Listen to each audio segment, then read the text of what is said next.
bug, and in the end it didn't turn out to be an issue. There's no counterfactual. We'll never know whether had that work not gone in, whether you would indeed have seen, for example, planes falling out of the skies, trains grinding to a halt. But that was an early indication, if you like, of the interconnectedness of the global technology system, and that is being proved again today.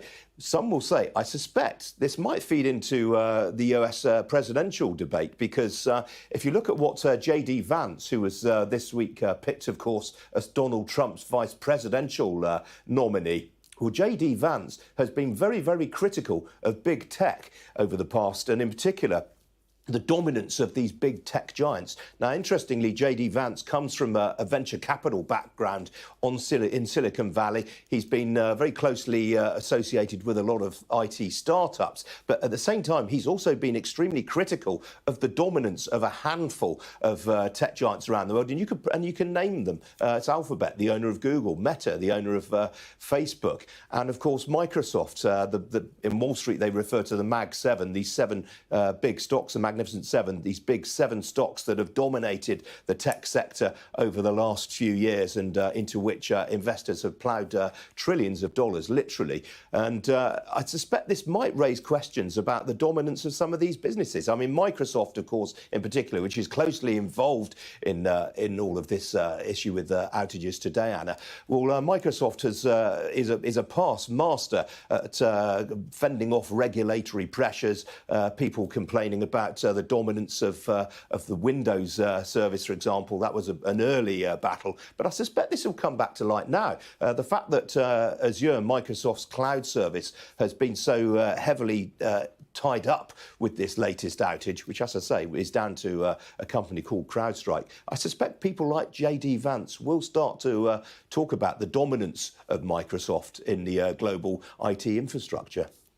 It'll be interesting to see what that kind of reaction is politically as well when we get more information. Let me just reiterate what I was telling you a short while ago. Sky sources say that it's understood that this global outage is not thought to have been caused by a nefarious cyber attack. Tom Clark is back here with me, and everyone will be desperately trying to get to the bottom of what has caused this outage, which is such far-reaching consequences. Yeah, as far as we know so far, this is a fault affecting Microsoft systems, people running Windows 10. There were problems overnight with Azure, which is Microsoft's big cloud computing provider for businesses. But from what I understand in the US, that's resolved. It then was a problem affecting people running Microsoft Windows 10 and other bits of Microsoft software on their computers. As far as we understand, and again, we haven't had this confirmed yet, but there is a company called Crowdstrike which provides cybersecurity solutions to protect your networks. They provide services for people running Microsoft Windows, and they did put out a tech alert overnight to engineers who have to look after those systems, saying they're aware of reports of crashes related to the Falcon sensor. This is a piece of software that is designed to thwart cyber attacks, someone trying to make malicious entry to your systems. While updating that software, they say that symptoms include hosts experiencing bug check blue screen error related to Falcon tensor, and they're saying their engineering teams are actively working on it. We haven't had a formal statement from Crowdstrike, and we're still waiting to hear from Microsoft as well to hear what they have to say about it. But where you have a situation where you have a dominant provider like Microsoft, and don't forget they are the most valuable company in the world at the moment, they are highly dominant in the cloud computing business software space, it's going to have colossal impacts. According to Detect, which is an organisation that monitors system outages, it is a global phenomenon. Banks, businesses, payment systems, as you were saying, airline check-ins, news organisations like our own around the world. And as you were just hearing now, GP surgeries are obviously operating similar systems are being impacted as well. And I imagine that seems to be the booking service for them, doesn't it? Yeah, there you go. And as we go through the day, I'm sure we'll be hearing more and more of these impacts. And another reminder of just how dependent we are on technology. Yes, and how easily disrupted these things can be when things go wrong, and they are incredibly complicated. There are very skilled engineers that manage them. The fact we don't have these outages more often is perhaps surprising, but remember, customers rely on these companies. It's reliability is the biggest thing that they're paying for, so it does raise big questions about that. These things aren't unheard of. I don't know if you remember back in 2020, Microsoft's cloud system went down while they were installing their own software patch, which obviously had an error in it, took the whole system offline, they recovered. I think it was in 2021, Facebook, WhatsApp, all of Meta's systems were down for at least 24 hours, again, because they were installing a software patch, an update to the system that was flawed and took everything offline, raising big questions internally about, guys, can't you test these things first? Is there a way of doing that? But when you have these systems that are running 24/7, businesses, customers, app users rely on them to be working all the time, a bit like a 24-hour rail network, you've got to try and make those repairs and updates while they're still operating. So it is a risky business. You're trying to do the repairs, but you're also trying to communicate with customers and with other businesses that you're trading with about your problems as well, and that could be affected too. So there are going to be big questions for the engineers and the technical folks who run and update these systems as to why something as simple as, from what we understand, bear in mind we're still trying to get to the bottom of exactly what caused it, if it was indeed an update to a bit of cybersecurity software that's managed to take nearly all of Microsoft's, certainly, or parts of Microsoft's customers' systems offline globally in a very short space of time. And as things stand, we don't know how long it's going to take for them to recover. No, and what have we heard from Microsoft themselves? We haven't heard. We haven't got through to them yet. No. But we will bring you that as soon as we do. We haven't had an update from them yet. Interesting to see what they say when that Absolutely. happens. Tom, for the moment, thank you for that. And I'm just noticing a couple more airports are kind of reporting their experiences at the moment. Heathrow Airport, a spokesperson, has also talked about Microsoft experiencing this global outage, which we've been discussing. They say it's impacting select systems at Heathrow. They say flights are operational, though we are experiencing delays. They go on to say we're implementing contingency plans to minimise any impact on journeys, and passengers are advised to check with their airline for the latest flight information. And Gatwick Airport has also said that passengers may experience some delays due to this outage. They say that they're affected by what they describe as the global Microsoft issues, so passengers may experience some delays while checking in and passing through security, but they are suggesting that anyone going to Gatwick should arrive for their normal check-in time, and they do apologise for the inconvenience and are trying to resolve the problem as soon as possible. Let's bring Ian back in, who's our business presenter, of course, who's in the city for us this morning. And I guess that's the other question mark, is just how long this could go on. This is quite hard for businesses, scrambling to do work as normal, but at the same time not having any sense of when it could be fixed. Absolutely right, Anna. I mean, I think people might take some comfort from the fact that Microsoft has got its Azure cloud-based service up and running again after what appears to have been a relatively short outage for that particular service. And of course, that will be critical to an awful lot of businesses around the world. What we don't really know is the extent to which Crowdstrike's software, as Tom was saying there, it's called Falcon Sensor. We don't know the extent to which that is interlocked with other IT providers around the world. It's certainly very, very closely associated with Microsoft. And as I was saying to you earlier on, Anna, ironically, Crowdstrike has been quite critical of Microsoft over recent months in terms of some of the resilience of its systems. The pair have been working together on a new service called Defender, which is made available by Microsoft. But you can't really stress the significance of Crowdstrike in this endpoint protection, as it's known in the industry. It has roughly a 24% stake, market share in this particular market in terms of cyber security and resilience. It competes with the likes of McAfee, which is again a brand name that some viewers may be familiar with. McAfee's market share is only about 10%. So CrowdStrike is very much the big player in this, which is why it has such important relationships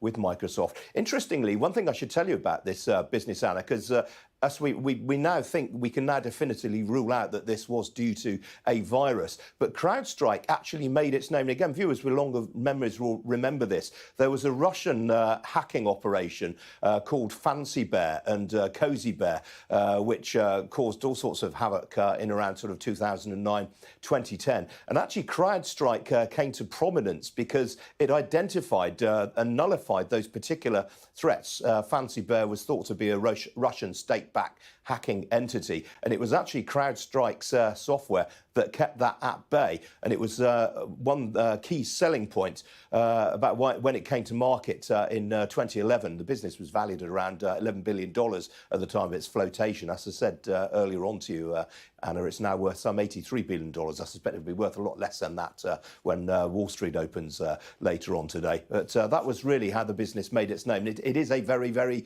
key part of IT infrastructure around the world. It's made great play in recent years of its expertise in AI and how it uses artificial intelligence to detect incoming attacks on the software systems of clients. But as you were saying, we don't think this is necessarily a virus. This appears to be a systems upgrade. OK, and just to give another travel update as well, because one of the areas that's been particularly affected has been airports, and it seems to be the kind of checking in process that seems to have been affected by this global outage. Luton Airport has now put out a statement as well.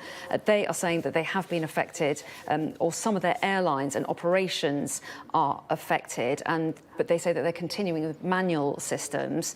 They've put a post up on X saying we're aware of the ongoing global IT issue that's impacting check-in and boarding procedures for some airlines. They say they've got additional staff on hand to support, and operations are continuing with manual systems. And they're saying they're advising passengers to check in with their airlines for any flight updates, because some airlines are suggesting getting there earlier than usual. Others say don't get there too early because they're concerned about places getting too crowded. Also, we're told that Asda and Iceland are unaffected. A spokesperson for the supermarket Asda said that it had been unaffected by the outage, and Iceland, the frozen food supermarket, also said it wasn't impacted. And it's interesting to find out who isn't affected. There were supermarkets in Australia that there were reports that they were having problems processing payments, but those two supermarkets have come forward and said that they've not been affected today. Let's bring in Tom Clark again, who's here with me. And for any viewers just joining us now, Tom, may have a few issues doing their normal business today, or may know nothing about it. Get everyone up to date with where we stand. It is interesting. So this appears to be an outage affecting parts of Microsoft's customer base. So it's not all of the customers running their software. Microsoft 365 seems to be particularly affected. We know there were problems with their Azure cloud computing system overnight, but they say those have been resolved. But we do have widespread global impacts on certain businesses running Microsoft products. Initially, obviously, when you see something of this scale, you always think about whether it was a cyber attack. It seems pretty clear now this is, and we've had statements to that effect, that is not a result of a cyber attack. This is something different as we understand it, and for statements we've seen from a cybersecurity company called Crowdstrike, which provides software, ironically, to protect Microsoft systems from cyber attack. There certainly was a problem with an update, a patch that they put out for a piece of software that protects servers from attack overnight, and it is being reported at the moment that that was the cause of this outage. It would have been people using that particular piece of software on their Microsoft systems. Microsoft have acknowledged in a statement that there is an impact on parts of their systems globally, but we're awaiting some more details and a statement from them about what's actually going to happen, how long this outage might continue to last for. They're describing it as degradation to the systems, that the use of them is degraded, but they're not calling it an outage. But I think for a lot of people experiencing the impacts of this, that is exactly what it is. Yeah, I should say at this point that this is completely a prop. It's not working at all. I may as well close it. Interestingly, my laptop is running fine, so we'll get to the bottom of this. I'm purely on my phone at the moment. A large number of our desktop machines here are still showing blue screens, but others are working fine. So. Yeah, we'll try and get to the bottom of that. Yeah, absolutely. And I can, via my phone, give you a couple more updates, actually.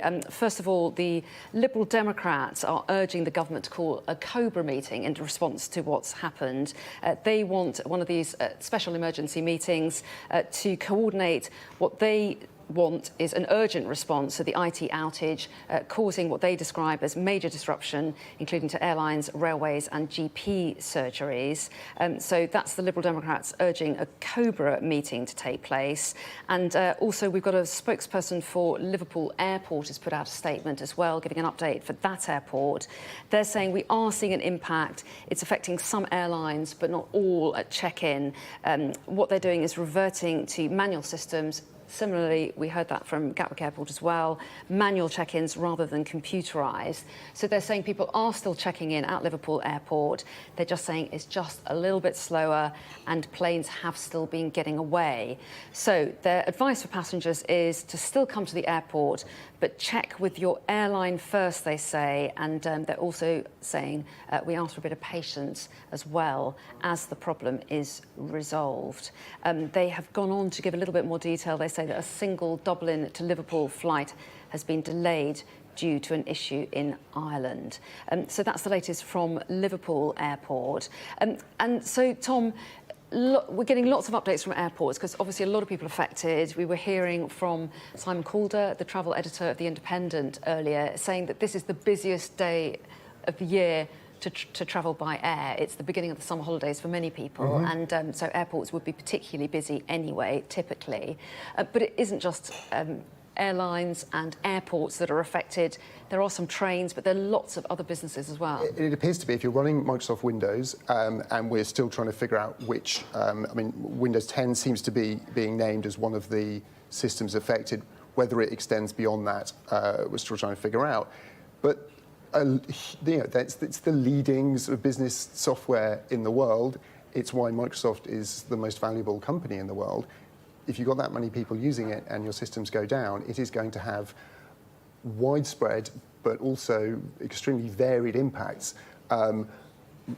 It's being reported, for example, in Alaska, the 911 system seems to be affected. That's their emergency services system. Obviously, here in the UK, having had impacts on our 999 system before, I would imagine they built in a lot more resilience into that system with different types of software providers or mirror sites that allow you to keep operating in the case of an outage like this. But if it's I mean, I think the airlines is a great example. The sort of software that you run on aircraft for those mission-critical life and death situations is much more secure. Similarly, the sort of stuff that would run in a hospital or a clinic.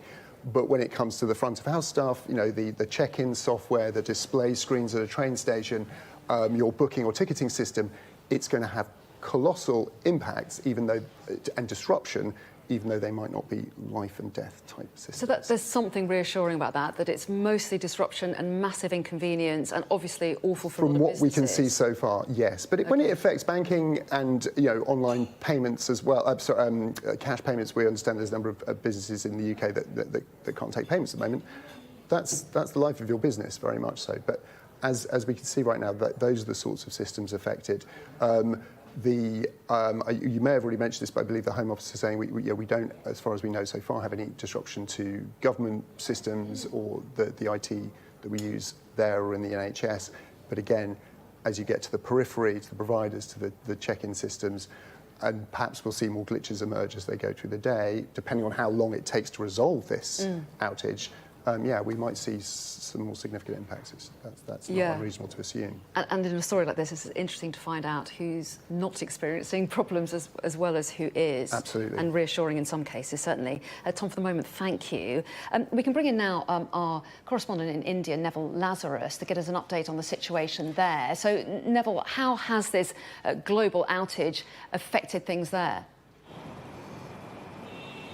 Yes, Anna, it has affected, especially the airlines industry, which we've seen passengers with long queues of passengers in front of the airport.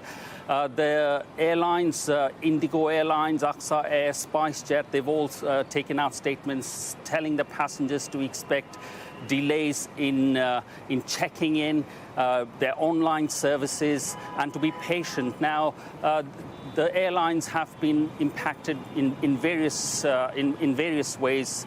A number of flights have been halted. There's been disruptions. They've been delayed. It's also had an effect on broadcast news organizations. Quite a few of them have been temporarily taken off air or have been disrupted. In their broadcast, newsrooms have shut down because computers weren't working properly.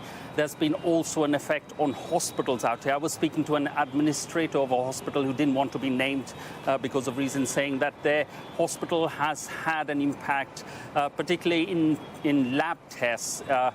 All those ICU machines in ICUs which were on the platform have been disrupted. So yes, in critical care, hospitals, lab tests, etc., all been affected out here. We still haven't heard reports on effects on the banking sector, the stock exchange, cybersecurity, all of those. But I'm sure in the course of time we will hear some sort of disruptions in those sectors as well. But it has had a cascading effect out here in India. Well, yes, and what's the reaction been from people then, Neville?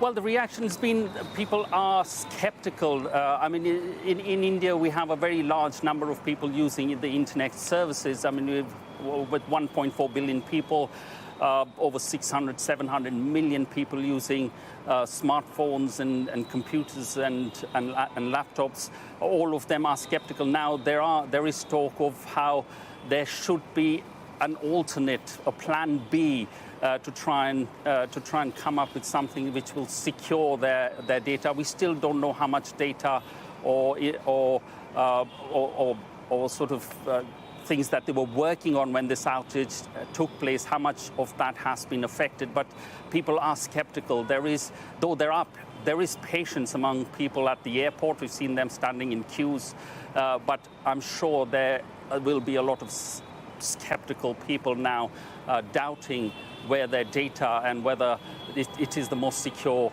way of working. OK, Neville, thanks very much indeed for that update on what's happening in India, also affected by this global IT outage. And I'm just seeing that another form of transport is being impacted because anyone who was hoping to get to France via Dover for the school holidays may have to experience delays. It's thought that queues are around 40 minutes long at present, although we're told that border control is able to process traffic. That's according to the Port of Dover themselves. Let's bring Ian King back in, who's in the city. Ian, any updates for us? I mean, what I would say, Anna, looking at some of the reaction that you're seeing across news websites around the world from IT specialists, I mean, we were chatting about half an hour ago, and I was reminding viewers about the so-called Millennium bug, Y2K bug, as was called at the time. And obviously, it was a huge beanfest for the IT support services industry at the time. IT consultants made out like bandits advising companies around the world about how to prevent themselves against this bug. And of course, it didn't come to pass. And as I said, there was no counterfactual. We didn't really know whether there would have been a catastrophe because most companies invested very heavily to prevent that outcome. But there seems to be a body of opinion now among IT specialists that this is the kind of thing that we would have seen potentially around Y2K. I don't think it's an exaggeration to say that this is right now the biggest IT outage of all time. I think this is going to be a very, very big moment in history. I don't think it's an over-exaggeration. Bear in mind what I was saying to you earlier. Crowdstrike, one of the key providers of endpoint protection, as it's known in the industry, it has a 24% market share. It's very, very closely linked to Microsoft, the world's biggest IT service services company, and accordingly, this is very, very widespread indeed. I don't think you can exaggerate that. I think this is the most serious IT outage the world has ever seen thus far. Ian, thanks very much indeed. If you're just joining us, you're watching Sky News. Let's just get you up to date with our top story here today. And a major global IT outage is hitting businesses worldwide, including here at Sky News. We're getting reports from airports around the world, from airlines around the world, from train companies, and even GP surgery saying there have been problems with people booking in for their services. Just in the last few minutes, we've heard from the Port of Dover saying there are delays there. But just to run through a list of some of this country's airports, Heathrow Airport has said, for example, its flights are operational, but they're experiencing delays. Gatwick have warned that passengers may experience delays. Luton Airport has said that they're being affected by the outage as well, affecting some of their airlines. Stansted, Manchester, Liverpool and Edinburgh Airport all putting out statements saying to expect some longer waiting times because some of their airlines are being hit by problems. So let's bring in Tom Clark, who's been monitoring the situation to get us the very latest now. And Tom, we've been talking about the possible causes of this. Where are we at with that? Because have we had any formal statements yet to definitively say what's behind this outage? Well, we know Microsoft has communicated that that people using Microsoft Windows, Microsoft 365 are experiencing disruption, that it is going to be some time before that is resolved. We're still trying to find out a little bit more detail from them as to exactly who is being affected and how long it is going to take to recover. I think that is that's the question most people want answered right now. But what is clear is just the scale and the number of various systems affected around the world, number of businesses and users of their products. Interestingly, we were talking about emergency services earlier. I think we've had an update from the fire service here in the UK saying there's been no disruption to their call system or that emergency network. So, and the Metropolitan Police I think also said as we'd like to hear in these sorts of situations, that those systems are not affected by this kind of outage.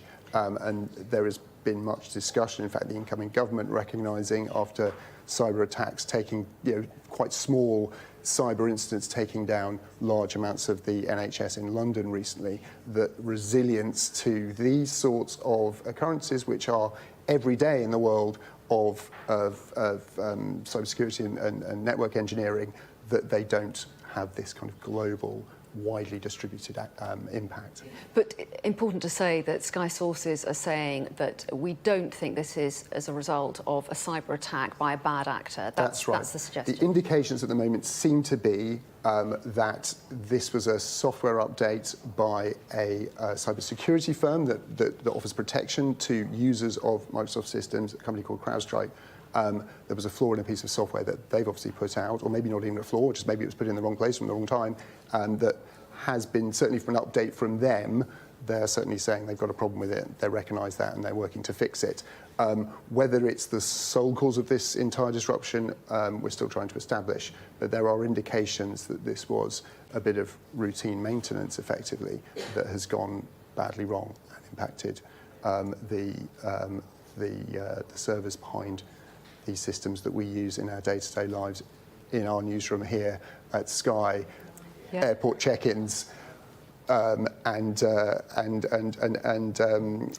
train companies and all the rest who are being impacted as well. GP surgeries we were talking about. Many others experiencing that blue screen that we all saw at about 5:20 or something like that, 5:30 this morning, with lots of computers not working and then lots of other technology here as well. And I wouldn't want to speculate about how long this is going to take to recover from, but where we've seen these things in the past, so not too long ago, I think it was 2021, 2022, when Meta introduced a software patch and update, they managed to take Facebook, WhatsApp, and other Meta apps offline, and that impact lasted for an entire day, 24 hours. It was a significant major impact that took them a long time to recover, and went down in history as one of the most sort of costly own goals in in cyber history, effectively, and it does give us pause and make us think about how we become increasingly dependent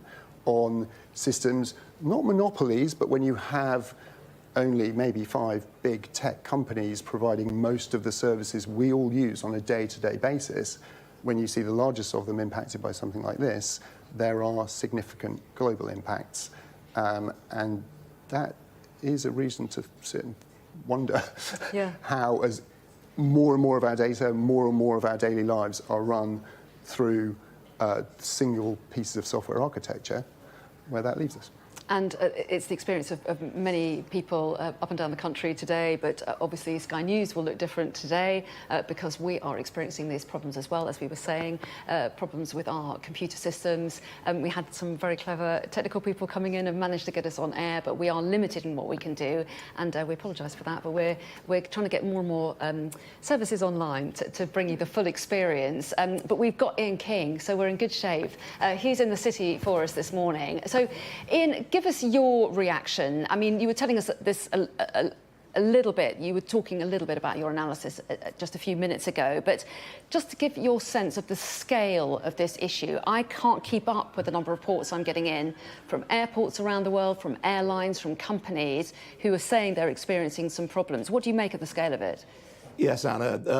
I said before the top of the hour to you, I think it is not exaggerating to say that this is the biggest IT outage the world has ever seen. This is on a scale that we have not yet experienced. We've had IT outages in various isolated measures in the past, but as Tom was just saying, it really highlights not only the interdependence of the global IT infrastructure we have, but also the fact that only a handful of big tech companies really dominates this scene. And to recap, the reason we think this has happened is because of a software upgrade to a piece of software called Falcon Sensor, which is made by a company called Crowdstrike. It's a US listed business worth some $83 billion. It came to fame when it identified the hacking threat from the Russian-backed Fancy Bear and Cozy Bear organisations, which, if you remember at the time, had infiltrated the Democrat National Committee in the United States. So it goes back to that story about Russia interfering with the US elections process. Crowdstrike identified that threat and nullified it, and on the back of that, they floated on the Nasdaq. They were valued at $11 billion at the time. That was back in 2011. They're now, as I say, valued at $83 billion, and they are a very, very big player indeed in the world of cybersecurity. The Falcon Sensor claims to be able to use artificial intelligence to identify incoming threats to the service IT systems of its clients, and it has a 24% share in that market known as endpoint protection, competing with the likes of McAfee and another well-known name, but Crowdstrike are a substantially bigger player than that, and very, very closely and intimately linked, of course, with Microsoft, a key business partner with whom it has collaborated in the past, most recently on a product called Defender. And the fact that Microsoft is such a dominant player is why this has become such a widespread thing. I suspect when the dust has settled from all of this, Anna, you will see calls from regulators around the world and indeed from politicians around the world saying, how do we stop this happening again? Are the big software companies, the big tech companies, just too dominant in the field? Have they got too much power? Have they got too much control? Because this has clearly tested the resilience of global IT infrastructure quite considerably. Just to let you know about another update that I've seen, very, very important one, this, when you're talking about resilience and resilience for the overall economy in this country. National Grid's electricity systems operator, which obviously balances supplies of electricity around the grid, it's put out a statement saying it's been unaffected by this, so that is good news. And the statement reads, we are aware of the global issue impacting Microsoft. There has been no impact to electricity system operator IT systems as a result of the global Microsoft outage. Our ability to operate the electricity system and supply electricity remains unaffected. Our engineers have been and continue to monitor the situation closely. So a piece of good news there. I mean, it seems, Anna, from the various updates that we're getting around the world, there are a couple of key areas that seem to be affected most severely, aviation is obviously a key one. The main US aviation regulator, the FAA, has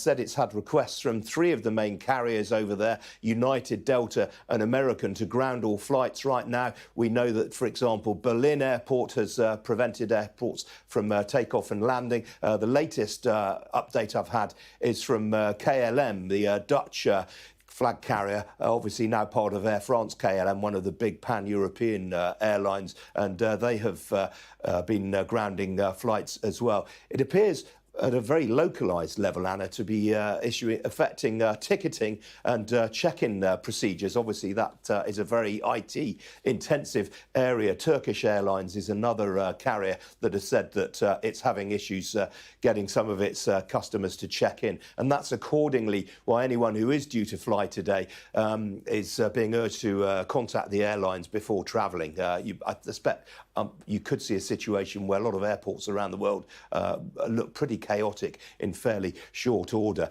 One observation I would make, Anna, you were talking earlier on about the financial services infrastructure, and I've been talking throughout the morning here about some of the problems, for example, that we've had at the London Stock Exchange, and in particular their ability to get regulatory announcements out to the market in a timely manner. Although trade has resumed trading is carrying on as normal. Shares are changing hands right now. But to the point about financial transactions, I would say this could have been even worse had it happened at the end of the month, because obviously towards the final few days of the month, big employers start to run their monthly payrolls, very, very automated system, very, very heavily dependent on IT systems. And one could say that were this to have happened this time next week, for example, that could have caused absolute chaos in terms of getting workers' salaries out to them in a timely manner. And that would have obviously all sorts of knock-on effects. One other observation I would make, Anna, is that bear in mind what I've been saying about Crowdstrike. This software is all about preventing attacks on IT systems. And I wonder whether a knock-on effect from this will be bad actors around the world now, whether state entities or individual private malicious individuals trying to potentially extort money from businesses by hacking into their systems. Well, if this software is currently out of action, or to combat, then potentially that is a green light for bad actors to come in and start trying to attack the IT systems of companies and government entities around the world. So potentially that would be a bit of a knock on there. I would not be surprised to see over the next 24 hours if we start getting updates from, as I say, both state entities and from individual corporations saying, well, we've had a hacking incident as a result of our main software going down. I think that could be a secondary impact, if you like, of what we're seeing just now. Really interesting. Yeah, we'll have to look out for that, won't we? And you were talking about one of the main impacts being airports. Let me just get you up to date with some of the latest from them. We've got a statement from Heathrow now saying that the airport's putting in contingency plans to try to minimise the effects of this outage. They say that flights are operational. They say we are implementing contingency plans to minimise any impact on journeys. Passengers are advised to check with their airline for the latest flight information. Bristol Airport as well, another one to put out a statement. They say some of its retailers are unable to accept card payments, and they're advising their passengers to check with their airlines before travelling as well. And also, as far as the health sector is concerned, the National Pharmacy Association has confirmed an IT outage is disrupting community pharmacies. They say that there is an issue with some community pharmacies accessing the prescriptions from GPs and medicine deliveries. They say that they're being disrupted, and they are urging patients to be patient while visiting their pharmacy, and they're urgently raising the issue with the NHS. So that's the National Pharmacy Association saying that the outage is disrupting community pharmacies. And one more update for you on the issue of health. Some GP practice websites are having some problems. A lot of them are showing the message. We're affected by a third-party issue that's impacting organisations globally. Our IT support is working with the relevant parties to restore service as soon as possible. They say we don't have access to our clinical systems and will be providing a skeleton service only. So some patients will unfortunately be turned away. So that's how it's affecting GP surgeries. I'll come to EasyJet in a moment because I want to bring in Tom Clark, but EasyJet are also giving out some advice for customers. Well, I can do it briefly. They're advising customers to arrive 3 hours early. And that seems to be a lot of the statements that we're getting are from airlines, aren't they? Tom, I don't know if you've noticed a similar trend. And absolutely, we've heard people advise from some airports to, just don't come to the airport or check before you travel, delay your arrival. I think what we can interpret from that, they can get passengers on and off planes. They're just having to come up with a workaround. A bit like we saw with the NHS during the cyber attack on London hospitals, they have to, just bear in mind this isn't a cyber attack that we're dealing with here, but this is a similar IT outage. You have to switch to kind of pencil and paper, old school methods of checking, ticketing, printing. So it's the delays that are causing the disruption. But for other businesses, like our own, you have to come up again with a workaround, but the overall impact is much more critical than that. Certainly if you're running payments through the system and you're a business, that's a whole different thing as well. And we've seen, although I don't think we've had an update from Govia yet, but the impacts on rail are also going to be quite profound. It was thought all 4 of the Govia Thameslink brands were experiencing problems, certainly. Yeah. I don't know, as you say, that was a while ago. I haven't had an update since. We don't know yet whether those trains are running and they're subject to delays or whether it's a system more profound than that. I'd imagine again, it's more likely to be their ticketing, booking or display sort of systems that have been impacted rather than the software that actually operates the trains themselves. I mean, just while you were talking to Ian there, I mean, his speculation and not unreasonable speculation that cybersecurity could be compromised. You might see people trying to exploit this. I might counter that by saying at the moment, because everyone's systems are down, it's not a particularly easy time to get in. Just on that, though, there are, I mean, while we're sort of, and other businesses are having to cope with this for that, there are a lot of IT engineers sweating profusely at keyboards right now, trying to get their businesses up and running. But the same goes for Crowdstrike, who are the provider of security software for Microsoft's Windows systems that seem to have been the cause of this. There's an update from their chief engineer saying there is a faulty channel file, and he's tweeting to people in the business that there's a workaround. I won't read you the workaround, it's very technical and it's all in code, but he then says the workaround won't help everyone, and I've got no further actionable help to provide at the minute. So there are people there frantically trying to figure out what's gone wrong with the piece of software that they put out there and figure out a way of trying to fix it. So we're still looking at a situation that has not been resolved as far as we can tell from the software point of view. We are waiting for more details from Microsoft and we're trying to chase them. Interestingly, I've just been on Microsoft's web pages trying to find any updates they're providing to technical people, and I can't get on. So perhaps being Microsoft, they're as affected as everybody else. Yeah, and that customer service angle, it seems to be impacted greatly across the board, doesn't it? Yeah. We were talking about how so many airlines and airports are affected by this.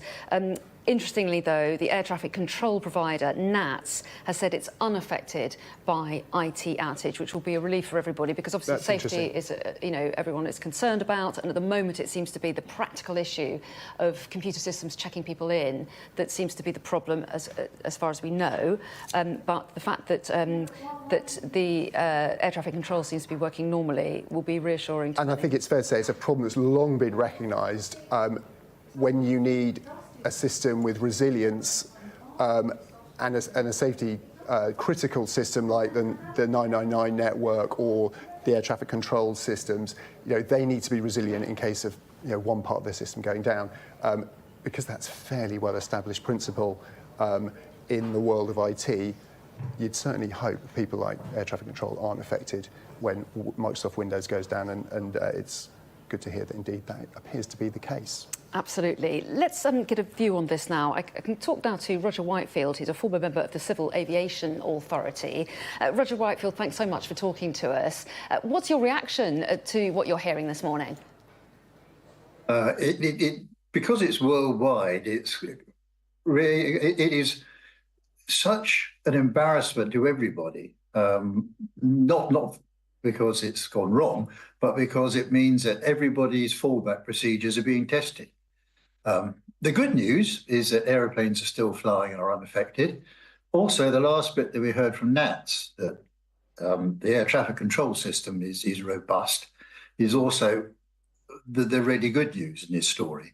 The bad news is for all those people who are probably losing their patience standing outside terminal buildings, wondering whether they'll ever get to check in.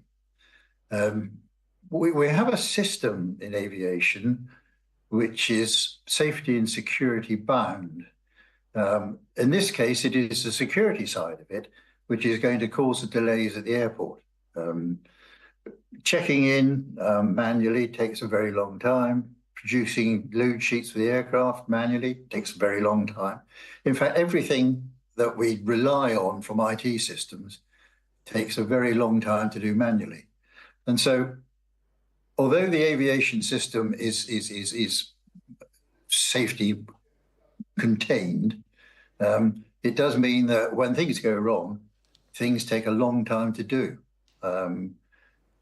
I am no IT man, so I have no idea what the problem is and how it arrived. I've heard what has been said on the media, but it's really the scope of it all. Last night, I wanted to watch the highlights from the golf on Sky. I couldn't. And so the whole thing really goes across the whole gamut. Well, that's aviation. Right. It's made us realise how integrated we are. Sorry to interrupt. I thought you'd finished there, Roger. Apologies. But yeah, you were talking about how... caused by a change, a software upgrade. Yeah. And the one thing that aviation does is it doesn't introduce new things until it is tested. It has a system where everything has to be on a level par. You have to have the same maps, you have to have the same frequencies, you have to have everything else. And so new things are introduced on a 28-day AirX cycle, which means that they are tested beforehand and you don't make any changes except on a set date. Sorry. No, we really appreciate your input, Roger Whitefield. Thanks very much indeed. And you've really painted a picture of some of the delays that may be caused with that kind of manual check-in process that will take so long. But Roger Whitefield, former member of the Civil Aviation Authority, thanks very much indeed. So let's bring Tom Clark back in now. And we're just getting a sense of the scale, aren't we? Yeah. And we're also getting a sense of time scale too, because it appears that different time zones were hit potentially at different times. Is that right? Or is that just that certain areas were awake at different times? I have to admit, I'm still trying to figure it out. Yeah. So we know that yesterday evening, Microsoft Azure, which is their cloud computing system, reported problems. There were outages that then seemed to extend into Windows 10, Windows and 365 operating systems on their computers. Affecting users across the east coast of the US. That was being reported. But was that just because of the timing of this, and whether people are just waking up to the blue screen of death and their IT department in meltdown trying to figure out what is going on? We're still trying to establish that timing, or whether Crowdstrike, who are introduced, who provide this software Falcon Shield to Microsoft Windows systems, were putting out their update across the network over a different timescale, and we've seen the kind of wave of that bit of software going around and causing those impacts. That's still unclear, but from what I can establish, just looking at the sort of the tech speak on social media and other sources, is that they are still trying to figure out what's gone wrong and figure out a workaround that they can offer to people in businesses or at Microsoft itself to get some kind of fix to this problem as quickly as possible and get everyone up and running. But for the time being, it seems that the disruption is going to continue, unfortunately. Yeah, everyone eager to hear an update because Absolutely. so many people affected. And I'm going to bring Ian back in now, who's in the city for us today. And Ian, I'm noticing that we've talked a lot about travel companies being affected, but now football clubs as well. Manchester United, we're told, amongst football clubs affected with the release of tickets. And I think other clubs around the English Football League reporting problems as well as Scottish top flight clubs such as Hearts and Hibernian also posting to say that they've been affected by the outage. So many different companies. Give us an idea of what you're gathering is the sort of scale of this.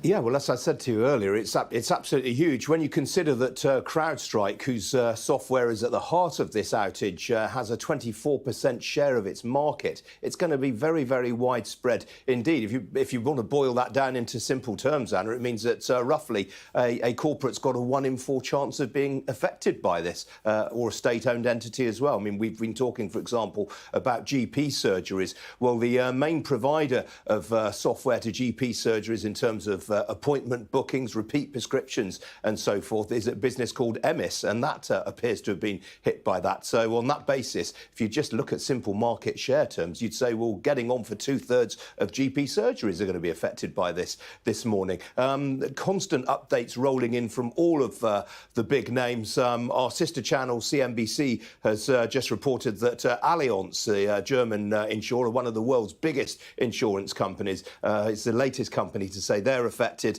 They say we're currently experiencing a major outage that's impacting employees' ability to log on to their computers. It affects multiple companies besides Allianz, specifically affecting the Windows login, and is caused by an incident at our provider, Crowdstrike. And mentioning Allianz, Anna, makes me wonder what the implications of this is going to be for the insurance sector in particular, because clearly people are going to be impacted by this in all sorts of areas of the economy, as you've just been discussing, not least aviation. The schools are breaking up this weekend. This is going to be an immensely busy time for air travel, for cross-channel travelling. Will people be able to claim on their insurance for delays and disruption? You know, will this, for example, be declared a force majeure, which would get a lot of the insurers off the hook? So the knock-on effects of this are going to be absolutely huge. I mean, particularly, if you talk about aviation, the business, as you were discussing with Simon Calder earlier,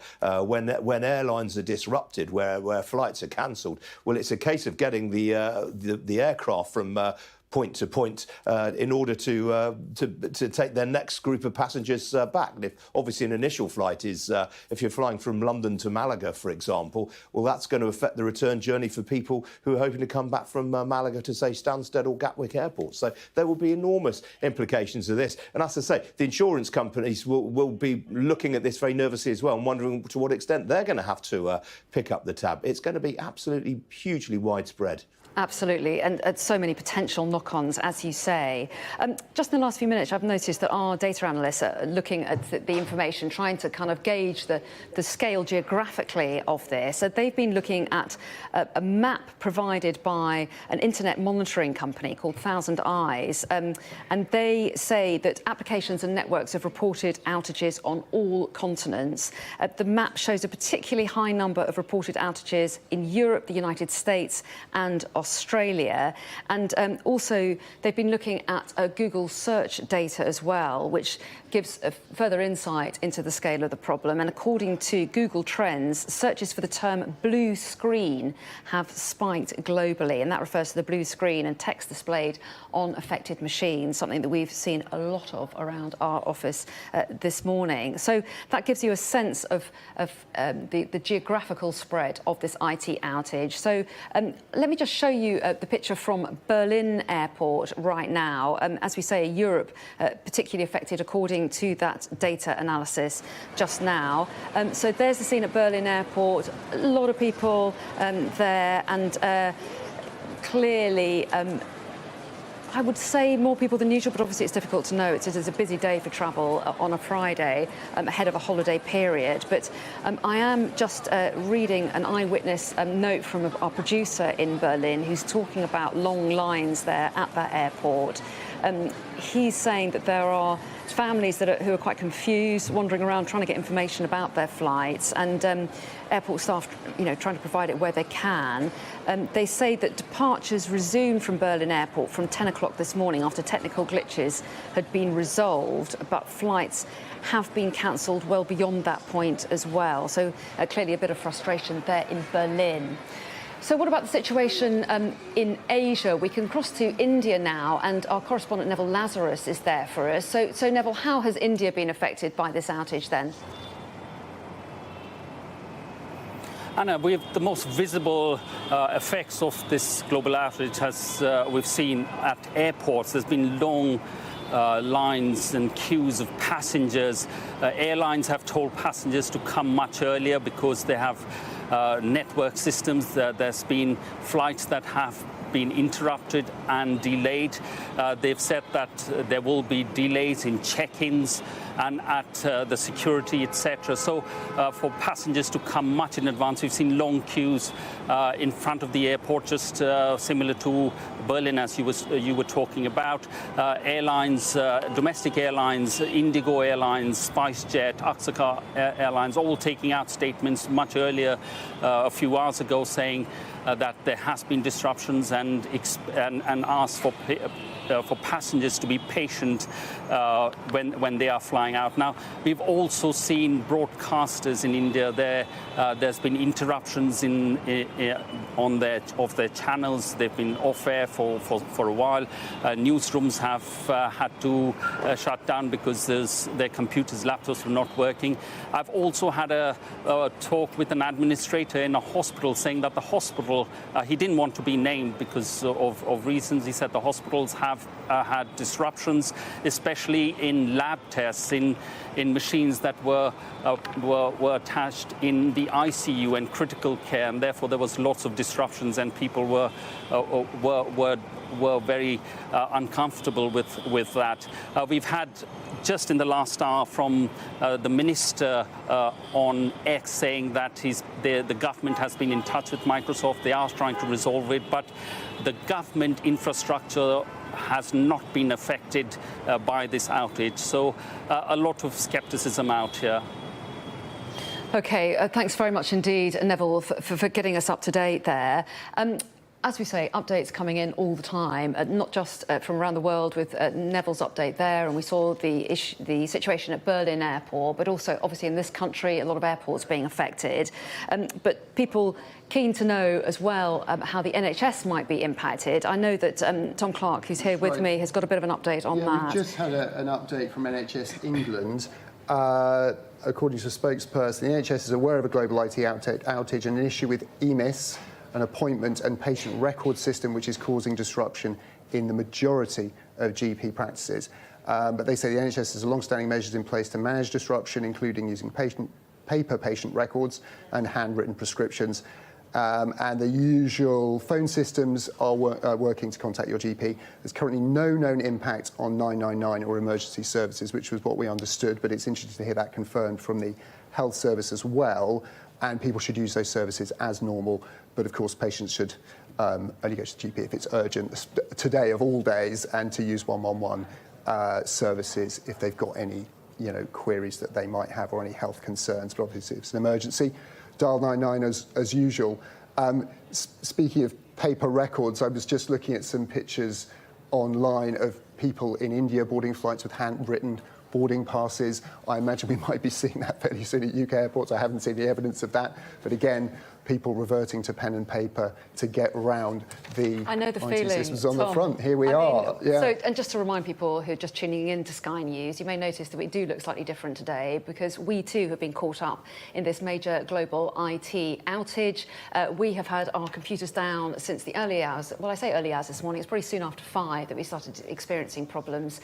We were unable to get on air at all. Gradually, we've managed to work around, which I think other companies are probably trying to do as well, because because the system is not globally fixed. There are people still working on that, and we don't know the full extent of it as yet either. But just to let you know that things do look a little bit different, and I too am working off paper and a phone at the moment, so we'll try to keep you up to date though with all the news as we get it. And as we say, it is a global issue. We can actually get an update now from Beijing. Sky's Nicole Johnson is there for us now. So Nicole, get us up to date with what's happening in your part of the world then, how you're affected. Well, first of all, Australia. That was one of the first countries where we started to hear about this problem. The reports came out quite quickly, being picked up by the media. And in fact, it was the media in Australia that was heavily affected. Commercial network, Channel 10, it was down. Sky News Australia, off air. The country's national broadcaster, the Australian Broadcasting Corporation, large parts of that network went down as well. So much like Sky UK, they had to go to various sort of forms of emergency broadcasting. They are starting to get some of it back on air now. Aside from that, all sorts of problems across Australia. Also reports of difficulties trying to pay in shops, in supermarkets. Reports on social media about that. A great deal of frustration from Australians who had gone to the shops on a Friday afternoon to shop up, to stock up just ahead of the weekend. Also some Australian banking, as we've heard, and flights. Reports of big delays at Sydney Airport, Melbourne Airport. These are major airports in Australia. It seems that flights are still going, but they're seriously delayed. The main Australian airline that's been affected at this stage appears to be Virgin Australia. Throughout the rest of the Asia-Pacific region, the impact is far more patchy. Big problems in Hong Kong at the international airport there. Now, the flights, again, are managing to get out.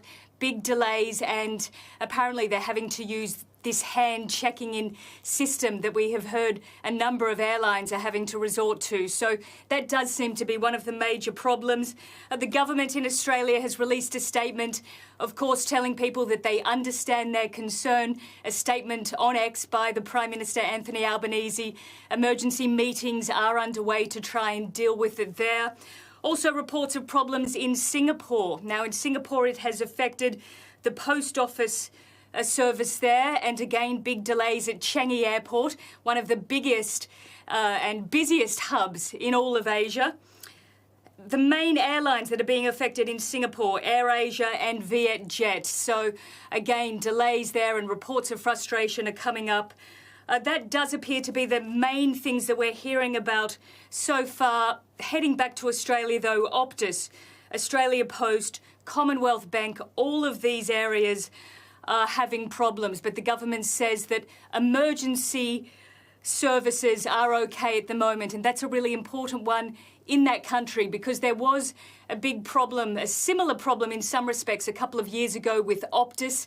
One of the country's major telecommunications companies went down, and it did affect emergency services, and it really forced the government in Australia to try and get ahead of the problem. So they seem relatively prepared at this stage. And so far, that is the main impact that we're hearing in the Asia-Pacific region. Some reports coming out of some of the smaller airlines in Japan being affected. But so far, most of the reports that we're getting are coming out of Australia, also New Zealand and Singapore.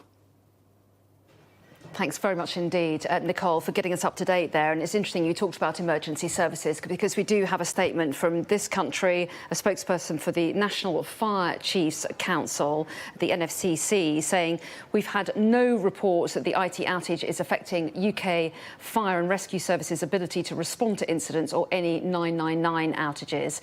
We're linked into the National Cybersecurity Centre and will continue to monitor the situation closely.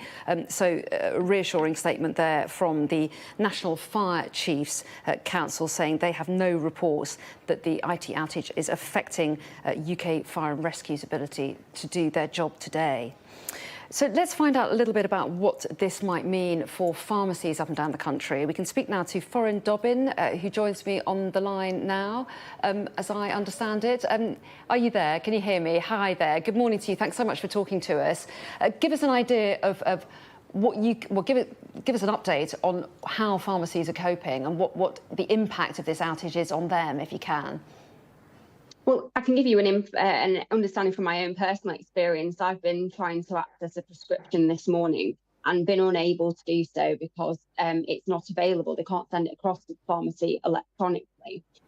So really the message to patients is please be patient with us. We are doing our absolute best as pharmacists and healthcare professionals, but there might be a little change in how you access healthcare services in terms of you might be given a paper prescription. Your prescriber, your doctor might be handwriting more than usual. They might be looking at other records because they're doing their best to take care of you. And, this is going to have a knock-on impact on healthcare services because if we're getting a delay in prescriptions coming across to us in the pharmacy as well, that's going to mean that we may have a little backlog as well. So the message is please support us, please be kind to us. We are doing our best, but we are impacted like everybody else. And we are working really hard as well. Yeah, of course. So kind of stressful for you trying to get the system to work or work out some workarounds as well. But inevitably, it's going to be stressful for patients who think, I've got to get my medicine. I have to take my medicine. It's needed for my health. So there will be people who are quite concerned, I guess. Yes, absolutely. And, I've explained there, I'm in this situation myself, so I can't actually access my prescription at the moment. Because I have been told I need to go into the surgery to collect it, and I'm currently unable to do that.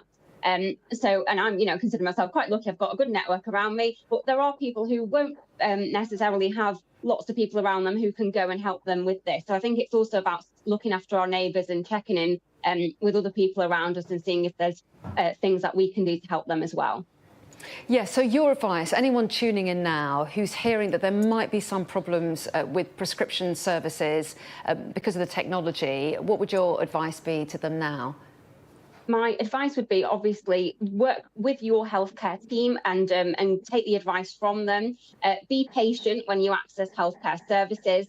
And also just be prepared that things might be a tiny bit different from what you used to, but bear with us and work with us and we will help support you.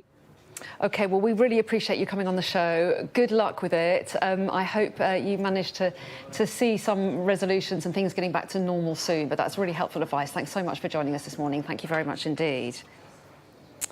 And perhaps this is a good opportunity for me to remind you, if you weren't with us earlier when we gave you the NHS's official statement in response to the outage. A spokesman just a short time ago put out a statement saying that the NHS was aware of this global IT outage and the issue with EMIS, which is this appointment and patient record system, which is causing disruption in what they say is the majority of GP practices. They say the NHS has long-standing measures in place to manage disruption, including using paper patient records and handwritten prescriptions, is what our guest just then was talking about, and the usual phone systems to contact your GP. They go on to say that there's currently no known impact on 999 or emergency services, so people should use these services as they normally would. And they say that patients should attend appointments unless told otherwise and contact your GP if urgent or call 111. So that's from the NHS a little bit earlier on.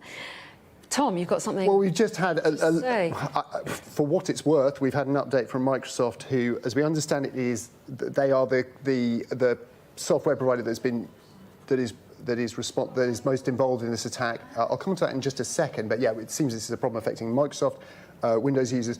Microsoft say we're aware of an issue affecting a subset of customers. We acknowledge the impact this can have on our customers and are working to restore services for those still experiencing disruptions as quickly as possible. One thing, however, I've just been reading from IT engineers is that it's not clear whether Crowdstrike, whose piece of software that was, we think, being updated, it was a software patch to something called Falcon Sensor, which ironically protects Microsoft systems from cyber attacks from bad actors. It was an update to that that's caused this problem. There is a faulty bit of code in that piece of software, and it's not clear whether they can push an automatic update. So normally when you get these updates to your machine, you have it happen on your desktop, don't you? You know, please restart for updates. There's a question as to whether they can do that remotely and push an update to computers. it might be the case, and it appears to be what's happening, is they're going to, once they've figured out what a fix is, they're going to have to publish that fix online, and then engineers or those responsible for IT in each individual company have to go in and manually do that fix. That itself doesn't take long, but if you're running multiple systems, multiple computers, it could be a very laborious and time-consuming exercise. So while it's still unclear whether or not they'll be able to push an automatic fix to this, some people are warning that a manual fix in this case might not be, an automatic fix in this case might not be possible, and it could actually be a manual operation, and that could impact, that could certainly have a big impact on how long it takes everyone to recover from this, if it's going to have to be individual businesses getting someone in to actually perform these updates manually. Yeah. Just have to wait and see, yeah. Thanks for that update. We can cross live to Berlin Airport now and talk to a producer there, Florian Nijhoff. So, Florian, a lot of airlines we know around the world have been affected by this global IT outage. Certainly it's happened in this country. So get us up to date with the situation there in Berlin. Well, we're here at the main terminal in Berlin Airport. Very crowded, very confused, long lines in front of the counters. People are walking around aimlessly, looking to find out information about their flights. Officially, flights have resumed from 10, but there have been a lot of cancellations even beyond that point. People are now trying to figure out whether their flight's actually still going or whether they have to find alternative means of transport to their holidays, where many people are heading now as the holiday season has just started here in Germany. Well, yes, exactly. I mean, certainly in this country, it's thought to be one of the busiest days to take to the skies, to fly out of the country. Is the same true in Germany? Is it the beginning of the holiday period for you there now? It is, and this airport would be full anyway, and it is absolutely rammed now. And there's a lot of confusion here, and people are now looking at alternative ways of transport. I've spoken to one woman who was here with her 4 kids, and she was on a flight to Split, which has been in Croatia, which has now been cancelled, and she's desperate to go to make it to her holidays. She's thinking of taking the train, she's thinking of even driving there. This is just one of the many situations here we've had people desperate to get to their holidays and are finding it very hard to do so here. Yes, exactly. So have you got an idea of how many flights have had to be delayed or even cancelled?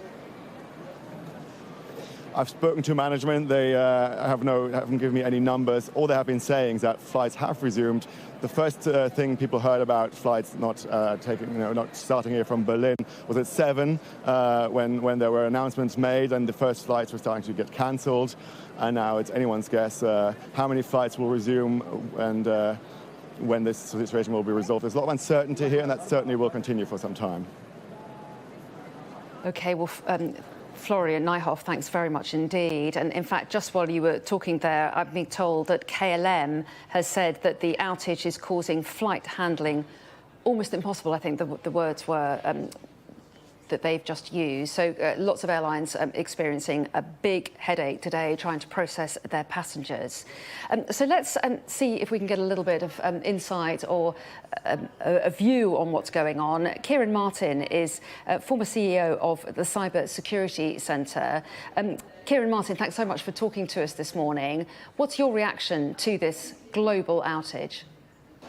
It's a very, very uncomfortable reminder of our technological fragility. I mean, what's happened here is 2 of the most important players on the global internet. You have Microsoft and its Windows system, but then you have Crowdstrike, less well known, but a hugely important cybersecurity company used to protect systems around the world. And when those 2 are working in the same system, as happens in lots of large corporations around and organizations around the world, the Crowdstrike update has basically crashed the Microsoft system with the sort of devastating consequences we've seen today. So that probably a mistake, that simple mistake. There's no evidence of any malicious activity, but that simple mistake has caused the sort of chaos that you're looking at airports and other places around the world.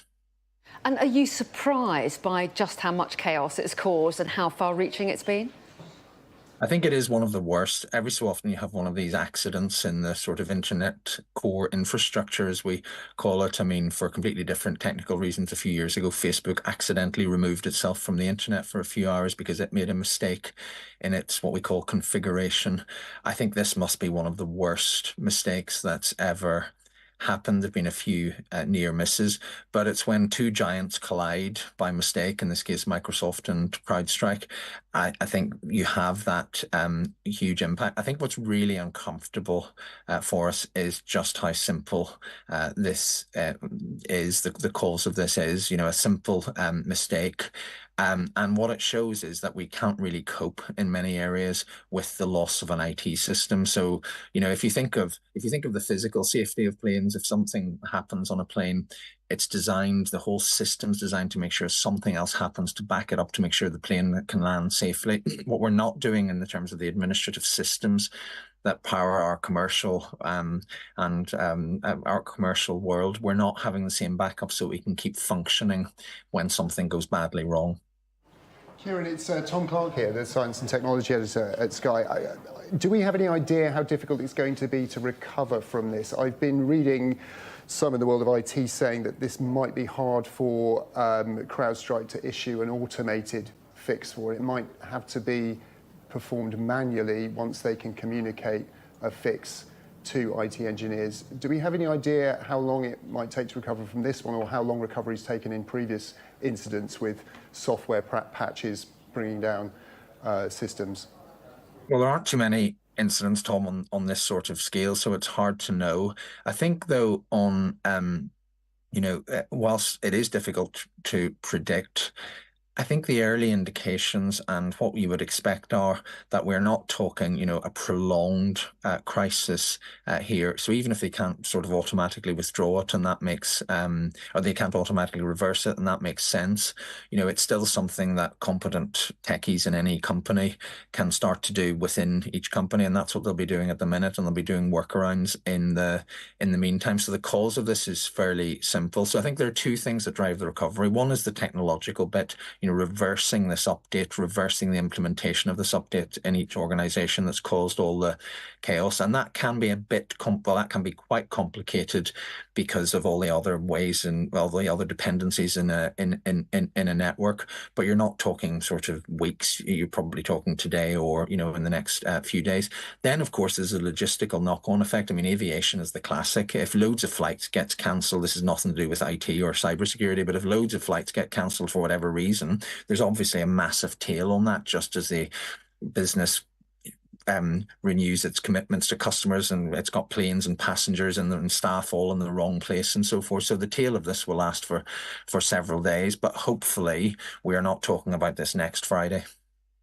Let's hope not, Kieran, but we do appreciate you talking about it this Friday. Thanks very much indeed for your time. Kieran Martin there, former CEO of the Cybersecurity Centre. Thanks very much indeed. And we do have a little bit of an update, don't we? That's right. Tom, so fill us in. So we've got an update from CrowdStrike, they are a cybersecurity firm. They're the ones who provided the update that appears to have crashed Microsoft's Windows users' machines. It says CrowdStrike is actively working with customers impacted by a defect found in a single content update for Windows hosts. So that's the Microsoft bit. Mac and Linux hosts are not impacted, so that'll be a relief to people. Well, that will account for the businesses and users who aren't been affected. This is not a security incident or cyber attack. The issue has been identified, isolated, and a fix has been deployed. We refer customers to the support portal for the latest updates and will continue to provide complete and continuous updates on our website. We recommend organisations are communicating with CrowdStrike's representatives through official channels, and they're standing by to help them to fix this. But it looks like that update at least has been found, identified. It's now a question of people getting it onto their systems as quickly as possible. Looks like something this is for customers to do, though not something that CrowdStrike are able to push through Microsoft's systems and install automatically. So that does infer there's going to be continued disruption for some time to come, but at least a fix has been found. Yeah, that's something, isn't it? That does sound like a little bit of progress there. So let's get some reaction from Ian King, who has been monitoring the situation there in the city. So Ian, what do you make of that? Well, I think they had to say something, Anna. It's amazing they haven't said anything earlier, quite frankly. Is this going to be enough? As you heard there, Tom was quite sceptical that this is something that can be sorted out in short order. And I can tell you, Anna, Crowdstrike's share price in pre-market trading in the US is off some 14% right now. This looks like a very, very serious issue for this company indeed. So this is not going to be fixed up in the short term. I should say, Anna, in the last few minutes, we've Nicole Johnston mentioned earlier on. She read out a statement to you from Anthony Albanese, the Australian Prime Minister. We've actually had a statement out from someone in the UK government. The Cabinet Office Minister Pat McFadden, in the last few minutes, has put out a post on X. He says many people are being affected by today's IT outages, impacting services across the country and globally. Ministers are working with their sectors and respective industries on the issue. I'm in close contact with teams coordinating our response through the COBRA response system. COBRA, of course, Cabinet Office Briefing Room. You mentioned earlier on, Anna, that the Liberal Democrats had called for a COBRA meeting to be held by the Prime Minister. Well, this is effectively something pretty similar. The Cabinet Office Briefing Room response being coordinated there by Pat McFadden, the government minister. So that's the first statement that we appear to have had from the UK government so far on this issue. Nicole also mentioned some of the situations with airports around the world. I mean, Schiphol in Amsterdam, which is Europe's second busiest airport, looks particularly badly hit. We were talking earlier on about KLM experiencing ticketing issues. I think Schiphol is a very, very critical part of this, and obviously that is very, very important for European airspace around that. A lot of the air traffic services are monitored out of Schiphol. We don't know whether Dutch air traffic control are affected by this, but that is a key aviation hub for Europe. On a brighter piece of news, Dubai Airport, which is the world's second biggest aviation hub, they put out a statement in the last half hour in which they say they are back to normal. They were briefly disrupted, but they are now operating normally again. Another airport which Nicole didn't mention was Narita Airport in Tokyo. Again, a very, very important hub for the Asia-Pacific region. There is some difficulty there, but I think Dubai, particularly good news from there to hear that they're back up and running again, because again, that is a very, very important aviation hub indeed. One other interesting tidbit that I can give you, Anna, we've had a very interesting statement. You were talking earlier on to Simon Calder, the travel editor of The Independent. Obviously, this is critical for people who are travelling, and I was musing earlier on the impact on the insurance sector. Well, we've had a statement from Rory Boland. He's the editor of Which Travel. This is what Which telling people who are due to travel today. They say, keep an eye on communications from your airline, and you may be advised to arrive at the airport early. If you can, avoid checking in a bag, as queues for check-in at the moment at the airport will be long, and IT failures typically lead to lots of lost bags. If you do check in bags, make sure you keep medication, keys and other essentials in your hand luggage. And again, a very important piece of information, this, I think, from Which. As these are extraordinary circumstances, compensation will not be payable for delayed or cancelled flights. But airlines do nonetheless have a duty to look after you, including providing meals and accommodation if it becomes necessary. They should also reroute you as quickly as possible, although given the global nature of the problem, this may not be immediately possible. So I think that gives you a flavour, Anna, the kind of disruption we were talking earlier on. You couldn't have a worse time for this in the United Kingdom, with the schools breaking up this weekend. And Which advising there that because this is an extraordinary situation, compensation may not be payable. That's, I suspect, news that's going to leave a lot of people who are due to travel today with their hearts in their boots. Yes, that could be very frustrating. We'll wait to see if we can get some clarification on that. Ian, thanks very much indeed. Well, we can get another view on this extraordinary morning of IT outages. Michael Yaki is a former senior advisor to Nancy Pelosi, who has a huge amount of experience in the issues of cyber security, don't you? Welcome to you. Thanks so much for coming in. Thank you, Anna. Thank you very much. What do you make of what you're hearing? Well, I mean, the first thing everyone's going to be asking is, was this really just an update accident, or was there something else that triggered this? Because the fact that this is so widespread, it's affecting so many critical key areas like transportation, like the media, especially the internet, there's going to be a lot of people who are going to try and wonder, was this really just an update gone wrong, or was there something else behind it that when that update went, triggered some Trojan horse that went forward? These are the kinds of things that everyone's going to be asking for right now, because it shouldn't be taking this long, and in effect, and as it's spread out, we can see that it's causing more chaos. And yet we have heard from the global cybersecurity firm Crowdstrike. They've issued a statement just in the last few minutes saying that they've identified the issue, they've isolated it, and they've deployed a fix. Are you reassured by that? Maybe. I mean, it depends. We'll all see, right? Whether or not everything comes back online very, very quickly. Have they said how long the fix will take? Have they said how you're going to be seeing the fix? Will it be coming from one area first? I guess it started somewhere in Australia. Will it be spreading out? When will the UK? When will Sky News be fully on board? These are things that you have to ask, because, yes, they are supposed to be telling you that they're fixing it, but there's still the question underlying that, which is why? What happened? Why did this occur? And why now? Well, yes, and at the moment we've got a limited statement, but they do say this is not a security incident or a cyber attack. And as I say, they do say that they've deployed a fix. So how long that will take to roll out around the world will be interesting to watch. What do you make of the scale of it that you've seen so far, and the particular businesses that seem to have been hardest hit? Well, it's interesting, the fact that the electronic payment system, that the banks are being hit. I mean, if you were, let me give you some background. I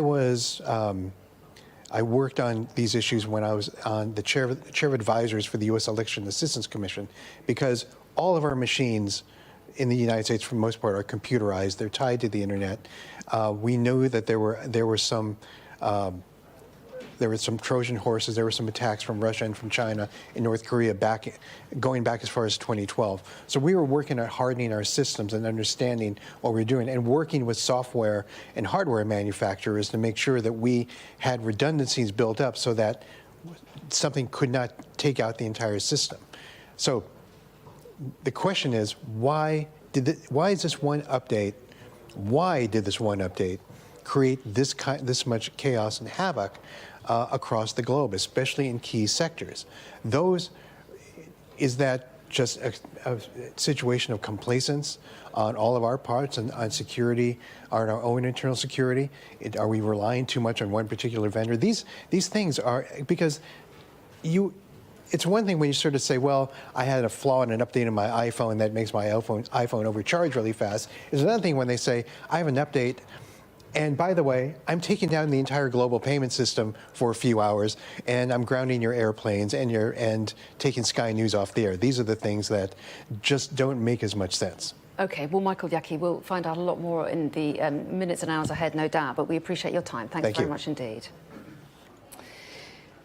You're watching Sky News. The time is now 11 o'clock. Let's just bring you up to date with our major breaking story here this morning. A massive global IT outage has taken businesses offline, including banks, airlines, train companies, TV and radio broadcasters, supermarkets, as well as GP surgeries as well. And here at Sky News, we've also been affected by this outage, so we are today broadcasting in a reduced capacity. It's believed the outage is related to an issue at a global cybersecurity firm called Crowdstrike, and in just the last few minutes, they've put out a statement in which they say they've identified the issue, they say they've isolated it, and that they've deployed a fix. But the meltdown does seem to be affecting Microsoft PCs globally, and we've had another number of companies coming forward to say that they've been impacted. Ryanair is warning customers of potential disruptions, which it said would affect all airlines operating across the network. It's also understood that passengers at Edinburgh Airport are unable to use automated boarding pass scanners. Meanwhile, Southern, Thameslink, Gatwick Express and Great Northern say its rail services are experiencing widespread IT issues. And at the port of Dover, people are being told to expect longer waiting times. We're also hearing that the majority of GP practices are disrupted. That's what the NHS is saying. They said that some users are struggling to book appointments at many GP surgeries in England. And pharmacies and prescription services could also be impacted, according to the National Pharmacy Association. So lots of potential impacts. Do remember that you can keep up to date with all the latest online in our live blog as well, on our website and on our app.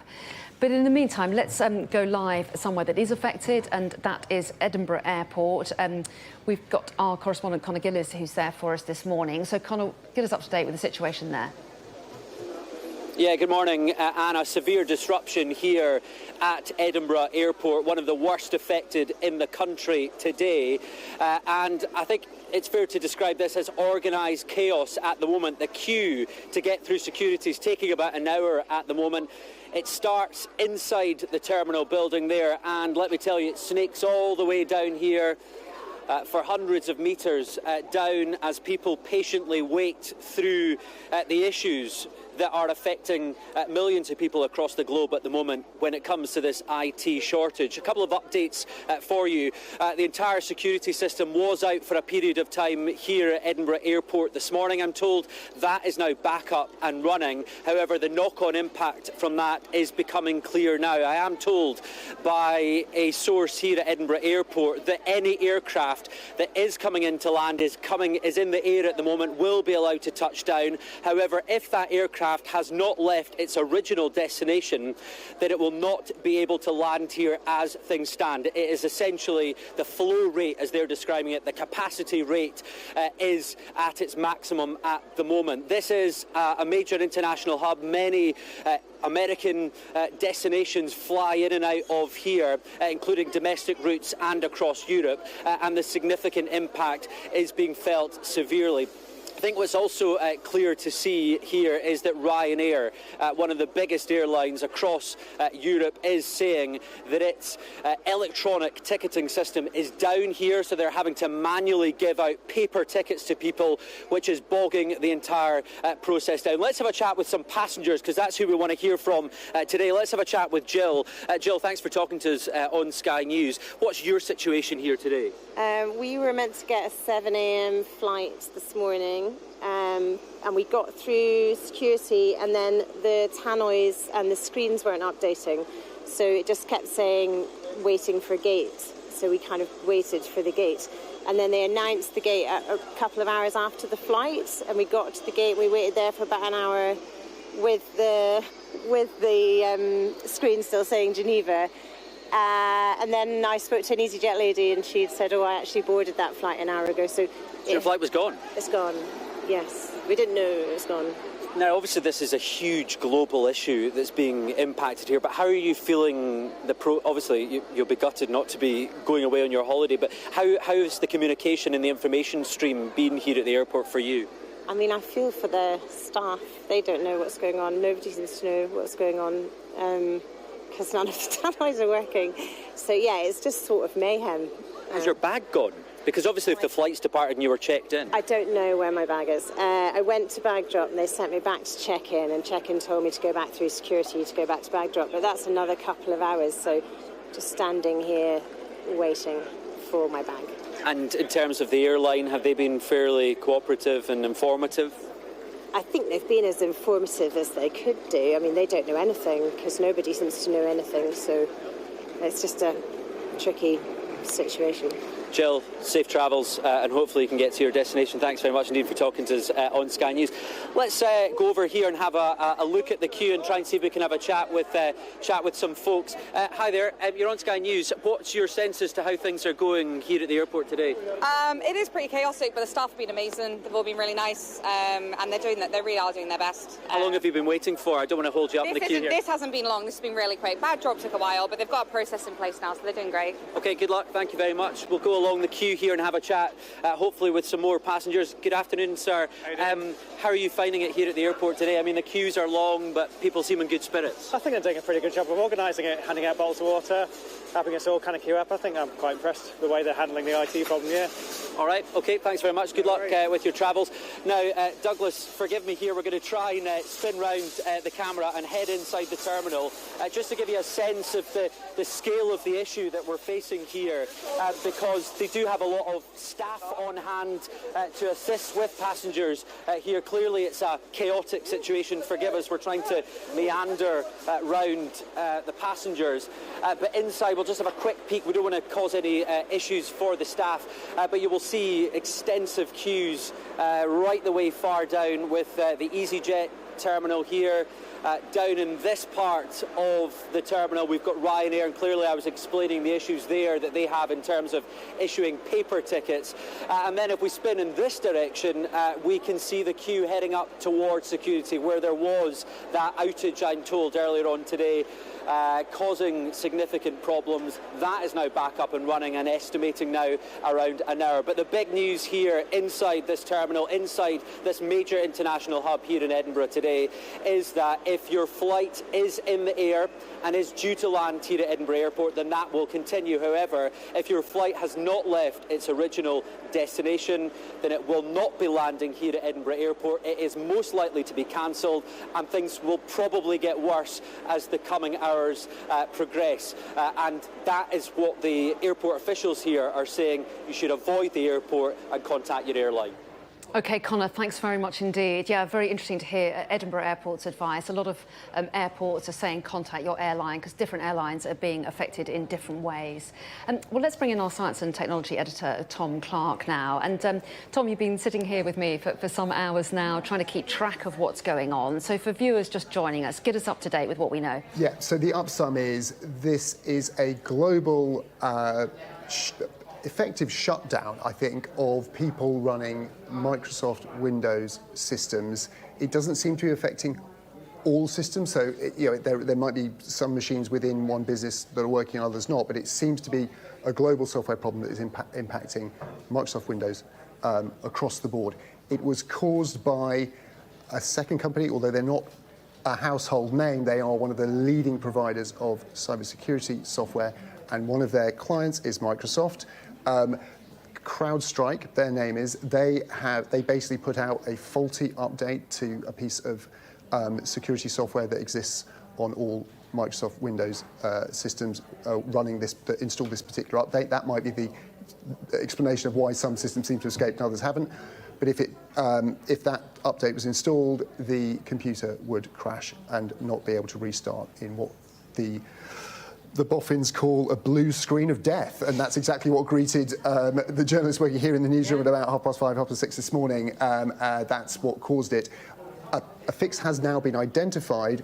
I think the big question we're trying to still find out the answer to, is this something that can be automatically pushed across the Windows network to restore those machines, or is this something that IT engineers in individual businesses are going to have to go in and manually install an update? Apparently it's quite a simple fix, but it might have to be done manually, and that's obviously going to have dictate a lot how quickly people are able to recover from this global outage. As you were saying, lots of transport impact. We have had an update now from the Rail Delivery Group on railways here in the UK, which I just thought I'd share with you, because a lot of people are frustrated getting trains. Train operators are affected by ongoing IT issues, which may result in short-notice service changes and cancellations, impacting information screens and services at stations. The understandable apologies to customers and journeys that will be disrupted. Staff are working hard to fix it, but they say most trains are still running across the country, and rail staff will be able to provide information to customers in person. So that is... and then we've now got a number for the number of rail operators affected. That's there's 14 of them, including Avanti, C2C, Gatwick Express, Great Northern, Great Western Railway, Hull Trains, London North Western Railway, Lumo, Merseyrail, Northern, Southern, Thameslink, Transport for Wales, TransPennine Express, and West Midlands. I'm not a rail expert, but that sounded like most of them to me. That sounds like quite a lot, doesn't it? So yeah, a pretty global impact on the UK rail network, just Absolutely. in terms of disruption at stations and signage and things like that. But trains are running. It's just finding out when. It's a bit like Sky News. Services are affected, but we are running just in a more limited capacity than we do normally. As we say, Sky News also impacted by this IT outage. Let's cross now to our Security and Defence Editor, Deborah Haynes, who's at RAF Fairford for us this morning. So, Deborah, what are they saying where you are? I mean, we've had Crowdstrike, this global cybersecurity firm, talking about having identified the issue, isolated it, and deployed a fix. But were there some who were concerned that it could be the action of a bad actor in bad faith at some point before things were clarified?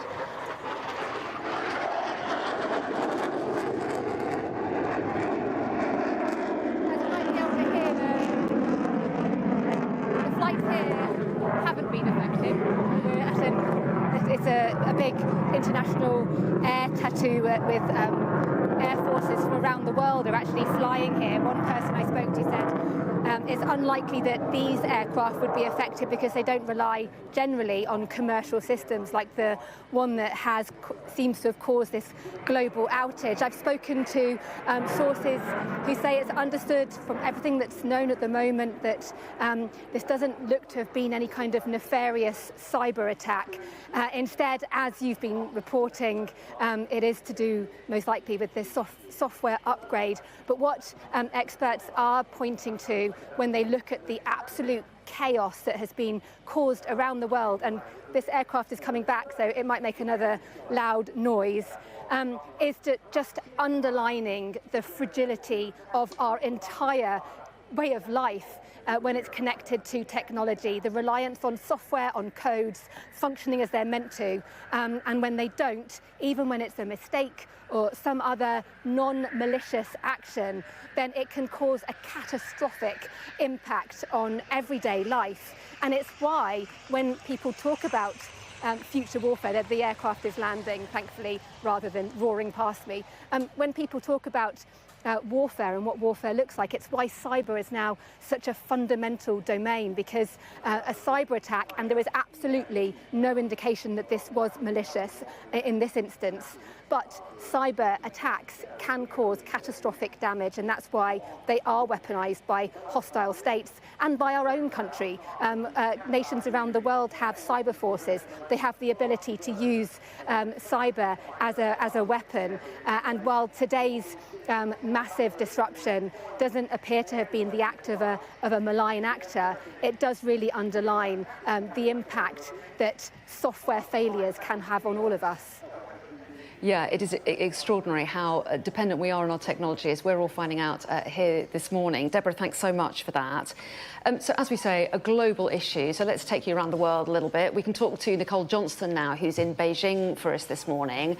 And Nicole, your home is in Australia. You've been keeping a close eye on what's happening there as well. So give us an idea of what the region has been experiencing today.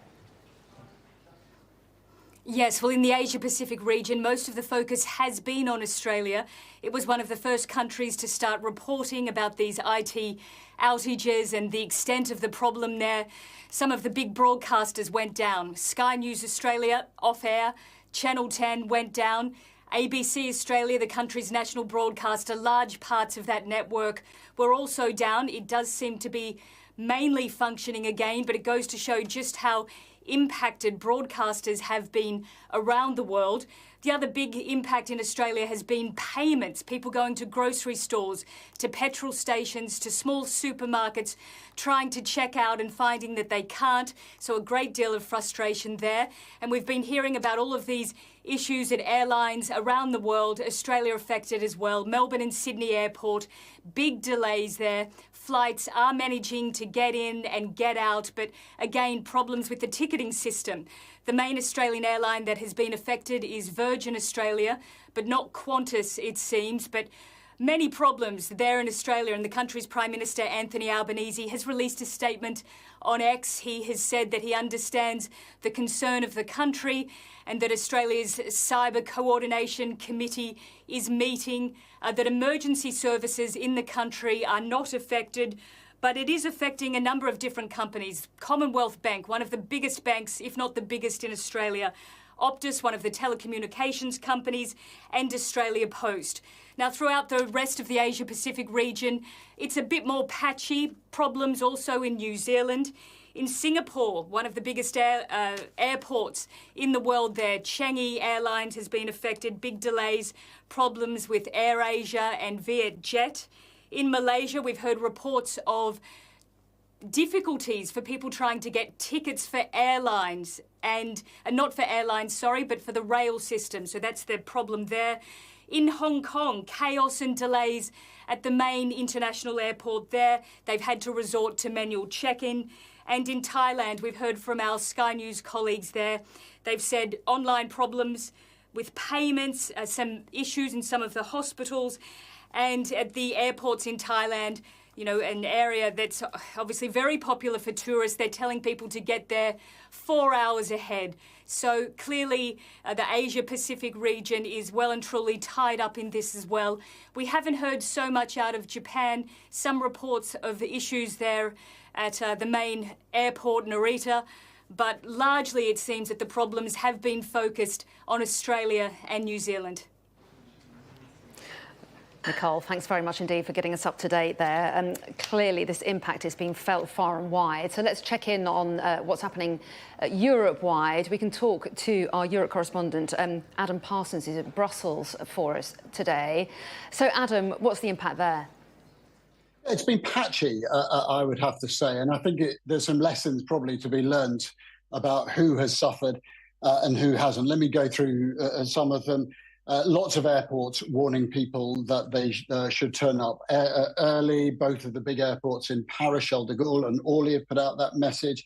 Airports in Italy saying the same thing, Schiphol in Amsterdam.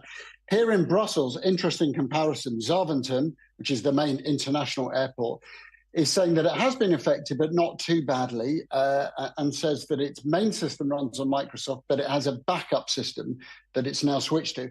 Charleroi, the second more of the budget airport, has seen some absolutely enormous queues down there. Now, there was very early on big worries about Spain, the operator there that runs 46 airports in Spain, saying that it had been affected. In the past few moments, they've just put out a statement. Let me read it to you, saying an air progressively recovers. All airports in the network in Spain are operational. Flights are being operated in collaboration with the airlines, and it says that the whole schedule for the day it expects to run, although potentially with some delays. Looking at some other impacts in Belgium, 2 hospitals, we don't know which ones they are yet, are suffering impacts and are having to go into a sort of backup plan. The transport company here, SNCB, there's been problems with them. The UWV, which is the social security operator in the Netherlands, its website, its access to people calling on those benefits this morning was switched off. And of course, across the continent, you're seeing all sorts of issues for companies and other travel suppliers. A couple of exceptions, I have to say.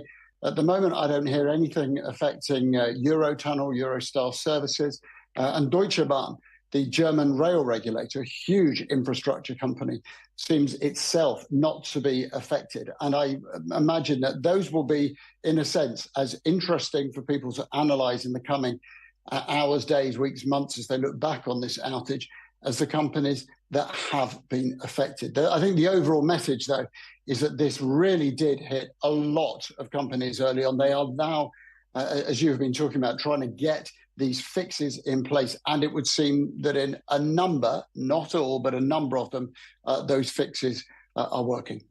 OK, Adam, thanks very much indeed for getting us up to date on the situation there in Europe. We can take you now to the City of London because our business presenter Ian King has been monitoring the situation there. And Ian, obviously so many different companies offering different services affected by this. Yes, absolutely, Anna. As I was saying earlier on to you this morning, the software provider Crowdstrike, they have a 24% share of their market, which is known as endpoint protection. So basically, if you need to buy software services of this kind, then there's roughly a 1 in 4 chance that you are going to have been hit by this. I mentioned Allianz, the insurer, earlier on this morning as reporting problems. I understand that Admiral, a little closer to home, is having some difficulty answering the telephones. The FT's website is reporting that Metro Bank likewise is experiencing some difficulties with customers trying to get hold of it. I mentioned CrowdStrike a moment ago, Anna. In the last half an hour, George Kurtz, who is the president and chief executive of CrowdStrike, has surfaced on social media. He's posted this on X. I'll read this out to you because it is quite interesting.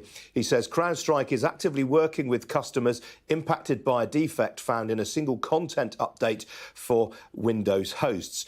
Mac and Linux hosts are not impacted. This is not a security incident or cyber attack. The issue has been identified, isolated, and a fix has been deployed.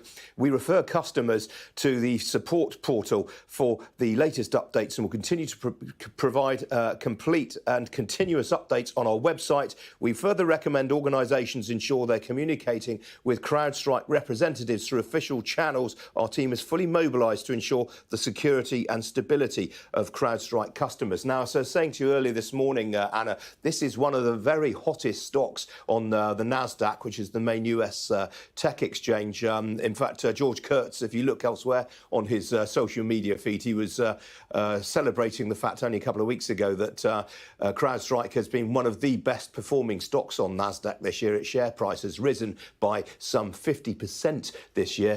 At the close last night, it was valued at some $83 billion US. So I can tell you in pre-market trading, CrowdStrike shares are currently off by some 19%. So this is a very, very serious matter indeed for this particular company as it tries to buoy up support. And as I and Tom Clark, our colleague, have been saying this morning, this is going to take an awful long time to clear up. It's very interesting looking at some of the commentary from around the world. I think parts of the world, particularly in the Asia-Pacific region, a lot of big employers there just sent their employees home when they realised the magnitude of this. People weren't going to be able to log on. They weren't going to be able to do any work that day. In China, in particular, there's one very popular social media site called Weibo, and they've had people posting on it saying, thank you, Microsoft, for an extra day off for us today. So some people are trying to see a silver lining in all of this. Very glad they didn't send you home, Ian. Thanks for your input. And don't go anywhere. I'm not done with you yet. Thanks for the moment. Just before I bring in Tom Cheshire, who's our data and forensics correspondent, who's come in to join me, I just want to bring you a statement or a comment by Louise Haigh, who's the Transport Secretary. She's posted on X this morning saying, we're aware of IT failures impacting several transport operators and terminals today, and we're working at pace with industry and across government on the issue.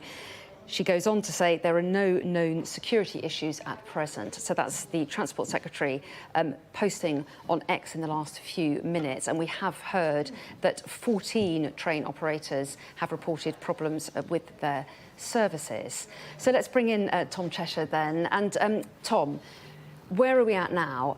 How much do we know the extent of this problem and whether a fix is coming anytime soon? Well, the fix is supposed to be there already.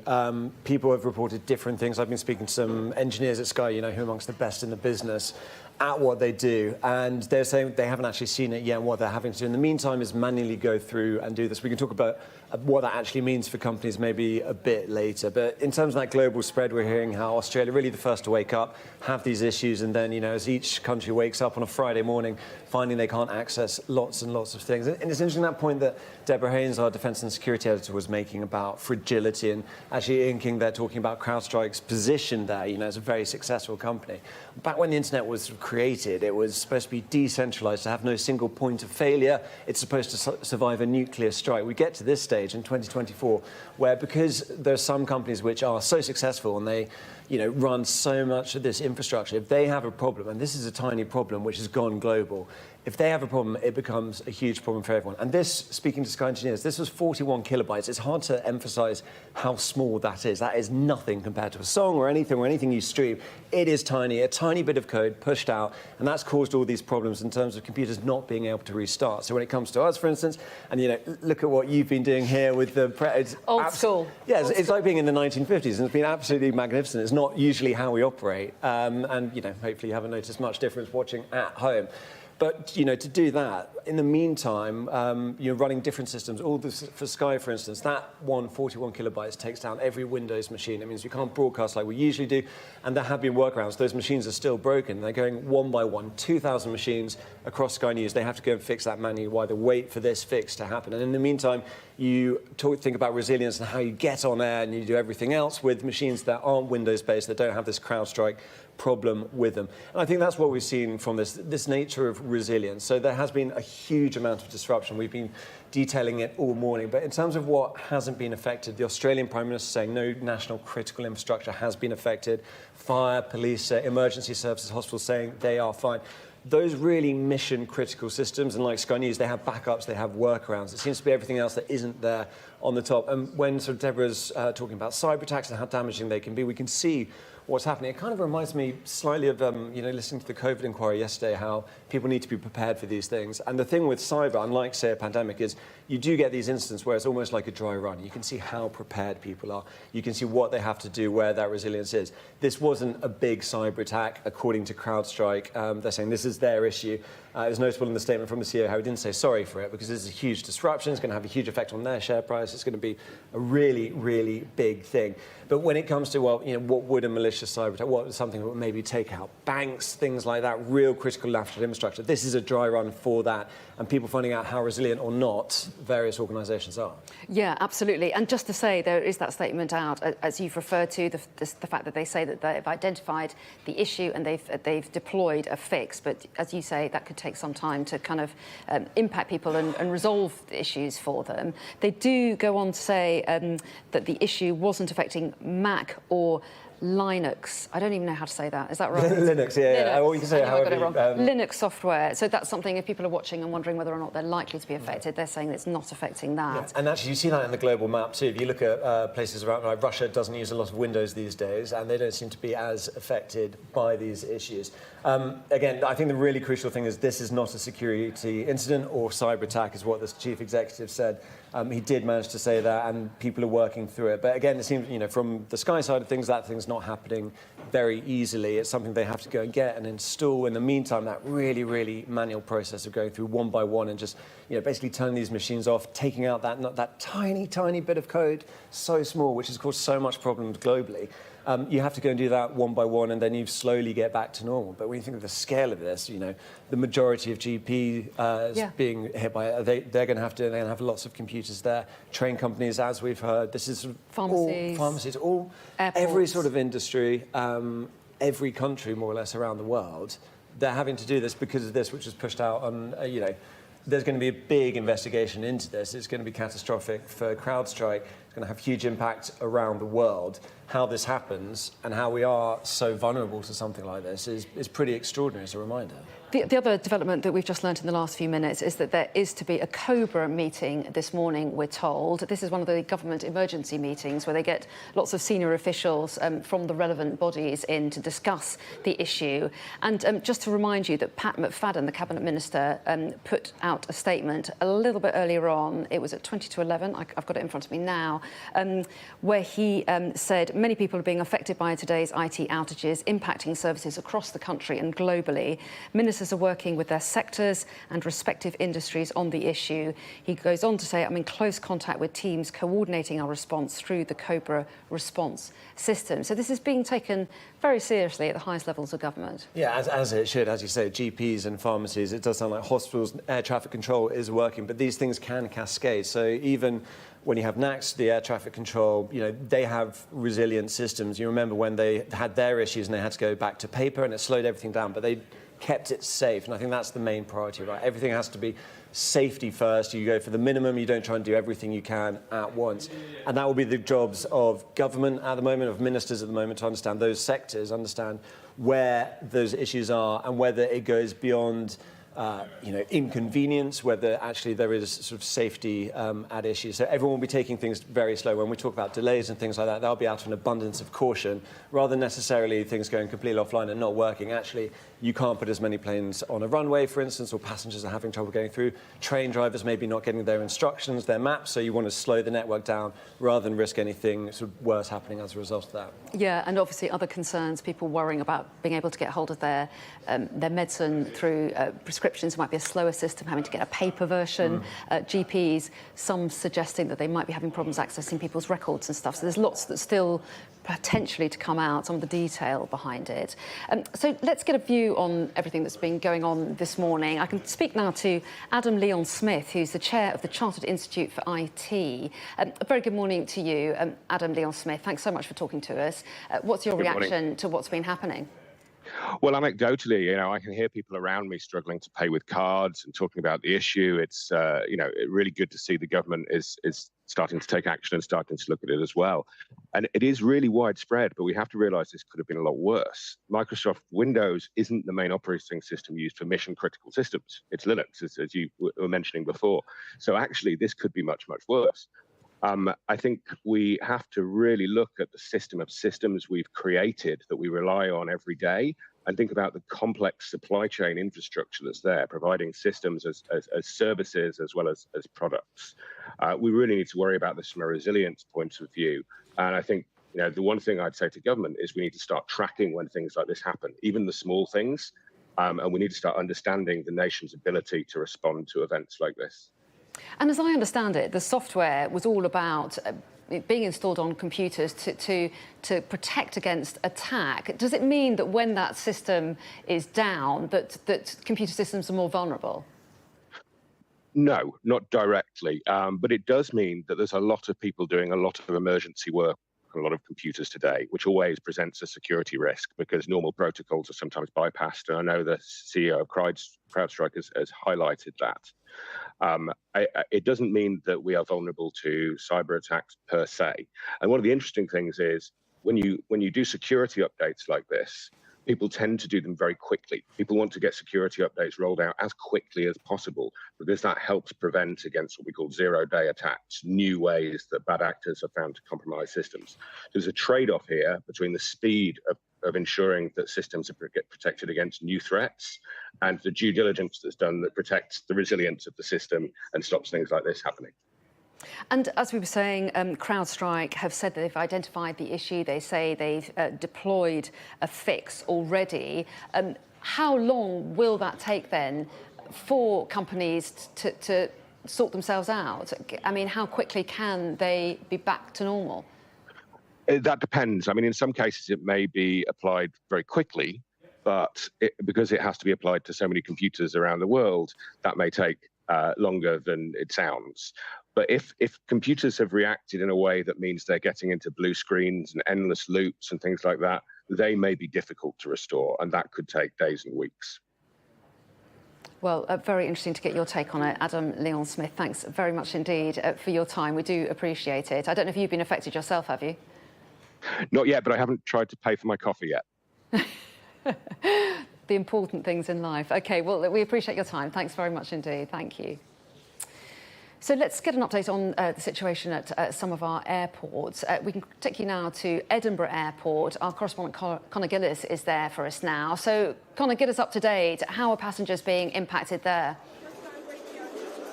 Well, I think it's fair to say, to describe the situation here in Edinburgh as organised chaos. Clearly, this is one major transport hub of many across the world impacted by this global IT issue, these glitches that have caused chaos the worldwide.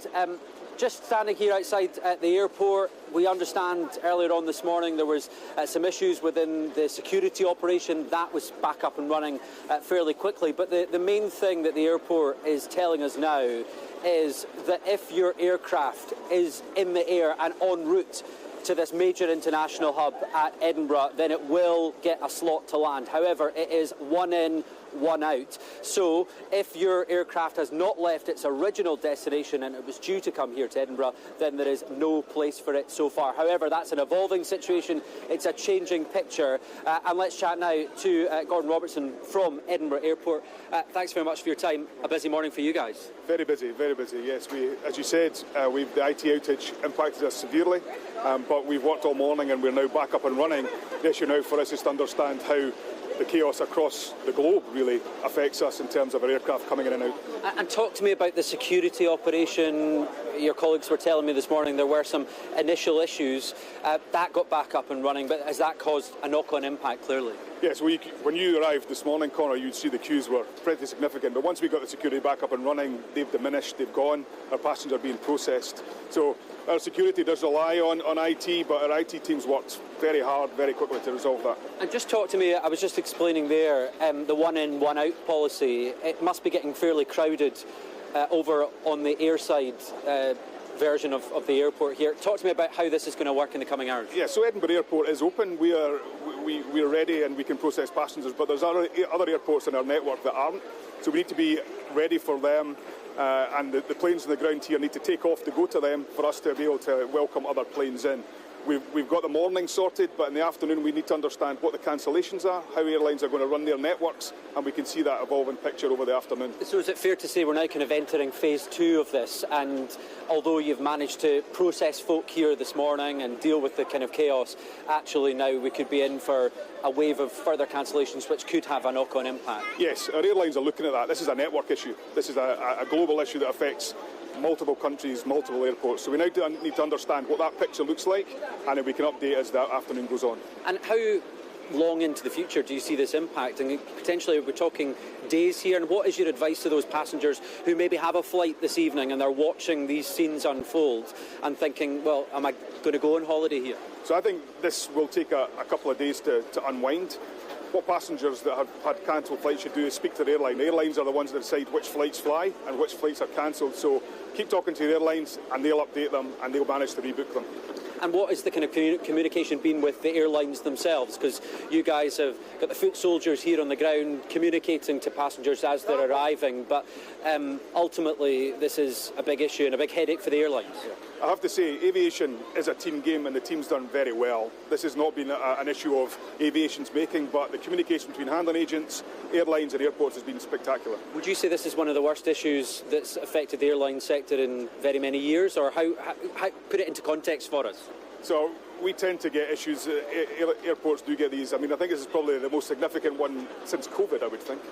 All right, thanks very much for your time on Sky News today. So the most significant since COVID, and we all remember those times where aviation, the travel, tourism sector ground to a halt altogether. Let's go inside just to see if we can have a chat with some passengers who are clearly feeling the impact of this chaos here today, albeit organised chaos. It's worth noting just before we go inside that when you last came to us about 20 minutes ago, this was the security queue. It was stretching for hundreds of metres down in that direction. Well, clearly it's a very different story now. They are processing people, they're getting things back up and running. But we step inside the terminal building, it's starting to get a bit more busy. It's starting to feel like people have questions about whether their flights will indeed be taking off. Right down in the far direction is the Ryanair desk, and I can tell you that earlier on today Ryanair was communicating that their electronic ticketing system was down and they were having to issue manual tickets, so you can imagine the chaos that was causing upstairs with the electronic ticketing system and the processing of that. Let's have a chat with some passengers here. Hi there, you're on Sky News at the moment. What's the situation in terms of your flight? You're standing here in the terminal building. Yeah, we were supposed to go to Germany, Cologne, and our flight was 1:15, but we've just been told that it's been cancelled. And what does that mean then for the kind of knock-on impact of your wider journey? Well, apart from losing financially, hotel bookings, the time aspect, it's just a real hassle. Talk to me, if you don't mind me asking, how much potentially could you be out of pocket as a result of this? Maybe £2,000. It's my birthday today, actually, so yeah, we're going birthday. there. Thank you. We're going there for my birthday. £2,000, and that in the cost of living crisis, you wanted to get a special treat. That must be a real impact. Yes, it is. So we are busy trying to see how we can go with other flights. And have you scrapped the idea of going away altogether now because of all this, or what are you thinking? Well, I don't want to think about that just now. Just go home and try to sleep. Just go home and sleep. Well, good luck and happy birthday. Enjoy the rest of your day. Let's see if we can have a chat with a few other folks. Let's go over here and see what people are thinking. Good afternoon. Sorry, you're on Sky News. Do you have a view at all about the situation here at the airport? We'll come around here. Well, I know obviously it's busy with everything that's happened this morning, but we've just arrived quite recently, so we're just waiting on our flight coming up. So hopefully we'll be okay. And where are you due to be head to? We're heading to Berlin. Berlin. And what has the airline and the airport been saying to you? Well, since I've got here, I mean, the screens have been updated pretty well. We've not actually spoken to anyone, but for us, everything seems fine. So we're just waiting on our flight opening so we can check in our bags. All right, good luck. Safe trip if it happens.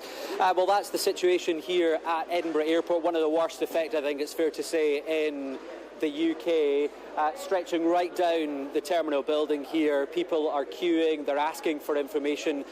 And as the woman that we were just speaking to has pointed out, many will have questions about the personal financial impact of all of this. £2,000 for that couple out of pocket, their holiday, their break away gone. Questions about finances, compensation, all of that will come in the days, weeks and months ahead. But right now here at this airport, it's about getting things back on track, communicating to passengers amid this chaos. I think it's fair to say, though, it could get worse before it gets better in terms of delays and cancellations. OK, Connor, thanks very much indeed for that update. And disruption, obviously, at airports across the country. We'll try and keep you up to date with what's going on at all of them throughout the day. In the meantime, let's get some political reaction. I can speak now to Christine Jardine from the Liberal Democrats, who joins me now. Very good morning to you. Thanks so much for talking to us. What's your reaction to this huge global IT outage? It's terrible, it's frightening, it's very difficult for businesses, small organisations, big organisations as well. And that's why this morning we called on the government to hold an urgent COBRA meeting to deal with this and to reassure people, because the public will need reassured that although this now seems to be almost certainly a fault within the IT systems because of the upgrade, it does cause major problems for a lot of people, like we've just heard. The family whose holiday has had to be cancelled, they'll be worried about being repaid for the flights, getting compensation, all of that. And we do need to look at how we ensure that we have the protection in our economy for something like this happening and minimising the disruption to the public, but also to small businesses and organisations. Well, yes, and what is your reaction? There were people we just saw just there at Edinburgh Airport concerned that they might be out of pocket, worrying about getting money back because of some of the disruption. What would you be calling for today? Well, this is why we called for the COBRA meeting. People need to know how they can get compensation. Now, the compensation will be available from the airlines, but we need to make sure that people get the information on how to do it. You saw Gordon Robertson there from Edinburgh Airport saying that it's the airlines that people need to communicate with to get that compensation. But you've also got the very many small businesses and organisations whose financial situation is going to have been hit, the trading is going to have been hit, and they may not have in a cost of living crisis, when we've had stagnant economy for so long, they may not have the capability to recover from this easily. And that is why we need the government to be looking at what sort of safeguards need to be put in place, what sort of measures that we need to be taking to minimise the dangers. Now, Pat McFadden has made a statement this morning from the Cabinet Office, and I appreciate that. And I think we all welcome that the government is reacting quickly to this. But we do need to do more, and we all need to work together to make sure that we support the government in getting as much possible support and action to minimise the damage and disruption as we possibly can. And in the last hour, the IT security firm Crowdstrike has said that it's identified the issue. They say they've isolated it and they've deployed a fix. But it's early days, obviously, but what do you think this tells us about the potential vulnerability of some of our technology? Well, it tells us that we're immensely vulnerable and that we are too dependent on too few sources, that one company doing an upgrade can potentially disrupt everything in Australia and the United States at opposite ends, if you like, of the global timetable is astonishing. And it just shows you how vulnerable we have become in this global society to one small mistake or one small flaw causing us maximum disruption to our daily lives, but also in our economy and the damage that can be done. And it's why, if you like, cybersecurity experts are so concerned about cyber attacks. But this also shows us that there is a danger internally from the software, from the structures themselves, and that when something like this goes wrong, the impact is massive. Now, this again brings us back to the smaller organisations who will not have the capacity of the major airlines, the airports, government organisations to cope with this, and they will need support and they will need a way of being protected in the future. But I think it does tell us that maybe we need to rethink how we are doing it and how we are dependent on IT, and are we dependent on too few sources? Do we have the availability of support systems that are separate that we really need now? I'm not an IT expert, but I think we need to be thinking about this. I'm sure lots of those questions are being asked around the country. Christine Jardine, we appreciate your time. Speaking there on behalf of the Liberal Democrats, thanks very much indeed. Thank you. Not at all. So let's bring Tom Cheshire back in now, shall we? And Tom, some interesting points being made by Christine Jardine there, talking about questioning whether we're dependent on too few big companies operating our systems and systems around the world is one of the issues, but also just how an incident like this makes us aware of how potentially vulnerable we are in the face of something going wrong like this, or on the other instance, if there was some kind of cyber attack. Yeah, completely. And I think, that just is more and more the case every year. If this had happened 15 years, it's always the biggest outage because more and more of our lives, we rely on these systems for all sorts of things that we didn't necessarily used to. What's been interesting about this is the sort of what's been hit in terms of the really, really critical stuff. So far, that appears to be all right. So if you look at sort of Network Rail saying that the vast majority of the rail network is open despite the IT outage, saying essential train control, communication and running systems are unaffected by today's IT issues. That's the really critical stuff. And that is, it looks like it's kept away from these sorts of issues precisely for that reason, because it is so important. But on the other hand, some passenger information and train crew roster systems are seeing some impact. So you think about that, a train crew, well, you need the train crew to run it. So that's not quite as critical as trains running on the tracks, but it can lead to these sort of cascading problems. Same as we're seeing at airports, it seems that air traffic control is finding there's issues with boarding passes, checking in, for instance, things like that, having to write it out by hand, doing it old school as we're doing it here, and that creates delays, but actually it seems like things are fairly safe. Now, that's really good news. It's not necessarily the case, and I think your point about a cyber attack, I mean, what we're having here is potentially a sort of dry run for what it looks like, what these resilient systems looks like, how that kicks into effect with government. We understand they're having a COBRA meeting to make sure that everything is okay. But also, if you think back to other cyber incidents, it's always really hard when it starts. We've been told this isn't a cyber attack by Crowdstrike. That's what they're saying. But you think back in the past, and actually they have gone after critical national infrastructure. I remember reporting years ago on the WannaCry attack that took NHS hospitals offline. That was really, really critical. It was interesting, actually, we saw, I think it was coming out of Israel, they're saying that they had switched hospitals to manual as a precaution, and they're running that. And we saw the similar sort of thing with WannaCry, but it was a really, really scary moment. And if you came up against a determined attacker, and this is what every country is looking at, including Western powers the other way around, a determined attacker, the sort of damage you do, if you went after those really critical infrastructure, if you stopped money coming out of bank machines, if you stopped the trains running, if you stopped airports running, if you stopped hospitals running, that could be really bad. That said, this, it's been a tiny, tiny bit of code, 41 kilobytes. You can't emphasize just how minute and micro that is, and you have the majority of GPs reporting problems with that, and that is a serious real-world issue when it comes to prescriptions, when it comes to people seeing the doctor. So it does look like a lot of the critical national infrastructure has sort of, I don't want to say it too early, but it seems to be passing the test, and it seems the noises from government are sort of reassurance rather than really worrying about this. But there's still these massive effects because, as you say, that reliance on our own reliance on so much technology everywhere, but that reliance on big companies controlling it.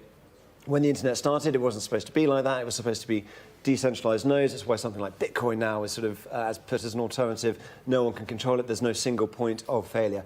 This has been a rather big single point of failure, and I think a lot of people will reassess as a result of that sort of dependent on these big vendors. Yeah, really interesting. And let's find out what Ian King thinks. He's in the city for us and very plugged into how businesses think around the country. Ian, this will be a massive headache at the very least for so many companies of so many different types. Absolutely, Anna. The interconnectivity of the global IT infrastructure means that there is massive knock-on effects for all sorts of businesses. As I've been describing earlier, at the heart of all this is the US software company Crowdstrike. This problem appears to have been caused by an upgrade to a piece of software called Falcon Sensor. And this is a very major player in so-called endpoint security, which was initially a service that was supposed to help with antivirus software. That was originated into that. Over time, it's evolved into a whole wider panoply of IT services, including threat detection, device management, data leak protection, enabling management of networks. It enables network administrators to control access to devices. So it's a very, very big piece of global IT infrastructure. And Crowdstrike has a 24% share of that market globally. So it's absolutely front and centre. As I said earlier on, basically, if you require this kind of service, you've got a 1 in 4 chance of buying it from this company, which is why so many businesses have been affected. Obviously, aviation is a key one. Anything involved in activities such as ticketing will be affected by this. As we've been reporting, GP surgeries, appointment booking, repeat prescriptions, all of those kind of activities are being affected by this as well. We've heard, for example, from the likes of Metrobank saying that some customers are struggling to make payments. We've heard from the German insurance giant Allianz. Some of its staff have been struggling to log on. And of course, aviation is the key one. One of the first manifestations that this was a problem was when flights started to be cancelled in the Asia-Pacific region. And very, very quickly, the FAA, which is the main US aviation regulator, told 3 of the country's main carriers, United, Delta and American Airlines, that they had to ground their fleets. In the last half hour, I can tell you, Anna, that American Airlines has resumed flying again.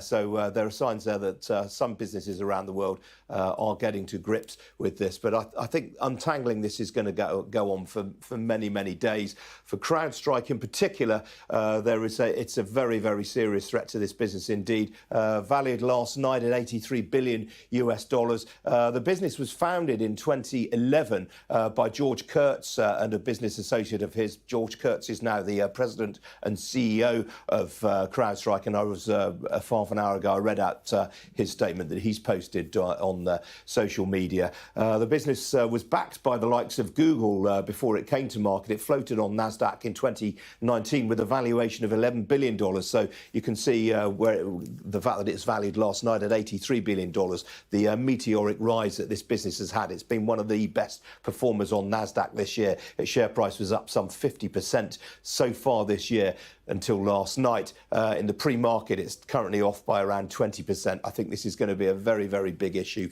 indeed for this particular company. But more broadly, as you were hearing from Tom Cheshire there, I think this is going to become a major, major issue in the US presidential election. J.D. Vance, who's Donald Trump's running mate, confirmed as his pick for vice president nominee earlier this week. Well, J.D. Vance is someone who really understands the tech ecosystem, and in particular that startup sector. He has lots of ties in Silicon Valley, but he's very interested in companies that innovate and in companies that disrupt. Where he's also been very critical, crucially, is in the role of big tech and the dominance of these big tech companies. And J.D. Vance has made a number of statements this year in which he's accused the battalions of big tech as basically stifling innovation, stifling competition, not necessarily acting in the best interests of consumers. And I suspect if Donald Trump is elected with J.D. Vance as his vice president, you are going to see a Trump administration coming in very hard on big tech and accusing them of all sorts of anti-competitive behaviour.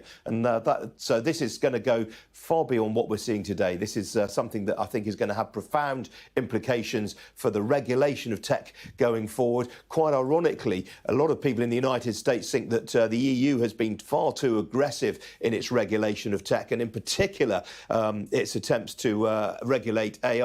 Well, I think you might see the US going down a similar road in future. OK, Ian, thanks very much indeed. And as Ian was saying there, GP services affected. Just very quickly want to bring you an update from the chairwoman of the Royal College of GPs, who says that any form of IT outage is a serious concern. She says that their members are telling us that the outage is causing considerable disruption to GP practice bookings and IT systems. Practices using IMIS IT systems appear to be particularly affected. And her message was, bear with us. Not just GP services, TV broadcasters like ourselves, but also banks, airlines, train companies, all affected in a number of countries around the world by this big global IT outage. We'll have all the very latest developments coming up for you after this short break. Don't go away. Severe disruption here at Edinburgh Airport, one of the worst affected in the country today. And I think it's fair to describe this as organised chaos at the moment. The queue to get through security is taking about an hour at the moment. It starts inside the terminal building there, and let me tell you, it snakes all the way down here for hundreds of metres down as people patiently wait through the issues that are affecting millions of people across the globe at the moment when it comes to this IT shortage. A couple of updates for you. The entire security system was out for a period of time here at Edinburgh Airport this morning. I'm told that is now back up and running. However, the knock-on impact from that is becoming clear now. I am told by a source here at Edinburgh Airport that any aircraft that is coming into land is in the air at the moment will be allowed to touch down. However, if that aircraft has not left its original destination, then it will not be able to land here as things stand. It is essentially the flow rate, as they're describing it, the capacity rate is at its maximum at the moment. This is a major international hub. Many American destinations fly in and out of here, including domestic routes and across Europe, and the significant impact is being felt severely. I think what's also clear to see here is that Ryanair, one of the biggest airlines across Europe, is saying that its electronic ticketing system is down here, so they're having to manually give out paper tickets to people, which is bogging the entire process down. Let's have a chat with some passengers, because that's who we want to hear from today. Let's have a chat with Jill. Jill, thanks for talking to us on Sky News. What's your situation here today? We were meant to get a 7 a.m. flight this morning. And we got through security, and then the tannoys and the screens weren't updating, so it just kept saying waiting for gate. So we kind of waited for the gate, and then they announced the gate a couple of hours after the flight, and we got to the gate. We waited there for about an hour with the screen still saying Geneva. And then I spoke to an EasyJet lady, and she'd said, "Oh, I actually boarded that flight an hour ago." So your flight was gone? It's gone. Yes, we didn't know it was gone. Now, obviously, this is a huge global issue that's being impacted here, but how are you feeling obviously, you'll be gutted not to be going away. You're watching Sky News, our major breaking news this lunchtime. Businesses and institutions around the world have been knocked offline because of a massive IT outage, believed to have been caused by a faulty update to a widely used cybersecurity software.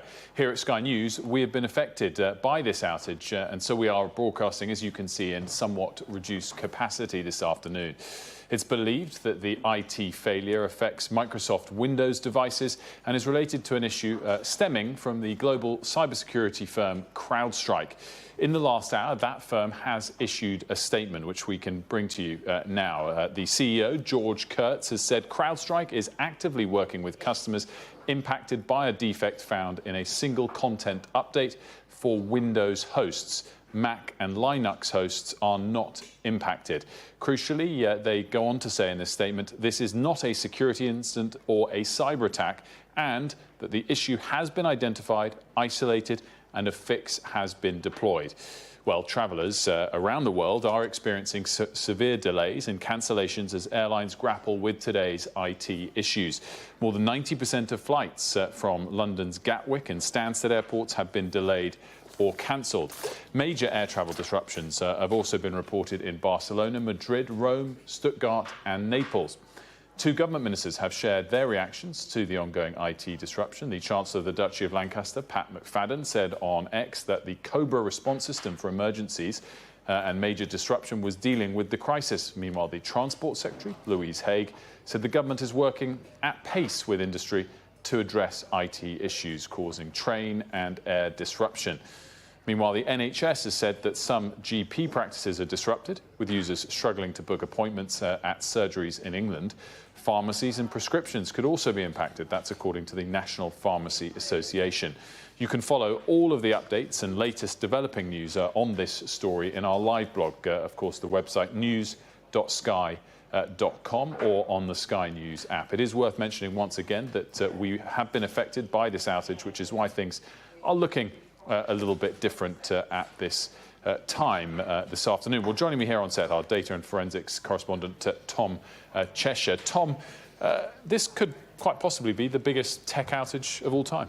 Yeah, I think it might be up there, and there are really interesting reasons as to why this is so big. But it's sort of in terms of how this unfolded, it started in America with this update, and this is a tiny update. We've been speaking to engineers about this, 41 kilobytes. It's, you know, it's hard to say just how minute this is, and it's caused so much problems. Starting in Australia, the first to wake up to this, people switching on their computers and rapidly realising that banks were having to close, stores were having to close, airlines having issues, and it's all these different sectors. And then as Europe wakes up, and we've seen the disruption that's happening here, whether it's airports, whether it's GPs. What has been interesting, I think, you know, in terms of that statement from CrowdStrike to begin with, this is not a security incident or cyber attack. They have ruled that out. They also didn't say sorry in that statement. This is going to be a huge thing to go through later. But it also does seem that a lot of the really critical systems, so when it comes to hospitals, we've had statements from hospitals saying they've only been affected in minor ways. Same for NACS, which controls air traffic in the UK, saying that's all fine. Now, there are these issues at airports, but it seems to be more,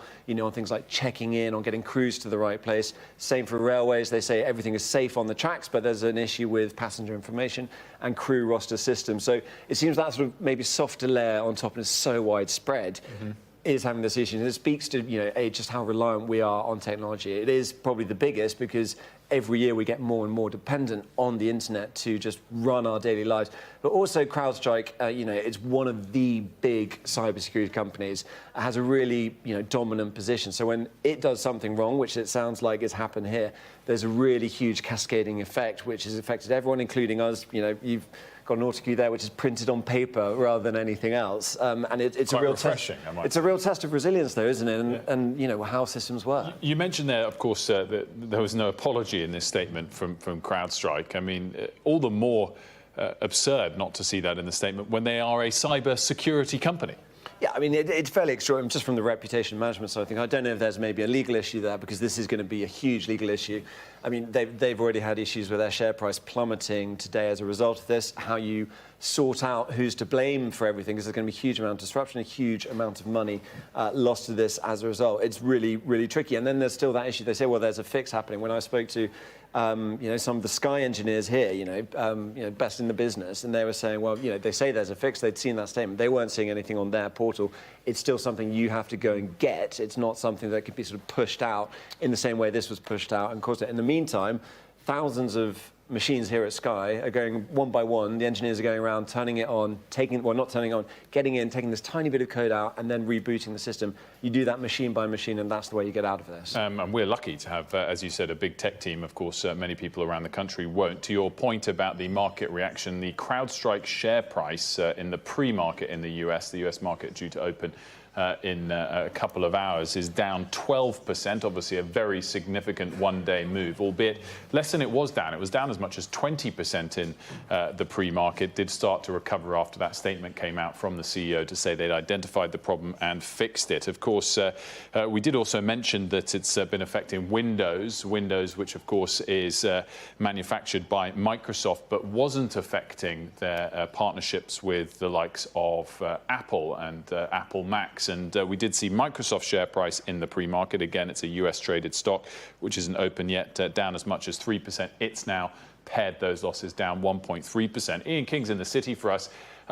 Ian, when we talk about the scale of this IT outage, as we just were there with Tom, it is a little bit of a surprise. We didn't see a sharper market reaction, whether that was before this slightly offsetting positive statement from the CEO of CrowdStrike in the last couple of hours or not. The markets are relatively resilient.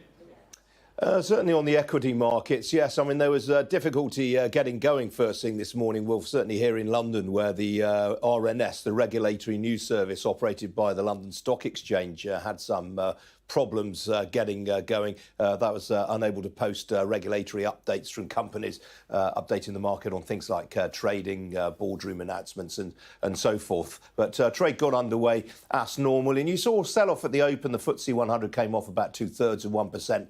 Most of the continental European indices did as well. And that's kind of been the pattern of the morning, really. London's actually clawed back some of its earlier losses. The biggest, the main fall in the continental European indices right now is the DAX in Germany, which is currently off 3/4 of 1%. That's not to say there are some fallers to mention in London this morning, and chief among them in the FTSE 100 is Beazley, which is one of the big Lloyd's of London listed insurers. Concerns there for the kind of payouts it is going to be facing. I suspect a lot of the insurance industry will say that this is a force majeure that they wouldn't necessarily have to pay out on. So the ramifications of this are going to go on for months and months, way beyond what the initial clear up of this and trying to clear up this patch and the problems with Crowdstrike. Crowdstrike, by the way, Wilf, as you said, it did sell off on the pre-market more than 20% at one point. It's now currently around some 15% lower. Worth pointing out, this has been one of the best performers on the Nasdaq so far this year. The shares, until last night, had risen some 50% this year, valuing Crowdstrike at $83 billion. It came to market in 2019 with a valuation of $11 billion. The business was founded in 2011 by George Kurtz, who, of course, is now the president and CEO. He is a billionaire many times over from his activities in this. His career is quite interesting. He's been a long-term player in this particular field, Will. It's known as endpoint security. And initially, that was the practice of providing antivirus protection to buyers of software services. And over the last decade or so, it's really evolved into a sort of whole wider panoply of IT services, including threat detection, device management, data leak protection, enabling administrators to provide access, compliance, connecting devices from remote locations. So it's a far wider activity than was once the case. And Crowdstrike is the leading player in this field. It's got 24% of the market. I think the next biggest player in the field is McAfee, which is about 9%. And interestingly, George Kurtz, the chief executive of Crowdstrike, was previously a chief technology officer of McAfee. So he has a very, very long track record in this field. I imagine he will be feeling the heat so far. Tom Cheshire paraphrased the statement that he put out on X about an hour and a half ago now, where he was stressing that this was not a cyber hack as such. The company made its name, very interestingly, from identifying activity by Russian-backed entities, Fancy Bear and Cozy Bear, who hacked into the Democratic National Committee. And that was seen at the time as one of the ways in which Russia interfered with the 2016 US presidential election, in which Donald Trump was ultimately elected, of course. Great stuff. We're going to be back with Ian, of course, throughout the day. Markets trading relatively flat, just slightly down in Europe. Of course, Crowdstrike shares remain low in the pre-market in the US, down some 12%, but off their lows of down 20%. A reminder that Pat McFadden, the Chancellor of the Duchy of Lancaster, had said that he was in close contact with teams coordinating our response through the COBRA response system. We do just have a statement coming out of Downing Street. It's been held at an official level, the meetings, as opposed to with ministers themselves. A number 10 spokeswoman has said, quote, "We recognise the impact that this is having on services, and the government is working closely with the respective sectors and industries on this issue, which is affecting services not only across the UK but also globally." Officials have met in the COBRA unit on this morning, and of course are updating ministers regularly on the issue. She said she was not aware of plans for a COBRA gathering with ministers themselves present. She was asked why Sir Keir Starmer didn't chair the meeting himself, and she said the Prime Minister had bilaterals with President Zelensky and Cabinet this morning, but all ministers, including the Prime Minister, are being kept informed with the latest, and she said she was not aware of government business itself being hit by the outage. We're going to discuss the significance of that COBRA meeting, whether or not ministers should have been present, whether or not, even with officials, the meeting was held quickly enough with our political team in just a moment. But we want to get back to updating you on how this tech outage has affected people around the world, first of all, and our team is standing by to do that for you. First, we're going to go to Nicole Johnson, who's in Beijing for us this morning. And Nicole, I guess you woke up to all of the repercussions from this outage before we did, and talk us through how it's affected the Asian region more broadly. Well, it was Australia and New Zealand, the Southern Hemisphere, that woke up to the news first. And the impact was felt pretty quickly, with major television broadcasters going down in Australia. The network Channel 10 off air, Sky News Australia, it went down. Large parts of the national broadcaster, the ABC, had problems, and they had to go to some form of emergency broadcasting as well. So it goes to show just how badly affected broadcasters have been internationally. Also on the issue of airlines, big delays at Australian airports in Melbourne and Sydney at a very busy time of year there, where many people are trying to get out of the Australian winter to warmer climates. Problems with check-ins there. It seems that Qantas, the major Australian airline, is operating okay, but Virgin Australia is having problems. But the other big difficulty in Australia has also been trying to pay for things. People going to the checkout of petrol stations and grocery stores, finding that they can't even pay. Also reports of universities having problems. Some parts of Victorian police. Some big companies in Australia, the Commonwealth Bank, the largest bank in Australia, problems with online banking, Optus, one of the big telecommunications companies, as well as Australia Post. Now, the Australian government, the Prime Minister, Anthony Albanese, released a statement and said that the government is well aware of the concerns of people in the country and that they had assembled their cyber task force to deal with this.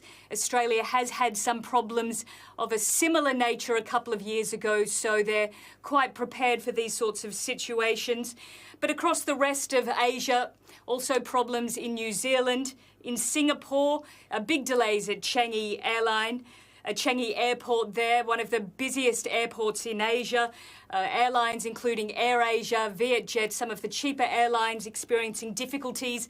Similar problems at Malaysia's Kuala Lumpur International Airport, and also with train travel, trying to get reservations and ticketing in Malaysia.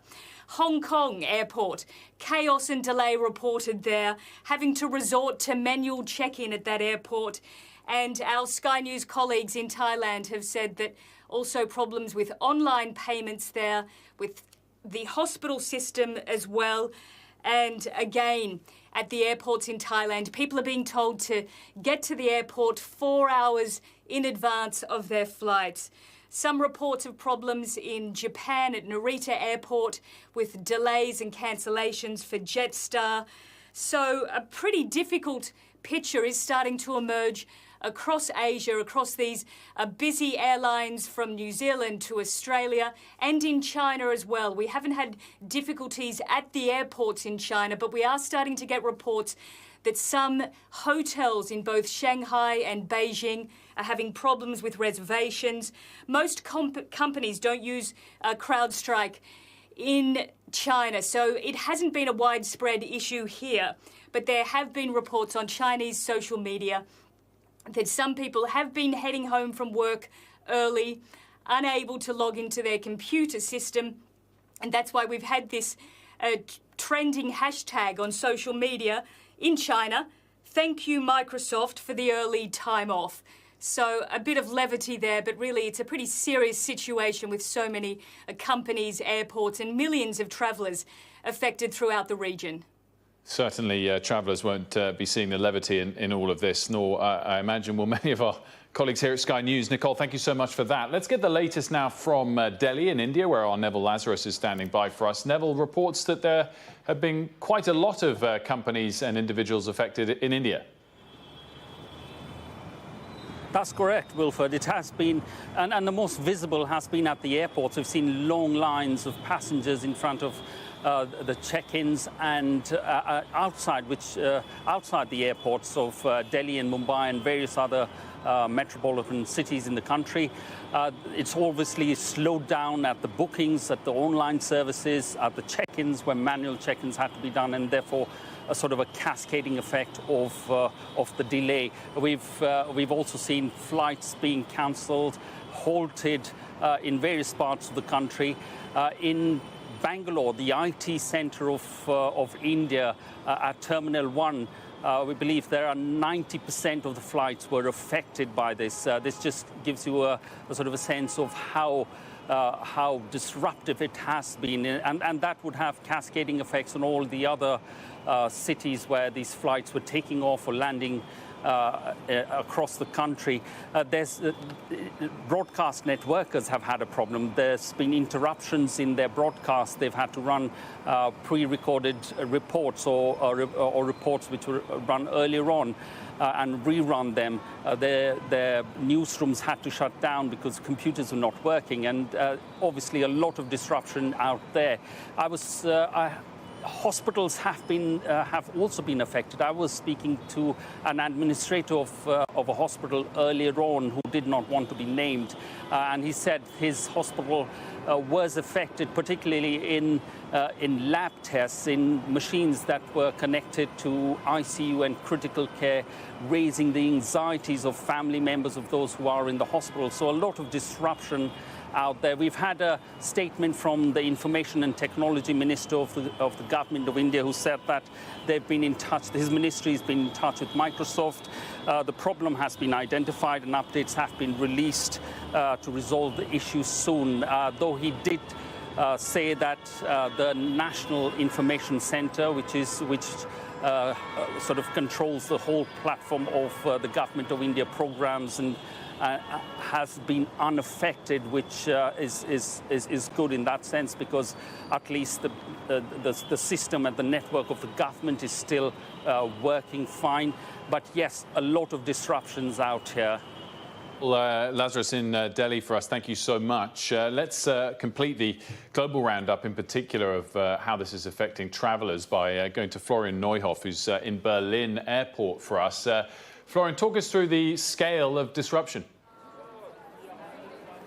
Well, Wolf, as you can see, the queues here at Berlin Airport are not getting any shorter, and these are passengers who are trying to get flights with airlines who've been affected by the outage, either by the outage of the airport or their own systems. And we have a mix of people here. Some people have come after 10 o'clock when flights officially resumed here and have experienced no problems and they will be getting their flights soon. Others have been here for hours and are desperate. Their flight's been cancelled and they don't know what to do.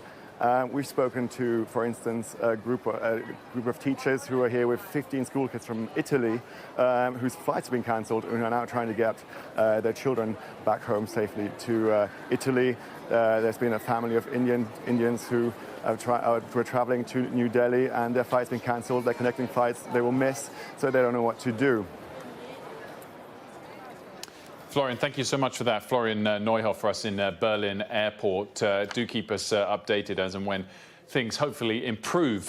We mentioned earlier in the introduction, this hasn't just been travellers that have been affected, but also those in the healthcare industry. In fact, Neville was reflecting on that particular topic from India for us. We're able to bring in now Dr. Ellie Cannon. Dr. Cannon, thanks so much for joining us. Have GP practices and hospitals here been affected?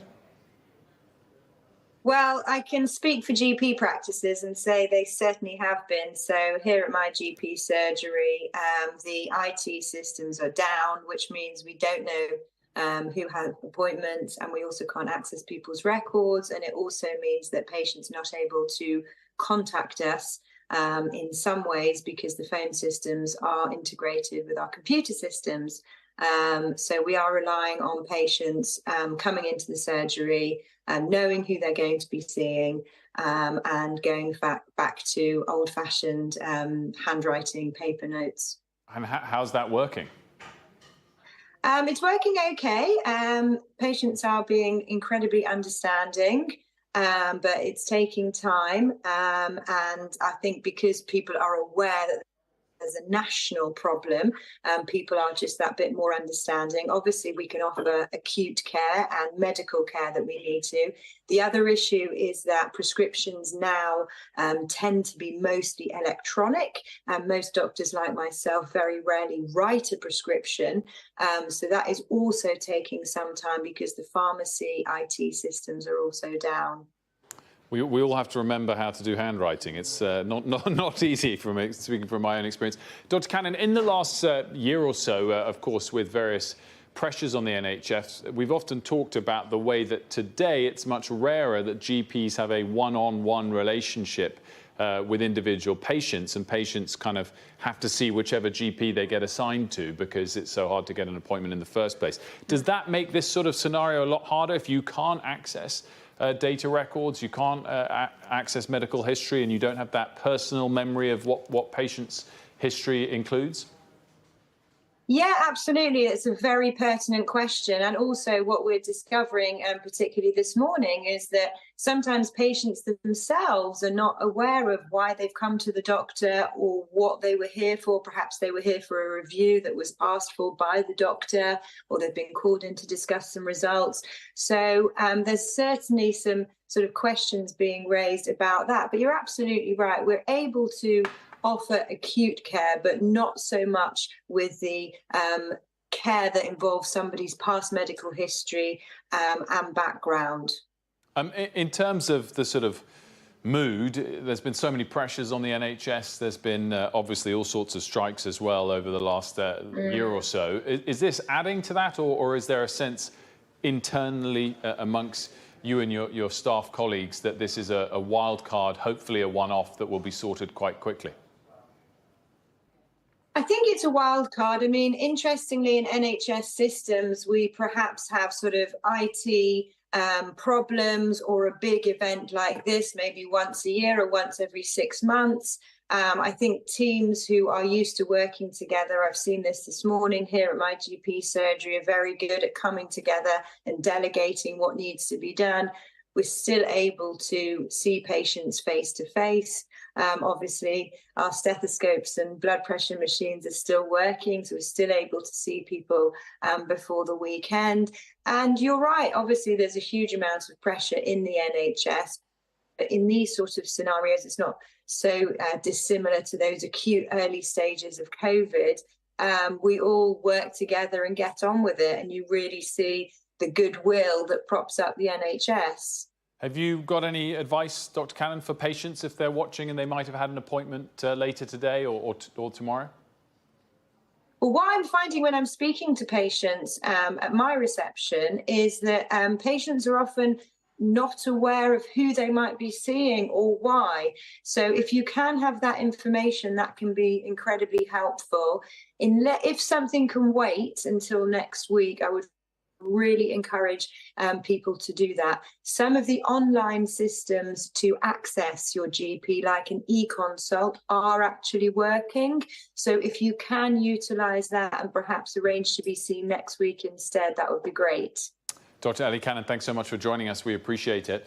I want to recap that news that came out of Downing Street a little while ago. Of course, earlier in the day, we'd heard from Pat McFadden, the Chancellor of the Duchy of Lancaster, saying that he was in close contacts with teams coordinating our response through the COBRA response system. And more recently, a Downing Street spokeswoman said that we recognise the impact it's having on services, and the government is working closely with the respective sectors and industries on the issue, which is affecting services not only across the UK, but also globally. Officials have met in the COBRA unit on this morning and, of course, are updating ministers regularly on this issue. She did also add that she was not aware of government business itself being disrupted by the IT outage. Rob Powell's with me here around the desk to discuss. Rob, just remind us the significance of the COBRA gathering, the very fact that it's gathered at all. It's essentially the setup by which ministers, officials, people from other government agencies can come together when there is a one-off emergency like this, share information and coordinate the government response or the state response across not just Whitehall and Westminster, so the bits of government, but also across other agencies that might be related as well. So it may not be in the case of this emergency, but in others you would get police forces, armed forces coming in. You would imagine there'd be people involved from things like the National Cybersecurity Centre in meetings like this. So it's the sort of mechanism that's triggered to allow a response to be formulated, basically. And how significant or rare is it that it's just officials but not ministers as well? Does that suggest they're not seeing this as important an issue as it could have been? I mean, potentially. You sometimes do find it ramps up, though, and the kind of cogs start whirring, officials start to meet, and then at a later stage you might find that ministers are brought in as and when. It might not necessarily be the Prime Minister, it might be chaired. You sometimes find other senior cabinet ministers chairing the COBRA as well. The number 10 spokeswoman did say that Sir Keir Starmer has been obviously meeting President Zelensky in Downing Street this morning. There's been a cabinet meeting as well. So it may be that these first initial meetings are official only level, and that if it looks like the impact of this IT outage is more widespread, if it is having a more severe impact, maybe then it would get ramped up to ministers after that. Do you think this is the first big challenge for Sir Keir Starmer in government or not? I think of a kind of acute emergency nature, yes. Obviously, there's lots of other big grinding policy challenges that we talk about all the time and have talked about throughout the campaign. But in terms of the thing that arrives out of nowhere, out of a clear blue sky, to sort of test that sort of decision-making that you only really get to be tested on when you're Prime Minister. You don't really get tested on this sort of stuff when you're Leader of the Opposition. Yes, I think it is the first one that he's had. Well, we'll see how it all goes. A reminder that the number 10 spokeswoman did say they were not aware of government business itself being affected by this IT outage. We're going to have lots more on this unfolding global story with news of this major disruption affecting companies all around the world. Sky News will be back in just a couple of minutes. Don't go anywhere.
Welcome back to Sky News this afternoon. A reminder of the top story. A major IT outage is causing widespread and pronounced disruption to companies and individuals all around the world. Sky News is one of those companies that has been affected, which is why our coverage is looking a little bit different at this stage. The IT outage has affected Microsoft Windows-supported devices, and in particular those that had their cybersecurity software provided by a firm called Crowdstrike. Well, in the last couple of hours, the CEO of Crowdstrike, George Kurtz, issued a statement that included the lines, quote, "This is not a security incident or cyber attack.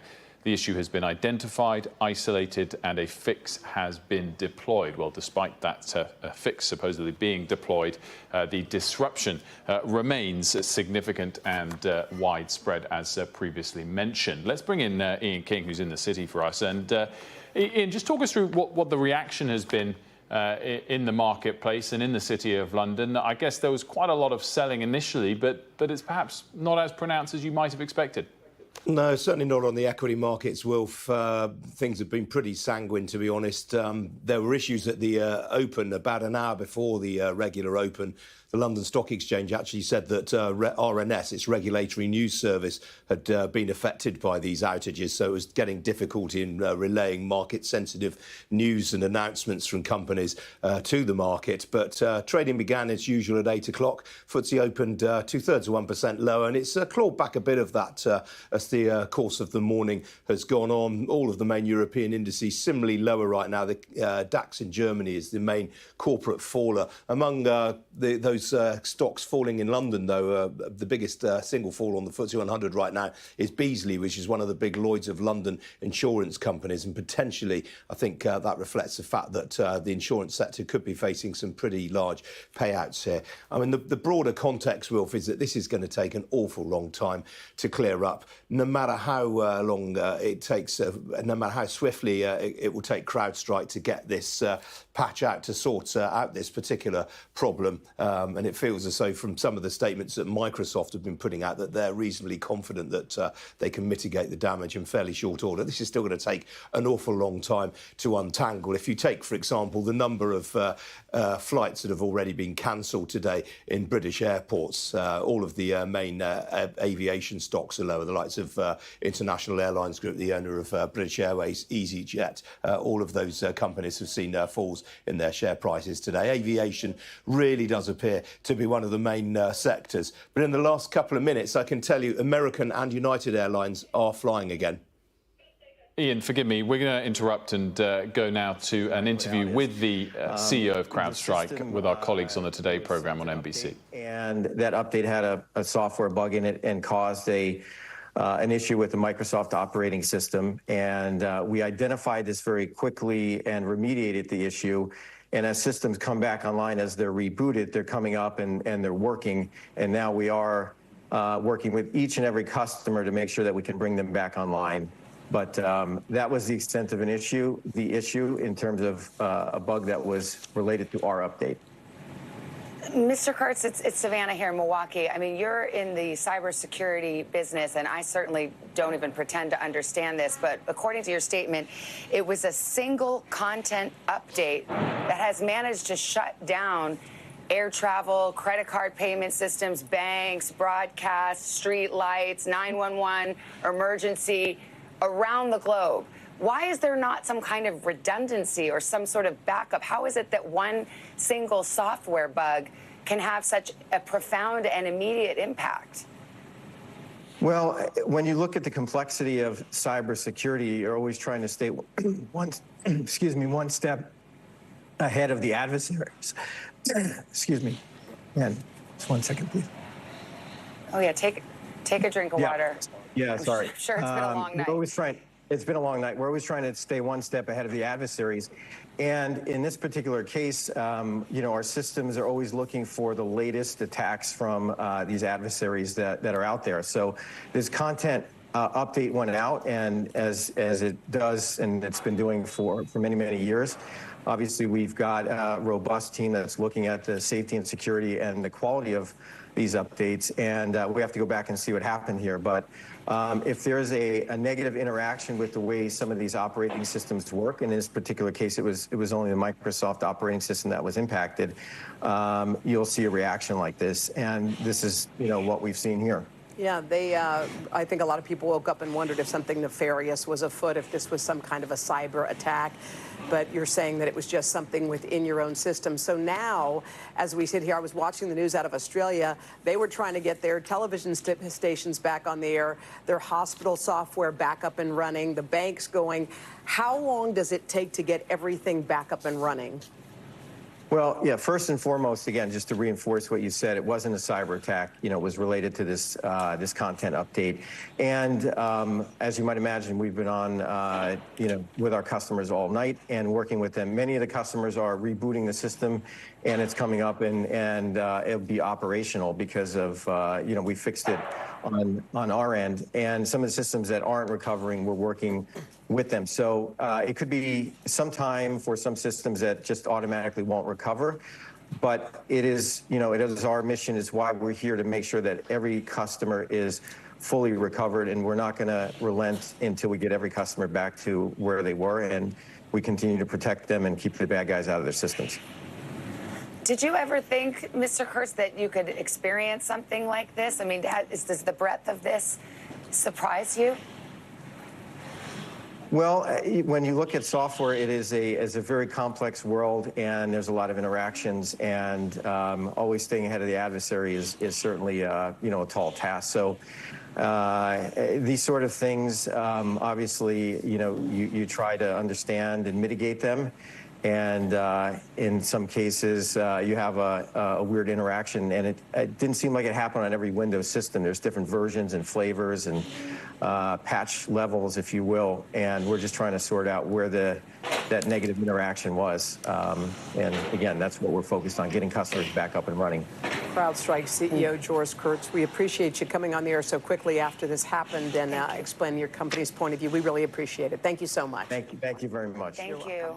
All right. Well, that was our colleagues at NBC's Today Show, Savannah Guthrie and Hoda Kotb, interviewing George Kurtz, the CEO of Crowdstrike, who did confirm that it wasn't a cyber attack that caused the issue. It was just something internally, in terms of being pressed on the breadth of how this happened, seemingly so simply, with just an internal glitch, as it were.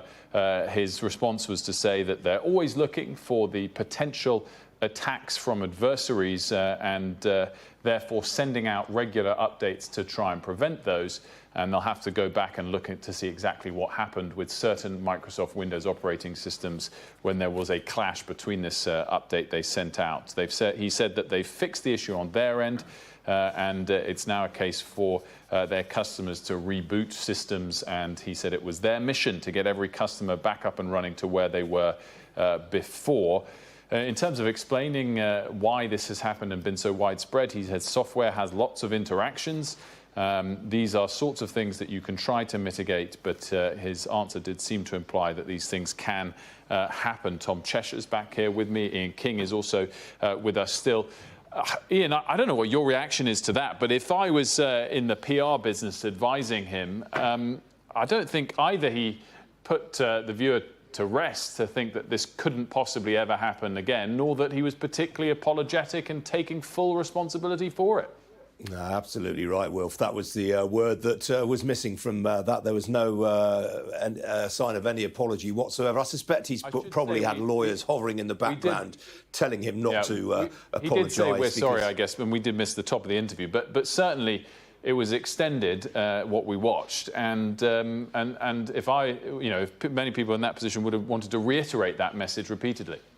Yeah, absolutely. I mean, that's what a good CEO will do. As I say, the lawyers have probably urged him to keep the apologies to a minimum, given that you potentially leave yourself wide open. I thought that was a very, very good question put to him, which was why did this happen when it did? And it's something that I've picked up over the course of the morning, Will, from a lot of people. Why do so many software upgrades seem to take place? I mean, all of those of us who have devices from the likes of Apple, there are so many regular software updates that are pushed through.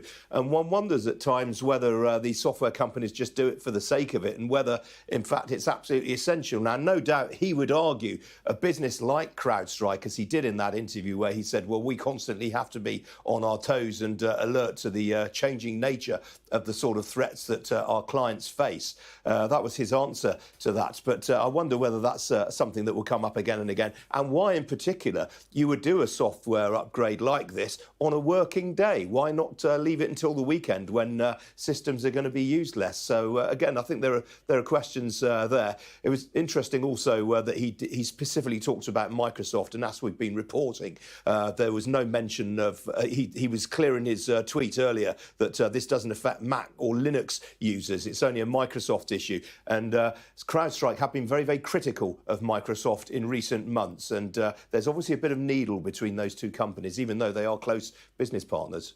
Ian, great stuff. Thanks as always. And Tom, as I mentioned, is here as well. Tom, it's interesting. In the part of the interview we saw, you felt there was a gist of saying, well, we have to stay ahead of the adversaries, those that want to cause harm, as if to excuse, an error internally that causes probably more harm than any of us would imagine is likely, at least, let alone maybe not plausible, from external bad actors. Yeah, there's one line in that interview from the CEO of Crowdstrike where he said, we continue to protect our customers and keep the bad guys out of their system. I think they'd rather keep the good guys out of the system based on what's happened. The other issue with that, I mean, again, this is a tiny update, and his tone, a lot of that was mistakes happen, as you're saying, and that doesn't really wash. Like, this shouldn't happen. This is probably the biggest outage in history. To say that, well, hey, this stuff happens. It was tiny. It was a small update, 41 kilobytes, a bit of code, absolutely minuscule. For it to have this cascading effect is extraordinary, both in terms of it going out in the first place, this interaction with systems, even if it is complicated, for that to have that effect is just extraordinary. And he also said, well, we're working to make sure every customer is fully recovered. Every customer is, we're talking millions of people across the world. This is a huge, huge thing. This isn't just going back one by one, and he's also saying it won't recover automatically. So again, they have to go and do this manually. This is going to keep cascading down, really. We're also seeing all sorts of issues, but people are just going to have to fix it, like we've been doing here at Sky, computer by computer. They've been doing that without CrowdStrike's help to start with, even if the CEO said they identified it promptly. It's engineers who've been having to go, actually, we're going to take that bit of code you sent to us to keep us safe. We're taking that out now so we can get back up to speed. Perhaps it's a small saving grace for a cybersecurity company that they weren't, in fact, hacked, but nonetheless not a greatly reassuring interview from the CEO of Crowdstrike. In terms of the repercussions of all of this and how it's affected people, of course, travel has been one of the main areas that have seen pronounced consequences. And Simon Calder, a travel expert, able to join us on this. Simon, in terms of the scale of, particularly, I mean, I can see you're outside a tube station, but particularly at airports, have we seen a level of disruption to this extent for recent years or not? We have, and let me take you back, Wilfred, to August bank holiday last year. Really the end of the last peak summer season. Today is the beginning of the peak summer season. And you might recall that we had an IT failure at NATS, the air traffic control system, and their backup system promptly fell over as well. That resulted in hundreds of flight cancellations, tens of thousands of people being stranded in various parts of the world.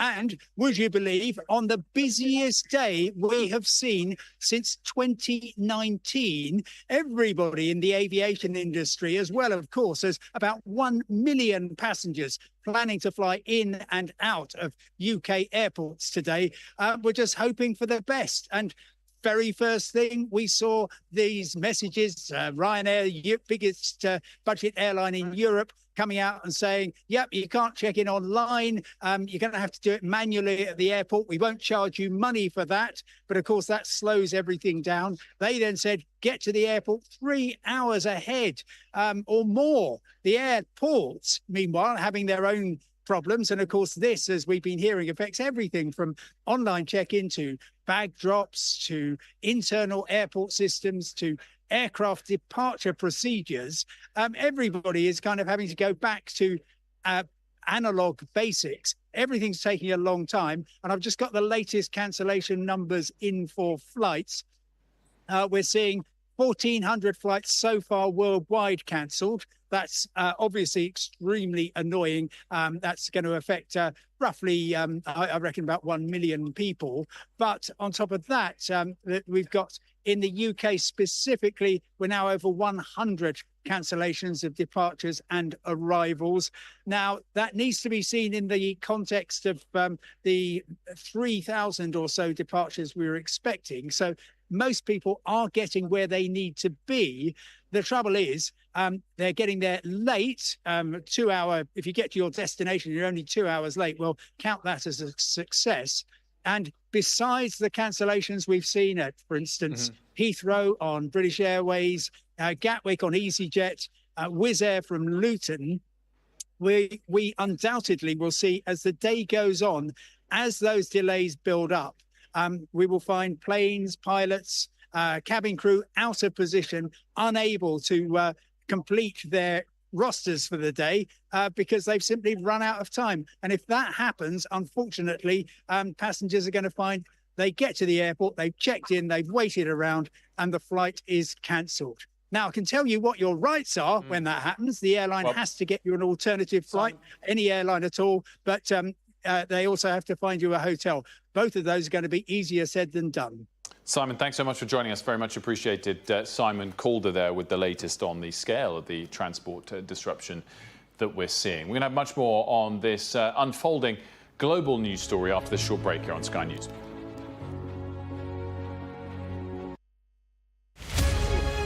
Inside just to see if we can have a chat with some passengers who are clearly feeling the impact of this chaos here today, albeit organised chaos. It's worth noting just before we go inside that when you last came to us about 20 minutes ago, this was the security queue. It was stretching for hundreds of metres down in that direction.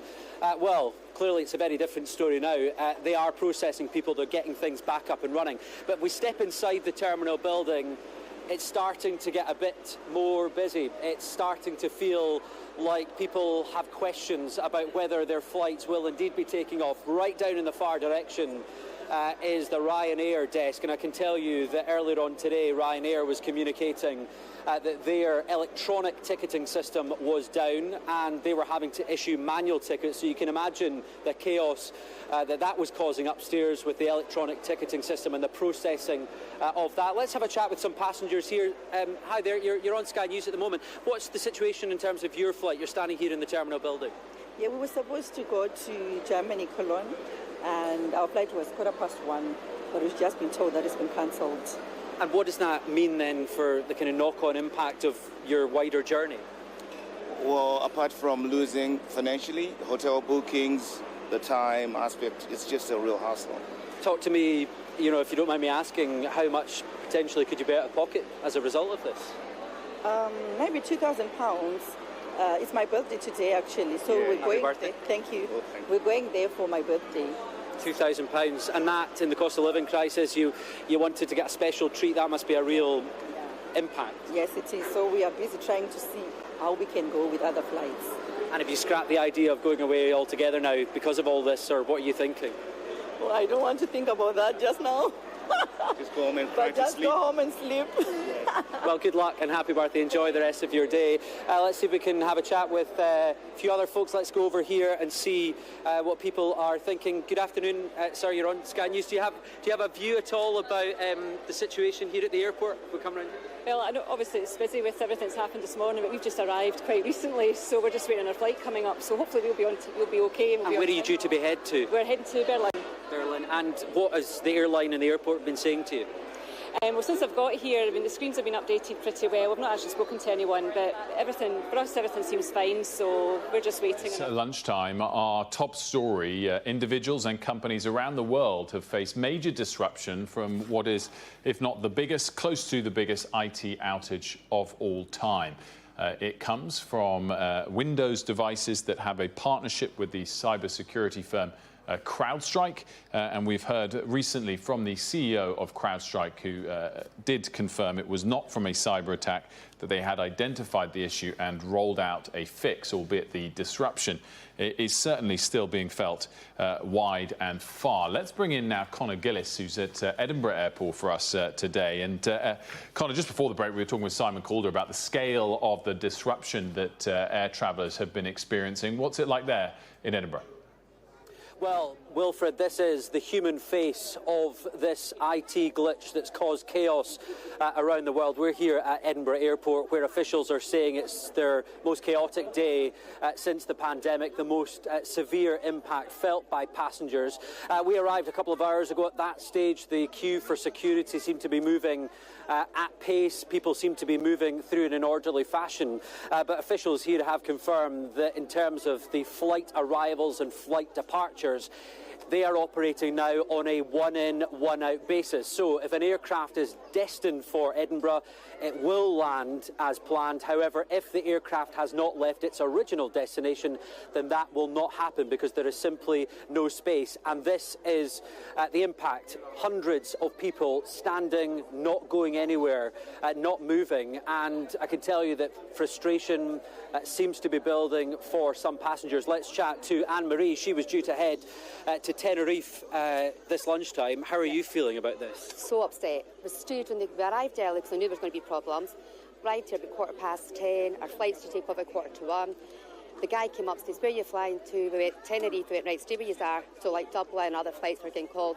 So I asked his husband, "Right, I'll be smart. I'll go through to security because the queue's already out by the trams." Gets a wait to security. I managed to get up over security, phone my husband a bit. Still, and then he says to me, "Our flight's been cancelled. Our flight's gone. We've shut the gate." And I went, "Oh my God, I'm coming back down." I phoned Ryanair and they said, "Right, if you speak to them at the desk," spoke to them at the desk and says, "Can we put our case through?" They went, "We can't do anything, the gate's closed." So I spoke to Ryanair and I said, "Please, I got them to speak to them." Still not. So we a big party tonight. It's my special 60th birthday today and going nowhere. And does communication seem to be the biggest issue? Communication was a massive issue, yeah.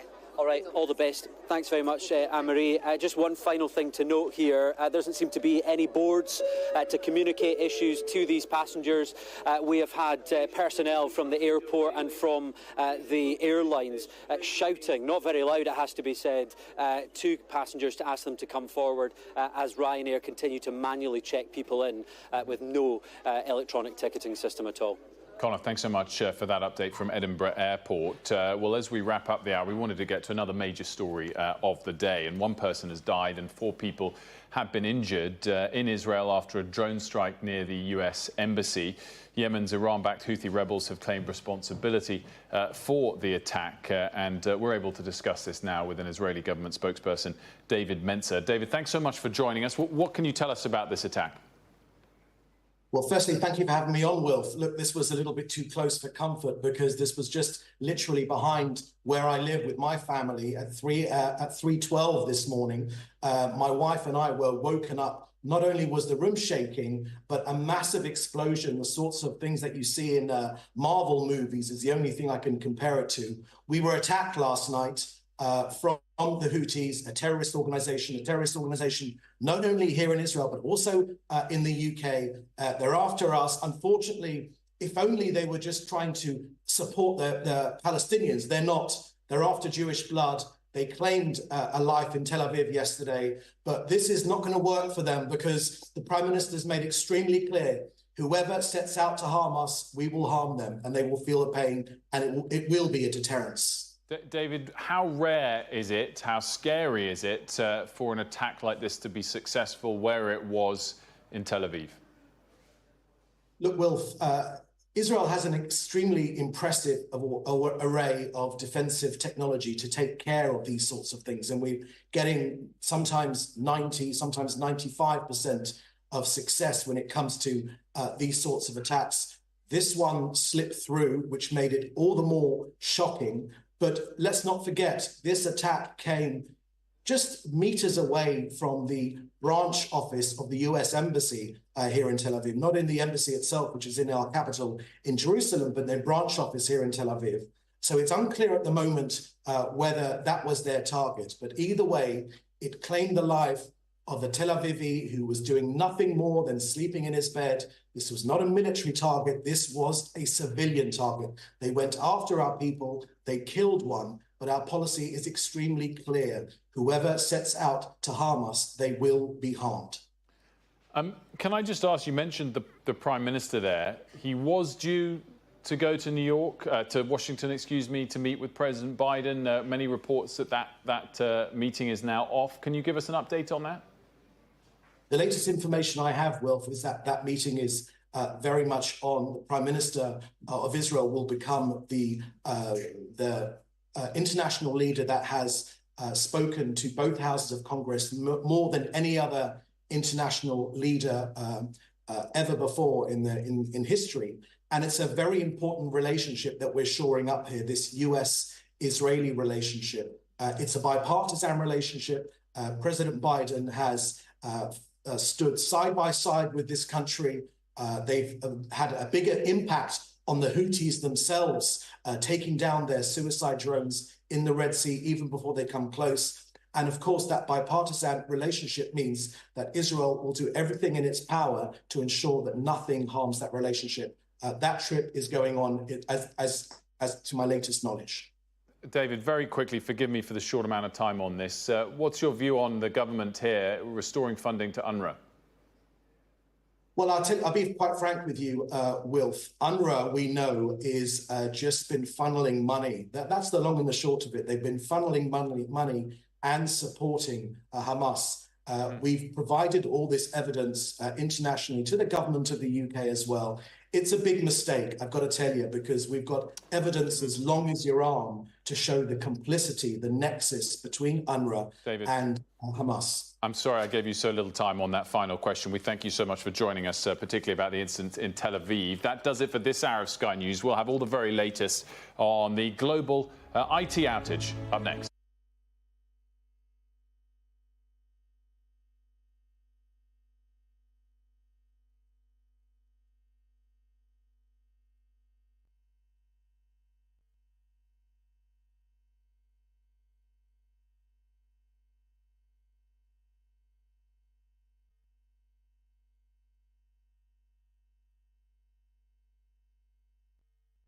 So we can check in our bags. All right, good luck. Safe trip if it happens. Well, that's the situation here at Edinburgh Airport. One of the worst affected, I think it's fair to say, in the UK, stretching right down the terminal building here. People are queuing, they're asking for information. And as the woman that we were just speaking to has pointed out, many will have questions about the personal financial impact of all of this. £2,000 for that couple out of pocket, their holiday, their break away gone. Questions about finances, compensation, all of that will come in the days, weeks and months ahead. But right now here at this airport, it's about getting things back on track, communicating to passengers amid this chaos. I think it's fair to say, though, it could get worse before it gets better in terms of delays and cancellations. What I would say, Anna, looking at some of the reaction that you're seeing across news websites around the world from IT specialists, I mean, we were chatting about half an hour ago, and I was reminding viewers about the so-called Millennium Bug, Y2K bug, as was called at the time, and obviously it was a huge beanfest for the IT support services industry at the time. IT consultants made out like bandits, advising companies around the world about how to prevent themselves against this bug, and of course it didn't come to pass. And as I said, there was no counterfactual. We didn't really know whether there would have been a catastrophe because most companies invested very heavily to prevent that outcome. But there seems to be a body of opinion now among IT specialists that this is the kind of thing that we would have seen potentially around Y2K. I don't think it's an exaggeration to say that this is right now the biggest IT outage of all time. I think this is going to be a very, very big moment in history. I don't think it's an over-exaggeration. Bear in mind what I was saying to you earlier. Crowdstrike, one of the key providers of endpoint protection, as it's known in the industry, it has a 24% market share. It's very, very closely linked to Microsoft, the world's biggest IT services company, and accordingly... Good afternoon, it's 1 o'clock. You're watching Sky News. Our major breaking news this afternoon. We're deeply sorry. Those are the words from Crowdstrike CEO George Kurtz after a massive IT outage has caused chaos worldwide. The meltdown has hit infrastructure around the world, with aviation, banking, healthcare and the financial services among the sectors affected. Here at Sky News, we've also been affected by the outage, which is why things are looking a little bit different today in our coverage. Well, cybersecurity giant Crowdstrike confirmed the issue came from a defect in a content update for its Microsoft Windows users. In short, a flaw in a software update pushed out to customers who happen to be using Windows PCs. Crowdstrike is one of the world's largest cybersecurity providers, providing antivirus and cyber attack prevention tools to businesses and individuals. In the last hour, its chief executive, George Kurtz, told NBC News that investigations were underway into what caused such a major glitch. So, what's been the impact? Well, major disruption to the majority of GP practices in England. The health service said patients should attend appointments unless told otherwise and should only contact their GP in urgent cases. At airports around the world, airlines have reported being unable to process passengers and resorted to manually checking in customers, including at Luton Airport. Train services were also disrupted, with ticketing services at some stations impacted. Supermarkets across the UK are only accepting cash as a result of the disruption. You can follow all of the latest updates to this outage in our live blog online, news.sky.com, or on the Sky News app. And there's also a special programme on the global IT outage. That'll be at 8 p.m. this evening here on Sky News. Well, joining me here on set is our data forensics correspondent, Tom Cheshire. Also with us, our business presenter, Ian King. He's in the city of London. Before we get into the team to discuss all of this, in the last hour, as we mentioned, the CEO of Crowdstrike, George Kurtz, spoke to our colleagues on the Today Show on NBC News. Let's listen in. I want to start with saying we're deeply sorry for the impact that we've caused to customers, to travelers, to anyone affected by this, including our companies. So we know what the issue is. We're resolving and have resolved the issue now. It's recovering systems that are out there. And essentially, as you've talked about in the statement I put out, is the system was sent an update, and that update had a software bug in it and caused an issue with the Microsoft operating system. And we identified this very quickly and remediated the issue. And as systems come back online, as they're rebooted, they're coming up and they're working. And now we are working with each and every customer to make sure that we can bring them back online. But that was the extent of the issue in terms of a bug that was related to our update. It wasn't a cyber attack, it was related to this content update.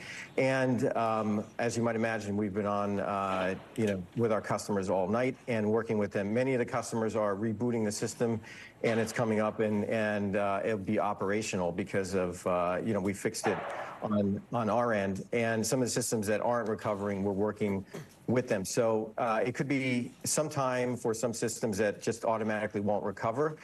But it is our mission, is why we're here, to make sure that every customer is fully recovered, and we're not going to relent until we get every customer back to where they were, and we continue to protect them and keep the bad guys out of their systems.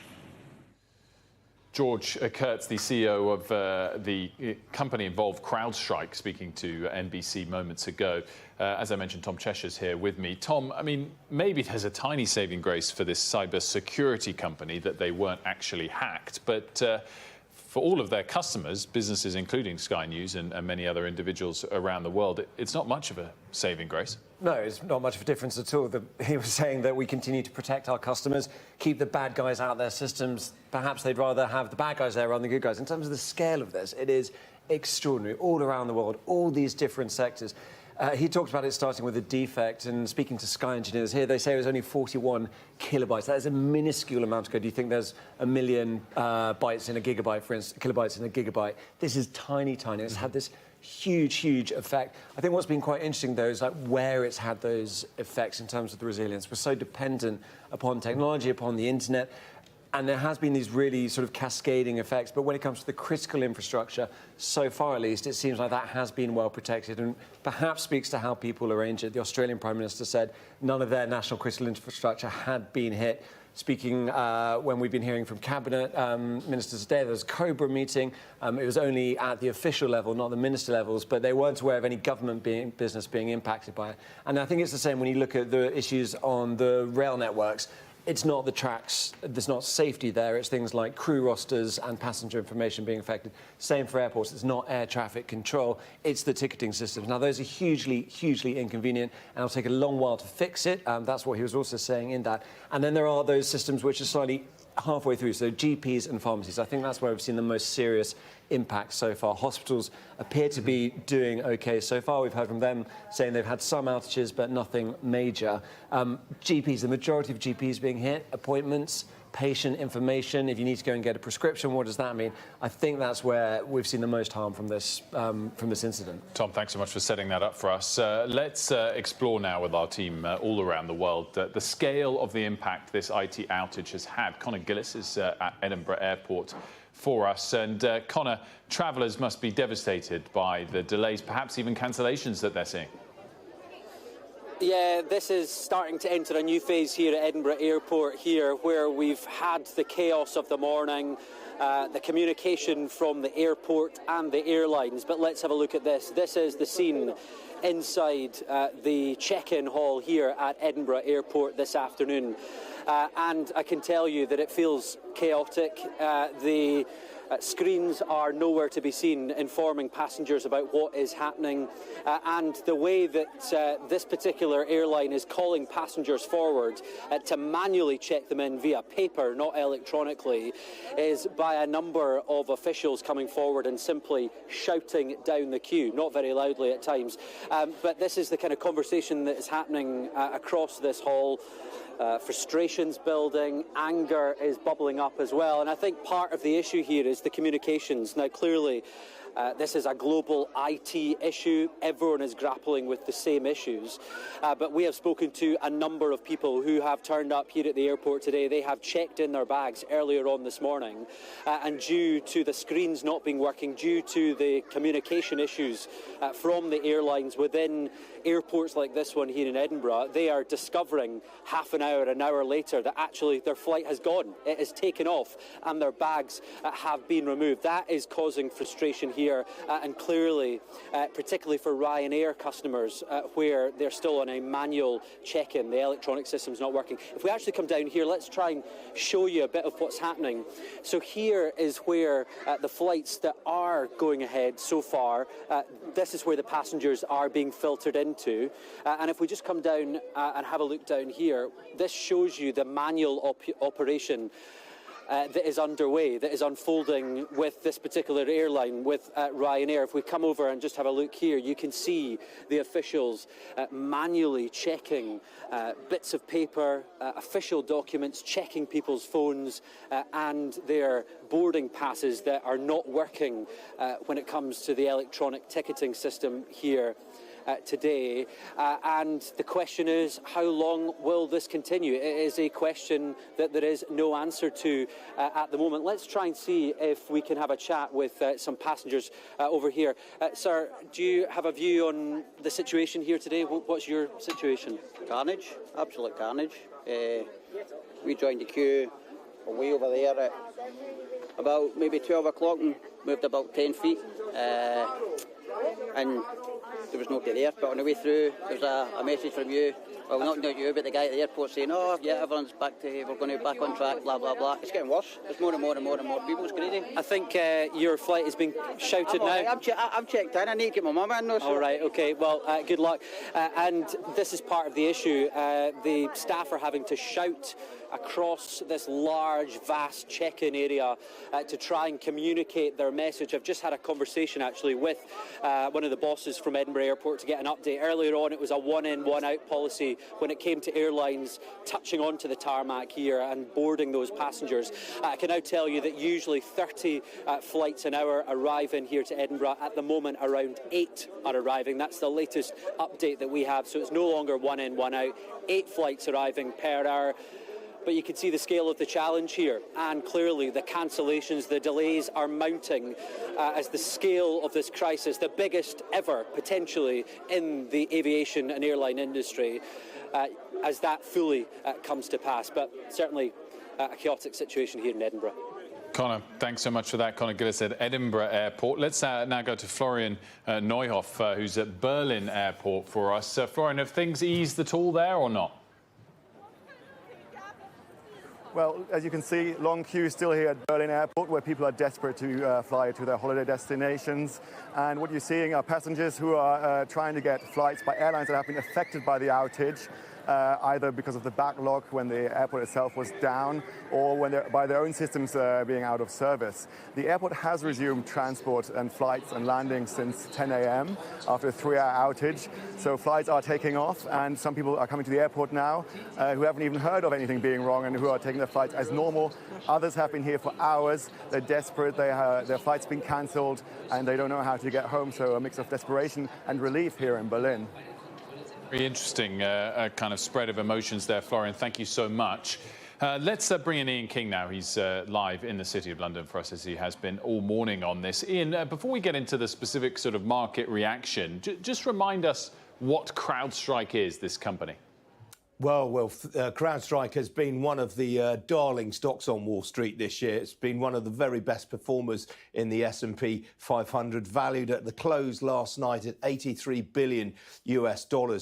You were mentioning George Kurtz there. He was the co-founder of that. He has more than a quarter of a century's worth of experience in this field. He actually qualified as an accountant, but founded a business in 1999 called Foundstone, which was an antivirus protection business. And he sold that in 2004 to McAfee, another big player in this particular field, for $86 million. So he's been a wealthy man for quite some time now. He's a billionaire several times over right now. And the story goes that he was actually on an air flight where he sat next to a fellow passenger and watched as this guy took 15 minutes to download his McAfee software onto his computer and thought, we're not doing this well enough. We can do something better. And that was when he founded Crowdstrike in 2011. The business came to prominence after, in 2015, the Democratic National Convention or Conference was hacked by a Russian state entity known as Fancy Bear. It led to all sorts of speculation that the Russians had tried to interfere with the 2016 US presidential election. And that was really what got him going. The fact that they were able to identify and nullify this threat really put him on the map. And it also speaks to the way that the industry in which they operate has evolved over the years. This is known as endpoint protection. Now, initially, it was simply antivirus software, but over the years, it's evolved into a whole panoply of IT services, including network connectivity, threat detection, device management, and really the key thing that it does now is secure the connections between networks and the devices that plug into them from remote locations. And that's really the key service that they provide. And it's made them the market leader in this field of end protection. They have a 24% market share compared with McAfee, Mr. Kurtz's former employer, who are on 9%. So they're a very, very big business indeed. And as I say, a real Wall Street darling. The shares have risen by some 50% this year. And really, you could say, I mean, you know all about these things, Wilf, in terms of how stock market valuations work. When I say to you last night that this business was valued at $83 billion, if I tell you that its annual revenues in the year to the end of April this year was only $3.3 billion US, you can see that there's a hell of a lot of hope value invested in this business. The shares are off some 10% in pre-market. They were off considerably more than that at one point. I think this is going to be quite a sobering experience for Mr. Kurtz and his shareholders. As I say, he's had a lot of cheerleaders on Wall Street down the years. Well, certainly, and I mean, 10% for a single-day move is obviously huge, but in light of what has happened, it does feel like there could be a worse move for them, and they're only down 10% as things stand. Ian King, thanks so much for that. We do have a bit of breaking news coming across, which we're going to get to actually in just a moment. And in the meantime, in fact, no, we can get to it just now. It's of a different story. We've been, of course, talking of late about the journalist, the Wall Street journalist, Evan Gershkovich, and a Russian court has just jailed him for 16 years after convicting him of espionage. That's according to state media. We heard, of course, in recent weeks how his trial was taking place behind closed doors. We heard in the last couple of days that the Russian prosecutors were seeking some 18 or 20 years, and it looks like they've got most of that. 16 years is the sentence for the US Wall Street Journal reporter Evan Gershkovich, who's been found guilty of espionage, and that's according to the Russian state media. I'm just scanning more of this release to see if there's anything more we can bring you on this that we don't yet know. But it looks like that's the headline, and we'll bring you more on it in due course when we have it. Going to bring you back to our main story of the day, of course, the news that a major global IT outage has caused chaos, frankly, for businesses and individuals. And Tom Cheshire's back here with me. And Tom, we're just talking to Ian King about exactly what Crowdstrike is. It's obviously a cybersecurity company, and their customers who also use Microsoft Windows are the ones that have been affected. The CEO did confirm, though, that it wasn't a cyber attack, that they had found what was wrong and issued an update. Yet many people are still feeling the repercussions. Talk us through why that is exactly. I think there's a couple of things, and the cyber attack line is really, really important, because, and we can talk about why, but there's sort of a layer that sits on the surface. So when the internet, sorry, not for the history lesson, but here we go, all the way into the midst of time, when the internet's invented by the US Department of Defense back in the day, it's supposed to be a decentralized network, so you can communicate when there's a nuclear strike. If one point fails, it was rerouted around, and then, you know, you've got this system which is not foolproof, but it's really, really resilient. As it's become more and more part of our lives, it's still the same sort of architecture. It still, you know, runs around the place. But sitting on top of all of that are these really, really big companies. So some of those are things like Microsoft, for instance, which is running a lot of the operating systems. But then also when it comes to Microsoft operating in the cloud, they'll also use cybersecurity companies like Crowdstrike. And because there are these big, big companies, if they have this one point of failure, then that can cause issues for everyone. Now, that's not to say this should happen regularly. It's a really, really big error. And talking about the share price and that sort of apologies being made, you're starting to see that, the effects it's having. But because everything has become more centralized, when something does go wrong, we've seen this with other cyber incidents, it can have this really, really big effect. Now, that line about a cyber attack, you know, it has been a really bad day for so many companies around the country, for so many customers, millions and millions of people have been affected by this. It's a huge incident. But it doesn't, they're saying it wasn't a cyber attack, and I think that is sort of reflected in what we're seeing. It's a lot of the user-facing stuff rather than the really critical stuff. If you think back to other attacks we've had in the past, which have been cyber attacks, for instance, when, you know, WannaCry ransomware went through hospitals, it took hospitals offline. That was a deliberate cyber attack. You think other infrastructure. That's the sort of thing that adversaries, were it ever to come to that, would be looking at. We wouldn't be thinking this is something that's going to be resolved quickly. It could be a lot worse than what we're seeing today. It's kind of a dry run almost for what it might look like. Well, perhaps, though, it wouldn't be as widespread, though, and that's the sort of downside of this being something that was internally caused by error, because every single one of their customers has been affected by it. When you see those targeted hacks, it's often trying to focus on an individual company or sector to hold them to ransom. Yeah, which is not the case here. Dan, that's a really good point. And maybe because it's less critical, more people are affected, so shallow rather than deep. And that's the question when it comes to resilience. Actually, you know, we really want to protect those deep things, whether it's the railway networks, whether it's traffic lights, whether it's sewage, whether it's the power grid, things like that get a lot of that deep protection. When it's actually something like this, which is a sort of surface layer for so many people, but the disruption is massive, and it does have, you know, real-world consequences, especially when we're talking about GPs and hospitals, things like that. Tom, thanks again for setting it all up for us. And we've been talking about the way this has affected people, and travellers and air travellers in particular have been severely affected. We're able to bring in now Dean Seddon from Gatwick Airport. Dean, thanks so much for... Dean Snedden, excuse me, from Gatwick Airport. Dean, how long have you been at the airport for? We've been here for nearly 7 hours at the check-in desk at Gatwick South Terminal. And what kind of news did you get of what had happened, what is happening? When did it all kind of reach you? So when the problem emerged at first, everybody thought it was just a glitch in the system. So we were told it would be about an hour. And here we are, 7 hours 20. We were due to take off at 10. So we don't know at the moment. The biggest concern at the moment is that the crew might run out of, you know, legal hours that they can operate. So we may end up with our flight being cancelled. I'm very sorry to hear that, Dean. Absolute nightmare for you. Do you know at this stage, is it something that's affected the whole airport? Is it specifically just your airline? Do you have any further details? Yeah, so from what we've heard here, just speaking to people, the biggest issue at holding up at the moment is that the systems can't communicate with particularly the US government in terms of who can enter with visas and what have you and ESTAs. And that's the major issue. Some of the systems have been fixed. but obviously they can't let us on a plane because, you know, we might not be allowed into the country. So, I mean, I gather from that you're due to fly to the US. Is it just people at Gatwick that are due to fly to the US that continue to be affected? Have other routes got up and running, or are there massive lines and massive numbers of people in a similar boat as you? So our airline here is queued round the building. There's hundreds and hundreds of people. I'd say like 600 people queuing, something like that.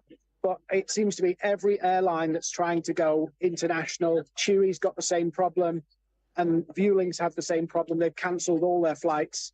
So it seems to be anybody who's going international where there is a visa regime, shall we say, whereas EasyJets here don't seem to have the problem. You seem remarkably sort of resilient. I mean, not necessarily upbeat, but you're being very considerate with us in terms of telling us all about. You must be devastated. What is the mood there for passengers like you and others in a similar situation? Yeah, I mean, everybody's tired. That's the big thing. And you're kind of sat here going, are we flying? Are we not? And we can't make plans. So for an example, if I went and booked with another airline that can get through because they're doing something manual, I would not get a refund as it stands right now. Yeah. So I have to wait for the flight to be cancelled to actually book another flight. Well, Dean, we wish you the best of luck with this this nightmare delay and IT glitch, and safe travels as and when you do get away. And I hope the stress eases soon. Well, as we saw from Dean there, this global IT outage has caused disruption wide and far, and we're going to have much more on this developing story on Sky News after the short break. Inside just to see if we can have a chat with some passengers who are clearly feeling the impact of this chaos here today, albeit organised chaos. It's worth noting just before we go inside that when you last came to us about 20 minutes ago, this was the security queue. It was stretching for hundreds of metres down in that direction. Well, clearly it's a very different story now. They are processing people, they're getting things back up and running. But we step inside the terminal building, it's starting to get a bit more busy. It's starting to feel like people have questions about whether their flights will indeed be taking off. Right down in the far direction is the Ryanair desk, and I can tell you that earlier on today Ryanair was communicating that their electronic ticketing system was down and they were having to issue manual tickets. So you can imagine the chaos that was causing upstairs with the electronic ticketing system and the processing of that. Let's have a chat with some passengers here. Hi there, you're on Sky News at the moment. What's the situation in terms of your flight? You're standing here in the terminal building. Yeah, we were supposed to go to Germany, Cologne, and our flight was 1:15, but we've just been told that it's been cancelled. And what does that mean then for the kind of knock-on impact of your wider journey? Well, apart from losing financially, hotel bookings, the time aspect, it's just a real hassle. Talk to me, you know, if you don't mind me asking, how much potentially could you be out of pocket as a result of this? Maybe £2,000. It's my birthday today, actually, so we're going there. Thank you. Oh, thank you. We're going there for my birthday. £2,000, and that in the cost of living crisis, you wanted to get a special treat. That must be a real impact. Yes, it is. So we are busy trying to see how we can go with other flights. And have you scrapped the idea of going away altogether now because of all this, or what are you thinking? Well, I don't want to think about that just now. Just go home and try to sleep. Go home and sleep. Well, good luck and happy birthday. Enjoy the rest of your day. Let's see if we can have a chat with a few other folks. Let's go over here and see what Good afternoon and welcome back to Sky News. A reminder of the top story this hour. A IT outage, perhaps the biggest of all time, has caused widespread disruption around the world, including here at Sky News, which is why you are seeing a slightly different reduced capacity to our broadcasting today. A reminder that this issue stemmed from the cybersecurity company Crowdstrike, in particular for those customers where Crowdstrike and Microsoft Windows are used on your PCs. The Crowdstrike CEO George Kurtz said, though, did confirm it was not a cybersecurity attack, but also that they'd identified, isolated and fixed the issue, albeit clearly that fix has not been fully deployed to all customers. Tom Cheshire's here with me. Tom, we've been talking about the way in which this issue has been identified, but clearly the disruption is still being felt. When might that change? How is it possible that they've identified the issue and yet so many people are still being disrupted? Yeah, it's a great question. I mean, because it was a very small defect, as they put, oopsie, was more or less what the CEO was saying. Tiny bit of code that has gone in, and it's been pushed out to every machine that's running this software, Crowdstrike software, in combination with Windows. And when you sort of start up that machine, actually, you can't restart it. And that's what everyone was waking up to. It's what we were waking up to. So we don't have an auto queue. It was there earlier, but it's disappeared now. So we're still working through this, basically, as are so many people. And what Crowdstrike is saying, they've put this fix up on their website, but unlike the thing they put out to start with, which just automatically went out, this is something people have to go and get themselves rather than it automatically updating, because these machines are in trouble. So, for instance, at Sky, we've got thousands of computers. You think there's things like servers where we keep all the graphics, lots of archived video. That's how we usually play things out. It's how people watching at home see what's going out. This is all a bit hodgepodge at the moment, getting this stuff out. That means for every one of those machines you have to go into, you have to remove that tiny bit of code that Crowdstrike sent out, get rid of that, restart it, see how it goes, because that might introduce other issues as well. So even though they say this fix is there, it is going to take a long time. If you think how many different companies, how many different countries, millions of customers involved, you're having to go and update every one of those computers. And that's just to fix the issue as it is. You're still going to have those backlogs, which have been caused by not being able to, say, take payments, by not being able to check people in. We've seen people being, up in Edinburgh being checked in by paper, looking on their phone. It's getting very sort of old school with how people approach it. And so it's going to take a long time to unpick this mistake. As always, Tom, thanks so much for setting that up. We've been talking about the impact, of course, travellers, particularly air travellers, have been feeling this the most. So we're able to bring in now Nicole Johnson, who's in Beijing for us. Nicole, I guess you started to learn about this before the rest of us and have touched on before the chaos that's affected travellers across Asia and Hong Kong airports further afield as well. That's right. We first heard about this in the Southern Hemisphere. Australia and New Zealand woke up to the news. The major broadcasters there were off air. Channel 10 was down. Sky News Australia, large parts of the national broadcaster, the ABC, also went down. And the major airports there, Sydney and Melbourne, massive delays. Virgin Australia had a lot of problems. Flights were getting in and out, but long delays at those airports there, and it extended beyond there. People in Australia trying to go to grocery stores, supermarkets, found that they couldn't pay. Problems also at universities, some parts of Victorian Police, some of the major companies, Commonwealth Bank, the biggest bank in Australia, Optus, the telecommunications company. So Australia has been particularly hard hit. The impact has also stretched across Asia. In Singapore, Changi Airline, one of the major airlines in this airports in this region, big delays there with problems with Air Asia and Vietjet. Malaysia had rail problems and also delays at Kuala Lumpur International Airport. Hong Kong, reports of chaos and delays. They also had to revert to manual ticketing there just to be able to get people in the air and away. So these problems have stretched across the region. In Thailand, difficulties with online payments, problems at some of the hospitals, and people have been told to get to the airports in Thailand 4 to 5 hours ahead of time. So really a difficult situation across the region. Less of an impact here in China, though, but it is being felt, and we are getting reports of problems with reservations for hotels in both Shanghai and here in Beijing.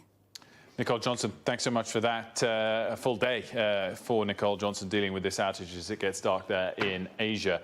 We're going to continue our coverage of this global IT outage in just a moment, but we brought you that breaking news just moments ago that Evan Gershkovich, the Wall Street Journal reporter, had been handed down a 16-year sentence in Russia. Let's bring in our Ivor Bennett, who's able to join us now with more on this and the context around it, Ivor.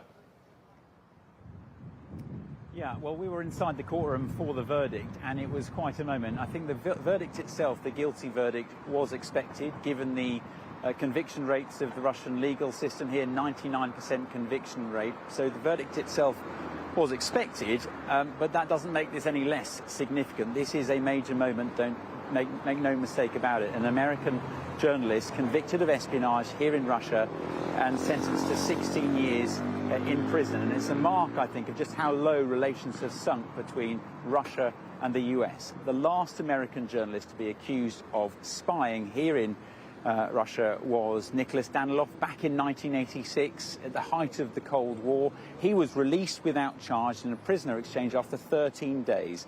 Evan Gershkovich has just been convicted and sentenced, let's say, to 16 years behind bars. And don't forget, he's already spent 16 months in prison following his arrest back in March. It was here in Yekaterinburg that he was arrested on a reporting trip for the Wall Street Journal, who he was accredited as a journalist with to work here in Russia.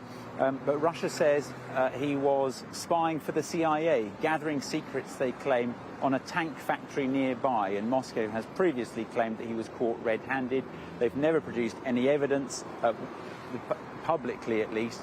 And if they produced it during the trial, we didn't get to see it, of course, because the trial itself was behind closed doors. No media allowed in, not even family members. Gershkovich, his employer, the Wall Street Journal, and his government, the US government, have all denied the charges, with the Wall Street Journal calling this a sham trial.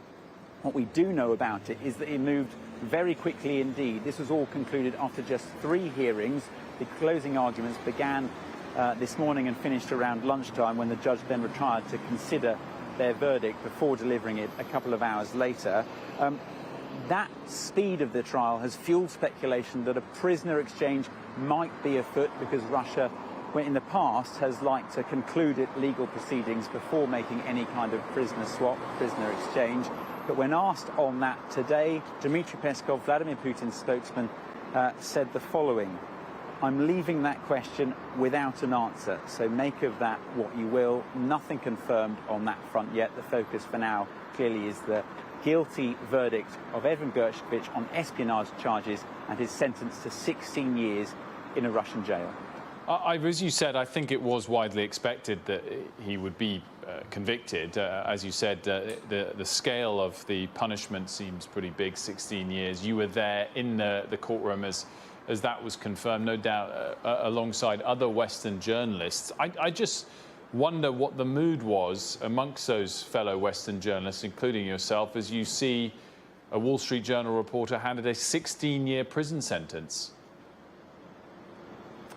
Well, I think it underlines the level of freedom of expression here in Russia. According to America, according to the American government, according to the Wall Street Journal, Evan Gershkovich was just doing his job as a journalist. He and should be able to freely operate as a journalist. They say journalism is not a crime. I'm an accredited journalist here in Russia, alongside very few, actually, other foreign journalists, and I was one of only 2 foreign journalists covering this trial.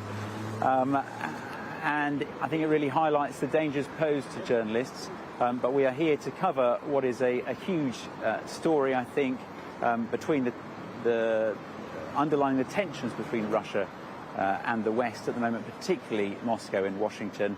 And I'm sure it's not the last we'll hear about this. Well, Ivor, as always, we thank you for your outstanding coverage there. Ivor Bennett for us there in Russia on the news that Evan Gershkovich, the Wall Street Journal reporter, has been handed down a 16-year jail sentence.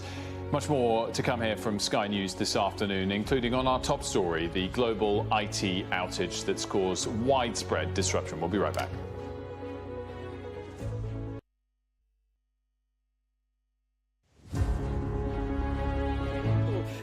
Inside just to see if we can have a chat with some passengers who are clearly feeling the impact of this chaos here today, albeit organised chaos. It's worth noting just before we go inside that when you last came to us about 20 minutes ago, this was the security queue. It was stretching for hundreds of metres down in that direction.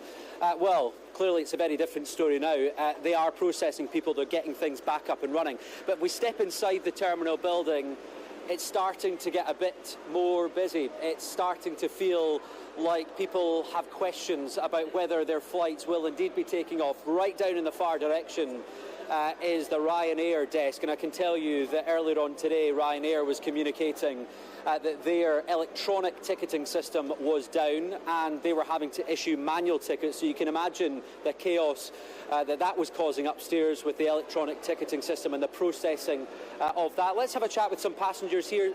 Hi there, you're on Sky News at the moment. What's the situation in terms of your flight? You're standing here in the terminal building. Yeah, we were supposed to go to Germany, Cologne, and our flight was 1:15, but we've just been told that it's been cancelled. And what does that mean then for the kind of knock-on impact of your wider journey? Well, apart from losing financially, hotel bookings, the time aspect, it's just a real hassle. Talk to me, you know, if you don't mind me asking, how much potentially could you be out of pocket as a result of this? Maybe £2,000. It's my birthday today, actually, so we're going there. Thank you. Oh, thank you. We're going there for my birthday. £2,000, and that, in the cost of living crisis, you wanted to get a special treat. That must be a real impact. Yes, it is. So we are busy trying to see how we can go with other flights. And have you scrapped the idea of going away altogether now because of all this, or what are you thinking? Well, I don't want to think about that just now. Just go home and try to sleep. Go home and sleep. Well, good luck and happy birthday. Enjoy the rest of your day. Let's see if we can have a chat with a few other folks. Let's go over here and see what people are thinking. Good afternoon. Sorry, you're on Sky News. Do you have a view at all about the situation here at the airport? We'll come round. Well, I know obviously it's busy with everything that's happened this morning, but we've just arrived quite recently, so we're just waiting on our flight coming up. So hopefully we'll be okay. And where are you due to be head to? We're heading to Berlin. Berlin. And what has the airline and the airport been saying to you? Well, since I've got here, I mean, the screens have been updated pretty well. We've not actually spoken to anyone, but for us, everything seems fine. So we're just waiting on our flight opening so we can check in our bags. All right, good luck. Safe trip if it happens. Well, that's the situation here at Edinburgh Airport. One of the worst effect, I think it's fair to say, in the UK, stretching right down the terminal building here. People are queuing, they're asking for information, and as the woman that we were just speaking to has pointed out, many will have questions about the personal, financial impact of all of this. Welcome back to Sky News. Good afternoon to you. If you're just joining us, a reminder of the top story that businesses and individuals around the world have faced major disruption from one of the biggest global IT outages of all time. To discuss this with me now is Joseph Jarnecki, who's a Global Security Research Fellow at RUSI. Thanks so much for joining us, Joe. I mean, the first thing I guess we've learned over the course of the morning from Crowdstrike, the company at the heart of this great IT outage, is that it wasn't, in fact, an attack by a bad actor. No, so the reason why we've seen the global IT outages today is Crowdstrike, as you say, a large cybersecurity company, has pushed out a product update which unfortunately has been faulty and has led to having conflicting configurations with Windows operating systems, which has led to the blue screen of death, as we've seen across many different organizations, many different sectors, news, airlines, telecoms, etc. When you say they've pushed out an update, I mean, I guess lots of tech companies send us updates. How often do cybersecurity companies send updates? And is it a sort of massive rarity for them to make an error like this? In particular, if their job is typically trying to prevent outages, whether by updates or prevent them from bad actors? I think there's a certain degree of irony that we can all accept and appreciate that a cybersecurity company has perhaps, as you say, been involved in one of the largest IT disturbances globally. It's very normal for any technology company to send out updates. Constantly, we try to improve software, improve systems, drive efficiency, part of the benefit of the digital systems that we all rely upon. There have been times in the past where malicious updates have been sent out, which were not in the interest of the company, for example. This is not one of those incidents, but there are certainly considerations and concerns we have about those. Generally, for me, the whole issue underlines the key dependency we have on certain companies within our civilization, within society, on these kind of critical systems which underpin so many of the different functions that we rely upon. Clearly, as we've been discussing throughout the day, this has only affected those organisations that use CrowdStrike and with it on a Microsoft Windows operating system, and indeed only a certain number of the Microsoft Windows operating systems. There are some that haven't been affected. Will all of those people have known that they also use CrowdStrike, or does it operate in the background from Microsoft? I guess what I'm saying is often individual PC users know when it says, oh, your antivirus software needs to be updated. I don't think any of us had to click that update button to be affected. So there are roughly around 24,000 organizations globally that use Crowdstrike. There are far more organizations, obviously, that use Microsoft. Within those organizations, we can assume the majority of them are relatively large or care about security. In those contexts, we would like to hope or expect that people have an awareness or understanding of their digital ecosystems. So what kind of products they're running on their systems, what they rely upon. Unfortunately, it's the case that the level of cybersecurity maturity or the level of IT awareness that is mainstreamed across most companies is very low.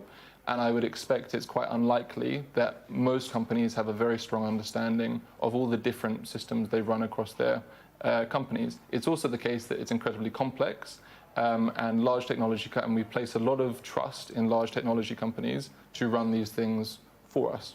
I mean, not that share prices are the be-all and end-all of what this all means, but if we were talking, as we were earlier, that the CrowdStrike share price initially in the pre-market, what time is it? It hasn't fully opened yet, US trade. But initially it fell 20% after the CrowdStrike CEO came out and issued a statement and confirmed it wasn't, in fact, a cyber attack and they'd identified the problem.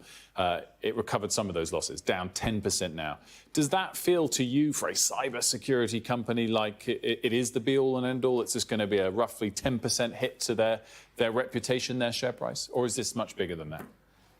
It's very difficult to tell. I think that many people within the cybersecurity world, many people within the IT world are constantly amazed at the lack of accountability that large technology companies face when they make errors. I think a lot of the time people assume that it's a magical box of technology where no one really understands what happens, and then if a problem occurs, it's forgotten to the mists of time.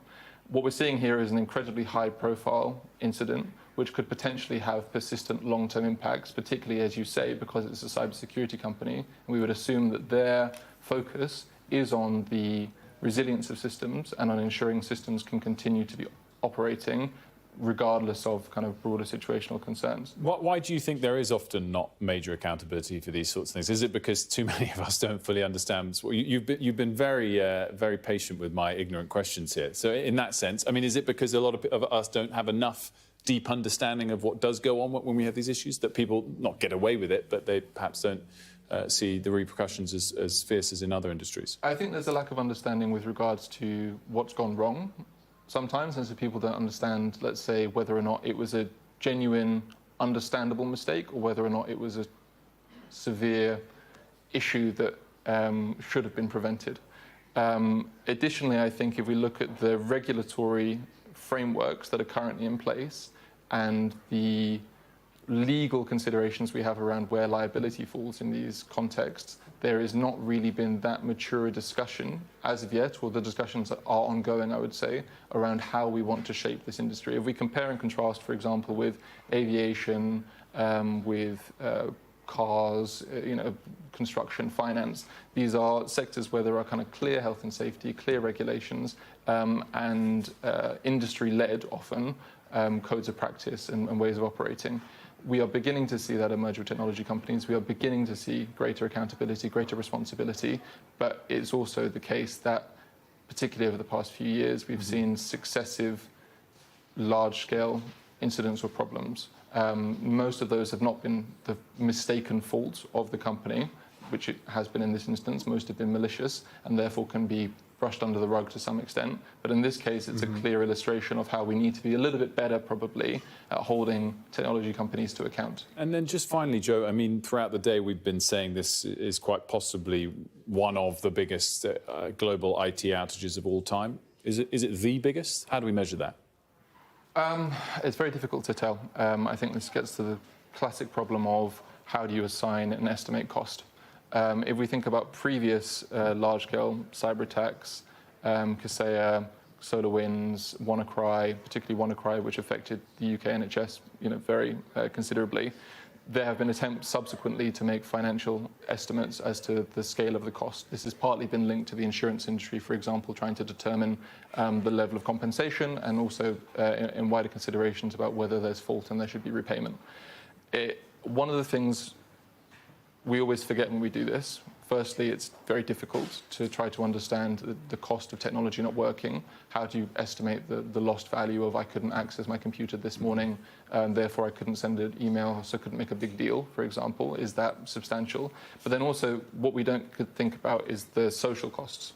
So if we think about what's happened in the NHS today, where patients have been unable to have appointments booked for them, how do you consider the individual cost of that and weigh it against other attacks? If someone is unable to access healthcare, surely that is a considerable issue. I think what we need at the end of this is a full accounting and understanding of the repercussions of this incident, and as you say, to try to contextualize it within other incidents or issues that have happened in the past, and then to consolidate that information and bring it to technology companies and say, you need to do better.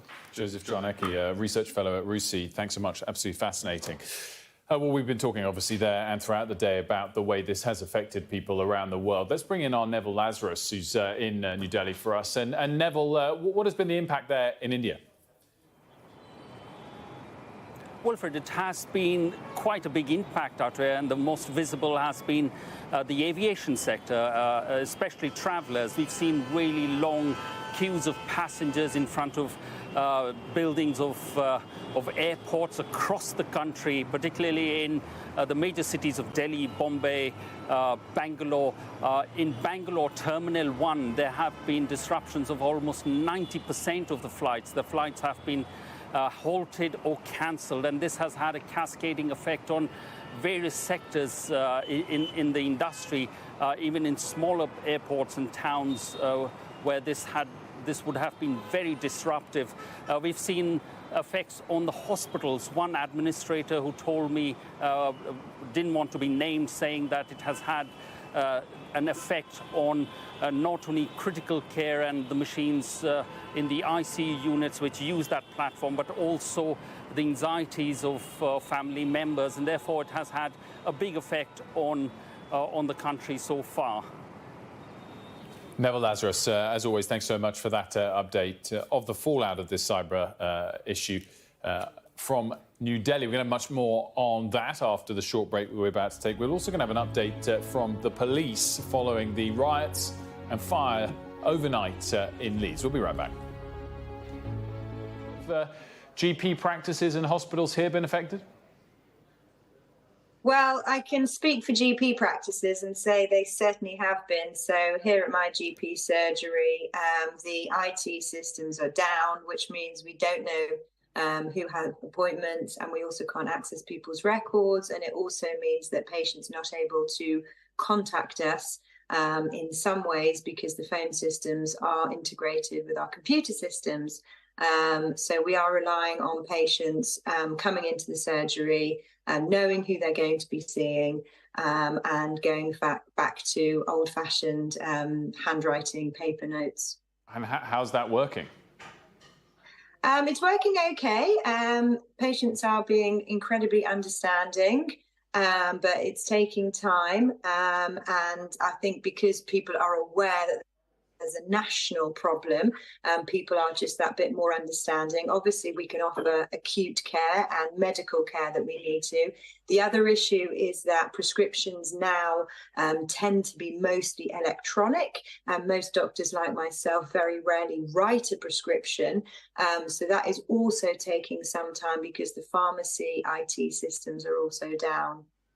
We all have to remember how to do handwriting. It's not easy, speaking from my own experience. Dr. Cannon, in the last year or so, of course, with various pressures on the NHS, we've often talked about the way that today it's much rarer that GPs have a one-on-one relationship with individual patients, and patients kind of have to see whichever GP they get assigned to because it's so hard to get an appointment in the first place. Does that make this sort of scenario a lot harder if you can't access data records, you can't access medical history, and you don't have that personal memory of what patient's history includes? Yeah, absolutely. It's a very pertinent question. And also what we're discovering, particularly this morning, is that sometimes patients themselves are not aware of why they've come to the doctor or what they were here for. Perhaps they were here for a review that was asked for by the doctor, or they've been called in to discuss some results. So there's certainly some sort of questions being raised about that. But you're absolutely right. We're able to offer acute care, but not so much with the care that involves somebody's past medical history and background. The day, the global IT outage in just a moment. But first, an update on the situation in Leeds overnight and the unrest that we witnessed there. This update is coming from the Assistant Chief Constable, Pat Twiggs, and he says there's been understandably a great deal of speculation, commentary and concern following the disorder in Hare Hills, Leeds, overnight. The statement is pretty extensive. It gives context that they responded to a call from Children's Social Care at around 5 p.m. Yesterday in response to some social workers saying that they were being met with hostility. And he said at that point they did see the responding officers face escalating disorder and some damage was caused to vehicles. Several fires were set. Just scanning through the rest of this rather extensive statement, it says a decision was taken to withdraw these officers temporarily as it was evident that the police was their sole target. It allowed for further community mediation to take place in order to calm the situation. The police then returned to the area with fire colleagues to extinguish the remaining fires, which was self-contained and didn't pose a wider risk. Throughout the night, several arrests were made in relation to the disorder and further arrests will be made in the next few days. They say they've launched a major investigation and, quote, we will leave no stone unturned in our hunt for all those who are involved and will work closely with our criminal justice partners to bring them to justice. The statement does go on and towards the end concludes that this was caused by a criminal minority intent on disrupting the community. And ultimately, the final sentence says, I'd like to thank the Hare Hills community once again for their efforts and support. That's a statement from the Assistant Chief Constable, Pat Twiggs, from Leeds, Hare Hills area, following the disruption last night. Our top story of the day, though, continues to be the global IT outage, which has affected many people across the globe, including Sky News, which is why you have seen reduced coverage, adjusted coverage for us this evening, although I can see things are coming back online. We now have a strap at the bottom of the screen for the first time today. Breaking news, global IT outage hits companies around the world. I didn't need to say it this time. Tom Cheshire's here with me. And Tom, you've been giving us the context all throughout the day. And just remind our viewers what exactly has happened. This was not a cyber attack. It was an error by, ironically, a cybersecurity company. Yeah, a defect is the word they use, and I think that's a bit of an understatement there. In a single content update, I mean, it is worth pointing out that actually when this was unfolding, it wasn't clear what had happened, and people were just waking up with, the so-called blue screen of death. It did look like what a cyber attack might look like, and this was so widespread. Of course, that's a natural thing to start asking about. It became quite clear quite quickly this was because of Crowdstrike, the cyber security company, which had sent out this update, which affected Windows machines in particular. And as a result of that, they weren't able to start. So for Sky News, for instance, when these computers simply would not switch on. The machines that sort of put out graphics that mean we can play clips that have been pre-recorded, none of that was working. And so along with many other companies had issues with that, and it relies on workarounds. So having to use non-Windows machines, getting around that, while engineers are sort of scrambling to understand what had gone on. Now the issue is, we were hearing from the Crowdstrike CEO that they said they identified it quickly. He did say sorry. He didn't sound very contrite, and actually the initial statement there was no hint of apology on Twitter when he put that out, on X rather. They might have identified it quickly, and they're saying systems are coming back online. But because of the nature of this, they're going to have to do it one by one. It's going to be a really slow process. So all those delays we're seeing all around in airports, in train stations as well, that problem is probably only going to get worse because people are having to do things by hand and get that. So that backlog is probably still building rather than coming down because they're still working to get those systems back online. We have a dedicated tech team who are able to do this, and it's still been slow, it's still been laborious, and we're still a long way off getting it all up and running, which does speak to the point that you're alluding to, that for many, this disruption might go on for a long period of time, and as we touched on earlier, it is widespread, the number of people that this has affected. Yeah, hugely widespread, so many different sectors involved as well. And I mean, this just shows you the dominance that Microsoft, for instance, with Windows, and CrowdStrike as a cybersecurity company, these are big companies and a lot goes through them. So if they get it wrong, like they have in this time for CrowdStrike's instance, it has these big effects. So if you think of the sectors involved, the train or the airport, GPs being hit, pharmacies being hit, payment systems not working. It is an extraordinary sort of cascading effect all around the world. Different countries not as affected depending on whether they use Crowdstrike and other products. But it speaks to that point about resilience. And I suppose one of the silver linings to this is as we've looked at that critical national infrastructure. So when we're talking about trains, we're not talking about trains on the tracks. It's things to do with getting the right roster of people. When we're talking about airports, we're not talking about air traffic control. We're talking about checking people in now. Hugely inconvenient, especially for anyone going on holiday at the moment. But in terms of safety, it seems these things are safe. So it's huge, very broad effect in terms of the depth of the effect, in terms of potential harm to life. Luckily, in this instance, it seems like this is massively inconvenient rather than anything worse than that. Just crossing on the wires is a statement from the US Department of Transportation. They're saying they're continuing to monitor the technical issues impacting airlines. Of course, we've been discussing with a lot of our colleagues, both in airports in Asia and in Europe, the ways it's delayed passengers here with a lot of flight cancellations. We've seen the share prices of airlines in Europe decline, albeit only, Tom, by about 1% to 2%. And if you look in the early trade in the US for the American airlines, they're not even down. They're sort of flat at this stage, and we have seen reports of some flight issues for them. But again, it shows the way that kind of, if you look at the market as a guide, at least, for the consequences of all of this, that it's not that deep. You're not seeing it that pronounced, even if, as we've been saying, that it's such a widespread issue. I think that is probably because, as you say, they have identified the issue. So even that reassurance saying, look, we know how to fix this, is going to be painful, it's going to take some time. But it's not, when people don't know what's going on, that's when people panic. We've seen that with previous cyber attacks when, hospitals have been held to ransom, things like this. We know what the issue is, and it is a pain, it's a massive inconvenience, especially when it comes to things like GP surgeries. But they know how to fix it, and I think that's why markets maybe are pretty sanguine about it. Well, we've been looking at pictures from airports. We do have some live pictures of Rome Airport, where we can also see just the scale of the queues and the disruption that have been affecting passengers around the world. A reminder that the CEO of Crowdstrike said it is an issue that's been identified, isolated, and a fix has been deployed, though the fix clearly has not reached all those that have been affected, yes. And a reminder also that the Crowdstrike CEO said that this was not a security incident or a cyber attack. It's an issue, though, that has affected people far and wide. It's affected Sky News directly, which is why the coverage has been reduced, but is slowly building back, as you can see by the graphics that are now available to us. We're going to take a very quick break at the end of this hour. At the top of the hour, we'll have all the very latest on this global IT outage and the rest of the day's news. Don't go anywhere.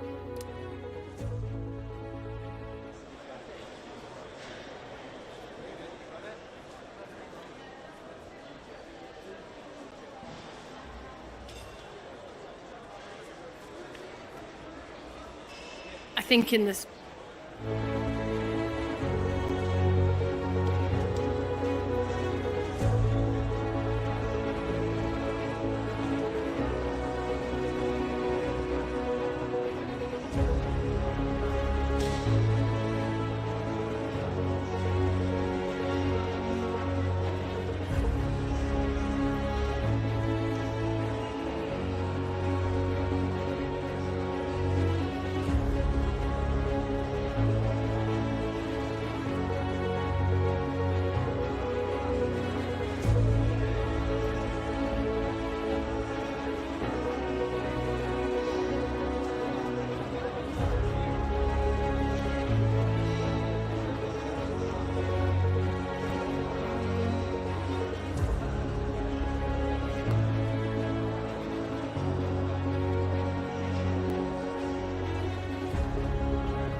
A very good afternoon to you. Welcome to Sky News. Our top story, a huge IT outage has wreaked havoc around the world, disrupting airports, trains, the NHS, shops, banks and broadcasters, including us here at Sky News. Why? Well, cybersecurity firm Crowdstrike had an issue that they say believed to be behind the outage, but it was not a security incident or cyber attack. They also say that a fix has been found and is being deployed. The company says the problem occurred when it deployed a faulty update to computers running Microsoft Windows. Travellers around the world are experiencing severe delays and cancellations as airlines grapple with today's IT issues. Heathrow Airport says flights are operational, but the airport is experiencing delays. London Gatwick has warned that passengers may experience delays, but people should still arrive at their scheduled check-in time. Staff at Luton Airport have resorted to manually checking in customers. Manchester Airport says ground handling services for some airlines have been affected. And major disruption has also been reported in Barcelona, Madrid, Rome, Stuttgart and Naples. We're told that the outage is causing disruption in the majority of GP practices in England. Patients are being advised that they should attend appointments unless told otherwise and should only contact their GP in urgent cases. Meanwhile, the National Pharmacy Association says accessing prescriptions from GPs has been impacted and medicine deliveries are disrupted today. Well, just a short time ago, the CEO of Crowdstrike, George Kurtz, spoke to NBC's Today Show. Here's what he had to say. I want to start with saying we're deeply sorry for the impact that we've caused to customers, to travelers, to anyone affected by this, including our companies. So we know what the issue is. We're resolving and have resolved the issue now. It's recovering systems that are out there. And essentially, as you've talked about in the statement I put out, is the system was sent an update, and that update had a software bug in it and caused an issue with the Microsoft operating system. And we identified this very quickly and remediated the issue. And as systems come back online, as they're rebooted, they're coming up and they're working. And now we are working with each and every customer to make sure that we can bring them back online. But that was the extent of an issue. The issue in terms of a bug that was related to our update. It wasn't a cyber attack. You know, it was related to this this content update. And as you might imagine, we've been on, with our customers all night and working with them. Many of the customers are rebooting the system, and it's coming up, and it'll be operational because of we fixed it on our end. And some of the systems that aren't recovering, we're working with them. So it could be some time for some systems that just automatically won't recover. But it is our mission, is why we're here, to make sure that every customer is fully recovered, and we're not going to relent until we get every customer back to where they were, and we continue to protect them and keep the bad guys out of their systems. George Kurtz there, the CEO of Crowdstrike, the company at the centre of this global IT outage. Well, with me now, our data and forensics correspondent, Tom Cheshire. Tom, what was your key takeaways from his messaging there? I think it was an improvement on what we had to start with when he started on X with his statement. There was no sorry, despite all the disruption that people were feeling and had been feeling for some hours before. But when it came to that, a lot of that felt like, well, this is stuff that just happens. He says it's complicated. Mm-hmm. We've resolved it. We've got the fix up. And I don't think that's going to really assuage people either way. In terms of the fix being up, fine, they might have published this. People can go and IT teams can go and get this. But it's still going to take them a very, very long time to do that, because they're going to have to do machine by machine, because basically they bricked everyone's computers, and any organisation has thousands of computers. That's going to take a very long time to do it. So just to say we identified this quickly and there's a fix available, I don't think really cuts it. The good thing about this, though, is what he said about it not being a cyber attack, not being, a deliberate attempt to try and take these systems online. It's not great. Fine, they're a cybersecurity company. You don't want this to happen when they're not trying to do harm. But at least this wasn't someone trying to cause as much damage as they could, because we've seen those being very destructive in the past. This has been extremely disruptive, but it probably hasn't had as much potential harm as a really big cyber attack could. In terms of the sort of way to now get this fixed, I guess we're getting an indication just here at Sky News. We have a massive team of experts trying to fix it when the fix has been deployed, and yet we're still not completely up and running. It kind of gives an indication of how long this might take to sort out. Yeah, and that speaks to the whole process. I mean, screens like this is what we came into today, and this started because of this update, which is just 41 kilobytes big. I mean, a song is about 3,000 kilobytes, right? So this is really, really tiny. And it caused all these issues. Everything Windows wasn't working, so you have to find the workarounds to do that. So any non-Windows machines you can get online and do things with that instead. And at the same time, you have to go and remove that tiny bit of code, take it out of the machines that are affected. So that's why it takes a long time. And then, of course, you get a sort of backlog effect, right? So if you're at an airport, as lots of people are on this Friday, and they're getting held up because check-in's not working, for instance, that is a backlog that just keeps building, even if you do manage to get the systems online. So this is probably something whose effects continue to be felt over the next days into the weekend. Tom, great stuff. Thanks so much for setting that up for us. Let's get a look at how it's been affecting people in the US. We're able to bring in now our US correspondent, David Blevins, who's in Washington. David, what's the impact been there?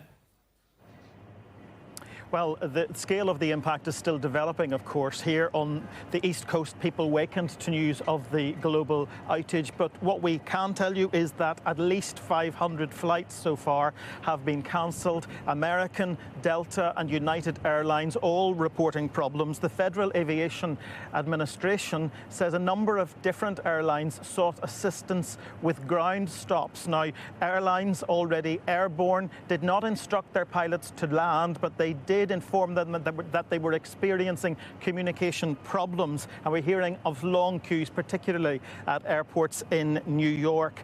In the Washington metropolitan area and in the New York metropolitan area, the transport authorities say they're having problems with their websites and with their internal systems, but that trains and buses are operating normally. However, trams are not operating normally in New York, and we also know that 2 large shipping terminals in New York have delayed their opening this morning. We're also just hearing that there are some problems with 911 call centres, emergency call centres. That will be a major cause for concern. And some hospitals, particularly in Boston and Ohio, have begun to report problems and have cancelled non-emergency procedures while they address those issues. The Department of Justice also reporting some problems at courts as business gets underway this morning. So it's very much a developing story, and I think the full scale of it will not become clear until people reach their desks or reach their respective workplaces and are able to establish whether they've been affected or not. David Blevins, great stuff. Thanks so much for that report from Washington. Let's get the picture now from India, where a number of airlines have been affected by the outage. Our correspondent Neville Lazarus is there for us in Delhi. Neville, what's the latest?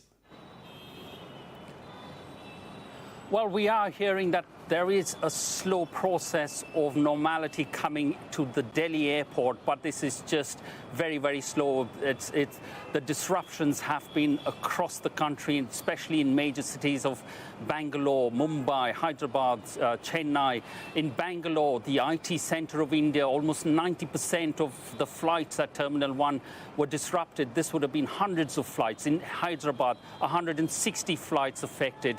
This would have had a cascading effect on the various aviation airports across the country. The sector would have had a lot of problems. People would have been queuing up for long hours at the airports, at the check-in desk. We've heard from airlines asking passengers to come in much earlier than usual and to have patience as they would have to manually check everything.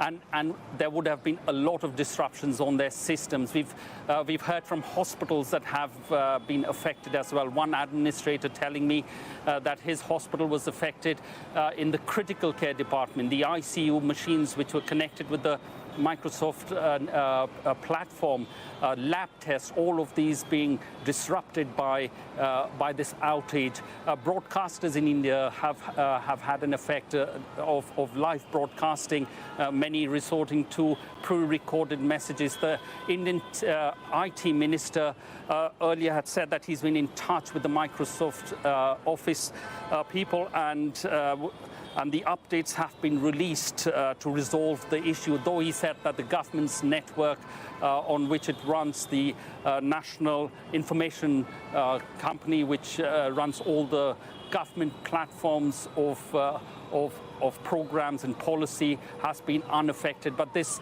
there hasn't been much of reporting on the disruptions or any major disruptions on the banking, insurance or the stock exchange. But to common people, this disruption has been just great and far wide across the country, and it will have a cascading effect further on in the day and through the night. Neville, thanks so much as always. Neville Lazarus with that update of the impact of this IT outage from Delhi in India. Let's go next to Edinburgh Airport and join Sky's Conor Gillis for an update there. Yeah, the temperature and the tensions have been raised in the past hour or so here in Edinburgh as a wave of cancellations have been announced over the tannoys that have been very quiet, it has to be said, for a considerable number of hours. Tensions around the lack of communication from some of the airlines involved in this global IT glitch. Queues of people here still don't know whether their flights are going or not, and there have been some issues in terms of the airlines getting that message across. This particular airline here is Ryanair, and I can tell you that they have been having issues with the electronic system for checking people in, getting them through security, and that has resulted in hundreds of people having to leave this airport with no route to their final destination. I can also tell you as well that roughly 10 flights an hour are being able to land here, able to arrive in Edinburgh. Compare that in context to the usual 30. That shows you the scale of the challenge that officials here are facing. Let's have a chat with some passengers who have had their flight cancelled today. This group over here were due to go to Italy. Hi there, thanks for your time on Sky News. Just talk to us about the impact this is having on you and your family. Yeah, so we've been there, here probably since 12 o'clock or later, so it's been already 2 hours or more. We are all pretty concerned about the situation, and of course we are tired because we don't even know what to do.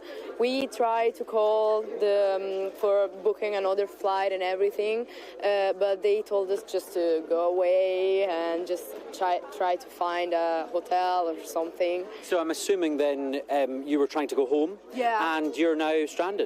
Yeah, exactly. Yeah, we are from Italy. We are all Italians here with my family, and we are just pretty tired of the situation because it's been, as I already said, 2 hours now. And clearly this is a global issue. There's not much in terms of the airports, and the airlines are trying to grapple with this. What for you has been the biggest?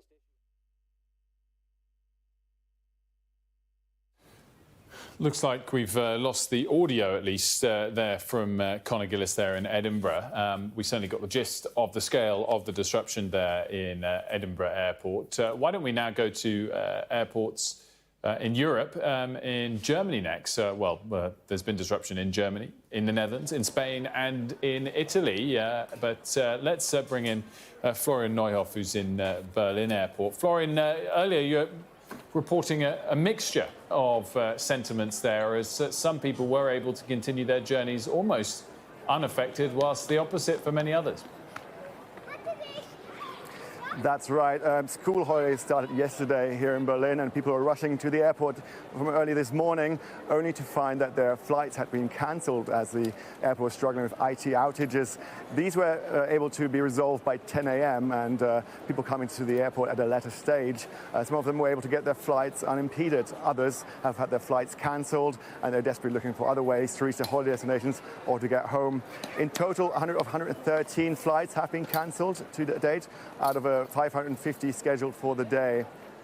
Now, the issue with passengers are facing who are coming now is that while the airport has been fixing their problems, some of the airlines are experiencing the same IT issues and are now struggling to process people who are trying to check in. Airlines like Ryanair, KLM, Turkish Airways and Eurowings are most affected.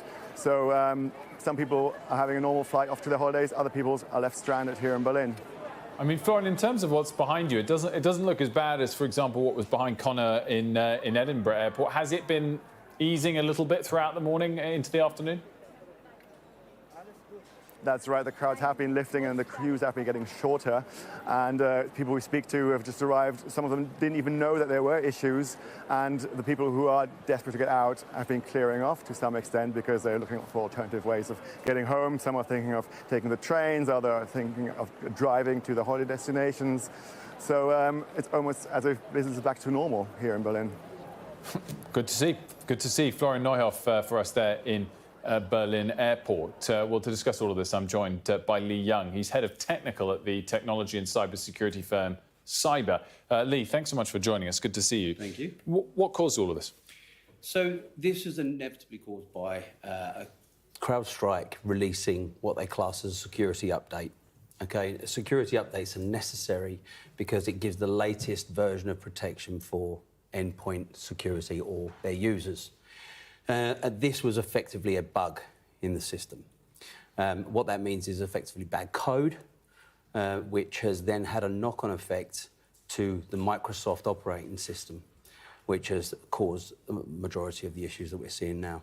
I mean, clearly, it therefore is a cybersecurity firm attempting to prevent their clients from getting disrupted by an external hack, but they've caused great disruption to, what, all of their customers? Yeah, that seems to be the case in this instance. Effectively, the issue is more around the knock-on effect to the bug, more so than the actual issue, the related issue itself. I mean, what does that mean exactly? So the outage that has happened obviously is in conjunction with Microsoft. So effectively, it is made an issue for the endpoint platform. So that's the operating system, the Microsoft operating system.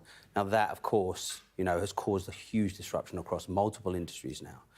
Obviously we're seeing all of this with aviation, with the healthcare at the moment, and even down to retail, where you're unable to take online payments or payments at the store. A lot of places are going cash only. So how can this be solved? I mean, Crowdstrike said they've found the issue, they've deployed a fix to it. Why hasn't everything been sorted immediately? So while the fix can go out immediately to all of the Crowdstrike customers, there is going to be some restarting of systems that's going to be required in order to be able to get that system back up and running.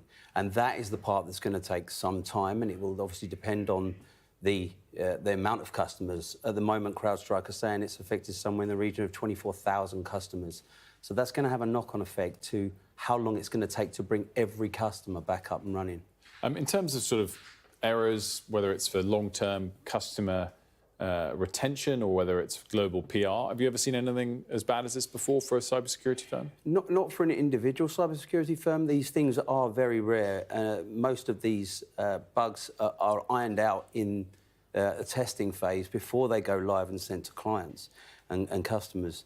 How this one got through, I'm sure Crowdstrike will be able to look at that and say, where they stand with that one. But there is no effective way to alleviate issues like this. They have to have the updates pushed out, because without the updates, you're not protected against the latest forms of malware. And it's probably worth highlighting. This wouldn't just be a Crowdstrike issue. This could have affected any major player in the cybersecurity sector that constantly pushes out automated updates. There is the only protection you could potentially get for something like this is to take your updates and, rather than allow them to be applied automatically, is to apply those updates manually in a sandbox environment. A sandbox environment is an environment that is outside of a live network, which allows you to do testing and whatnot. How easy is it for companies and individuals to change who provides their cybersecurity? I mean, in any normal type of industry, a big error like this would drive a lot of customers to try someone new next time. I mean, most of us don't even really know who's providing our cybersecurity. Yeah. And so companies like us at Cyber, we tend to lead with what is right for the customer. And it may be on certain occasions that Crowdstrike is the correct software to use in order to achieve what the customer wants to achieve. There are obviously other versions of the software out there, certainly with the Falcon Crowdstrike software, which is what's been affected. There are alternatives out there, but ultimately, this is just a one-off blip. If you consider how long Crowdstrike have been running for, and this is the first instance where it's happened, albeit a major one, there are companies out there, everyone would almost be in the position where they could be in the same boat as CrowdStrike, should they not do the adequate testing before making any updates live. Lee Young, Head of Technical at Cyber, thanks so much for joining us. Very much appreciated. We're going to have ongoing coverage of this global IT outage throughout the day here on Sky News. But after this short break, we will have the latest on the Wall Street Journal reporter Evan Gershkovich and his sentencing and conviction in Russia. We'll be right back.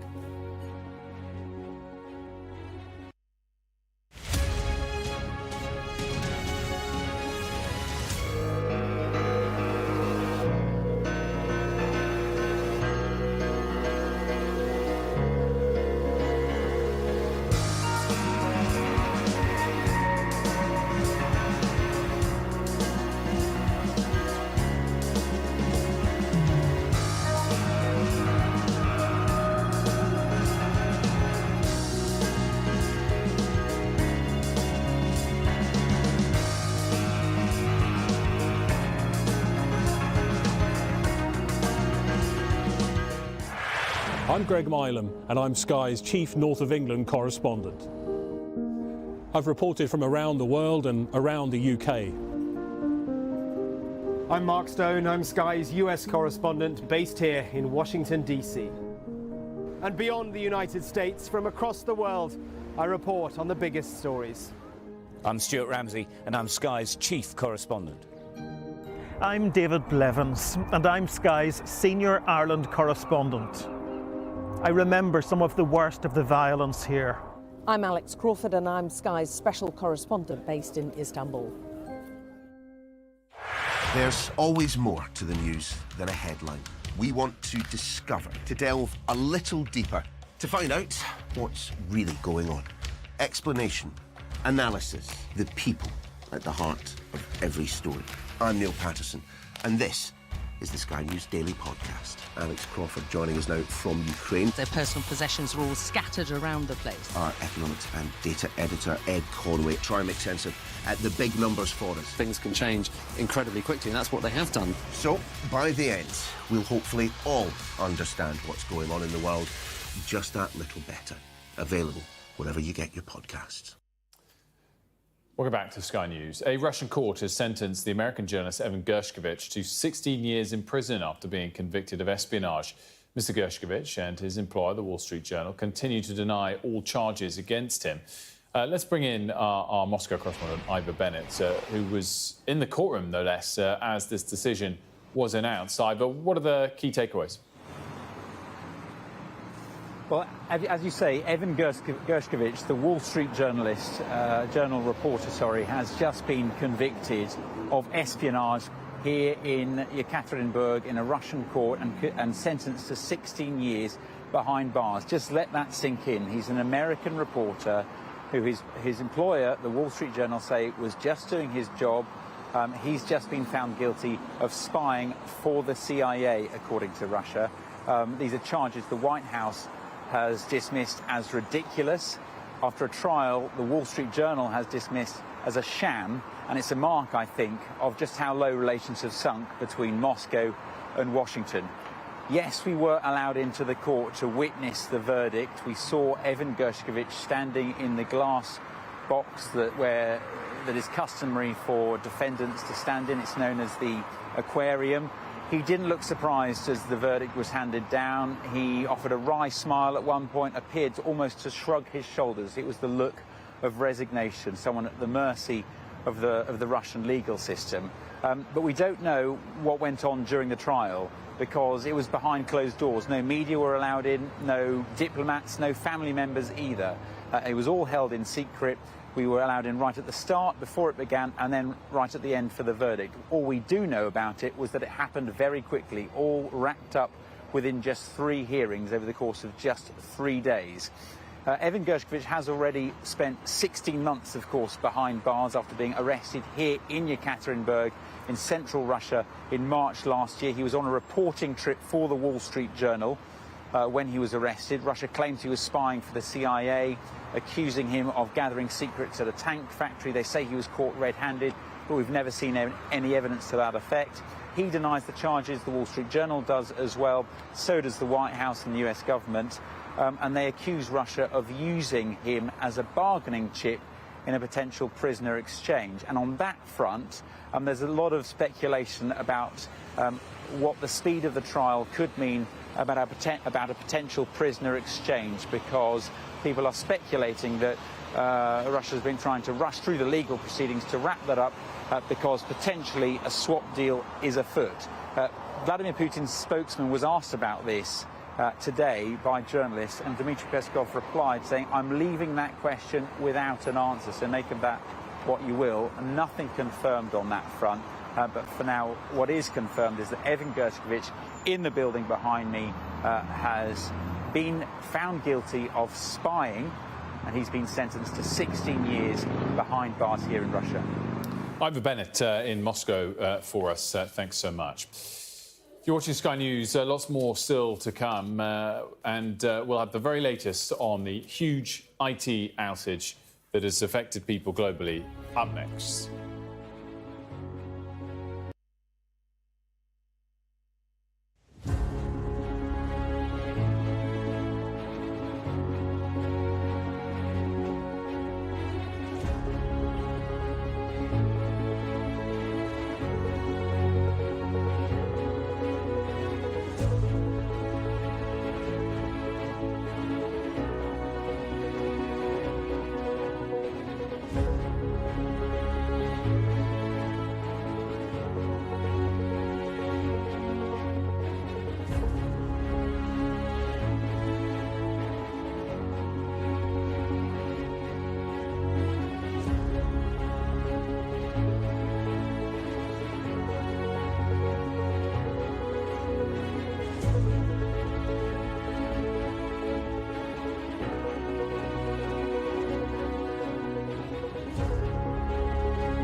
Welcome back to Sky News. We've got some breaking news as it relates to the US election. You'll be aware over the last day in particular, there was building speculation that President Joe Biden might decide to step back from the race and indeed allow somebody else to take the Democrat nomination due to building pressure from fellow Democrats on him to do so. Well, this morning on our sister channel, MSNBC in the US, and the show Morning Joe, the campaign director, Jen O'Malley Dillon, has said that they have multiple paths to victory, that Biden is more committed than ever to beat Trump, and also that he is absolutely in it. So putting scorn, I guess, on those ideas that there was building likelihood of President Joe Biden stepping aside.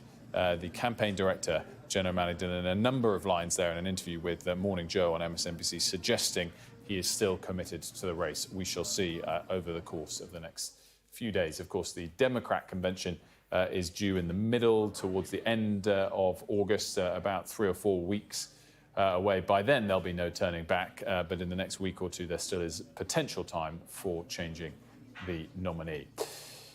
Now, a huge IT outage, of course, has wreaked havoc around the world, disrupting airports, trains, the NHS, shops, banks and broadcasters, including us here at Sky News. Cybersecurity firm Crowdstrike says the issue, believed to be behind the outage, is not a security incident or cyber attack, and that a fix is being deployed. The company says the problem occurred when it released a faulty update to computers running Microsoft Windows. The outage has led to the Royal Surrey NHS Foundation declaring a critical incident. We can now speak to Sky's Daniel Henry, who's in Cranley in Surrey, outside that hospital. What's the situation there, Daniel? Yeah, that's right. As you said, this is Cranley Medical Practice, comes under the Royal Surrey Foundation Trust, that trust which has declared that critical incident following the IT outage, which has affected so many sectors across the world and certainly in this country, and healthcare is not immune from that. This trust say that they're expecting the disruption to go into next week. So people booking appointments, people coming to have anything checked, anything like that, that could be delayed for a few days yet. Radiotherapy, one particular area which they recognise was impacted by this IT outage. They say now that for the afternoon, they're expecting that to come back into some sort of order, but that really was disrupted earlier today. NHS England sent us a statement. They say that they are aware of the global IT outage and the issues with it relating to the patient record and appointment system. And they say that that is causing disruption across the majority of GP practices. They say that the NHS has long-standing measures, they say, in place to manage disruption, including paper records and handwritten prescriptions. And if you go into this practice, I'm sure like many others up and down the country, you will see that for your own eyes. You know, you walk into this practice and there is a whiteboard greeting you at the front with a piece of paper saying that any disruption that you're encountering is a result of this global IT outage, which has been a problem for pretty much everybody. It's also important to point out that the NHS England say currently no impact on emergency services, and they'll be hoping to keep it that way. Daniel Henry, thanks so much for that in Surrey for us. Well, let's talk now about what the likely fallout will be for both Microsoft, but in particular the cybersecurity company Crowdstrike, who is being blamed for this issue. Let's bring in now Dan Ives. He's joining us from New York. He's Managing Director and Senior Equity Analyst at Wedbush Securities and covers and analyses both these companies day to day very closely. Dan, a very good morning to you. Thanks so much for joining us here on Sky News. I mean, in terms of what happened here, we've heard from the CEO of Crowdstrike, both on X and then also in an interview on the Today Show in the US. Do you think he's taking sufficient full responsibility for this issue? Hey, look, this is a black eye, not just for CrowdStrike, but I think for the industry in terms of cybersecurity. And look, George Kurtz is probably one of the best out there as tech CEOs. But this is the biggest global IT outage we've ever seen. And it's something where there's going to be over the coming days, weeks, months, I think a lot more that comes out. It's not a hack, but clearly alarming in terms of just the scale that we're seeing for CrowdStrike. In terms of what went wrong here, Dan, I mean, they are a cyber security company. Yes, they weren't hacked, but most people who pay for their software, pay for their services, will be doing so because they don't want their tech to be disrupted. Do you think this will have a lasting damage on the company's reputation? Look, I think the brand issues are going to be a problem. I mean, because look, CrowdStrike becomes a household name, but not like an NVIDIA in a good way, in a bad way. And I think when you look at the updates, clearly this is all related to Microsoft and how the updates happen. I mean, I think it's going to change things going forward because it's not supposed to cause any disruption. And now there's millions around the world at airports stuck because of CrowdStrike. To what extent was this solely CrowdStrike's fault or also Microsoft's fault? Oh, I mean, this is solely CrowdStrike. I mean, front and center. Microsoft is almost a victim of it. The updates happen. They trust when these updates happen, they're vetted. There's no issues with, we'll call it bad code, bad things that are kind of causes disruptions like this. From Microsoft, they wake up like everyone else to seeing this. And that's why Kurtz, CrowdStrike, they're on a campaign today, because this is a company that lives on brand. You see them around airports around the world, F1, major sporting events. And the damage that this does is, it's really something that's global and could be long-lasting. So I guess, I mean, look, you and I know a 15% share price move is massive for a single day. But when you talk about the scale of this error and the number of people that it's reaching, do you think that's underdone? Do you think they're going to be hit much harder than what is being implied by the share price at the moment, a fall of 15%? Yeah, I think it probably comes back just because, look, there will be legal and other lawsuits, things like that will probably be pretty contained that they'll have to pay. But the reality is that they're kind of the gold standard, ironic as it sounds today, in terms of cybersecurity. There are companies like Palo Alto and others that could take advantage of this. But I don't think this is something that's going to significantly dent the company over the long term. However, that's why Kurtz needs to handle this as CrowdStrike over the coming weeks and months, because they become a household name, but not in a good way. Dan Ives, it's always great to catch up. Thanks so much for joining us. Thank you. Time for a bit of other news now. And Yemen's Iran-backed Houthi rebels have claimed responsibility for a drone strike near the US embassy in central Tel Aviv, leaving one person dead and at least 4 injured. More now with our international correspondent Alex Rossi. He's in Tel Aviv. Alex, how rare is it to see a successful attack of this ilk in the location that it was in Tel Aviv? Hi, Wilf. Yeah, we've actually just got back to Jerusalem from Tel Aviv, but I can tell you that the drone struck in the early hours of this morning. I mean, people we spoke to there were telling us that they were shaken awake. It was a residential district not far, as you were saying, from the US Embassy, shaken awake by this really huge blast. And that is something that in this conflict we haven't really seen. Hamas certainly have fired rockets towards Tel Aviv, but the fact that we have seen a drone penetrate Israel's very advanced air defense system and hit really in the heart of the commercial capital of Israel, it's really the beating heart which economically keeps the Jewish nation working, is highly significant. I think it raises many questions for the Israeli Defense Force. They will want to know how this drone managed to get through. There has been video circulating captured that we've seen. You can make out the very distinctive shape of the drone hugging close to the Mediterranean Sea, coming across the coastline and then heading into the city itself before you see a very large fireball and hear the explosion. You can hear the whining buzz as well of the drone. So it will raise many questions. Now, the Houthis, who are based in Yemen, they are part of what's known as the Axis of Resistance, which is led by the Iranians. This is a resistance group which is against Israel and the United States. The Houthis say they launched this attack. It's in solidarity with the Palestinians in Gaza, and they say they'll continue these kinds of attacks until the war ends. But big questions for the Israeli military of how this drone got through. Although the devastation is not as bad as it could have been, there's a lot of shrapnel damage in that area. At least 10 people injured, 1 person was killed. Although the devastation and the loss of life is not as bad as it could be, it is being claimed as a major symbolic victory by the enemies of Israel that they managed to penetrate Israel's air defences. Alex Rossi, thanks so much.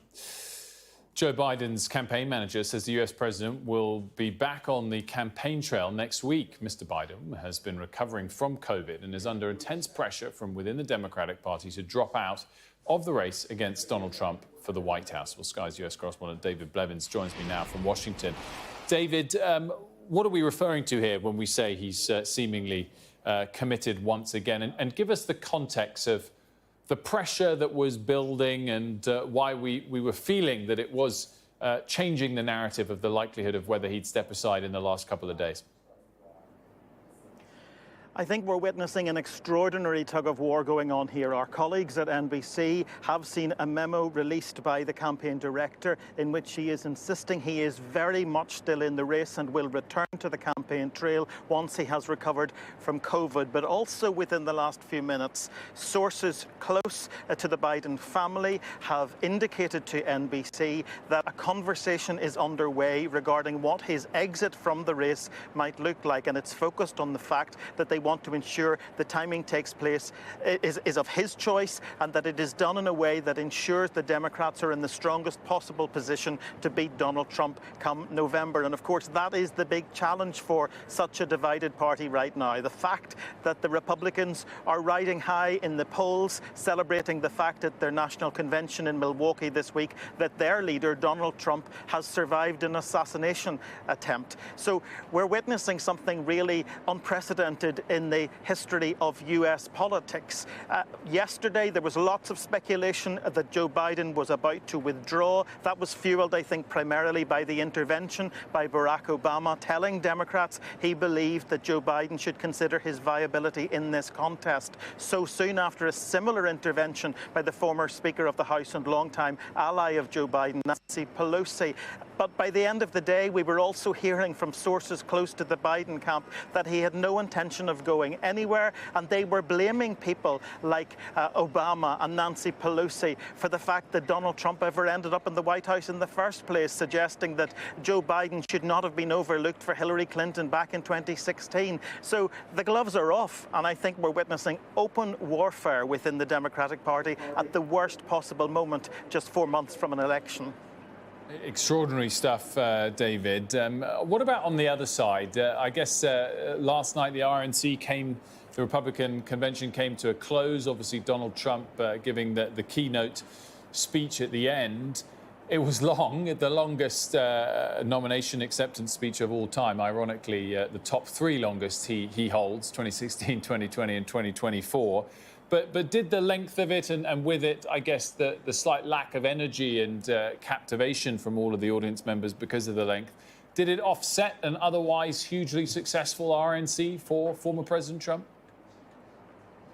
I don't think anything could upset Republicans right now. They are worshipping Donald Trump godlike since he survived the assassin's attempt to take him out last weekend. It wouldn't have mattered how long he spoke last night. And even in that speech in Milwaukee, we saw again the contrast. At the beginning, he appeared a little measured, perhaps a man who had been changed by what he experienced at the weekend. He shared in very personal detail how it felt to be wounded by a bullet, and the hall was silent. There were even tears in that hall in Milwaukee at some times. But then very quickly he pivoted to old familiar ground of talking about finishing the process of building the wall and how he could end world conflicts by just a telephone call, and being critical once again of Biden. So while the words might be one thing, I think the actions may be something very different if Donald Trump makes it back to the White House. But right now he's riding high in the polls.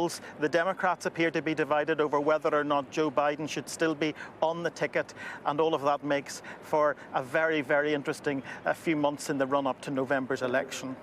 David Blevins, as always, thanks so much for us there in Washington.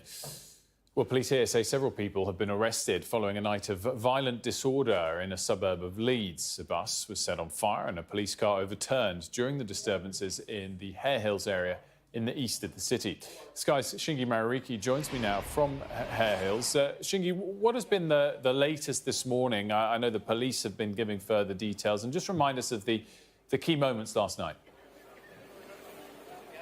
Well, now what we're having after the night of disorder and disruption yesterday is a clean-up operation which is ongoing, and a number of people here at the scene. There's a lot of clamour, a lot of commotion, and I just want to show you what's going on. So you can see that bus which was at the focal point, at the heart of that disruption yesterday. It was pictured being set on fire by rioters last night, and you can see those orange-vested council staff. They are making sure that the debris is accessible, because as well as a JCB here to move the rubble, the debris. There's a low loader on the other side which you can't see. So what I think they're trying to do is move that bus from the middle of the road. But like I'm saying, it's a visual marker of the disruption, the chaos yesterday that we now know resulted in several arrests by the police. And we have a statement from them in the last hour in which they shed more detail on the situation, but also refer to the fact that it's at the heart of a lot of social media speculation as well. I have it for you here.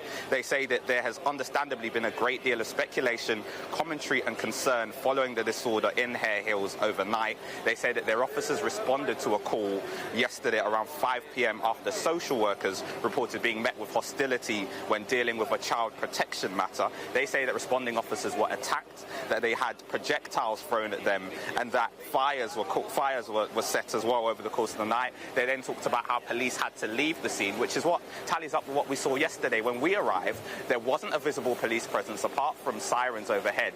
That is quite clearly the police trying to move away from a febrile situation. After a couple of hours, they moved in. Firefighters extinguished the bus, and we also saw a number of riot officers moving into the scene. And today, there are still a lot of people around. Quite clearly, the police are trying to ensure that there's a lot of safety here, but also trying to ensure calm. There's a number of horses on the other side of Hare Hills, as well as a number of riot vans. And we see from that police statement now that several arrests have been made. And on top of that, they are asking for more people to come forward. They say they've set up a portal online where anyone with video, with any evidence of what took place yesterday night, can come forward, as police are on the scene today trying to restore calm after a night of disorder in Leeds.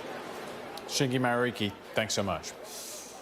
You're watching Sky News Today, and still to come, all the latest as IT systems around the world grapple with a huge outage. We'll be right back.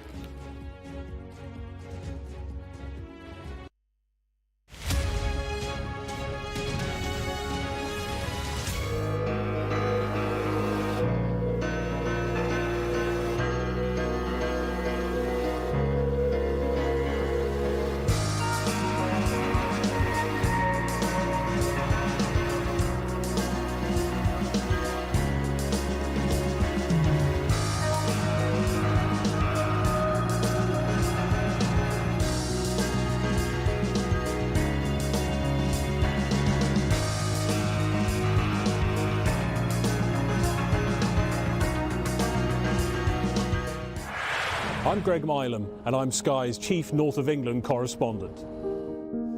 I've reported from around the world and around the UK. I'm Mark Stone. I'm Sky's US correspondent based here in Washington, D.C.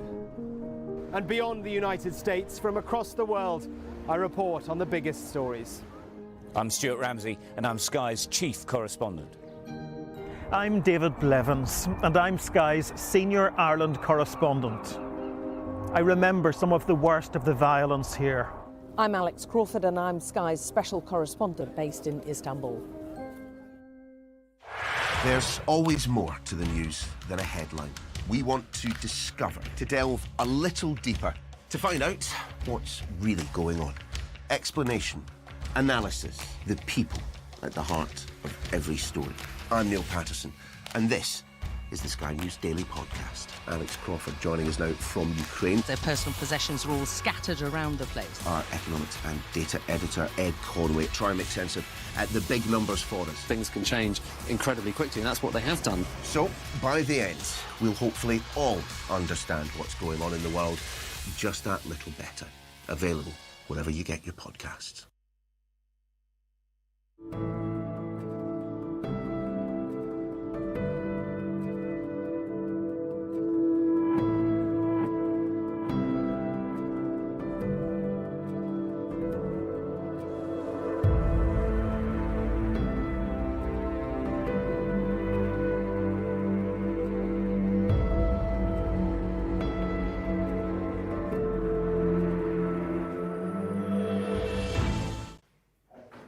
Welcome back. A reminder of our top story. And a huge IT outage has wreaked havoc around the world, disrupting airports, trains, the NHS, shops, banks and broadcasters, including us here at Sky News. Cybersecurity firm Crowdstrike says the issue, believed to be behind the outage, is not a security incident or cyber attack, and that a fix is being deployed. The company says the problem occurred when it released a faulty update to computers running Microsoft Windows. I'm joined now by Jake Moore, who's a cybersecurity advisor at the digital security firm ESET. Jake, thanks so much for joining us. Just outline for us exactly what you think happened here.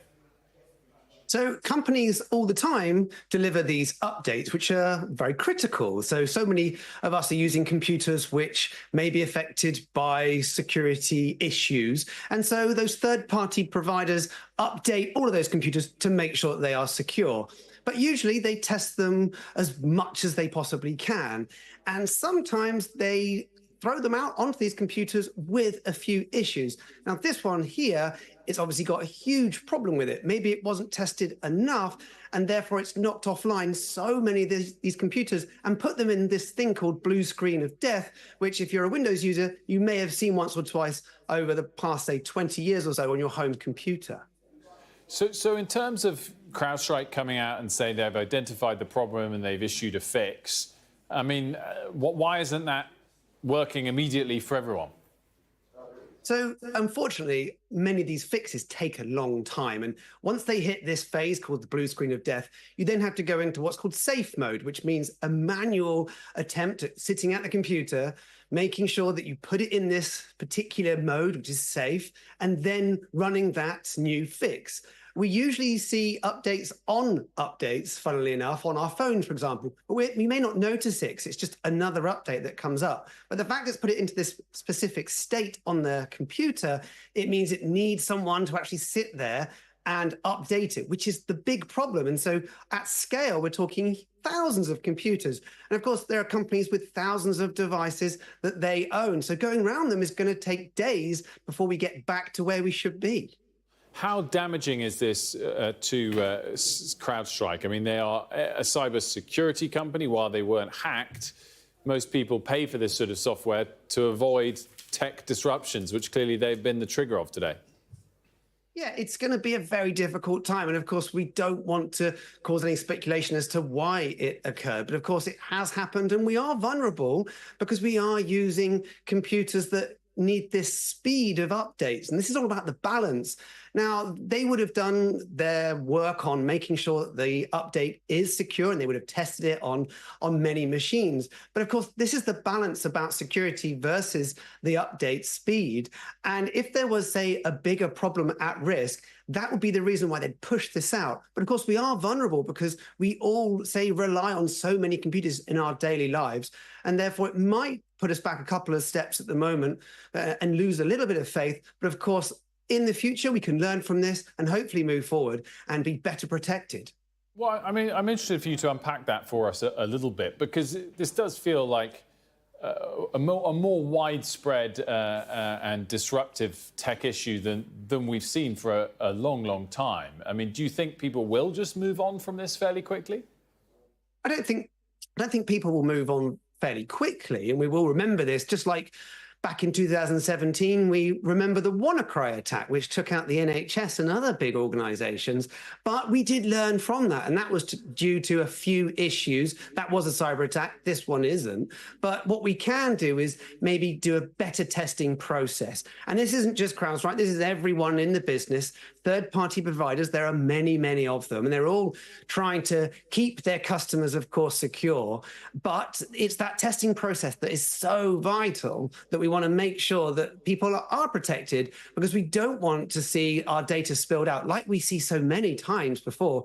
When these attacks occur, our data is lost and used for all kinds of other attacks. So it's vital that we do as much testing as possible, but at the same time, keep all of those computers, say, safe from the unknown attacks that are inevitable in the future.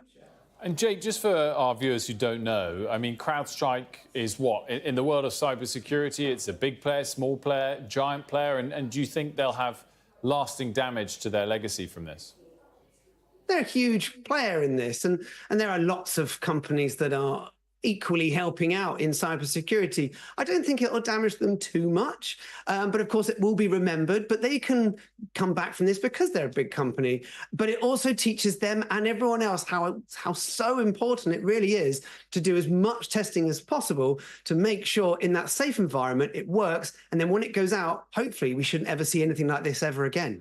Jake Moore, thanks so much for that perspective, the cybersecurity advisor at ESET. Well, our data and forensics correspondent, Tom Cheshire, still with us as well, as he has been throughout the day. Tom, I mean, it sounds like the worst of this is probably behind us, but by no means is it in the rearview mirror for many people. Yeah, I think it's going to take a while, as we're hearing just then, to get all these things sorted. But, you know, you go by, and it might take a long time, computer by computer, but it is making its way to progress. Then you've got the other backlog of people who've just been waiting for whatever reason. But this is, as we were talking about earlier, it's been disruptive, it's been inconvenient rather than really, really damaging. I do think, though, that we will have something like this again. You know, this is a feature of modern life. The more we rely on systems like this, the more we concentrate. We have these big companies like Crowdstrike, which does so many different businesses around the world, because there's that concentration of the dominance of the tech giants. When something goes wrong, it can have this huge cascading effect all around the world. So I don't think this is the last time we'll see something like this. I think hopefully the last time from Crowdstrike for a while, because they will have really learned, hopefully, some serious lessons from this, even if the chief executive wasn't massively apologetic in tone, at least. Yeah, and remind us of exactly what Mr. Kurtz, the CEO of Crowdstrike, was saying earlier on. I mean, the really important thing he said, and I think what was very useful for him to say earlier, was this wasn't a cyber attack, this wasn't anything malicious, and that reassures people that it's under control. They'd identified the problem. So that's maybe why it came across as quite curt, saying we had a fix ready to go. I think that reassurance did help, even if it's still taken a long time to get that fix working, even if there's still huge amounts of disruption. At least there was sort of a light at the end of the tunnel. But some of the rest of the tone was like, you know, this is a bug, these things happen. Like, it shouldn't happen. You shouldn't have this level of disruption by someone pushing out what was a tiny file, 41 kilobytes, according to one engineer we've spoken to. I mean, that is way less than a song if you stream it on your phone. That has caused all this massive disruption. So they need to look at that. And still giving a bit of the PR side, when he was talking about we continue to protect our customers and keep the bad guys out of their systems. It was the good guys in the systems that caused this mistake. So, I mean, it's been a fairly extraordinary day, both in terms of how we've been operating in businesses around the world. And the fact that this can just be an update gets pushed out like that, I think it's a real sort of wake-up call for Crowdstrike, obviously, but also Microsoft and the whole sort of cyber security industry. Tom Cheshire, thanks so much for that throughout the afternoon here. By the way, we should mention, in terms of the repercussions, understandably, Crowdstrike share price is down. It's down about 14% in US trade, which began about 30 minutes ago. Amazingly enough, the rest of the market seems pretty relaxed about this. The tech-heavy Nasdaq index is higher by 0.2%. There's so much more coverage to come here on Sky News today. We'll have the very latest from the NHS, from airports, and from other businesses, not just here in the UK, around the world, with the impact of this huge IT outage.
This is Sky News Today. It's 3 o'clock. The headlines. A major IT outage hits companies across the world, grounding planes and causing problems at banks, supermarkets and train companies.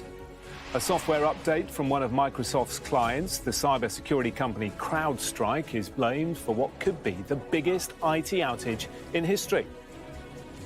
We know what the issue is. We're resolving and have resolved the issue now. It's recovering. Breaking news this hour. UN court rules that Israel's settlement policy in the Palestinian territories is contrary to international law. President Biden is to return to the campaign trail next week after isolating from COVID symptoms. American journalist Evan Gershkovich is jailed for 16 years in a Russian prison for spying. And a number of people are arrested in Leeds following a riot that saw a double-decker bus set on fire.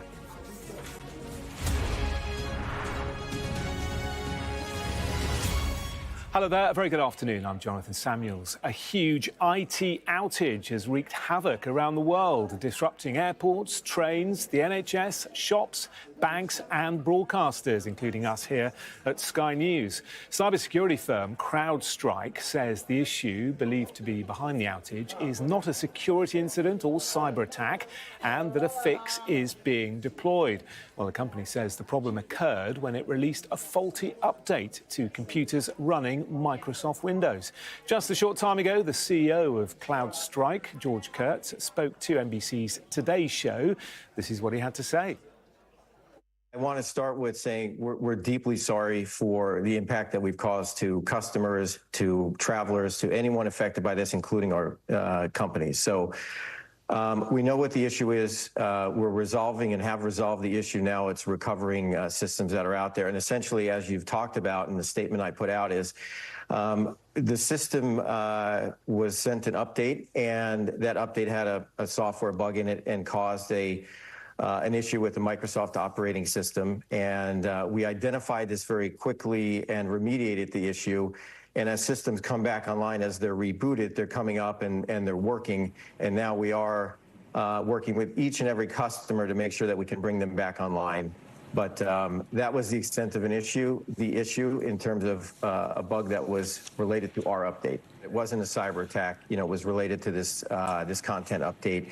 And as you might imagine, we've been on with our customers all night and working with them. Many of the customers are rebooting the system, and it's coming up and it'll be operational because of we fixed it on our end. And some of the systems that aren't recovering, we're working with them. So it could be some time for some systems that just automatically won't recover. But it is our mission, is why we're here, to make sure that every customer is fully recovered, and we're not going to relent until we get every customer back to where they were, and we continue to protect them and keep the bad guys out of their systems. Well, let's bring in our data and forensics correspondent, Tom Cheshire, who's been following events all day. Tom, what did you make of what the CEO there had to say about why this happened? I mean, two crucial things, I think, Jonathan. First, saying this wasn't a cyber attack, and that was really important. When this began, people were waking up to that dreaded blue screen of death, not knowing what had happened. It could have been a cyber attack from the appearances. For that not to be the case, I think, was reassuring. He went on to say, we continue to protect our customers and keep the bad guys out of their systems. Well, actually, it's the good guys in the systems that have caused this. And it is extraordinary. Speaking to engineers, they say the size of this update, which was pushed out around the world late last night, only 41 kilobytes. That's much less, say, than the information required to stream a song or anything like that. That tiny bit of code has wreaked havoc all across the world in all sorts of sectors, whether that's GPs, the majority of GPs being affected, airlines around the world, railways too. This has been really, really extraordinary in terms of its impact, and deeply embarrassing for Crowdstrike as a result to end up in this situation. What happens now? I mean, there's a lot of chaos, and we'll talk more about that, I'm sure, but all this chaos, there is this backlog. People have been having to work by hand. So what has been kept safe, it seems, are critical systems. So when it comes to railways, it's the trains are running fine. When it comes to air travel, air traffic control here in the UK say they don't have any issues. It's things like check-ins, it's things like other systems that are the way you get crew around for trains, things like that. All those have been affected. And fixing that is not easy. It's not the same way that it went out. So when this went out, all computers that had it, they got updated, they didn't work. Now, to fix this, you have to go computer by computer. It is a painstaking, slow process to get things back online. So as you do that, you get those systems back online, but you still have those big delays that have built up. So there's sort of backlog here that has been building all day. Even as those systems are getting fixed, it will continue to have issues in all these sectors all around the world. And Tom, many people who've been affected today will be asking the question, why, how have we all become so reliant on this one company, Crowdstrike, which most people won't have heard of until this morning?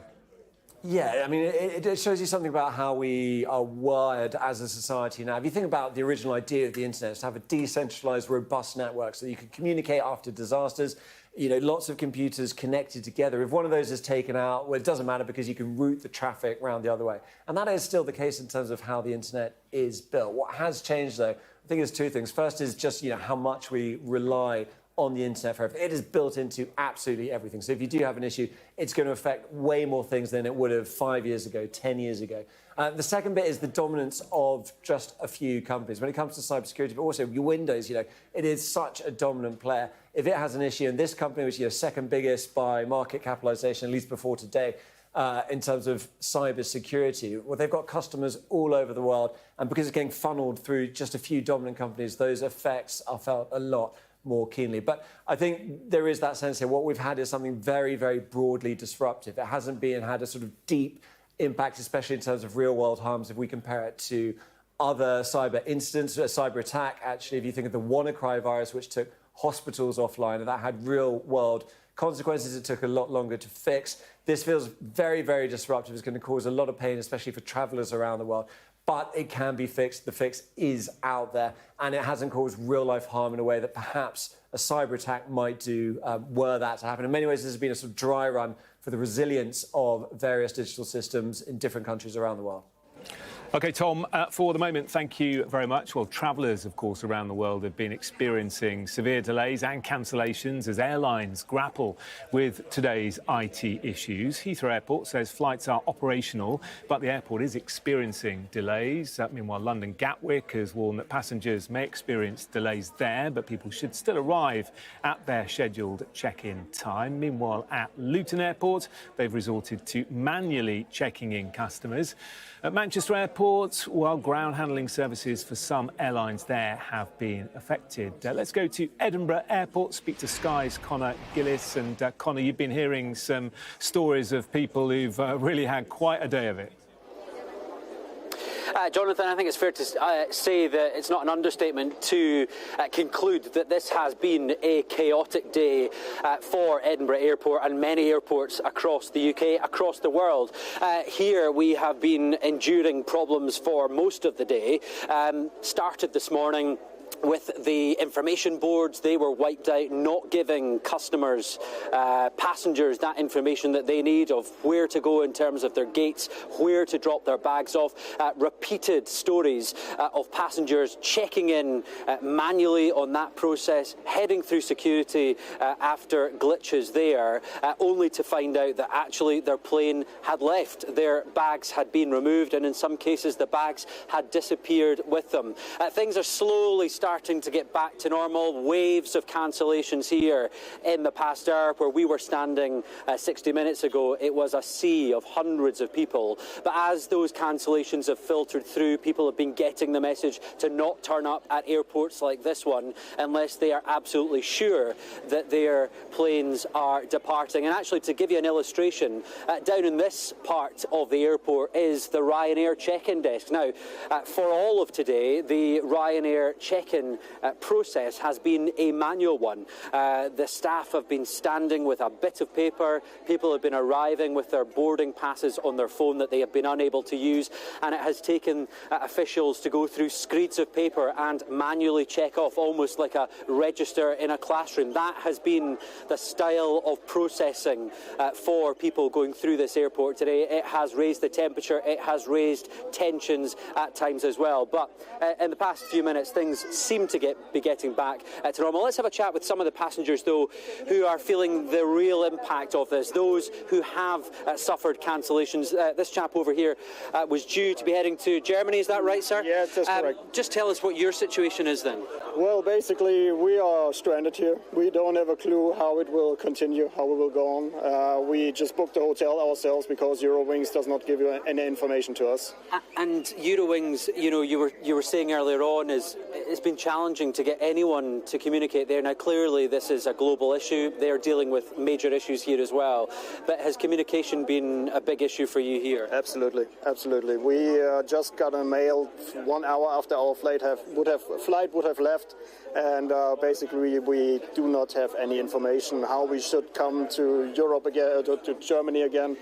And yeah, we are stranded. And you're not having to book a hotel, the cost of that. Talk to me about some of the costs, the added costs. I'm not sure.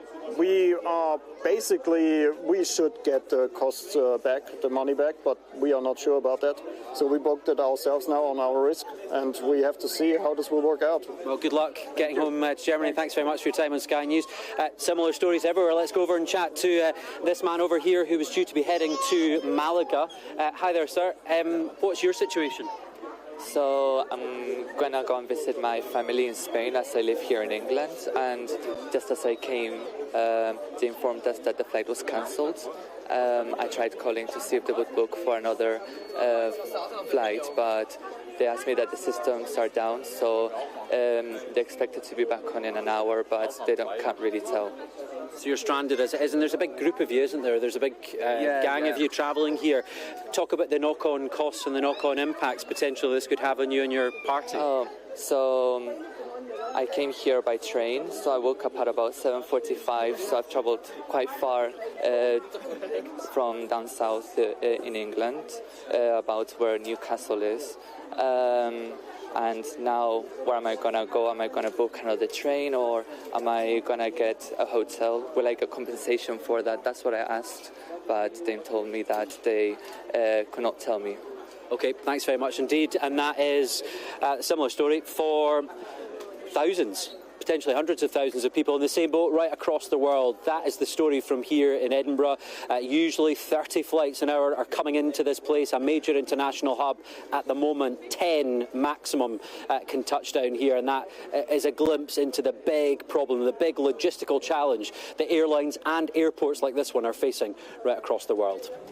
OK, Connor in Edinburgh, thank you very much. The busiest weekend of the year, of course, here in England in terms of flights, given that many schools are breaking up either today or over the next few days. Well, many retailers have reported issues with taking digital payments, and banks and the London Stock Exchange have also been disrupted. Let's speak to our business presenter, Ian King. Good to see you this afternoon. Ian, what a day it's been. Which sectors have been worst affected, do you think?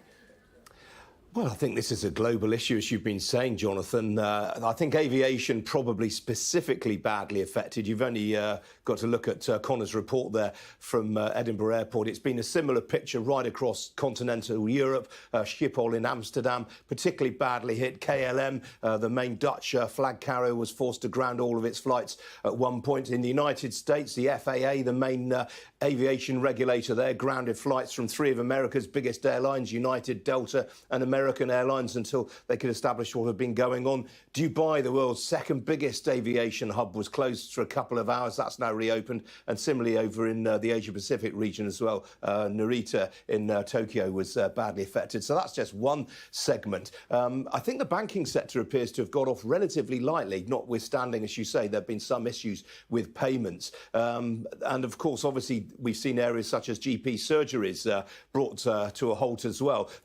It shows really, Jonathan, the dependence that areas of the economy have on specific providers of software. In the case of GP surgeries, there is one provider called MS, Egton Medical Information Systems, which has about 60% of the GP consultancy market. This is the software that enables appointments to be booked, repeat prescriptions to be issued, for example. And anyone using that software was unable to go ahead with those sort of fairly routine tasks from this morning onwards. So again, really, really sensitive. And I think this is the bigger issue that is going to come into play now, is the dependence. You heard it from Tom Cheshire a little earlier on, the dependence that the world's IT infrastructure has on a very, very small number of companies. Obviously, the big tech giants are going to be in the forefront of that, Microsoft in particular, one would imagine.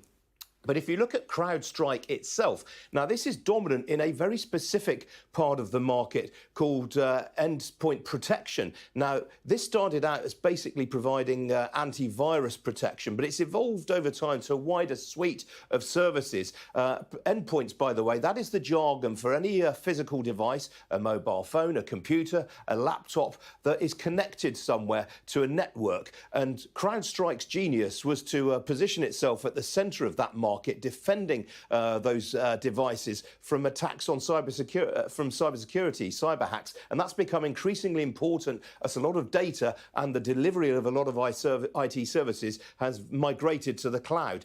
Crowdstrike has about 24% of that market. So if you think about that more broadly, Jonathan, if you are a buyer of endpoint protection services, then there's roughly a 1 in 4 chance that you were hit by this today. Certainly if you were taking that service via Microsoft. So very, very serious questions there. I think the regulators will be crawling all over this, particularly in the United States, the politicians as well. I think it's worth noting that J.D. Vance, Donald Trump's running mate, his pick for vice president, has been very, very critical over the years about the position of big tech, the fact that big tech controls a lot of these markets, in his views, is able to suffocate competition. And I think you're going to hear more and more people saying this over coming days. Yes, Ian, the fallout is going to be immense, isn't it? As you say. Thank you very much for the moment, Ian King in the city there. Well, staying in the United States, Joe Biden's campaign manager says the US president will be back on the campaign trail next week. Mr. Biden has been recovering from COVID and is under intense pressure from within the Democratic Party to drop out of the race against Donald Trump for the White House. Our US correspondent David Blevins joins me now from Washington. David, good to see you. What's the scale now of the Democratic movement against Joe Biden? Well, it's hard to gauge, quite frankly, because we're navigating our way through claim and counterclaim. On one hand, we've got Joe Biden's campaign manager telling staff in a memo that he will return to the campaign once he has recovered from COVID. He's currently in isolation at home in Delaware. But on the other hand, we're hearing from our colleagues at NBC that sources close to the Biden family have begun to discuss an exit strategy, something the White House, of course, is firmly denying. But if he has decided to drop out of the race, and that is still an if at this stage, we wouldn't expect the White House to do anything other than deny that for a number of reasons. They wouldn't want him to have been seen to be pushed out of the race. They wouldn't want him to be questioned about his capability to hold office, for example. If he can't run for another 4 years, is he capable of governing the country for another 4 months? And America will never want its enemies to perceive it as having been weak in any sense. So you can understand that there are various strategies being played out, and certainly there is division within the Democratic Party, all coming at a time while Republicans are riding high, celebrating the survival of their leader in last weekend's assassination attempt. OK, David, in Washington, many thanks. Well, let's get more on this. I'm joined now by Nico Brancalini, who is a lawyer and vice president of Stonewall Democratic Club. Good to see you this afternoon. Thanks for taking the time to join us here on Sky News. Following on from what our correspondent was saying, when it comes to Joe Biden, can he cling on or is he about to go? You know, I think that this is a decision that he will make, and he has a record of success. And so the party is united behind whoever the nominee is, and that unlike the Republican Party, the Democratic Party is not a cult of personality around any one leader. We have a program of success, and that's what's most important to us. And so if he's the top of the ticket, we're happy to support him. He's done a good job, and we're going to continue working with whoever the top of the ticket is to continue to promote an agenda that is successful for the country and successful for all the American people. But you only need to look at Milwaukee, don't you, to see how the cult of personality, the cult of the leader can have remarkable results that Joe Biden simply isn't achieving. You know, I guess I would push back on that and just say kind of what are the results of sort of the cult of personality management? Yes, he has people who kind of, will go crazy for him, but it's disruptive, and he doesn't have a successful record. His record in office is not one of success. It's of erratic decision making, and there is not an agenda there. There's not a unified theory of governance that he has enacted when he was previously in office. And even now, there is sort of disagreement about, will he be going along with Project 2025 and the agenda that's there, or will he do his own idiosyncratic thing? And that's just not, that is not an effective way to govern a party or a country. We're looking at pictures of Joe Biden with Barack Obama. Our sister network, NBC, is saying that Obama now has concerns about Biden's ability to remain at the top of the ticket. How much weight does he have? Former President Obama is beloved, rightfully so. He has a record of success. I mean, I think that what both Biden and Obama have in common is that both of them inherited disasters that were wrought by Republican administrations, and they had to pick up the pieces and help the country recover from the economic fallout of bankrupt Republican policies. And so, I trust both of their judgment. I think everyone in the party believes that these are two leaders who are thoughtful and who have the best interests of the country at heart, and that sort of between the two of them, between the leaders of the party, that the focus is always what's best for the country and what's best for the American people, and sort of whatever decision they reach, that will be a decision that's reached together, but that is the ultimate goal. The ultimate goal is not about any one person's ego; it's about what's in the best interest of the country, and they'll reach that decision, and we will promote whoever the ticket is. And if it is Kamala Harris, polls suggest the majority of Democrats think that she would be a good leader. Do you agree with that? Yeah, absolutely. I'm in California, so I have my own bias about Kamala Harris, and I think she's been phenomenal. I think the vice presidency is a pretty thankless job. It doesn't have a lot of inherent power, but she has been a really thoughtful leader, both in her time in the Senate, and she has been a loyal and strong advocate for the successful Biden administration agenda. And so we'd be thrilled to see her at the top of the ticket, just as we're thrilled to have Biden continue at the top of the ticket. The goal is just what is best for the country and how can we best deliver for the country. And if it's Kamala Harris at the top of the ticket, I think that we can I have absolute faith that she can deliver for the American people. OK, we'll see what the next few days, next few weeks deliver. Nico Brancolini, lawyer and Vice President, Stonewall Democratic Club. Thank you very much. Thank you. You're watching Sky News Today. Coming up after a short break, we're going to be in Leeds as police make a number of arrests following a riot that saw a double-decker bus set on fire.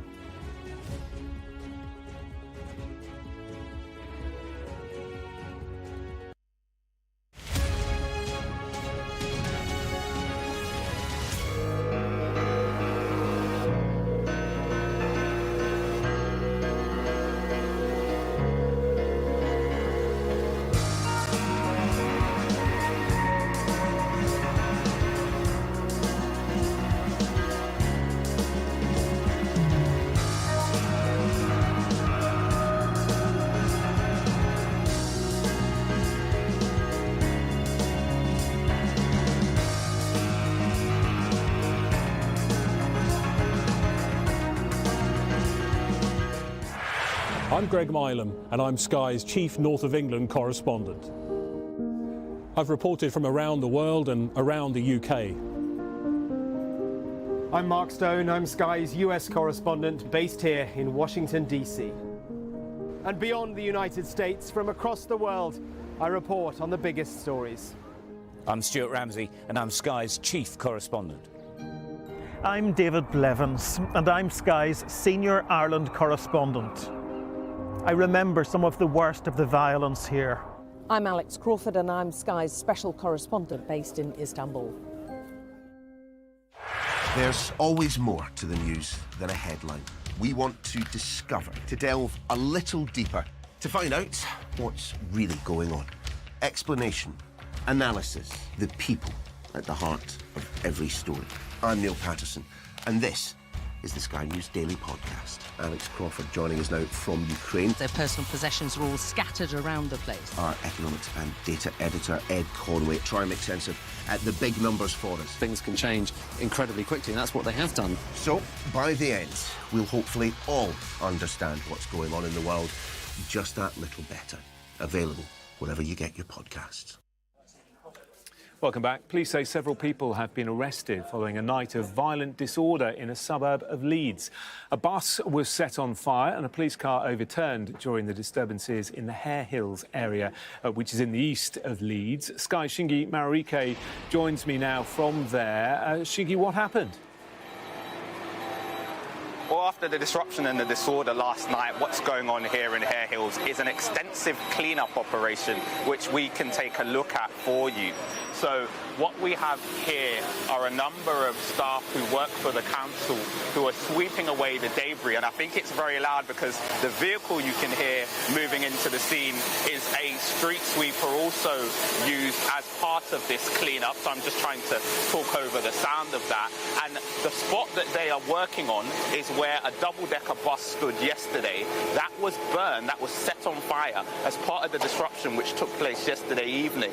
And over the course of the afternoon, we've had some updates from the police talking about the arrest that they made. They say that several arrests were made, but also addressing some of the online speculation and the fervour around this case. In their statement, they say that there's understandably been a great deal of speculation, commentary and concern following the disorder. They then added detail about what happened. We understand that they responded to a call from Children's Social Care around 5 p.m. yesterday after social workers reported being met with hostility when dealing with a child protection order. They then say that responding officers were attacked and that they needed assistance. They needed to be withdrawn to a place of safety.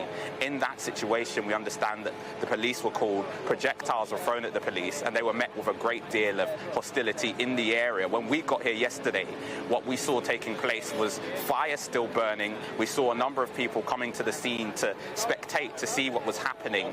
And we also eventually saw the police move back in, firefighters coming and dousing that bus, but also members of the local community, local councillors trying to put out the fires themselves. We saw people running to the scene with bins full of water. We saw a local councillor himself with a fire extinguisher trying to make sure that the bus was no longer on fire. But one thing I think that's worth saying is that there is still a strong police presence at the scene today as the police try and anticipate any further disruption this afternoon heading into this evening.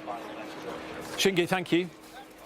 In the last hour or so, the top United Nations Court has ruled that Israel's settlement policy in the occupied Palestinian territories is contrary to international law. Let's get more on this with our international correspondent, Alex Rossi. He's in Jerusalem for us. Alex, non-binding this, but nonetheless still very significant. Yeah, I mean, the International Court of Justice has been carrying out this investigation with a panel of judges for the last 18 months. Now, the ICJ is an organ of the United Nations. It was asked for this advisory by the United Nations General Assembly, I think from memory, something like 52 countries, asking them to really rule on what the legal status was of Israel's occupation in the occupied Palestinian territories. Now, a quick history lesson, I'll try and keep it very short. Israel captured East Jerusalem and the West Bank in the 1967 Six-Day War. Since then, it has occupied it militarily. Now, in terms of status, there's nothing necessarily wrong with a military occupation.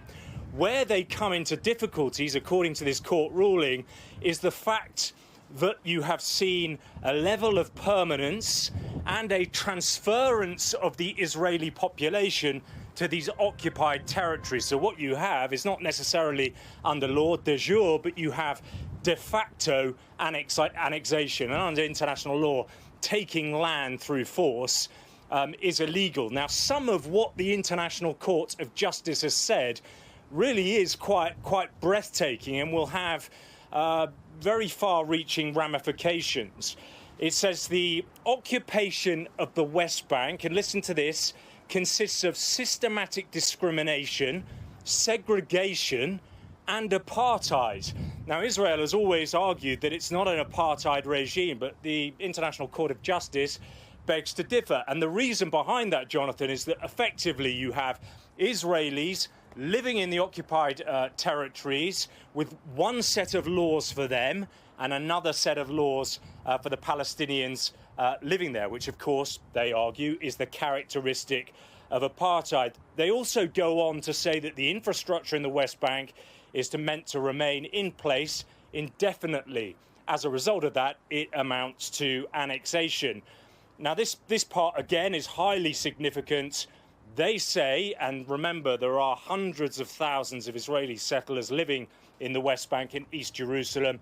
They say evacuation of all settlements and dismantling of walls must happen, and they returned all of those who were displaced as a result of the occupation. They also talk of reparations. Now, this is really incendiary stuff, and as you can imagine, it has not been greeted particularly well here in Jerusalem by the Israeli government and by Israeli officials.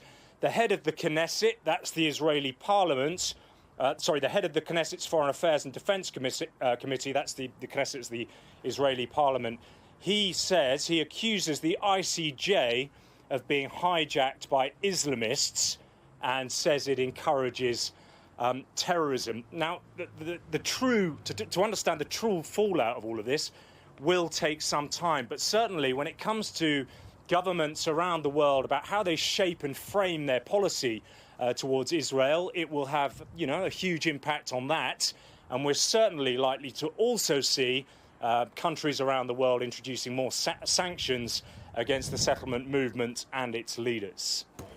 Fascinating. Alex, thank you very much. Alex Rossi there in Jerusalem for us. Do stay with us here on Sky News. Coming up, we'll have all the latest for you as the NHS, airports, a range of businesses around the world all grapple with that huge IT outage.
Hello again, you're watching Sky News. A huge IT outage has wreaked havoc around the world, disrupting airports, trains, the NHS, shops, banks and broadcasters, including us here at Sky News. Cybersecurity firm Crowdstrike says the issue believed to be behind the outage is not a security incident or cyber attack, and that a fix is being deployed. Well, the company says the problem occurred when it released a faulty update to computers running Microsoft Windows. The CEO of Crowdstrike, George Kurtz, spoke to NBC's Today Show. Here's what he had to say.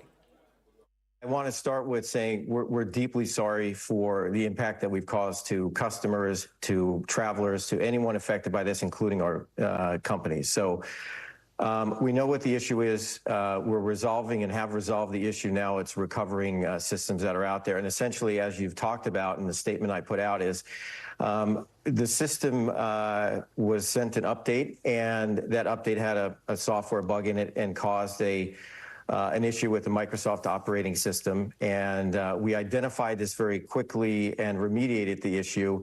And as systems come back online, as they're rebooted, they're coming up and they're working. And now we are working with each and every customer to make sure that we can bring them back online. But that was the extent of an issue. The issue in terms of a bug that was related to our update. It wasn't a cyber attack. You know, it was related to this this content update. And as you might imagine, we've been on, with our customers all night and working with them. Many of the customers are rebooting the system, and it's coming up, and it'll be operational because of we fixed it on our end. And some of the systems that aren't recovering, we're working with them. So it could be some time for some systems that just automatically won't recover. But it is our mission, is why we're here, to make sure that every customer is fully recovered, and we're not going to relent until we get every customer back to where they were, and we continue to protect them and keep the bad guys out of their systems. Let's bring in our data and forensics correspondent, Tom Cheshire. Tom, we heard there from the CEO of Crowdstrike. He actually gave that interview a few hours ago. How is the world doing getting back online? Yeah, I mean, like he said, it's going to take a while for these things to go through. In terms of, it's really finicky process. You have to do it computer by computer. This update was sent out. It's a tiny bit of information, 41 kilobytes. If you think of an average song as 3,000 kilobytes, this was really, really, really small. But it had this huge, huge effect. People turning their computers on, realizing they wouldn't really turn on, including us here at Sky having to come up with all sorts of workarounds to get on the air and put the pictures out there. It was interesting what he said there about it was a defect. He did say he's deeply sorry, but he didn't go into the details of exactly how this could have such a cascading, catastrophic effect on so many sectors all the way around the world. It's interesting, he said we continue to protect them and keep the bad guys out their system. It was the good guys in this case. They're a cybersecurity firm, and they brought a lot of businesses to their knees. Now, because of that, the way it works, that terms you have to go through computer by computer. Even as various businesses have fixed those, including here at Sky, a lot of those will have created backlogs, whether that's in terms of, getting the right people to the right place, in terms of crew rosters for trains or airplanes, check-in systems. So there is still that backlog. This is likely to take, more hours, perhaps more days over the weekend, really, until we're back to normal. Tom, thank you. Tom Cheshire there, who's been following events all day for us. And we'll have a special programme for you on the global IT outage, which you can watch tonight at 8 p.m. here on Sky News. We'll have all the latest developments for you. 8 o'clock tonight here on Sky. Now, Yemen's Houthi rebels have claimed responsibility for a drone attack which hit part of Tel Aviv earlier, killing one person and injuring a number of others. Joining me now is Hen Mazig, who is a senior fellow at the Tel Aviv Institute. Good to have you with us on the programme. Really concerning this, you have family, I believe, in Tel Aviv. You'll be very worried that the famous Israeli Iron Dome failed to take this out. Yeah, I spoke to my family. In fact, I was in Tel Aviv just 24 hours ago. My friends, my family are all so afraid for their lives. There was a 50-year-old man that was asleep while the drone flew into the building, blowing it up and killing the man that was asleep and injuring many others. It's another attack coming from Yemen, from the Houthis that are homophobic, anti-Semitic group, and to see another front of this war targeting Israeli civilians is something that my entire family is really shaking today. Of course, the Houthi strike coming, of course, hours after the IDF killed a Hezbollah commander. 65 rockets, we hear, launched into northern Israel today by Hezbollah. Are you worried about an escalation? Absolutely. I mean, we are so focused on the war with Hamas in Gaza that we often forget that there's so many other fronts. Israel is fighting a front in the north. It's fighting against the Houthis. We know that all of those organizations are directly connected to the Islamic Republic in Iran. They are their proxies. They are being funded by them. And I think we are all we want this war to end. We want our hostages back home, and we just want our safety back, and we just don't get it at the moment. Yeah, of course, the worry is, though, isn't it, that Israel, for the most part, has avoided direct confrontation with Iran, even after the April drone attack. Do you think that is going to change? The defense minister in Israel hinting about retaliation? Israel will have to retaliate to this. I mean, every country will have to retaliate to a terrorist organization attacking its civilians. By a drone attack. Drone attacking, exploding on a building is something that we remember very well from the Trade Center attack. I think that's the connotation that many have. And I mean, America has retaliated. Israel will have to retaliate somehow. Just the fear is that it won't turn into an all-out war from the different fronts, because I think it would be very difficult for Israel to go through even further escalation at this point. Where do you think most people are in Israel all these months on since the war with Gaza? You've talked about your family, you've talked about others in the country wanting peace. Is the movement for peace growing all the time, do you think, calling on some sort of deal to bring the hostages home and end hostilities permanently? Yeah, Jonathan, we're exhausted. We're exhausted from the war. We're exhausted to lose our soldiers. We're exhausted to think about the hostages and what they are going through. 22 people, including young girls, that are going through horrific. We know, but based on the testimonies, horrific abuse. We want them home. We want all of this to end. Have you been failed by Netanyahu? We've been failed by our leadership. I mean, I think absolutely there's a lot of criticism to Netanyahu. There cannot be no criticism to the leader of the country for getting us to this point. We need a deal. We need a deal to release the hostages. We need a deal to end this war. And I'm hoping that Hamas would agree to it. I hope that Hamas and Hezbollah and the Houthis and Iran will all come to their senses and understand that they're not going to win this war. It's not just a war against Israel. It's a war against the entire West. We all have to come together to stop them. Yeah, we'll see what that retaliation is in coming hours and days. But we must leave it there. Hen Mazik, Senior Fellow at Tel Aviv Institute. Thank you so much. Thanks for having me. Staying with international matters, a Russian court has sentenced the American journalist Evan Gershkovich to 16 years in prison after being convicted of espionage in a trial widely seen as politically motivated. He has said the allegations against him are false, and his employer, the Wall Street Journal, has called the case a sham. Well, the reporter was first arrested and detained in March last year after Russia claimed he had been gathering secret information for the CIA. In the past hour, the Prime Minister has reacted to Mr. Gershkovich's sentencing, posting this message on X. The sentencing of WSJ reporter Evan Gershkovich is despicable and only serves to underscore Russia's utter contempt for media freedom. Journalism should not be a crime. Gershkovich must be released immediately. Well, let's get more from our Moscow correspondent Ivor Bennett, who's outside the court. And this hearing held behind closed doors. Very little transparency. Let's have a listen. As you say, Evan Gershkovich, the Wall Street journal reporter, has just been convicted of espionage here in Yekaterinburg in a Russian court and sentenced to 16 years behind bars. Just let that sink in. He's an American reporter who his employer, the Wall Street Journal, say was just doing his job. He's just been found guilty of spying for the CIA, according to Russia. These are charges the White House has dismissed as ridiculous.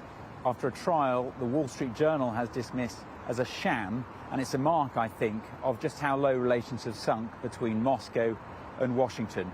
Yes, we were allowed into the court to witness the verdict. We saw Evan Gershkovich standing in the glass box that is customary for defendants to stand in. It's known as the aquarium. He didn't look surprised as the verdict was handed down. He offered a wry smile at one point, appeared almost to shrug his shoulders. It was the look of resignation, someone at the mercy of the Russian legal system. But we don't know what went on during the trial because it was behind closed doors. No media were allowed in, no diplomats, no family members either. It was all held in secret. We were allowed in right at the start, before it began, and then right at the end for the verdict. All we do know about it was that it happened very quickly, all wrapped up within just 3 hearings over the course of just 3 days. Evan Gershkovich has already spent 16 months, of course, behind bars after being arrested here in Yekaterinburg in central Russia in March last year. He was on a reporting trip for the Wall Street Journal when he was arrested. Russia claims he was spying for the CIA, accusing him of gathering secrets at a tank factory. They say he was caught red-handed, but we've never seen any evidence to that effect. He denies the charges. The Wall Street Journal does as well. So does the White House and the US government.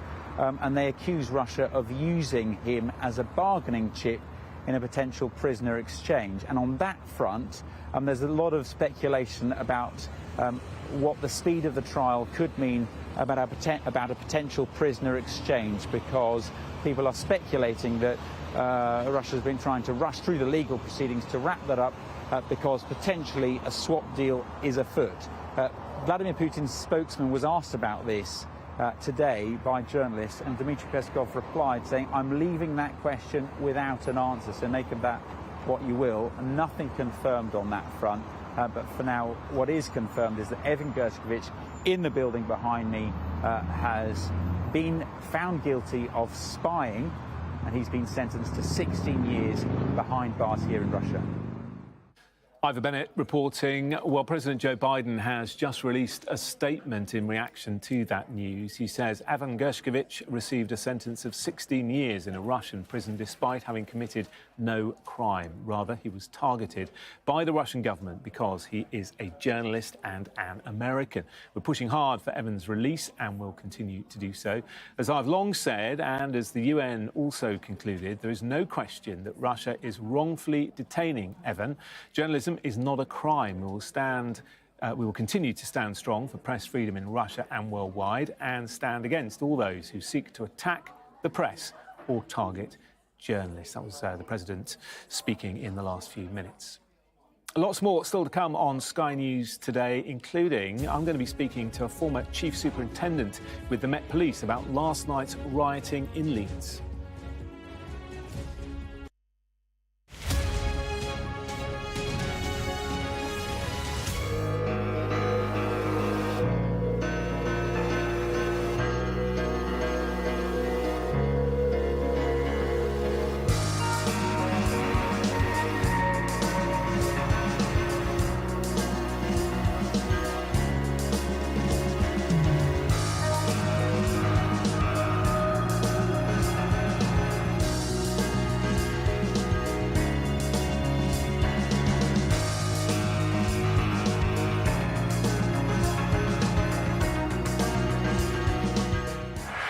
I'm Greg Milam, and I'm Sky's chief North of England correspondent.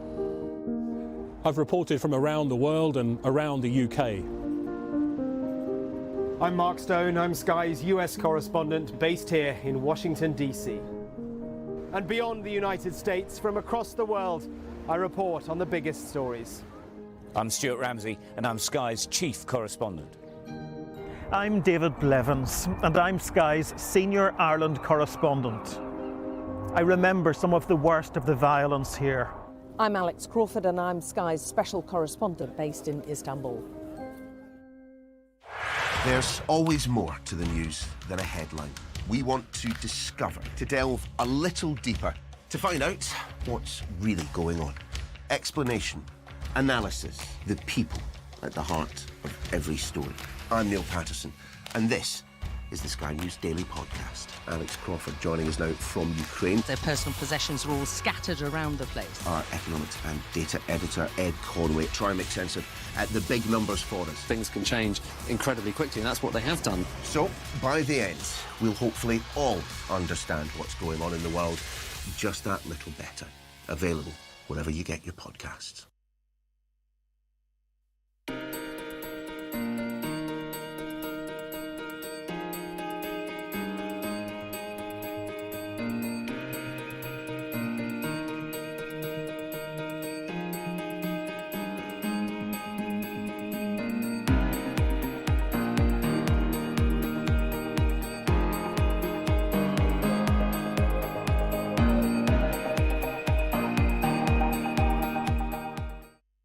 This is the game changer seat.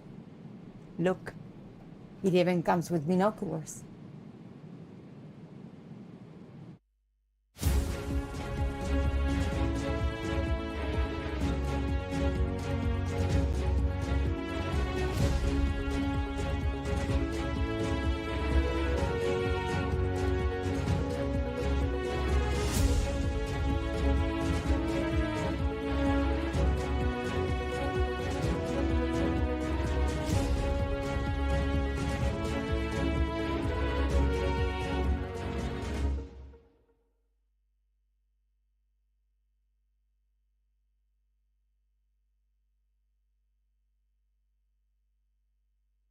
Fly Emirates, fly better. Welcome back. Let's get more on the situation in Leeds overnight. Joining me now is Del Babu, who is former Chief Superintendent with the Metropolitan Police. Good to have you with us. I mean, these scenes last night, a bus on fire, a police car turned over, all very worrying. Yeah, absolutely. As we come into the summer, it's always worrying for the police when you have these kind of events, disorder events. And with social media, people are always concerned about copycat kind of situations. So the police will want to act very, very decisively. The Home Secretary also said at this moment that she expects some police to take care of what's happened. So there'll be a lot of footage, a lot of people have filmed themselves. There's a lot on social media. That will help the police in identifying culprits. And I should imagine in the next few days, quite a lot of people will have their doors kicked in and people will be arrested for the offences that we've seen. So it's a bizarre situation. People seem to think that they can film themselves and get away with it, but actually they're providing great evidence for the police to move forward. And we're hearing at one point the police had to be withdrawn from the area because they were being targeted. Yeah, so I mean, this is a particularly nasty aspect of what happened. So it wasn't just property, but police officers were specifically targeted and needed additional resources. But what they would have done is police officers would have had body-worn cameras. There would have been extensive CCTV. People who shared footage on social media, and you'd have an intelligence unit going through all of that information, developing individual packages to identify who the people are, and then looking at arrest teams going around knocking on doors and arresting people. Community leaders play a crucial role, don't they, in this sort of situation? Yeah, absolutely. I think what seems to have happened is that there was an attempt by social workers to take some young people into care. That seemed to be the trigger point. I think everybody involved in Leeds, the chief executive, I was listening to the chief executive on the radio, community leaders are calling for calm. But it's important for people to understand that if they've taken part in this violence or they're thinking of taking part in violence, that they will be caught, they'll be arrested and put through the judicial system. Talk to me about this IT outage as well on a different topic. It's been a real issue for so many businesses, organisations, airlines, of course. What about the emergency services and the police? It seems that they've managed to weather it to a certain extent. Yeah, I mean, a lot of organisations will have backup systems, and it appears that the emergency services backup system has been particularly effective. But I sit on a number of boards, a number of charity organisations, and almost without exception, I've had emails telling me that there's some concerns about what the operational delivery of the services. So So I think it's affected lots of different organisations. I think to begin with, there was a lot of thought about it being some kind of terrorism or ransomware, but it now appears to be a bit of a cock-up by an organisation who are trying to fix one part of a system. So it's probably a reminder of how vulnerable we would all be if there was an outage like this. Even if it's a small outage that can be rectified very quickly, it's virtually impossible to do anything these days without having some kind of need for software. And Dal, while we've got you on, just a quick thought about this escaped prisoner, Graham Gom, escaped from Wormwood Scrubs. He's on the run. He was being treated at Hammersmith Hospital and clearly he saw an opportunity. Yeah, so I think there'll be, as always with these kind of things, the police, the prison services, probation rely very, very heavily on working with the media. The fact that organisations like Sky are showing the image, giving this publicity, it's going to be very, very difficult for somebody like this to hide away. So there'll be a manhunt, and I think what you'll see is quite a lot of activity in and around that area. People can't get very far. If you remember previously when we've had escapes, people don't travel very far. I think the only difference these days from manhunts in the past is that people may have mobile phones. They may have a way of actually determining where they're going to be and might have somebody to assist them. So, but I'd be very, very interested to see how quickly the police hopefully recapture this person. OK, we'll leave it there, but thank you for your help and your thoughts. Dal Babu, former Chief Superintendent with the Met. Let's take a look at the weather. There'll be a change in the weather over the weekend as rain spreading east introduces cooler and fresher conditions. The coming week looks a little bit more changeable, but temperatures could still top 20 Celsius. This afternoon, there'll be plenty of fine, sunny weather across much of England and Wales. Cloud over Scotland and Ireland will thicken with rain pushing in. Ahead of that, cloud will increase across parts of Wales and the southwest. Now, overnight, the wet weather will swing around, becoming heavy in the southwest. It'll be a mild night for all, potentially tropical in the southeast. It'll be a mild start to the day with the best of the sunshine through central and eastern areas. Cloud and rain will spread erratically eastward through the morning with some downpours likely. Some areas will see up to 2 inches of rain, bringing challenging driving conditions at times. East Anglia and the southeast will see the best of the sunshine with temperatures approaching 30 Celsius. Stay with us on Sky News. Coming up after the break, we'll have all the latest for you as the NHS, airports, a range of businesses around the world all grapple with a huge IT outage. Cybersecurity firm Crowdstrike says it's working to fix the problem.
This is Sky News Today. It's 4 o'clock. The headlines. A major IT outage hits companies across the world, grounding planes and causing problems at banks, supermarkets and train companies. A software update from one of Microsoft's clients, the cybersecurity company Crowdstrike, is blamed for what could be the biggest IT outage in history. We know what the issue is. We're resolving and have resolved the issue. Now it's recovering. Also this hour, President Biden is to return to the campaign trail next week after isolating from COVID symptoms. The UN court rules that Israel's settlement policy in Palestinian territories is a breach of international law. American journalist Evan Gershkovich is jailed for 16 years in a Russian prison for spying. And a number of people are arrested in Leeds following a riot that saw a double-decker bus set on fire. Hello there, a very good afternoon. A huge IT outage has wreaked havoc around the world, disrupting airports, trains, the NHS, shops, banks and broadcasters, including us here at Sky News. Cybersecurity firm Crowdstrike says the issue, believed to be behind the outage, is not a security incident or cyber attack and that a fix is being deployed. The company says the problem occurred when it released a faulty update to computers running Microsoft Windows. Well, the CEO of Crowdstrike, George Kurtz, spoke to NBC's Today Show. Here's what he had to say. I want to start with saying we're deeply sorry for the impact that we've caused to customers, to travelers, to anyone affected by this, including our companies. So we know what the issue is. We're resolving and have resolved the issue. Now it's recovering systems that are out there. And essentially, as you've talked about in the statement I put out, is the system was sent an update, and that update had a software bug in it and caused an issue with the Microsoft operating system. And we identified this very quickly and remediated the issue.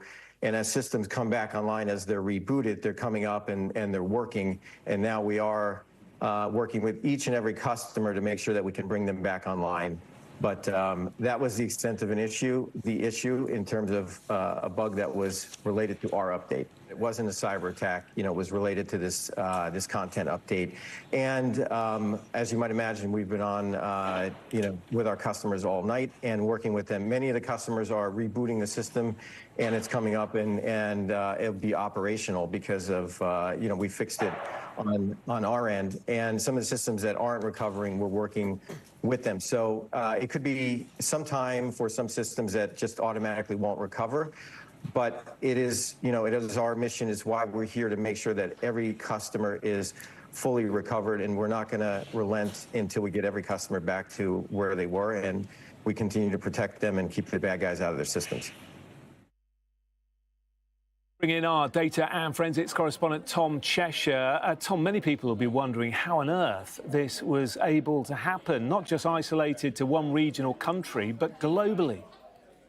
Yeah, and when the CEO says that they're keeping the bad guys out of the systems, well, you wonder what the bad guys would do. This is what the good guys are capable of. This was a tiny little update that's pushed all around the world, 41 kilobytes, tiny, minuscule amount of information. But so many computers around the world, when they had this put around, they just didn't wake up. You've got this blue screen of death, as you can see on the monitor there. And it was sort of almost every sector in almost every country around the world. It was really, really extraordinary in terms of just how widespread it was. And when we say widespread, it was very, very, in terms of the depth there. So the systems that seemed to be affected, it was the rail industry, for instance, it was airlines and airports, but it wasn't, say, air traffic control. It wasn't the operation of trains themselves. They work on different systems. It was more a lot of things that interface with the public, so in terms of passenger information, in terms of people being able to check in online. So that resilience, that is quite lucky, but it is extraordinary. You know, you have the internet, the whole idea of it is it's the decentralized network.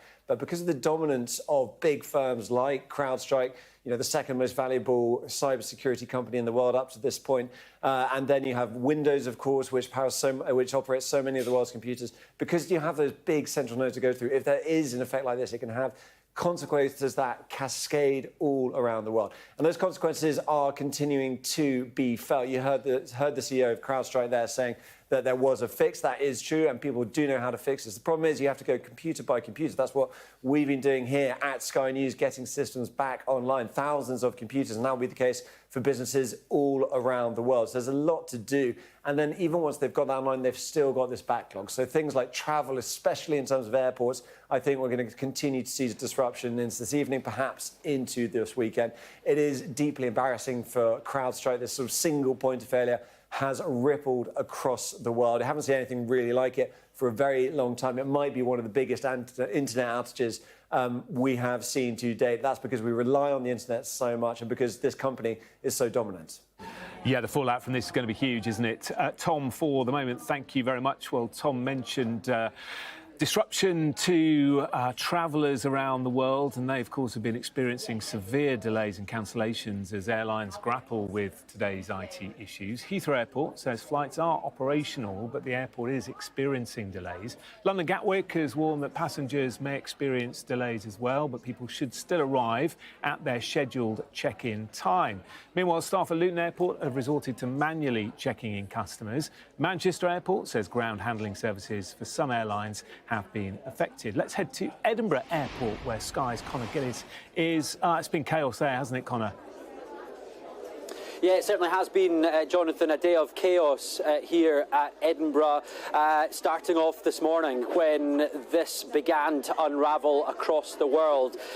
Problems initially with all of the information screens not producing the correct information. That led to chaotic scenes through in the departures area, where there were numerous tales of people inside there who'd manually checked in because the electronic system was down, the security had failed for a period of time as well. They turned up at their gate and it transpired that the plane had already departed. That led to some pretty angry scenes, and in the last few minutes, actually, a woman was in tears just within a few metres of us, because she was standing at the gate and watched her plane depart as well.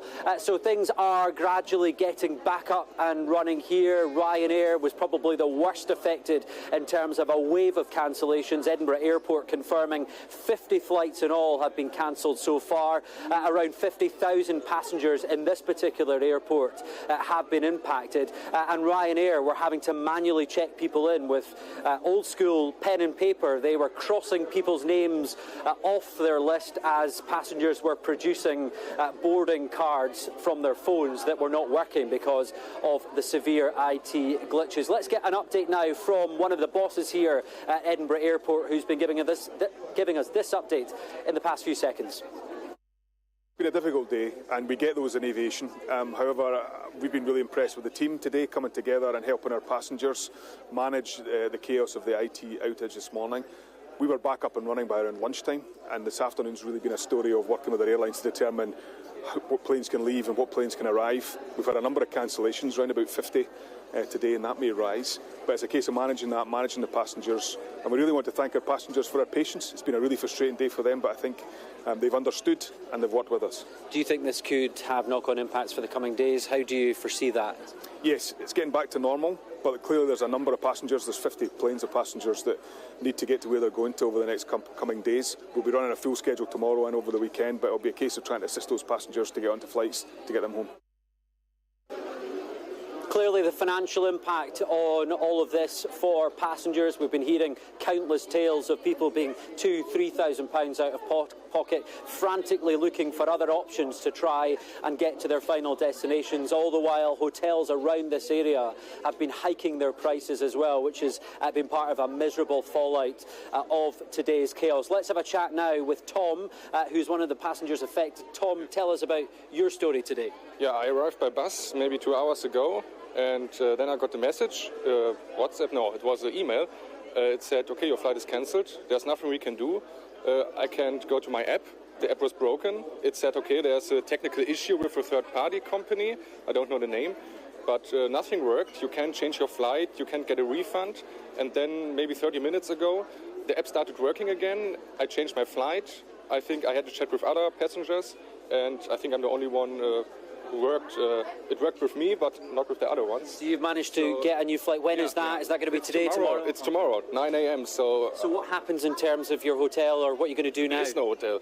I changed the bookings, everything. I think the cheapest hotel is about £400, and it's maybe 5 miles away. So there is no chance. We have to sleep here. You're going to be sleeping on the airport floor tonight. But is the main priority you just getting on another flight potentially tomorrow and just getting home? Is that right? Yeah, just go away and How would you sum up how this experience has been?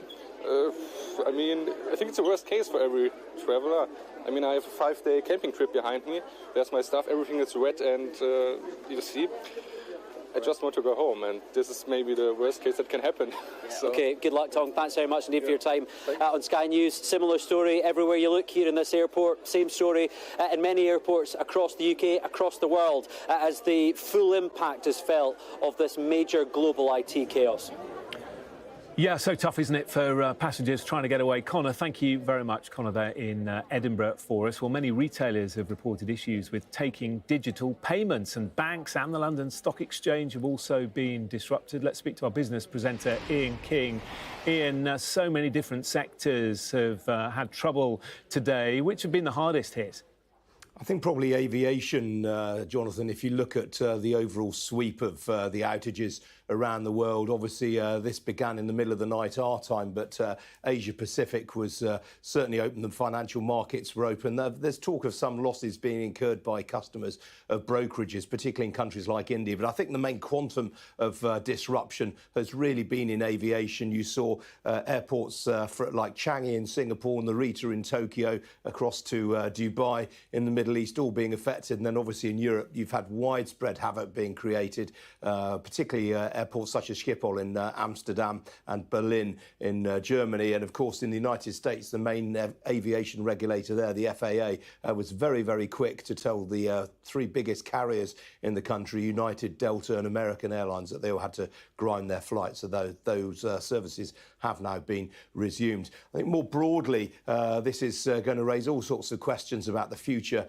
of the provision of IT services. Crowdstrike, interestingly, is what's known as an endpoint protection provider, and that really is involved in catering for protection for physical devices such as computers, laptops, mobile phones and so forth when they are linked to a network remotely, and in particular when those services are provided by the cloud, which is what Crowdstrike seeks to do. A lot of other cybersecurity providers will provide software that's fitted into a network provider's own back-end servers. So it's a different way of providing the services, and it's evolved over the years as well. Initially, it was simply antivirus protection, but the founder, George Kurtz, decided over time that there were a whole panoply of other services that needed to be provided, and in different ways of doing so.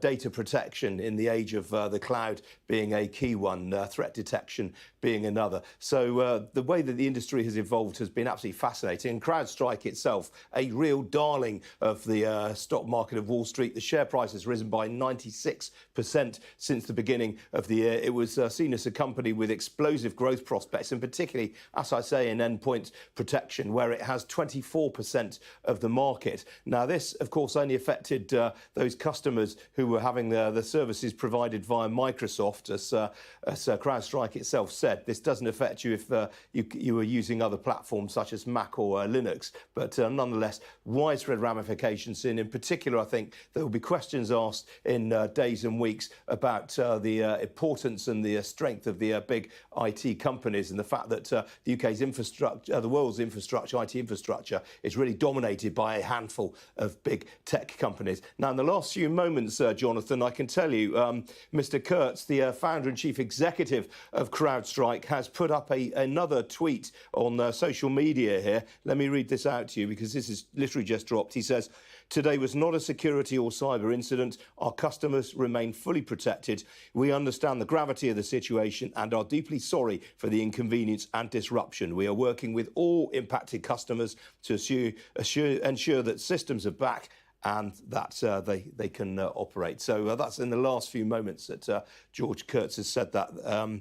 Just looking at the rest of this statement, deliver the services their customers are counting on. As noted earlier, the issue has been identified and a fix has been deployed. There was an issue with the Falcon, that's the name of the product, content update for Windows hosts. And then he says, I'll provide updates to our community and the industry as they become available. So an element of contrition there on the part of Mr. Kurtz, whose shareholding in Crowdstrike at the close last night was worth some $4.7 billion US. Crowdstrike shares themselves have fallen. They're currently off by 8% over the course of the session. I think that's quite a little on the low side, surprisingly low, given that they were off at one point by 20% in pre-market trading. So clearly there are some people on Wall Street that feeling reasonably confident that the company is getting to grips with this. But this debate about the grip that a handful of really big tech giants have over the world's IT infrastructure, I think is going to be a debate that really rages over weeks and months to come. Yeah, it really is. The ramifications are going to be huge, aren't they? Thank you, Ian, very much. Ian in the city there. Joining me now, Tom Kidwell, a former British Army and UK government intelligence specialist and co-founder of Ecliptic Dynamics. Thanks for your time this afternoon. I'm sure you've been pretty busy. Deeply sorry is what the CEO of Crowdstrike has to say just there. But that's going to be little consolation, isn't it, for people who have missed flights, who've lost money through business, news organisations like us who've had quite the day of it.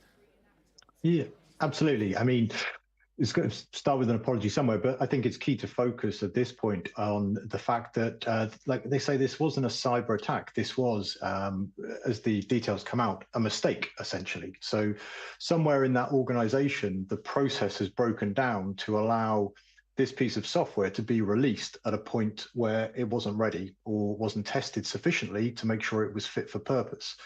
I suppose from their perspective, they will have lots of different platforms and customers that they're working to, and this is isolated just to Windows, but it's the scale and the depth and the breadth, and not just the global nature of it, but the size of the organizations that have been impacted. So a lot of home users won't have been affected by this because they won't have Crowdstrike as their supplier, but it's all the services and the big organizations that use them that are stopping the day-to-day consumer conducting their business. So the reach is vast. Yeah, and given that the reach is so vast, as you say, do you think we now need to ask ourselves the question, do we need to spread ourselves a bit more thinly rather than so many people relying on one organisation like this? Easier said than done. You know, that there's not many organizations that can stand up the capability that Crowdstrike is delivering at the scale they are delivering to. You know, these are enterprise level organizations that are being provided. You have to have the ability to support them on a day-to-day basis. So it's not that everyone's putting all their eggs in one basket per se. It's just that to be able to reach that level is quite difficult. And then as an organizational level, how do you mitigate against that in the future? Well, I mean, realistically, the only way to do that is to have almost two sets of infrastructure you're running with different suppliers. So at the end of the day, you have to pick one and hope that they will be the one that will support you throughout moments like this. Yeah, have you been quite impressed how many organisations such as the NHS, for example, and airports to a certain extent have been able to switch to manual operations fairly easily, or certainly to alternative ways of operating? They may not be as good or as efficient, but they haven't ground to a halt. Yeah, absolutely. And that's nothing to do with the technology side of things, is it? That's about business continuity, business planning, and the leaders in those organizations recognizing that they might have a critical vulnerability. And if the worst does happen, how do they mitigate against that? And what can they do to be able to service the people that rely on them immediately? And it might not always be perfect, but at least they're able to still produce what they need to do and to move forward and support their customer base. You used to work for the Army. I haven't heard much from the military today about how they have coped or if they've had any struggles. Have any of your former colleagues, contacts, spoken to you? No, but bear in mind this is a patch update that would have been released very quickly overnight, which is why it's spread so quickly. Public sector organisations tend to be a bit more cautious with applying immediate updates. So it might just be that they have not got around to updating to this particular patch immediately, which is why, you know, in that instance, it served them very well to be slightly cautious and ensure that the updates are fit for purpose before rolling them out entirely. OK, we will leave it there, but we appreciate your time. Thanks very much for being with us and for your analysis. And we will have a special programme on the global IT outage, which you can watch tonight at 8 p.m. on Sky News. Crash, the global IT outage, here on Sky at 8 o'clock. OK, let's turn our attention to the United States now. Joe Biden's campaign manager says the US president will be back on the campaign trail next week. President Biden has been recovering from COVID and is under intense pressure from within the Democratic Party to drop out of the race against Donald Trump for the White House. Sky's David Blevins joins us now from Washington. David, it seems that there is a lot of momentum now from senior Democrats to try and persuade Joe Biden to step down.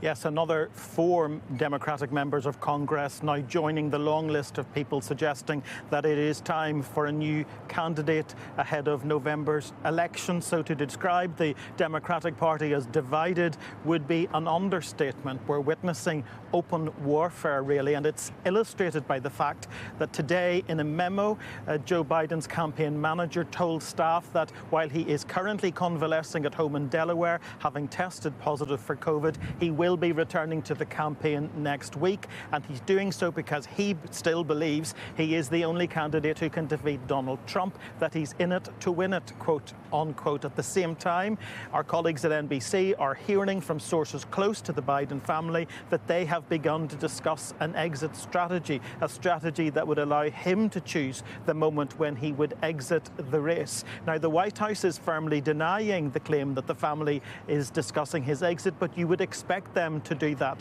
because to concede that he was preparing to drop out raises huge questions. It makes him a lame duck president in many ways. People will begin to ask if he's not capable of standing or serving, I should say, for another 4 years. Is he capable of governing for another 4 months? And that's the sort of question America will not want the rest of the world, and particularly its enemies across the world, to be asking. It will never want to be perceived as weak. So there are certainly huge challenges for the Democratic Party as they grapple with whether or not Joe Biden is indeed going to be their candidate, or if they have to find someone else to stand against Donald Trump in less than 4 months' time. OK, David, thank you. Lots more still to come here on Sky News. We're going to be in Leeds as police make a number of arrests following that riot that saw a double-decker bus set on fire.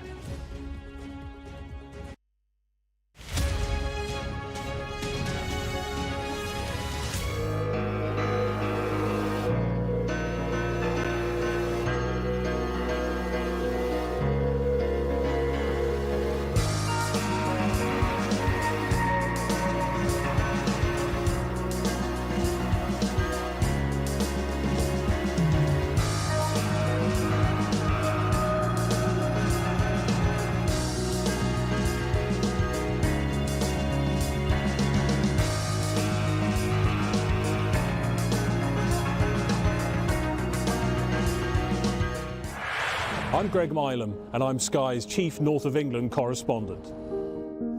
I've reported from around the world and around the UK. I'm Mark Stone. I'm Sky's US correspondent based here in Washington, D.C. And beyond the United States, from across the world, I report on the biggest stories. I'm Stuart Ramsey, and I'm Sky's chief correspondent. I'm David Blevins, and I'm Sky's senior Ireland correspondent. I remember some of the worst of the violence here. I'm Alex Crawford, and I'm Sky's special correspondent based in Istanbul. There's always more to the news than a headline. We want to discover, to delve a little deeper, to find out what's really going on. Explanation, analysis, the people at the heart of every story.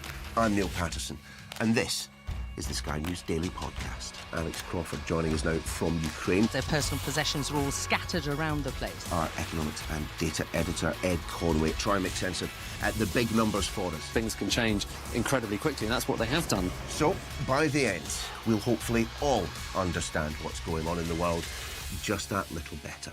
Available wherever you get your podcasts.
You're with Sky News. The US President Joe Biden has condemned the conviction of American journalist Evan Gershkovich in Russia, where he's been sentenced to 16 years in jail.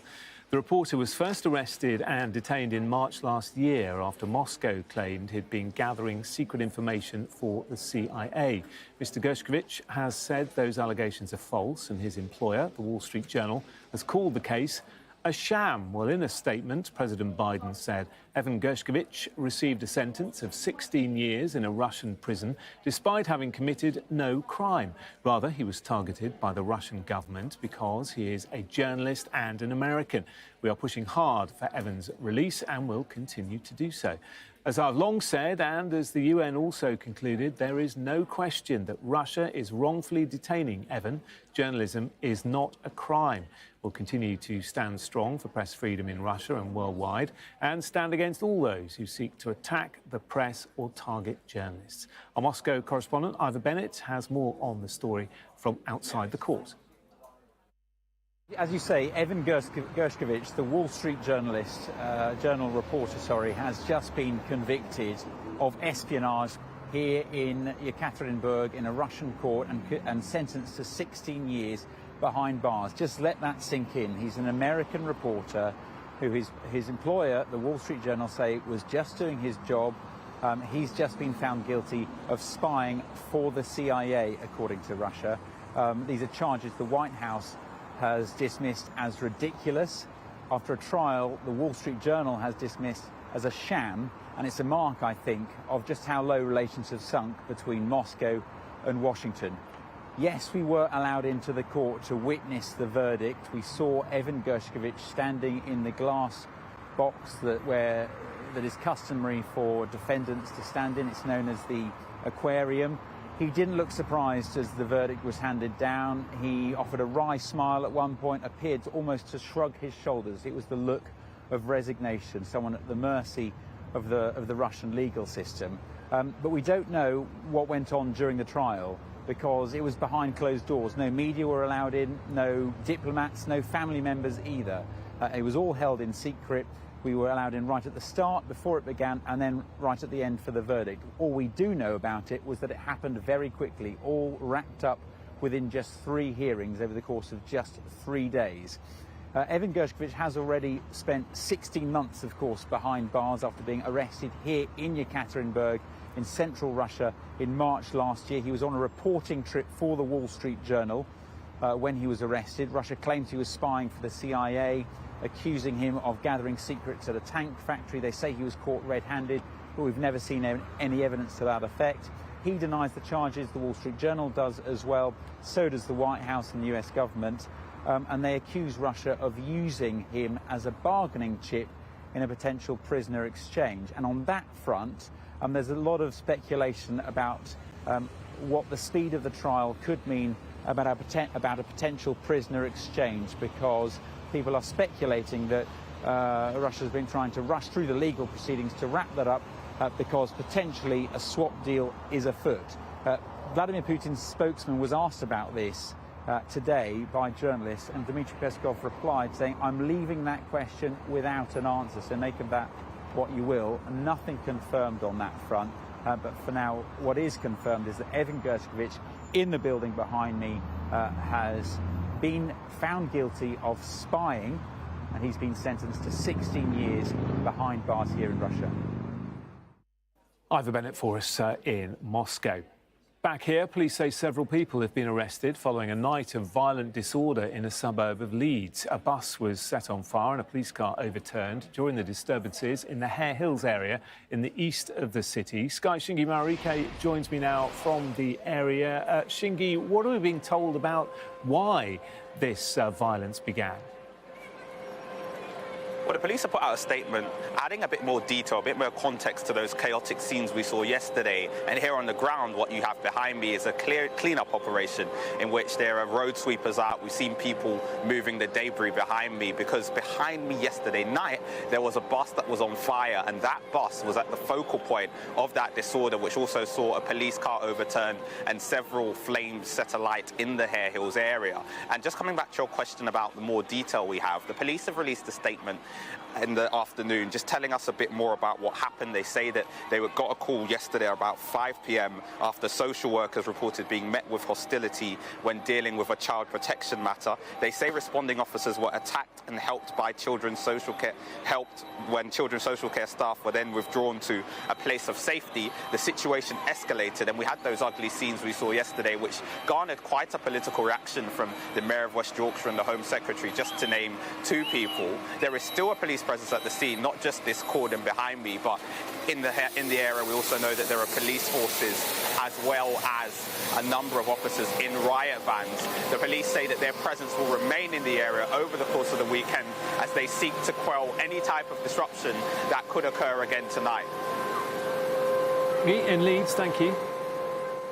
Do stay with us. Coming up next on Sky News, we'll have all the latest for you as the NHS, airports and a range of businesses around the world grapple with that huge IT outage.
Hello again, welcome back. You're watching Sky News. Just want to update you on the news that the United Nations highest court has said that Israel's occupation of the Palestinian territories and settlements are illegal and should be withdrawn as soon as possible. It's its strongest findings to date on the Israel-Palestinian conflict. Within the last few minutes, Prime Minister Benjamin Netanyahu has released a statement on social media, saying the Jewish people are not occupiers in their own land, including in our eternal capital, Jerusalem, nor in Judea and Samaria, our historical homeland. No absurd opinion in The Hague can deny this historical truth or the legal right of Israelis to live in their own communities in our ancestral homes. So Benjamin Netanyahu pushing back in the strongest of terms that ruling in The Hague. Bringing more on that story throughout the afternoon and evening. But right now, our top story in the major global IT outage that's hit businesses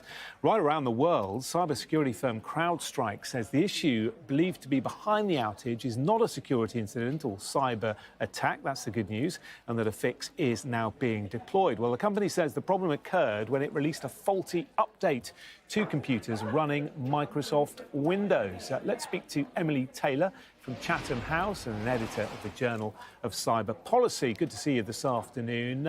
When you woke up, like the rest of us this morning, were you surprised at the scale of this?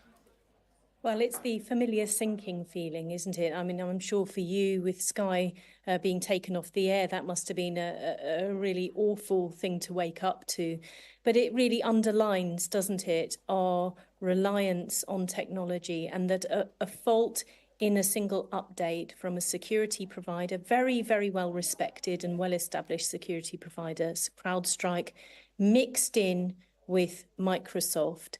In that situation, you get this sort of viral effect, if you like. You see the infection spreading across all industries, all sectors, and throughout the world. I suppose the big question for many people is this has caused a huge amount of disruption. Is it something that could easily happen again? Well, no people are perfect. No software is without errors. And so, you know, of course, these things can happen, but it is really worth reflecting that these sort of very huge scale events are theoretically possible at any time, but actually in real life, they don't happen very often. But when they do, they have this effect. What is really encouraging is that the Crowdstrike, they have communicated about it. They have issued a fix that's being rolled out. They have been very honest in saying, look, it will take time for people to get back to normal. Just because of the type of error, it means that you have to manually get to all of the computers affected, which for large organizations is going to be a big thing to do.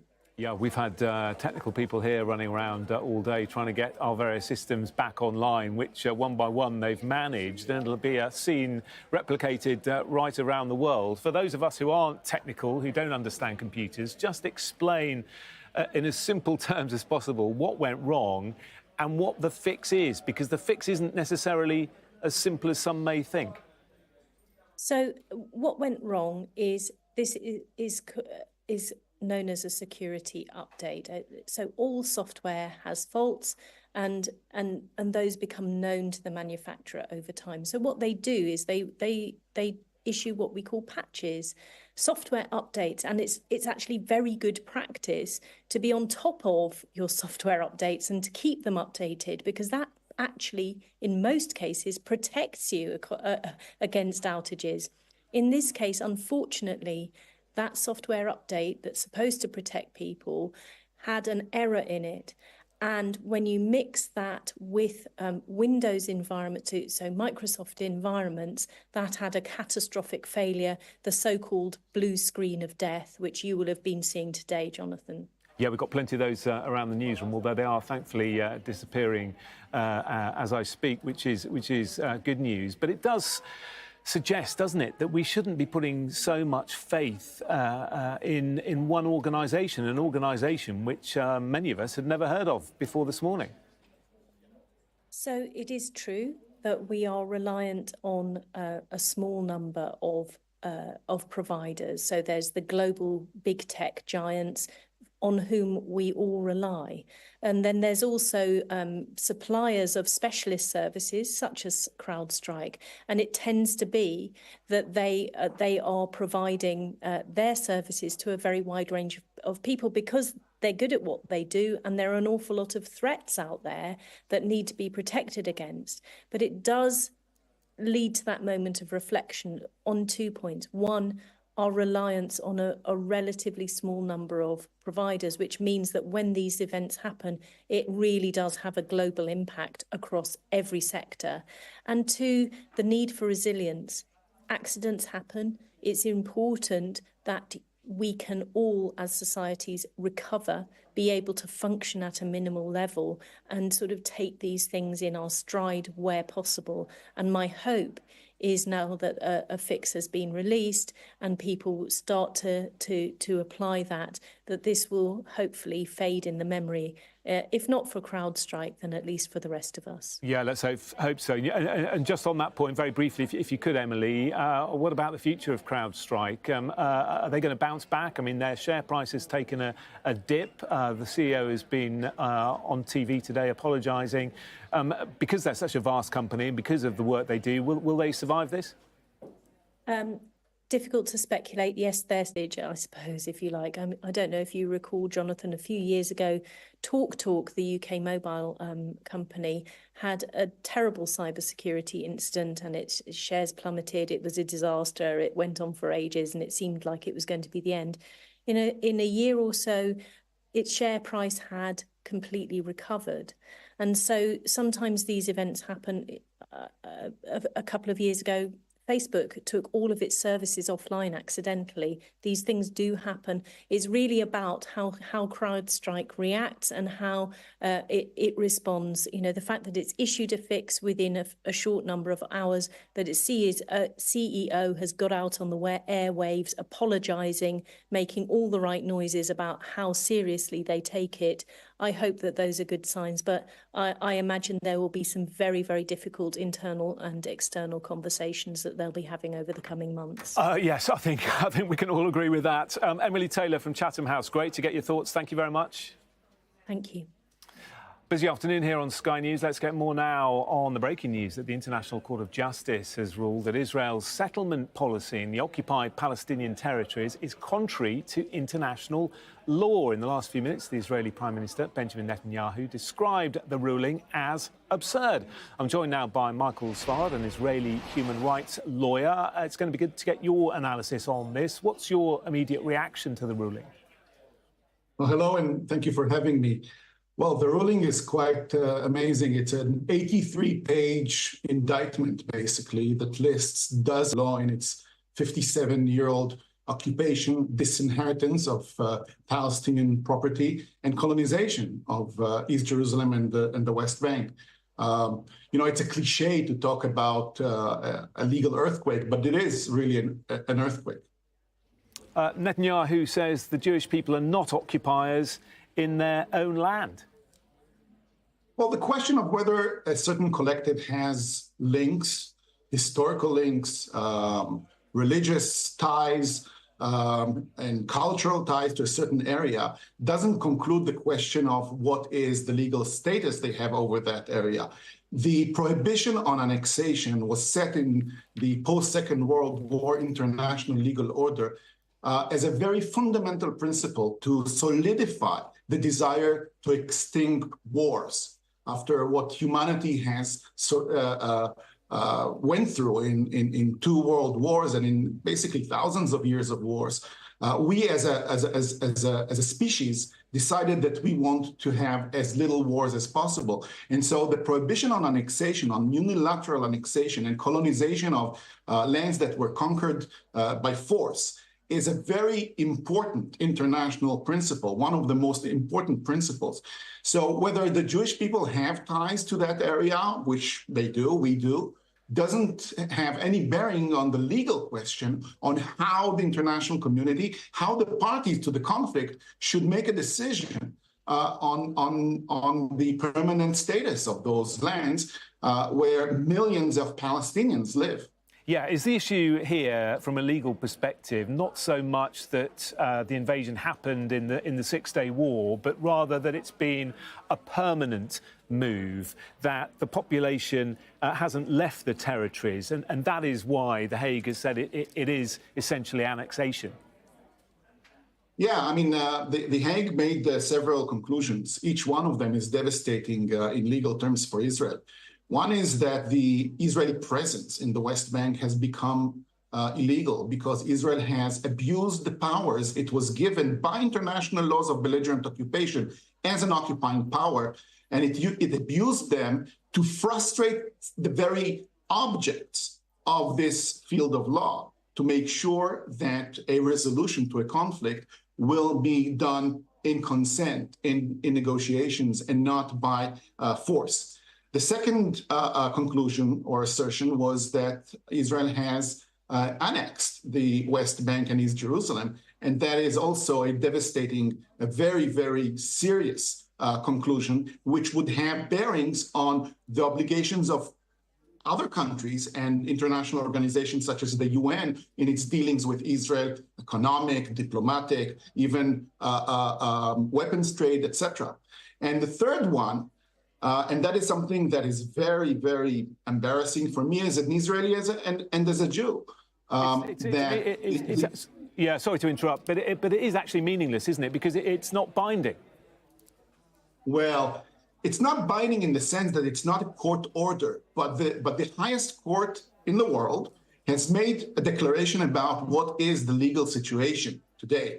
So countries and courts around the world who feel or respect international law would find these findings as binding in their dealings with Israel. So yes, if Israel does not leave or end its presence, it doesn't violate an order because no order was issued. But the court has declared that its ongoing presence in the West Bank, in East Jerusalem, and in Gaza is a violation of international law. And it found that all the countries in the world and international organizations such as the UN must do what they can to make sure that Israel's presence will end. OK, good to get your opinion on all of this. Thank you very much, Michael Svard, Israeli human rights lawyer. Thank you very much.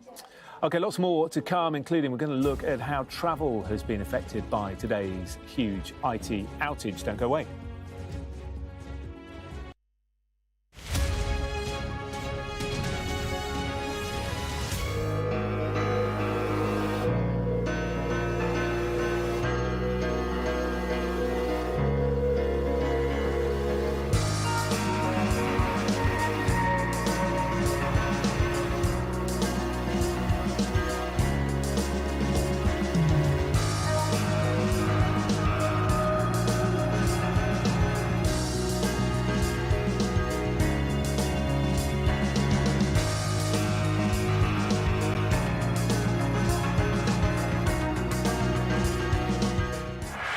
I'm Greg Milam, and I'm Sky's chief North of England correspondent.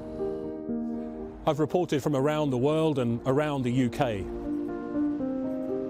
I'm Mark Stone, I'm Sky's US correspondent based here in Washington, DC. And beyond the United States, from across the world, I report on the biggest stories. I'm Stuart Ramsey, and I'm Sky's chief correspondent. I'm David Blevins, and I'm Sky's senior Ireland correspondent. I remember some of the worst of the violence here. I'm Alex Crawford, and I'm Sky's special correspondent based in Istanbul. There's always more to the news than a headline. We want to discover, to delve a little deeper, to find out what's really going on. Explanation, analysis, the people at the heart of every story. I'm Neil Patterson, and this is the Sky News Daily Podcast. Alex Crawford joining us now from Ukraine. Their personal possessions are all scattered around the place. Our economics and data editor, Ed Conway, try and make sense of the big numbers for us. Things can change incredibly quickly, and that's what they have done. So, by the end, we'll hopefully all understand what's going on in the world just that little better. Available wherever you get your podcasts.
If you forgot your pajamas, Emirates has got you covered.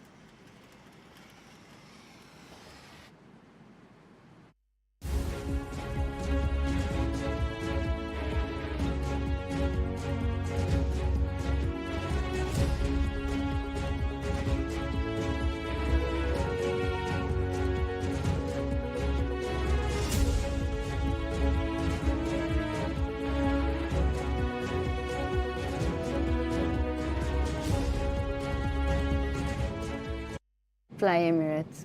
Fly better. Thank you. Let's get more now on the major internet outage disrupting flights, banks, retailers and many more companies across the world. Joining me now is travel expert Paul Charles from the PC Agency. Good to see you, Paul. A really busy day today when it comes to flights, one of the busiest of the year, 3,200 departures scheduled, and it seems that some airports are coping better than others with this. Yes, they are. But in fact, this is the busiest day for departures since October 2019. The outage couldn't have come at a worse time. Pretty well turmoil for some airports around the world, some worse affected than others, like Schiphol in Amsterdam, Berlin, for example, even Singapore's fantastic Changi Airport, which is very good. And here in the UK, certainly around 100 flights have been cancelled. We're just waiting for the latest data to come in from Cirium, who collate this data. But over 25,000 people will have had their flights cancelled, both to the UK and from the UK today. Just hearing from Heathrow, actually, overall flights at Heathrow are departing, arriving smoothly. It's been a busy as expected day, but colleagues are delivering a stable operation. Heathrow has had its fair share of issues, hasn't it, over the years when it comes to IT, but it seems to have weathered the storm quite well today. Well, yes, some airports clearly have better IT infrastructure than others and better processes in place, but there is still a large number of delays. 250,000 people will have been affected in the UK alone by this outage. So there are lots of emotions running wild, of course, on a day like today when many families are hoping to get away on the busiest day of the year, and they're stuck. They're delayed. There are still lots of delays showing on departure boards. It's a long way from being solved yet. And when you have an outage like this, it lasts for 2 or 3 days in terms of the knock-on effects. Luggage that's in the wrong place, aircraft out of position, crews in the wrong place. It doesn't simply resolve itself because the IT software is back up and running. Yeah, you make a very good point. And of course, so many areas have been hit, everything from departure boards to the apps that we use for airlines on our phones in some cases. What are your thoughts about Crowdstrike and whether we're too reliant on them and whether there is a better alternative? The fallout is going to be huge, isn't it? I know there are lots of high-level meetings already taking place today with IT teams looking at their resilience. And this is the thing about working in the travel industry, whether it's at airports or railway stations. Senior leadership have to look at resilience. Can their systems work well and have backups at the same time? And clearly what we've seen is that backup systems were not able to operate because of this upgrade to the systems. And that's what IT teams will now be looking at. Should they be having other suppliers? Should they be going elsewhere? And also they'll be seeking compensation. You're looking at millions of pounds lost by airlines specifically because of these delays and cancellations today and into the weekend. And airlines will be wanting to recover that money from Crowdstrike. Always good to get your thoughts. Thank you very much. Paul Charles, CEO of the PC Agency, travel expert, there with the latest. Much appreciated. Thank you. So the latest is Heathrow saying overall flights are departing and arriving smoothly. They say it's been a busy as expected day, but colleagues are delivering a stable operation. Meanwhile, cybersecurity firm Crowdstrike actively working to fix the bug. Coming up next, it's the NewsHour. Mark Austin in Washington. I'll be here in the UK with the latest on the global IT outage, plus growing calls for Joe Biden to quit the presidential race.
It's 5 o'clock. You're watching the News Hour with me, Mark Austin, live from Washington. The main story this evening, a massive IT meltdown that's caused chaos around the world.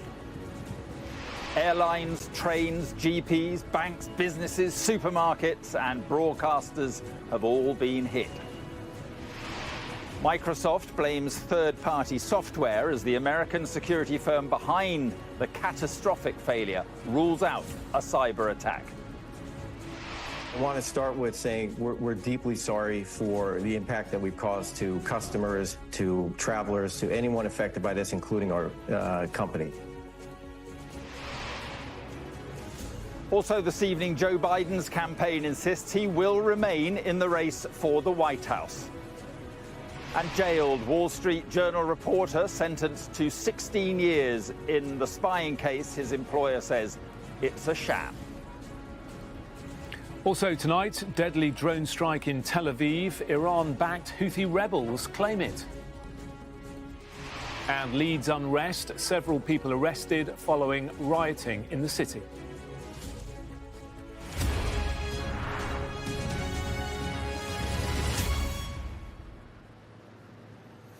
Good evening then from Washington. It's been an extraordinary political week here, one that began with the attempted assassination of one presidential candidate, Donald Trump, and ends with huge questions over the future of the other current president, Joe Biden. But this evening, the news is dominated by a catastrophic failure involving an American cybersecurity company at the heart of a global outage that's hit businesses, airports, banks, GPs and much more around the world, including broadcasters like us.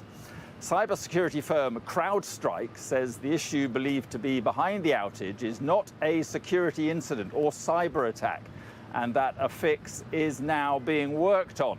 The company says the problem occurred when it released a faulty update to computers running Microsoft Windows.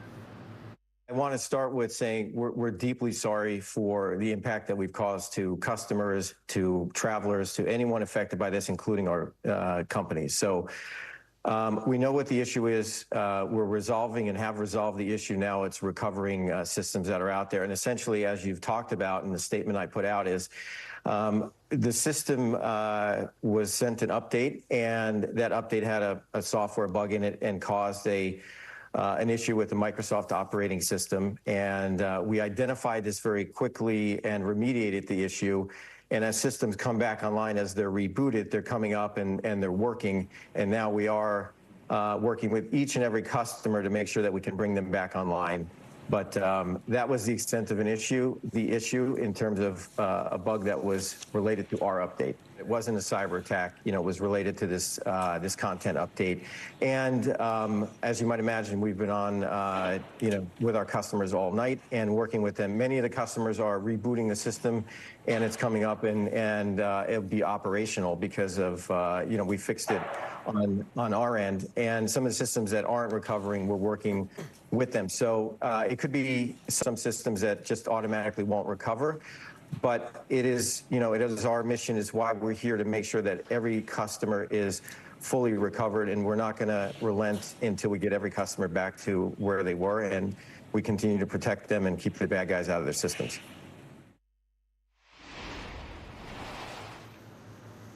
Let's bring in our data and forensics correspondent, Tom Cheshire. Quite some failure this, Tom. Where are we with it all right now? Yeah, we talked about keeping the bad guys out of the system. The good guys have caused this, and it's cascaded around the world. Now, things are starting to pick up. As the chief executive was saying there, they did have a fix relatively quickly. But the problem with this is that you have to go by computer. It's what we've been doing here at Sky News, getting the systems on one by one. In the meantime, just getting workarounds as much as possible. But this was a tiny little file, 41 kilobytes, much smaller than the file size for a song or anything like that, pushed out by Crowdstrike, and then it bricked basically all these computers, the blue screen of death, as it's called, and people just didn't know what to do at that point. It looked like it might be a cyber attack, and that's why the chief executive, when he took to X, formerly Twitter, was keen to say this isn't a cyber attack, and I think that did reassure people. It took them a lot longer, though, to say sorry for this. And then you had just this cascading effect in all sorts of sectors. Everyone who used this software, whether there's airlines and trains, broadcasters, GPs being particularly affected, were having to deal with that, leading to huge delays, which I'm sure you'll talk about. Now, that they have had that fixed. Their IT specialists have been working to get that going. But again, it's a pain process. I actually just looked at it happen here, and it is fiddly. It takes a while. So it will take a lot longer, I think, for these backlogs to be clear. But it just shows the vulnerability here. When you rely on these big companies that have come to dominate a lot of the space, Crowdstrike, the second biggest by market capitalization out of the US cybersecurity firms, they push this update and it can take a lot of people online. It's had this very broad effect. Luckily, it hasn't had a deep effect in terms of the harms, in terms of critical infrastructure. The trains have been fine.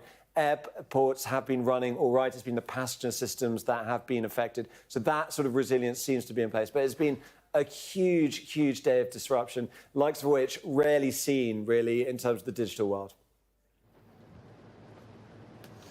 OK, Tom, thanks very much indeed. Let's have a look then at the impact that this has all caused. The outage has caused chaos at airports around the world. This is Chicago O'Hare Airport, and that is an airport that, like many others across the United States, certainly is getting back up and running, but slowly, and much disruption to passengers, as indeed there has been right across Europe too. Sky's Florian Neuhoff is at Berlin Airport and has the picture across Europe for us in just a moment. But first, let's cross to Sky's Scotland correspondent Conor Gillis, who is at Edinburgh, or Edinburgh Airport, I think he is. And Conor, give us a sense of the impact there.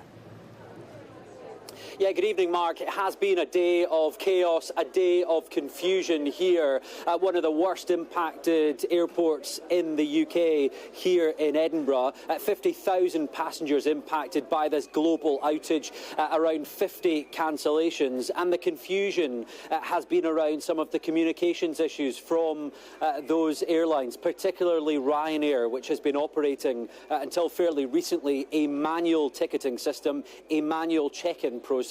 So people have been arriving through terminals like this one, and they have had to essentially do an old school checklist with those operators, with those officials from the airline, cross-check their names and produce their identification. That has bogged the process down, it has slowed things, and it has severely raised the temperature and tensions among some crowds here today. Things are now slowly starting to get back to normal, but the discussion from the officials here is that this will linger in to the next couple of days. Passengers impacted clearly as well. Let's chat to Paulina, who was due to be heading to Germany today, home to Germany. Talk to us about the impact this has had on you. I mean, the impact that it's had, we had to change our flight. We're not leaving today. We're leaving tomorrow evening, and we still got lucky with that. Otherwise, we would have had to wait till Tuesday, so that kind of is annoying. And meanwhile, you're stranded, you've got nowhere to stay tonight, is that right? Talk to me about the financial impact that this outage, global outage, is having for you. I mean, Scotland's expensive, we all know that, but now that we don't have a hostel anymore, as we've checked out, you know, we have to find a new one, but there's a lot of people trying to get home and a lot of people that have to stay here now, so it's really, really hard to find something affordable just in the area of the airport. It's just not possible. And communication's been an issue today as well. Have you been able to have that discussion with the airline or not? And not with the airline, because the airline said through social media and stuff that we had to contact the airport, but the airport says they don't know anything as well. We have to contact the airline. So no one really could tell us anything at all. It was kind of weird. OK, good luck getting home. Fingers crossed for that flight tomorrow. Thanks very much. And that's a similar story. Thousands, hundreds of thousands of people in the same boat, not just here in Edinburgh, in the UK, but all across the world, as the full impact of this outage becomes clear, Mark. Right, Conor, thanks very much. Let's look at the rest of Europe then. Sky's Florian Neuhoff is at Berlin Airport, as I was saying. And Florian, what is the picture across the rest of Europe? Well, here in Germany, school holidays started yesterday, and there were throngs of expectant families coming to the airport early in the morning, only to be surprised that the flight had been cancelled as the computer outage, the systems outage here, grounded flights for about 3 hours till 10 o'clock. After which flights did resume, but then the problem shifted to the airlines, which are also using this system and are also experiencing problems and had problems checking people in. Berlin was not the only airport to be affected. In Madrid, people were queuing for hours and were getting little information. They complained. Schiphol in Amsterdam, a major transit hub, global transit hub, was said to be the worst affected airport globally. Things seems to have returned to normal here in Berlin now. Flights are resuming flying as normal. Very few flights are cancelled at this stage. But there are many people who've had their flights cancelled and who will now be looking at compensation. By law, European airlines in Europe are obliged to pay compensation after a 3-hour delay unless they can prove extraordinary circumstances. So these people behind me here at the customer service desk will be asking a lot of questions about that and are unsure of the answers, a lot of uncertainty and many ruined holiday plans. Let's do Blevins first. Okay, thank you very much indeed. Well, there's been pressure too for GPs and, well, across the NHS, with the Royal Surrey Foundation Trust declaring a critical incident. Daniel Henry is at the Royal Surrey County Hospital, and as I've just said, a critical incident was declared there. What about the impact? Well, talk about the impact there, first of all, and then across the NHS. Well, the impact here is quite significant. This is a hospital which takes referrals for radiotherapy. They say that they take as many as 3,000 referrals a year, and some of those appointments today would have been disrupted, would have been impacted by this global outage, which has impacted almost every sector that you can possibly think of. Healthcare really far from immune from that. We've had a statement from the NHS England talking about the impact here. They say that they are aware of the global outage and the issues with EMIS, that is the patient record and appointment system. They say that that is causing disruption within the majority of GP practices. They point to the NHS having long-standing measures in place to manage disruption, including paper records and handwritten prescriptions. Now, clearly staff here and up and down the country are doing their best to deal with this, but when you're talking about handwritten prescriptions, obviously that will slow things down and make things just a little bit harder to get through, which is why the Health Secretary, Reg Streeting, he then followed up with his own statement a bit later, trying to urge people to bear with, in his words, your local GPs if they're grappling with this on top of normal pressures. He says that my department is working closely with colleagues across government to deal with this global outage. We've heard also from the London Ambulance Service. They've pointed to a huge increase in the number of calls that they would get. They say that by 2 o'clock this afternoon, they'd received more calls by that point than they'd usually expect in the course of 24 hours. So clearly, this global outage having a big impact on the healthcare system here.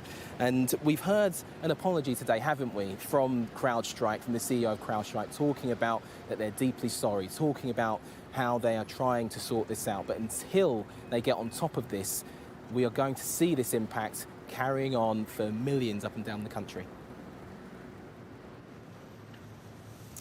Okay, Daniel, thank you very much indeed. And by the way, we'll have a special programme on the global IT outage, which you can watch tonight at 8 p.m. Here on Sky News. Let's turn to politics now. And despite the pressure of those from his own party calling for him to step down, Joe Biden's campaign manager says the US president will be back on the campaign trail next week.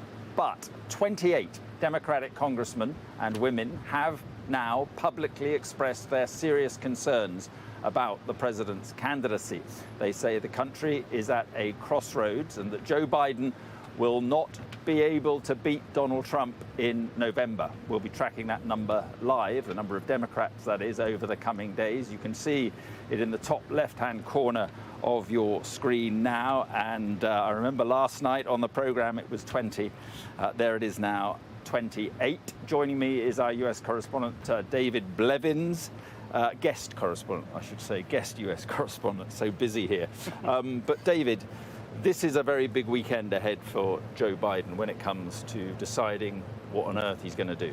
Oh, absolutely. There are two different versions of events that we're navigating right now, because we now have, as you say, 28 congressmen and women indicating that they believe he should stand aside and that there should be a new candidate. That's 3 senators and 25 House representatives. On the other hand, we've got his election manager saying he's going to return to the campaign next week because he's in it to win it, that he believes he's still the only person who can beat Donald Trump. And throw into that mix also that sources close to the Biden family are indicating that they have begun to discuss an exit strategy. Now, the White House denies all of that, of course, as you would expect them to, because if they were to concede that he's preparing to leave the race, well, it raises all sorts of questions. It makes him a lame duck president in many ways, and the obvious question will be, if he's not capable of serving for another 4 years, is he capable of governing for another 4 months? And that's displaying a kind of weakness that America never displays to its enemies. So we've got all of this, all of the politics, if you like, Mark, going on Capitol Hill, but ultimately, you're right, the decision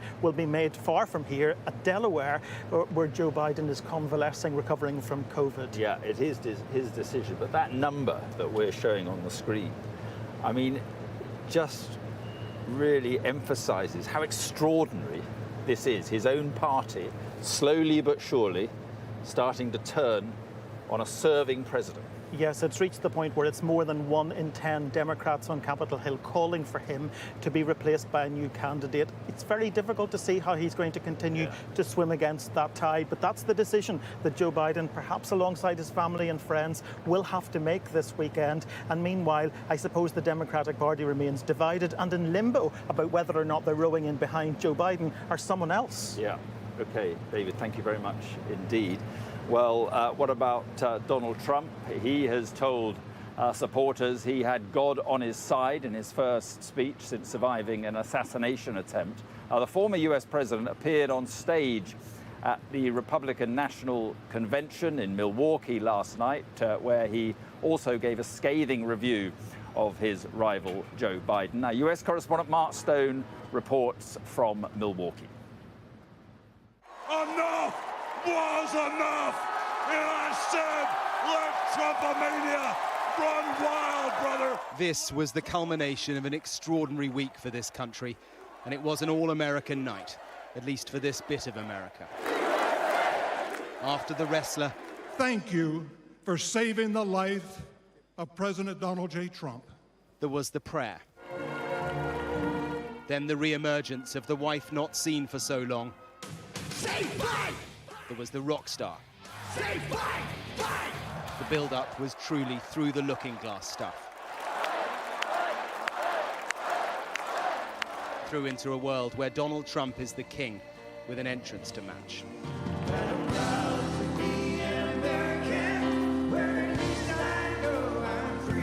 And to begin with, it was a Trump we have maybe not seen before. I said to myself, wow, what was that? It can only be a bullet.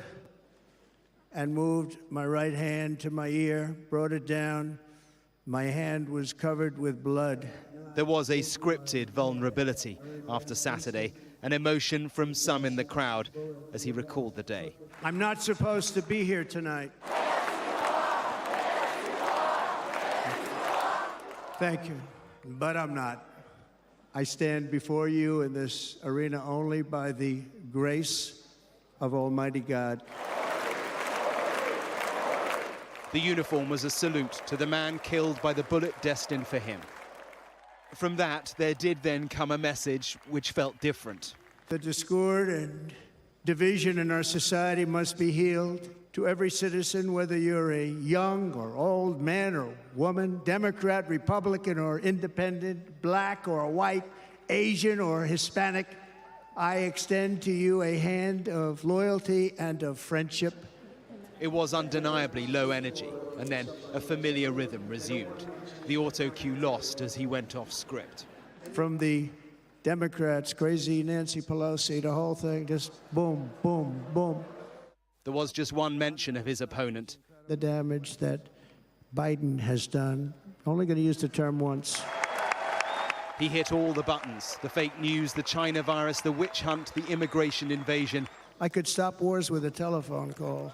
And on for an hour and a half. That means two things on day one, right? Drill, baby, drill, and close our borders.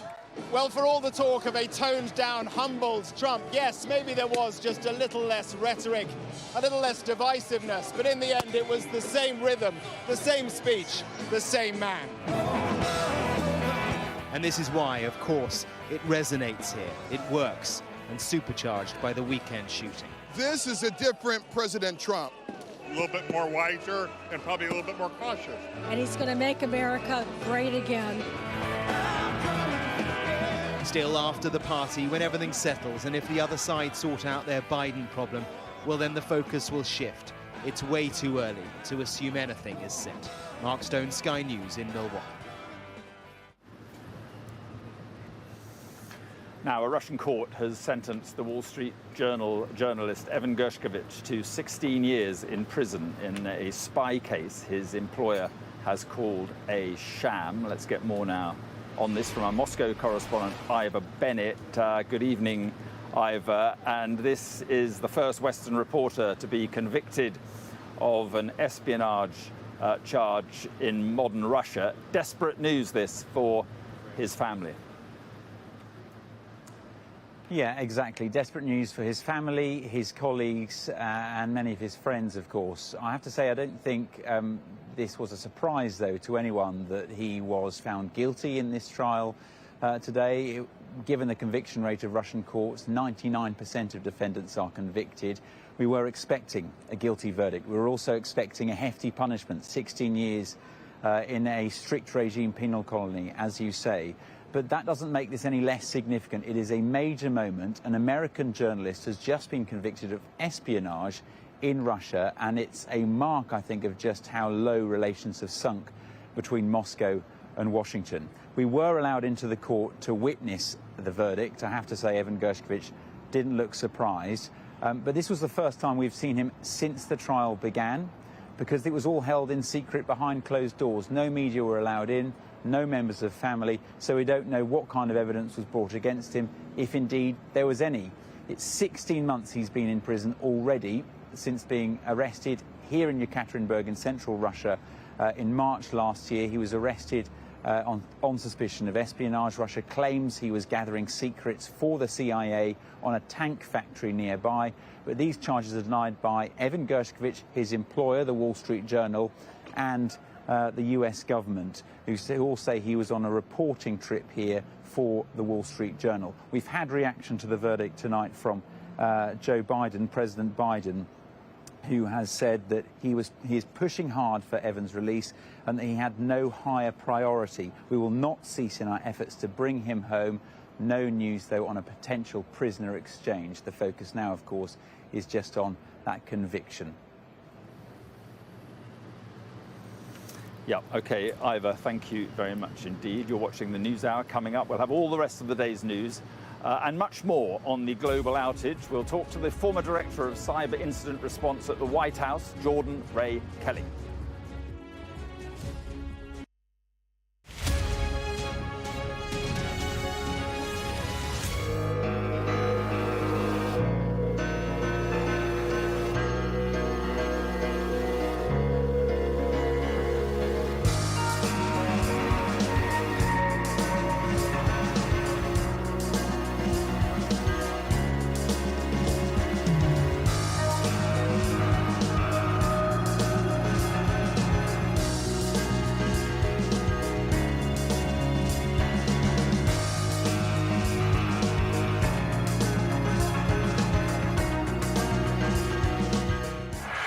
I'm Greg Milam, and I'm Sky's chief North of England correspondent. I've reported from around the world and around the UK. I'm Mark Stone, I'm Sky's US correspondent based here in Washington, DC. And beyond the United States, from across the world, I report on the biggest stories. I'm Stuart Ramsey, and I'm Sky's chief correspondent. I'm David Blevins, and I'm Sky's senior Ireland correspondent.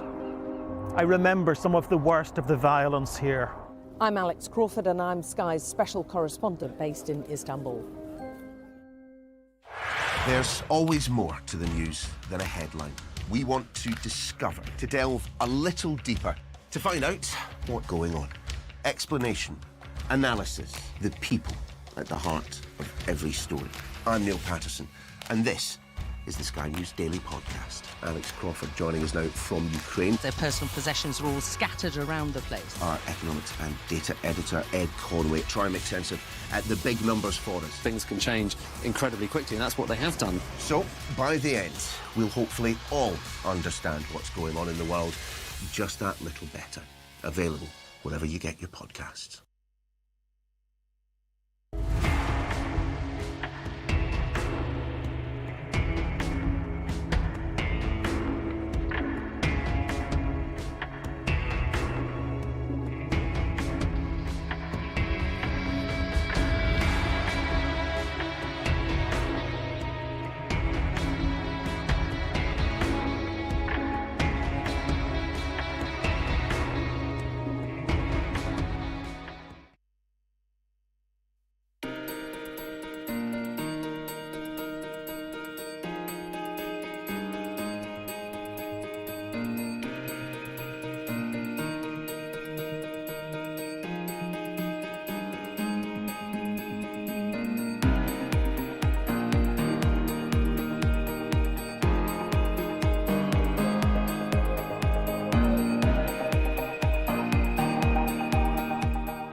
Welcome back then to Washington, where we'll have much more on the global outage causing chaos around the world and on what the future holds now for Joe Biden, recovering today from COVID at his home in Delaware. All that a little later. First, let's join Jonathan in London with the rest of the day's news.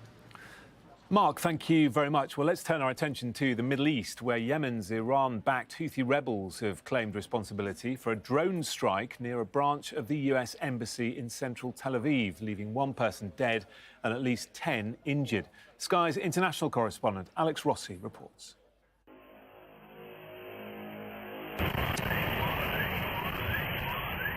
Emergency responders arrived soon after the drone struck. This area was peppered with shrapnel. At least 10 were injured and one man was killed. As people arrived to survey the damage, eyewitnesses described being shaken awake by the blast. You heard all this explosion and the glasses all over broken and the ambulance and everything, and people are screaming in the street. And the guy, they are telling him, he's dead, he's in the roof. In this video, which captured the moment, you can hear the whining buzz and make out the distinctive shape of the drone as it darts across the sea. Moments later, there's a fireball as it explodes. The drone struck in the early hours of this morning in this central residential area of Tel Aviv, not far from the US Embassy.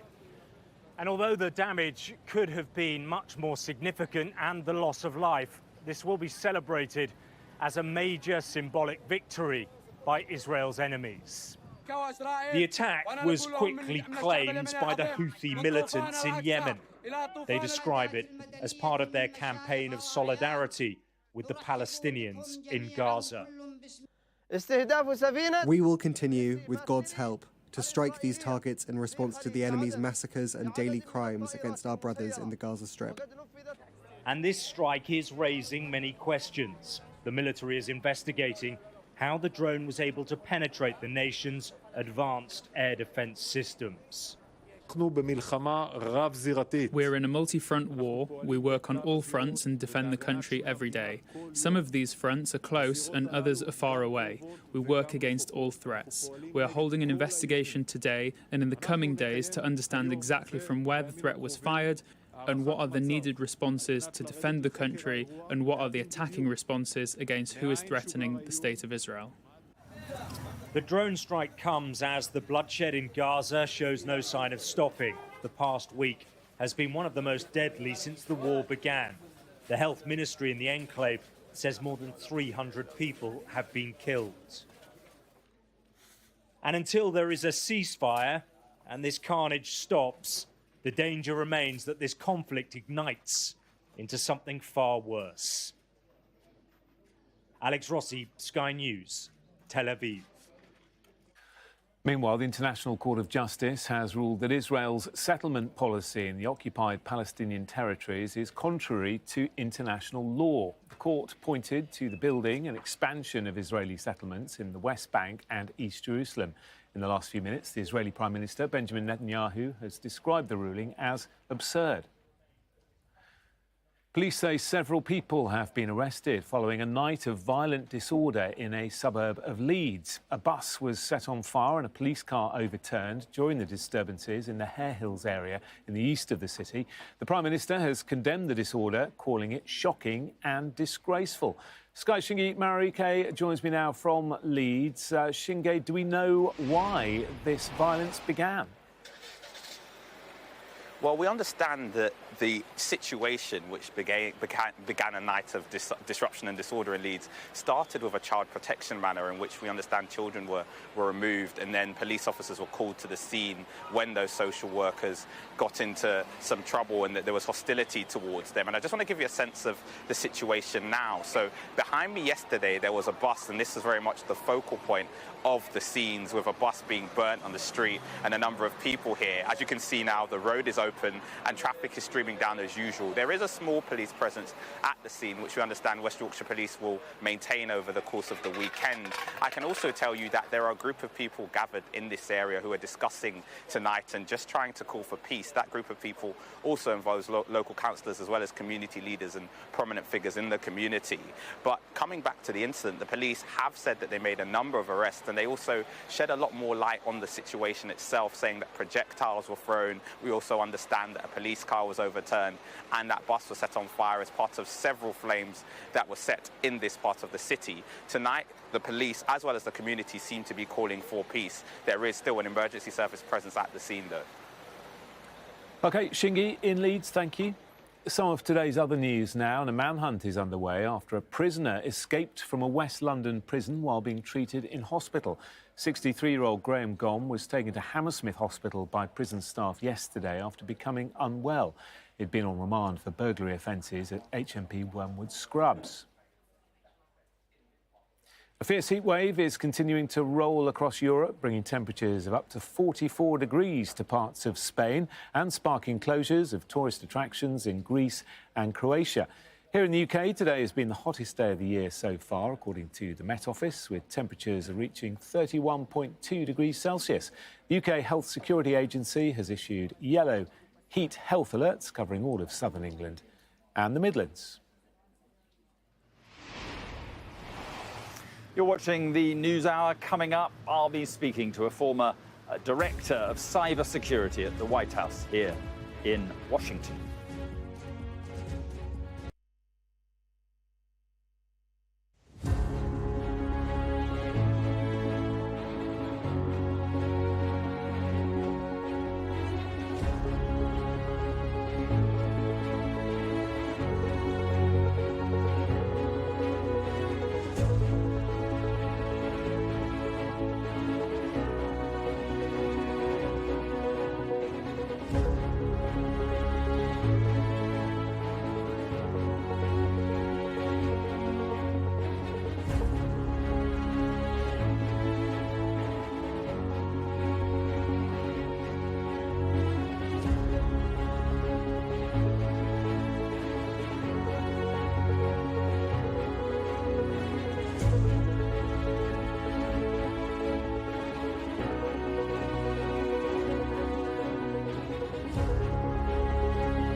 let's return to our top story now and the IT outage that's taken people around the world offline. The outage has impacted US airlines and has a US company at its very heart.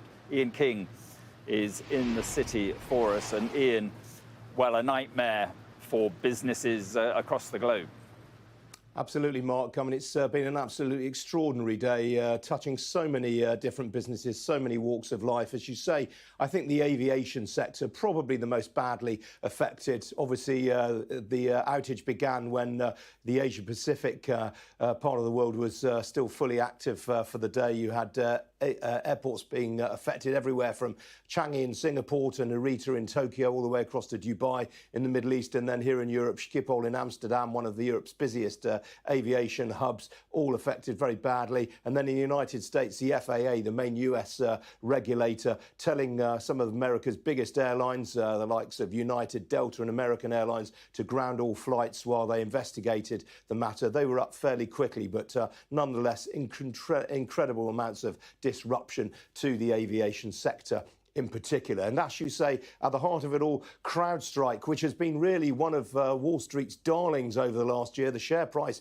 is up some 96% since the beginning of the year, and it's tapped into what was thought to be a very, very exciting growth area known as endpoint protection. Now, endpoints in the jargon are physical devices, laptops, tablets, mobile phones that are connected in some way to a network. And Crowdstrike's business was all about protecting cyber hacks from influencing the connectivity between those devices and the networks that supported them. It's a business that was founded in 2011 by an entrepreneur called George Kurtz, who we've heard from several times today. He was actually an accountant, but he wrote the world's best-selling book on cyber security. He founded a business called Foundstone back in the 1990s. That was taken over by McAfee in 2004. Made him and his backers $86 million, and then he parlayed that into Crowdstrike. As I say, it's a business with a valuation last night of $84 billion US.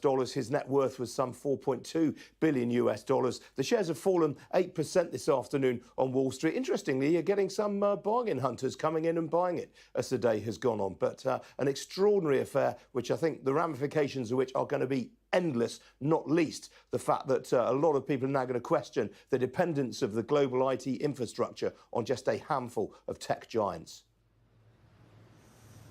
Yeah, absolutely. Well, let's talk about that now. We can talk to the former Director of Cyber Incident Response at the White House here in Washington, Jordan Ray Kelly. Thank you for being with us. First of all, were you shocked by this, or is it something that is just going to happen occasionally? I think it's something that's just going to happen. When we have these systems that are so interconnected and we're so reliant on them, these types of things in some ways are unavoidable. I'm sure that we're going to hope that we could have avoided this one, but I wasn't shocked. Just explain how this has happened, because this was not we make it very clear, this was not a cyber attack. That's right. I think it's probably too soon to say exactly what has happened, but from the company coming out directly and saying that they pushed an update that caused these cascading impacts into the Microsoft Windows systems, I think they're going to have to do a full investigation to really understand what happened. But then the company's businesses that were reliant on that software were unable to get started this morning. And so you can see all of the things that have happened from this outage. Right, and that's the point. I mean, this was a relatively small software glitch that caused this catastrophic impact. What if it had been a cyber attack? You can imagine the kind of damage that could be done. I mean, everyone always jumps to that idea out of the gate that this must have been malicious, this must have been nefarious. It is crazy to think that if, in fact, this is really just this update, which we do think that it is, that if a bad actor had that intent, what could they do? And I think that the fact that this is so public, the fact that this is so well known, non-technical adversaries who might want to do us harm have got to be waking up today thinking this is a great way to really cause a lot of havoc. So it's definitely something that's going to be of concern for all IT professionals. Right, and this is your speciality, national security and the impact of all this. What will be going on around the world, or specifically here in the White House, to try and stop this happening in an even more dramatic way? there's going to be a lot of conversations that are already happening at the level of IT professionals, but also in the national security realm. They're going to be looking at the U.S. government systems, other government systems. They're going to be looking at whether the fallover plans or the disaster recovery plans are adequate. Do people have the ability to keep going and be up and running when something like this happens? So it's definitely going to set off a number of conversations that certainly have been ongoing, but it's going to take them to the next level. But if so many or so much of the world's global IT infrastructure is vulnerable to whatever happens at a handful of tech companies, or in this case, at one tech company, what is the way to deal with that? It's hard to have a perfect answer for that. You want them to be in the hands of these reputable companies that have made real investments. So I have confidence that the companies involved in this are wanting to do all of the right things. And I'm not sure it's a case of where we would want to be more distributed across more softwares, because we can really take the advice and guidance of companies that are large and have made the investment and really have a track record of doing the right thing. It's a very difficult answer of what you can do right, but you have to have a lot of a defense in-depth strategy that allows you to have a plan for when something like this happens. Right, so are we talking about protection that in reality, and we have all the benefits of IT, I mean, that goes without saying, but in reality, is the protection kind of wafer thin? I think for those of us that work this every day, we would say yes. It's a tenuous connection between disaster and everything going right. I think it's really about what you have in terms of a plan to recover, because things are going to go wrong, and I think it's been very apparent today. I mean, you're talking about a very fragile dependence then. I mean, so much of the global economy dependent on cybersecurity. I don't think people are really always thinking about the cascading effects. There was a major cyber attack in 2017 that affected the shipping industry, and there were cascading effects into the holidays that year. And so the interconnectedness of it is very apparent to people who do this every day, but to others, I think that today may be a wake-up call that we need to pay real attention to every part in the supply chain that has effect on our day-to-day. Yeah, no, so it's about cybersecurity, and yet this was a company that specializes in cybersecurity. I mean, if it's a cybersecurity company causing the problem that people are saying you need cybersecurity to stop, where are we? These things do happen. In software development, it's not, it's probably a little bit more of an art than a science, and so I think it's too soon to say exactly what could have happened differently, but I think it's certainly going to be a big moment for everyone to make some decisions about what we can do better going forward. Right, and just finally, I mean, are we over this? I mean, do you think now things are just going to start getting better? Well, a quick fix with this one. A quick fix came out this morning, and so I think that gives me hope that there will be some recovery that happens relatively quickly. But these things are never instantaneous. It's going to take days and weeks to recover, and then there's going to be long-term conversations about what to do going forward. All right, Jordan, I appreciate your time. You were in the White House. What do you make of the politics going on right now? No comment. No comment. Thanks for having me. You're one of the first Americans to say no comment, but I appreciate your time. Appreciate it. Thank you very much. Right. You are watching the News Hour. Coming up, we'll have more on the global IT outage. Plus, we'll speak to a friend and a former colleague of the American journalist Evan Gershkovich, who's been jailed for 16 years by that court in Russia.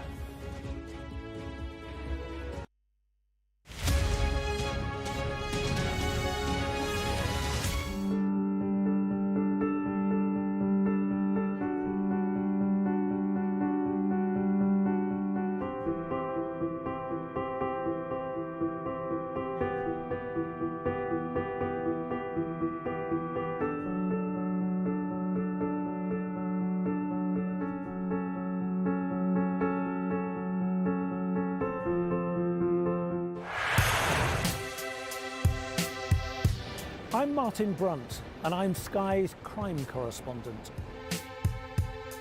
My most memorable story was, and still is, the disappearance of Madeleine McCann.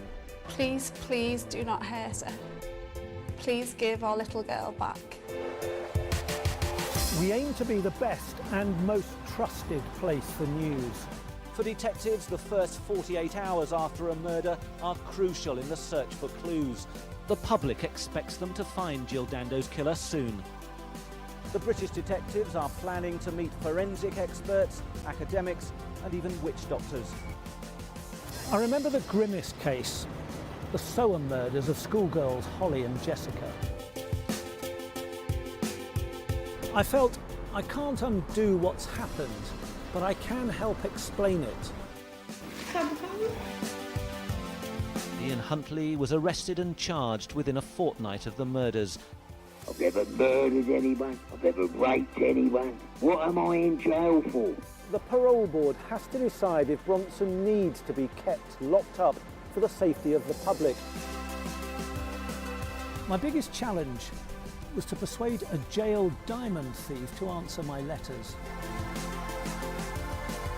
Martin Brunt, Sky News, at the Old Bailey.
Now, a Russian court has sentenced the American journalist Evan Gershkovich to 16 years in prison after being convicted of espionage. Mr. Gershkovich and his employer, the Wall Street Journal, continued to deny all charges against him.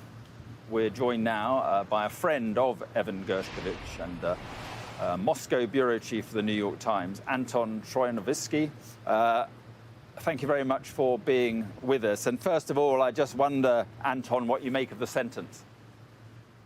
Unfortunately, this was expected. You know, basically from the moment that we heard of Evan's arrest on these absurd charges back in March of 2023, it was clear that it was going to come to this.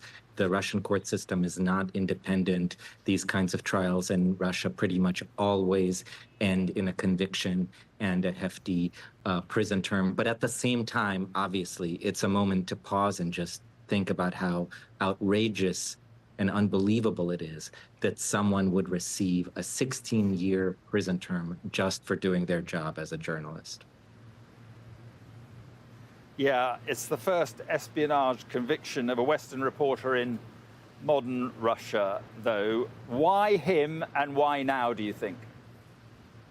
Well, you know, this happened, obviously, he was arrested last year as tensions between Russia and the United States were getting worse and worse. And one of the things that I think this arrest was about is the Kremlin sending a message to the United States that it's ready to escalate. It's also a way to send a chilling message to journalists who are trying to work in Russia, and it's a way for the Kremlin to gain another bargaining chip in potential prisoner exchange negotiations with the United States. Yeah, on the first point you made about making journalists fearful, how fearful do you think journalists in Moscow, Western journalists in Moscow, do feel right now? I mean, you know, the crackdown on the press in Russia has been going on for decades now, really since the early years after Putin took power 24 years ago. So that is nothing new, but it's obviously gotten so much worse. And for many years, it was Russian journalists who bore the brunt of that crackdown, Russian journalists going to prison and sometimes worse. And now we are seeing that foreign correspondents working in Russia are also at risk. And just on the other point you made, Anton, how likely do you think some sort of prisoner exchange, prisoner swap is in the near future?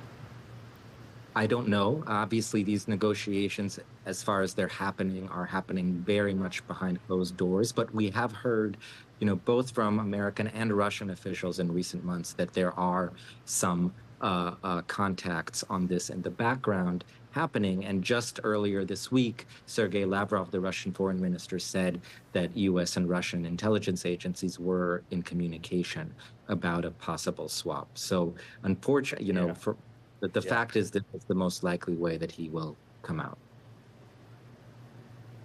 And look, only 20 seconds, I'm afraid. I must ask you this. Do you know how he is, how he's keeping his spirits up? Yeah, I think everything I know about him, like many people, I've been able to exchange letters with him. He's staying strong. He has this amazing strength of will. Okay. He understands what he's up against. Anton Troinovsky, appreciate your time. Thank you very much for coming on the program. Right, let's return to that top story now and the global outage. Let's bring back our data and forensics correspondent, Tom Cheshire. So, Tom, bring us up to date. This was a catastrophic impact that this has had. Are things beginning to get back to normal? Yes, they are, frankly, getting back to normal, and that is good news. Because I think if you think back to the start of the day, especially when Australia was really the first country to wake up to this and see what's happening, it did look very scary. You had this blue screen of death, and no one knew whether this might actually be a cyber attack. We have had them in the past with various degrees. You remember WannaCry, that one from a few years ago, which took out NHS hospitals, had some serious real-world effects. And I think that's what the worry was. Certainly a huge number of systems affected in all sorts of different sectors. But Crowdstrike quite quickly saying they knew what the issue was, and this was, as they said, a defect. That's some understatement there, which had travelled all the way around the world. But because they were able to say we know what it is, people were able to fix it. It has been painstaking work. We've gone through that here at Sky News, getting back on air, getting programs up and running as you try and go computer by computer to fix this tiny update from Crowdstrike causing massive havoc around the world. But I think it is a relief that this wasn't something targeting critical infrastructure. And certainly the message from governments around the world, Australia the first day that their national critical infrastructure was intact. The British government here saying they hadn't seen any effect on government business. Because the fear here always is that there is the big one coming up, something in national infrastructure, whether it's the power grid, whether it's trains, whether it's traffic lights, hospitals. These are all systems that are very well protected. This was broader than that. It was very, very broad, but also perhaps quite shallow, just taking on these things on the surface. It didn't go really, really deep. That said, the disruption to people, especially as they're travelling on holiday, huge backlogs. Even as they fix these computers, they are still going to be waits, even if planes are taking on. There will be things for people to work through. But an extraordinary day in terms of a world reacting to their computers simply not working, being bricked, having this blue screen and figuring out, well, how do we actually get on with this? Lots of businesses around the world, millions of customers affected. And then the question is going to be, we've had some explanation from CrowdStrike, but how such a small bit of code was allowed to go out and how it can have such a devastating impact all around the world. OK, Tom, thanks very much indeed. This is the News Hour. Coming up at 6, we'll have much more, of course, on the massive IT outage and also on the political situation here as Joe Biden has a very big decision to make this weekend. There's growing pressure on him to pull out of the race. More and more Democrats piling on the pressure. But he has a decision to make, and he'll probably make it this weekend.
It's 6 o'clock. You're watching the News Hour with me, Mark Austin, live from Washington. The main story this evening, a massive IT meltdown that's caused chaos around the world. Airlines, trains, GPs, banks, businesses, supermarkets and broadcasters have all been hit. Microsoft blames third-party software as the American security firm behind the catastrophic failure rules out a cyber attack.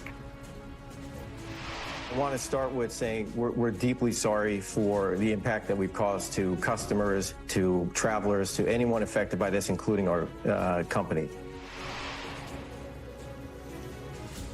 Also this evening, 28 Democrats are now calling for Joe Biden to pull out of the race for the White House. But the president's team insists he's still in it to win it.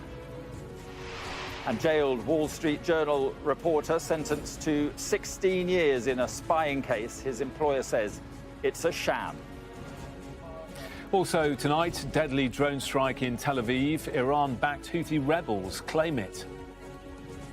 Leads unrest, several people arrested following rioting in the city.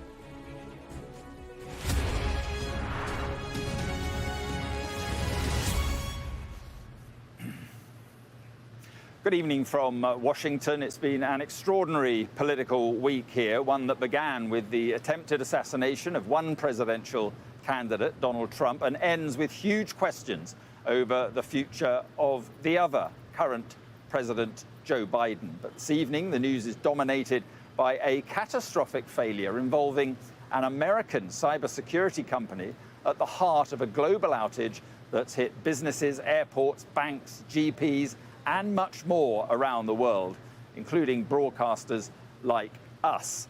Cybersecurity firm Crowdstrike says the issue believed to be behind the outage is not a security incident or cyber attack, and that a fix is being worked on.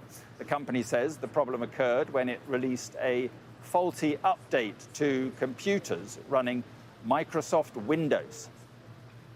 I want to start with saying we're deeply sorry for the impact that we've caused to customers, to travelers, to anyone affected by this, including our company. So we know what the issue is. We're resolving and have resolved the issue now. It's recovering systems that are out there. And essentially, as you've talked about in the statement I put out, is the system was sent an update, and that update had a software bug in it and caused an issue with the Microsoft operating system. And we identified this very quickly and remediated the issue. And as systems come back online, as they're rebooted, they're coming up and they're working. And now we are working with each and every customer to make sure that we can bring them back online. But that was the extent of an issue. The issue in terms of a bug that was related to our update. It wasn't a cyber attack. You know, it was related to this this content update. And as you might imagine, we've been on, with our customers all night and working with them. Many of the customers are rebooting the system, and it's coming up, and it'll be operational because of we fixed it on our end. And some of the systems that aren't recovering, we're working with them. So it could be some time for some systems that just automatically won't recover. But it is, it is our mission, is why we're here, to make sure that every customer is fully recovered, and we're not going to relent until we get every customer back to where they were, and we continue to protect them and keep the bad guys out of their systems. So let's bring in our data and forensics correspondent, Tom Cheshire. Quite a failure, this, Tom. Where are we with it all this evening?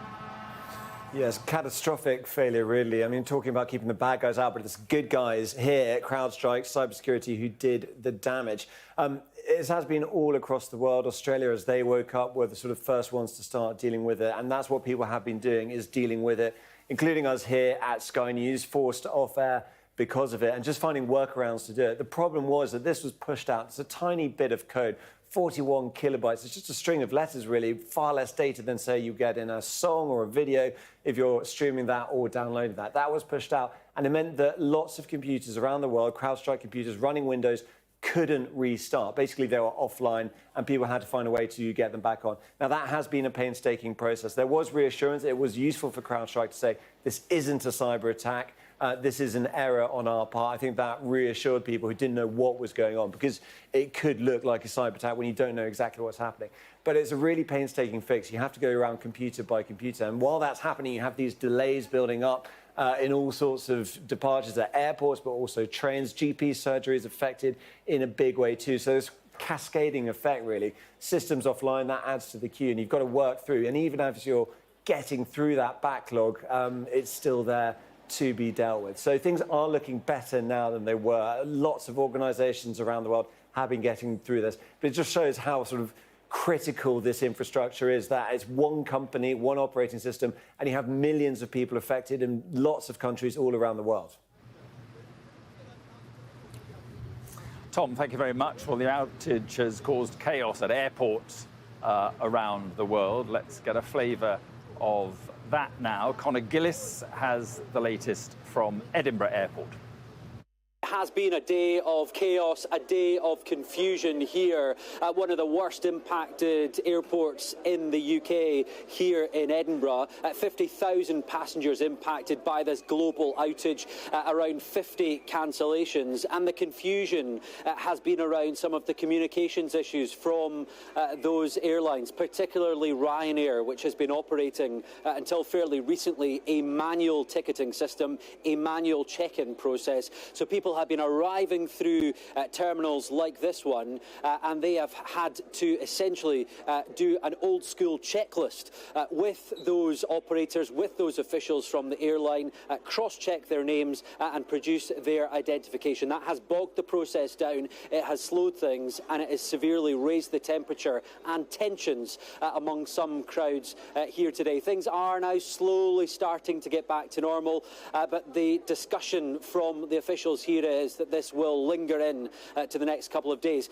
Passengers impacted clearly as well. Let's chat to Paulina, who was due to be heading to Germany today, home to Germany. Talk to us about the impact this has had on you.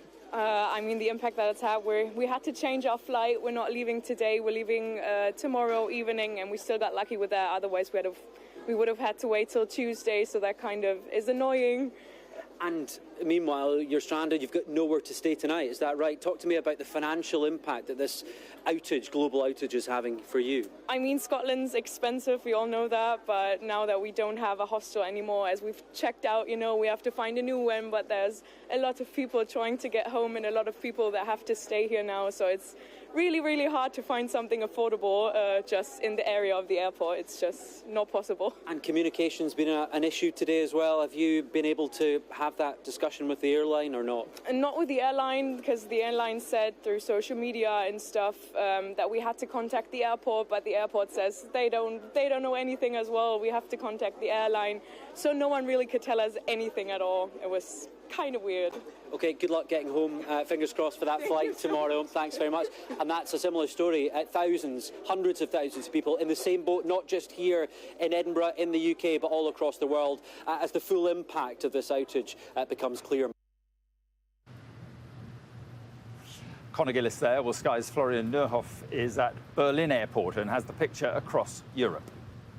Here in Germany, school holidays started yesterday, and there were throngs of expectant families coming to the airport early in the morning, only to be surprised that the flight had been cancelled as the computer outage, the systems outage here, grounded flights for about 3 hours till 10 o'clock.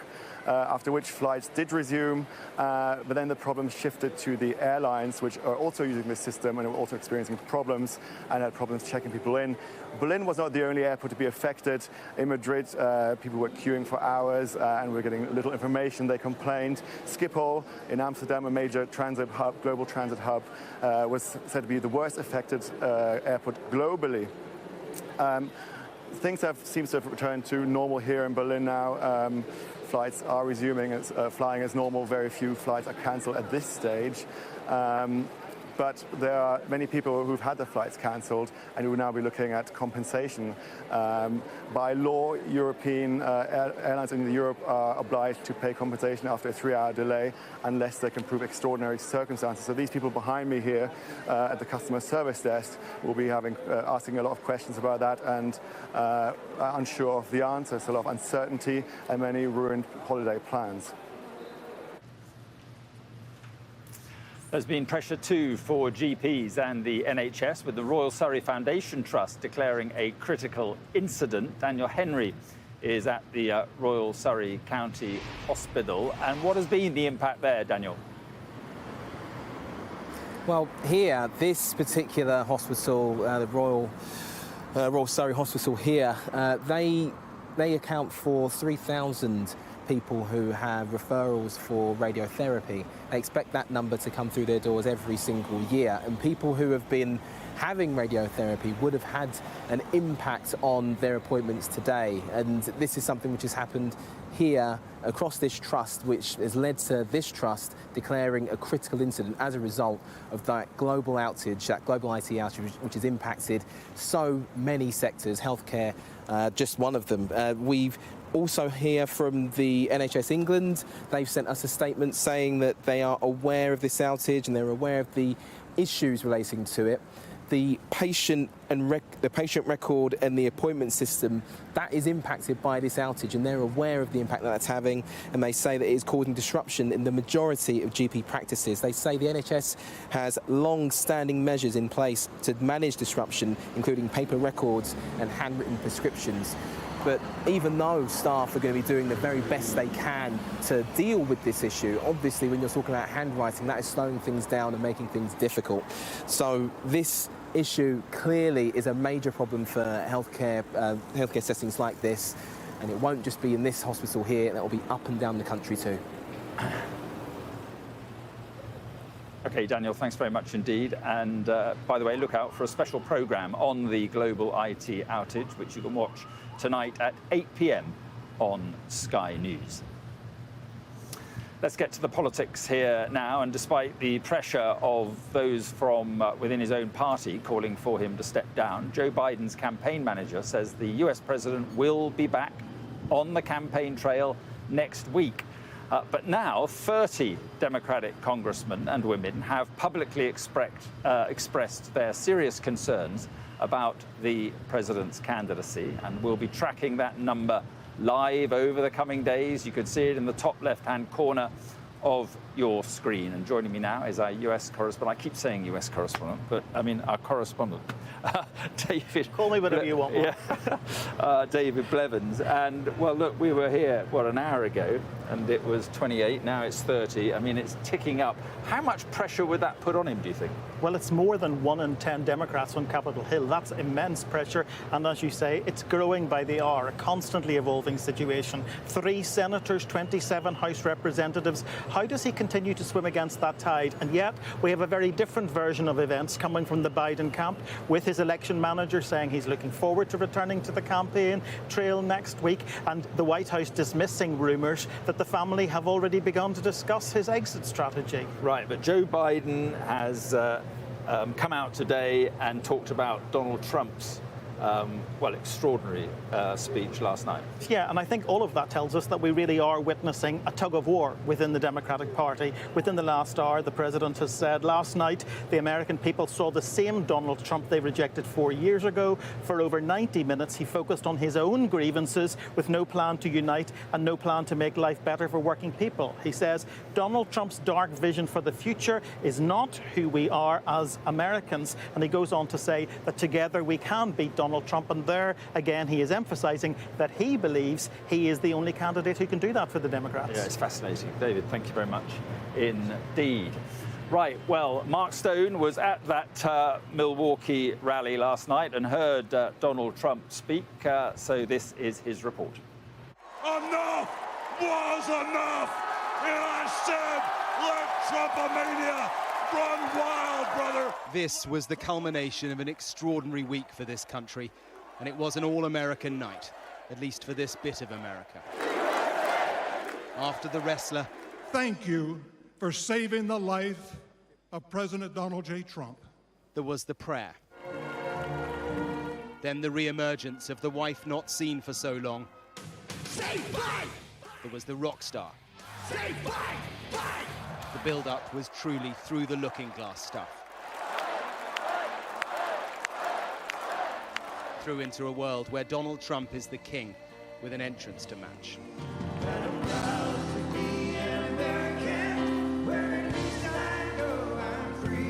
And to begin with, it was a Trump we have maybe not seen before. I said to myself, wow, what was that? It can only be a bullet. And moved my right hand to my ear, brought it down. My hand was covered with blood. There was a scripted vulnerability after Saturday, an emotion from some in the crowd as he recalled the day. I'm not supposed to be here tonight. Thank you, but I'm not. I stand before you in this arena only by the grace of Almighty God. The uniform was a salute to the man killed by the bullet destined for him. From that, there did then come a message which felt different. The discord and division in our society must be healed. To every citizen, whether you're a young or old man or woman, Democrat, Republican or Independent, black or white, Asian or Hispanic, I extend to you a hand of loyalty and of friendship. It was undeniably low energy, and then a familiar rhythm resumed. The auto cue lost as he went off script. From the Democrats, crazy Nancy Pelosi, the whole thing, just boom, boom, boom. There was just one mention of his opponent. The damage that Biden has done. Only going to use the term once. He hit all the buttons. The fake news, the China virus, the witch hunt, the immigration invasion. I could stop wars with a telephone call. And on for an hour and a half. That means two things on day one, right? Drill, baby, drill, and close our borders. Well, for all the talk of a toned-down, humbled Trump, yes, maybe there was just a little less rhetoric, a little less divisiveness, but in the end it was the same rhythm, the same speech, the same man. And this is why, of course, it resonates here, it works, and supercharged by the weekend shooting. This is a different President Trump. A little bit more wiser and probably a little bit more cautious. And he's going to make America great again. Still, after the party, when everything settles and if the other side sort out their Biden problem, well, then the focus will shift. It's way too early to assume anything is set. Mark Stone, Sky News in Milwaukee. A Russian court has sentenced the Wall Street Journal journalist Evan Gershkovich to 16 years in prison in a spy case his employer has called a sham. Sky's Ivor Bennett has the latest from Yekaterinburg. Desperate news for his family, his colleagues, and many of his friends, of course. I have to say, I don't think this was a surprise, though, to anyone that he was found guilty in this trial today. Given the conviction rate of Russian courts, 99% of defendants are convicted. We were expecting a guilty verdict. We were also expecting a hefty punishment, 16 years in a strict regime penal colony, as you say. But that doesn't make this any less significant. It is a major moment. An American journalist has just been convicted of espionage in Russia, and it's a mark, I think, of just how low relations have sunk between Moscow and Washington. We were allowed into the court to witness the verdict. I have to say, Evan Gershkovich didn't look surprised. But this was the first time we've seen him since the trial began, because it was all held in secret behind closed doors. No media were allowed in, no members of family, so we don't know what kind of evidence was brought against him, if indeed there was any. It's 16 months he's been in prison already since being arrested here in Yekaterinburg in central Russia in March last year. He was arrested on suspicion of espionage. Russia claims he was gathering secrets for the CIA on a tank factory nearby, but these charges are denied by Evan Gershkovich, his employer, the Wall Street Journal, and the US government, who all say he was on a reporting trip here for the Wall Street Journal. We've had reaction to the verdict tonight from Joe Biden, President Biden, who has said that he is pushing hard for Evan's release and that he had no higher priority. We will not cease in our efforts to bring him home. No news, though, on a potential prisoner exchange. The focus now, of course, is just on that conviction. Ivor Bennett there. You're watching the News Hour. Coming up, we'll be speaking to Democrat donor Lindy Lee as calls mount for Joe Biden to step down. And police say several people have been arrested following a night of violent disorder in a suburb of Leeds.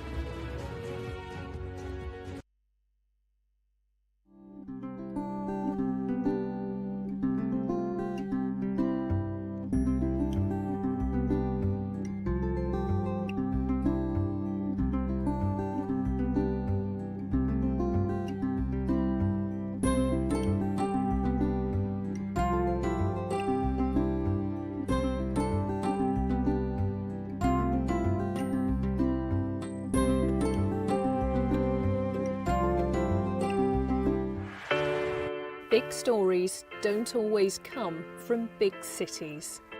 I'm Lisa Dowd and I'm Sky's Midlands correspondent, and this is where I grew up. We can reveal that the driver who hit Harry Dunn is 42-year-old Anne Sakoulas.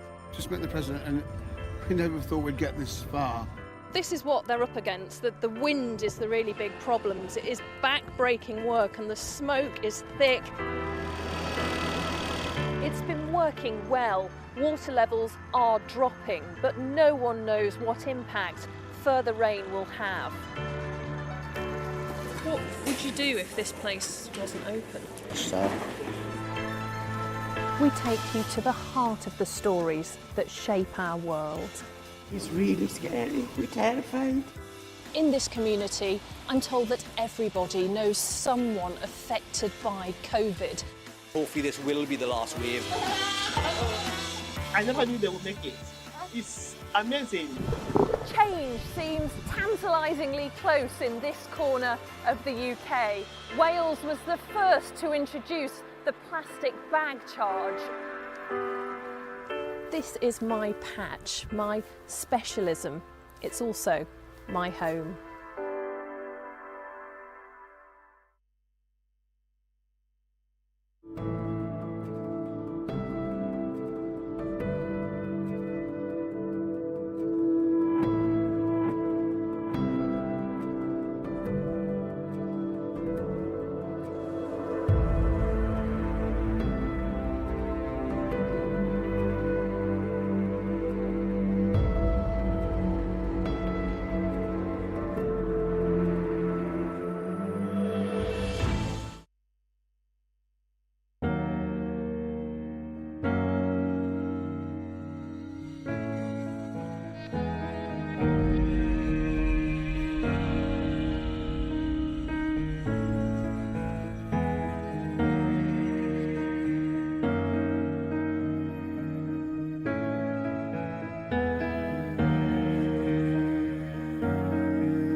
Welcome back to Washington, where we'll have much more on the global outage causing chaos around the world and on what the future holds for Joe Biden, recovering today at his home in Delaware. He has COVID.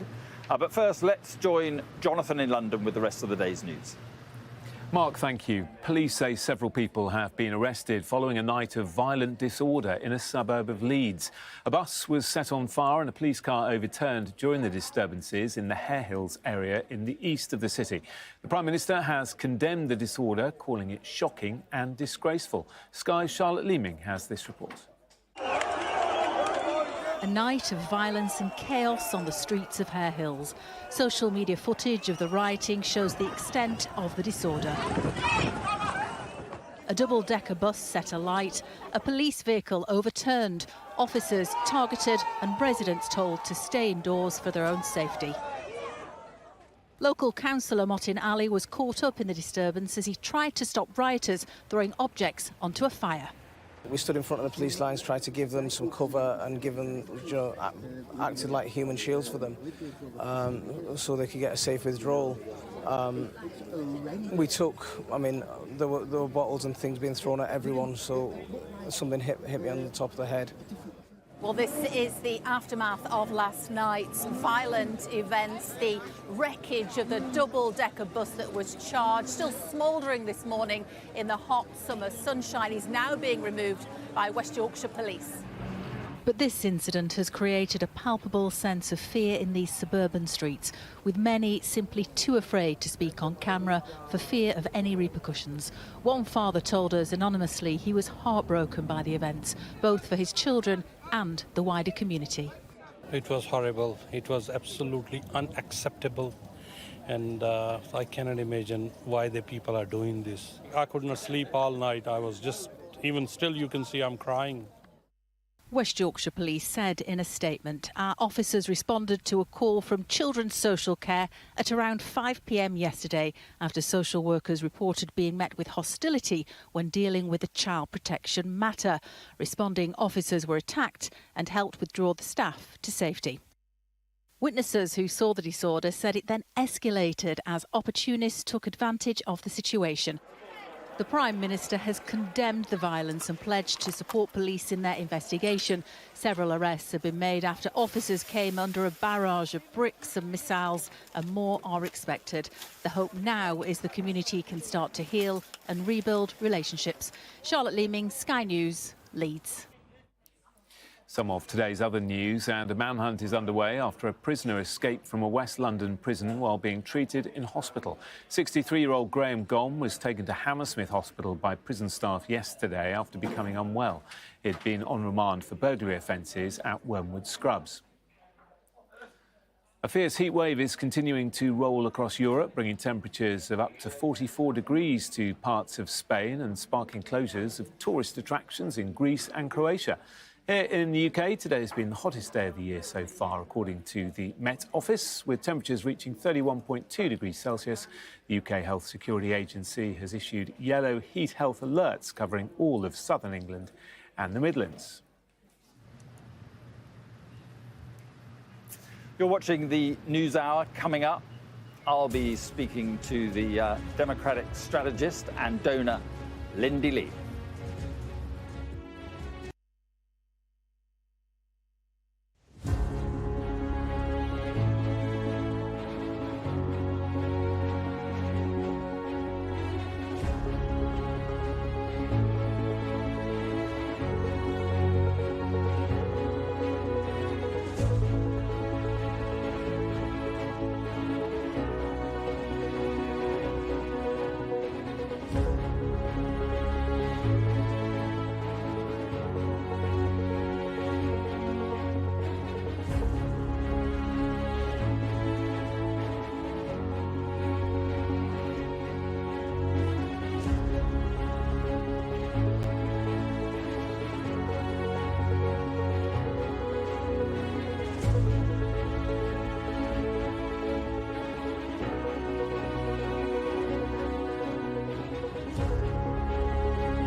Now, President Joe Biden has released a statement condemning what he calls Donald Trump's dark vision for the future, claiming it's not who we are as Americans.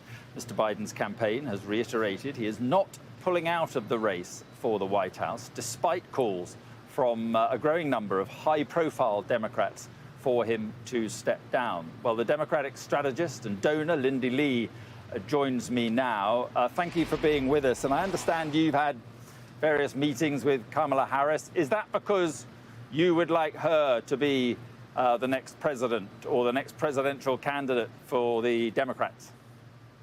Thank you so much for having me. The meeting that I had with her on Saturday was pre-planned. It was to get out the vote for Asian Americans. So that meeting in particular wasn't about her future, but she's been incredibly loyal to our president. And if the president were to step aside, I think she would make a phenomenal candidate for the president. Do you think that President Biden should step aside now? I'm looking at the polls and I've been speaking with donors, and the feeling is a sense of panic. There's no other way of putting it. His blue wall seems to be crumbling a bit. Here I am in Pennsylvania, and then Michigan and Wisconsin. These three states comprise the blue wall. The Rust Belt was supposed to be his buffer. But he's underwater in all three states, and he's running behind the House and Senate candidates. So it suggests to me that this isn't a Democratic Party problem. This is a Joe Biden problem. Unfortunately, it breaks my heart to say that, because I love the man. He's been incredibly kind to me over the years. He's truly such a fundamentally good and decent man. But this is about winning. This is about the fate of our republic. And I think a lot of people are just standing up, being brave, and telling the president the truth. Right.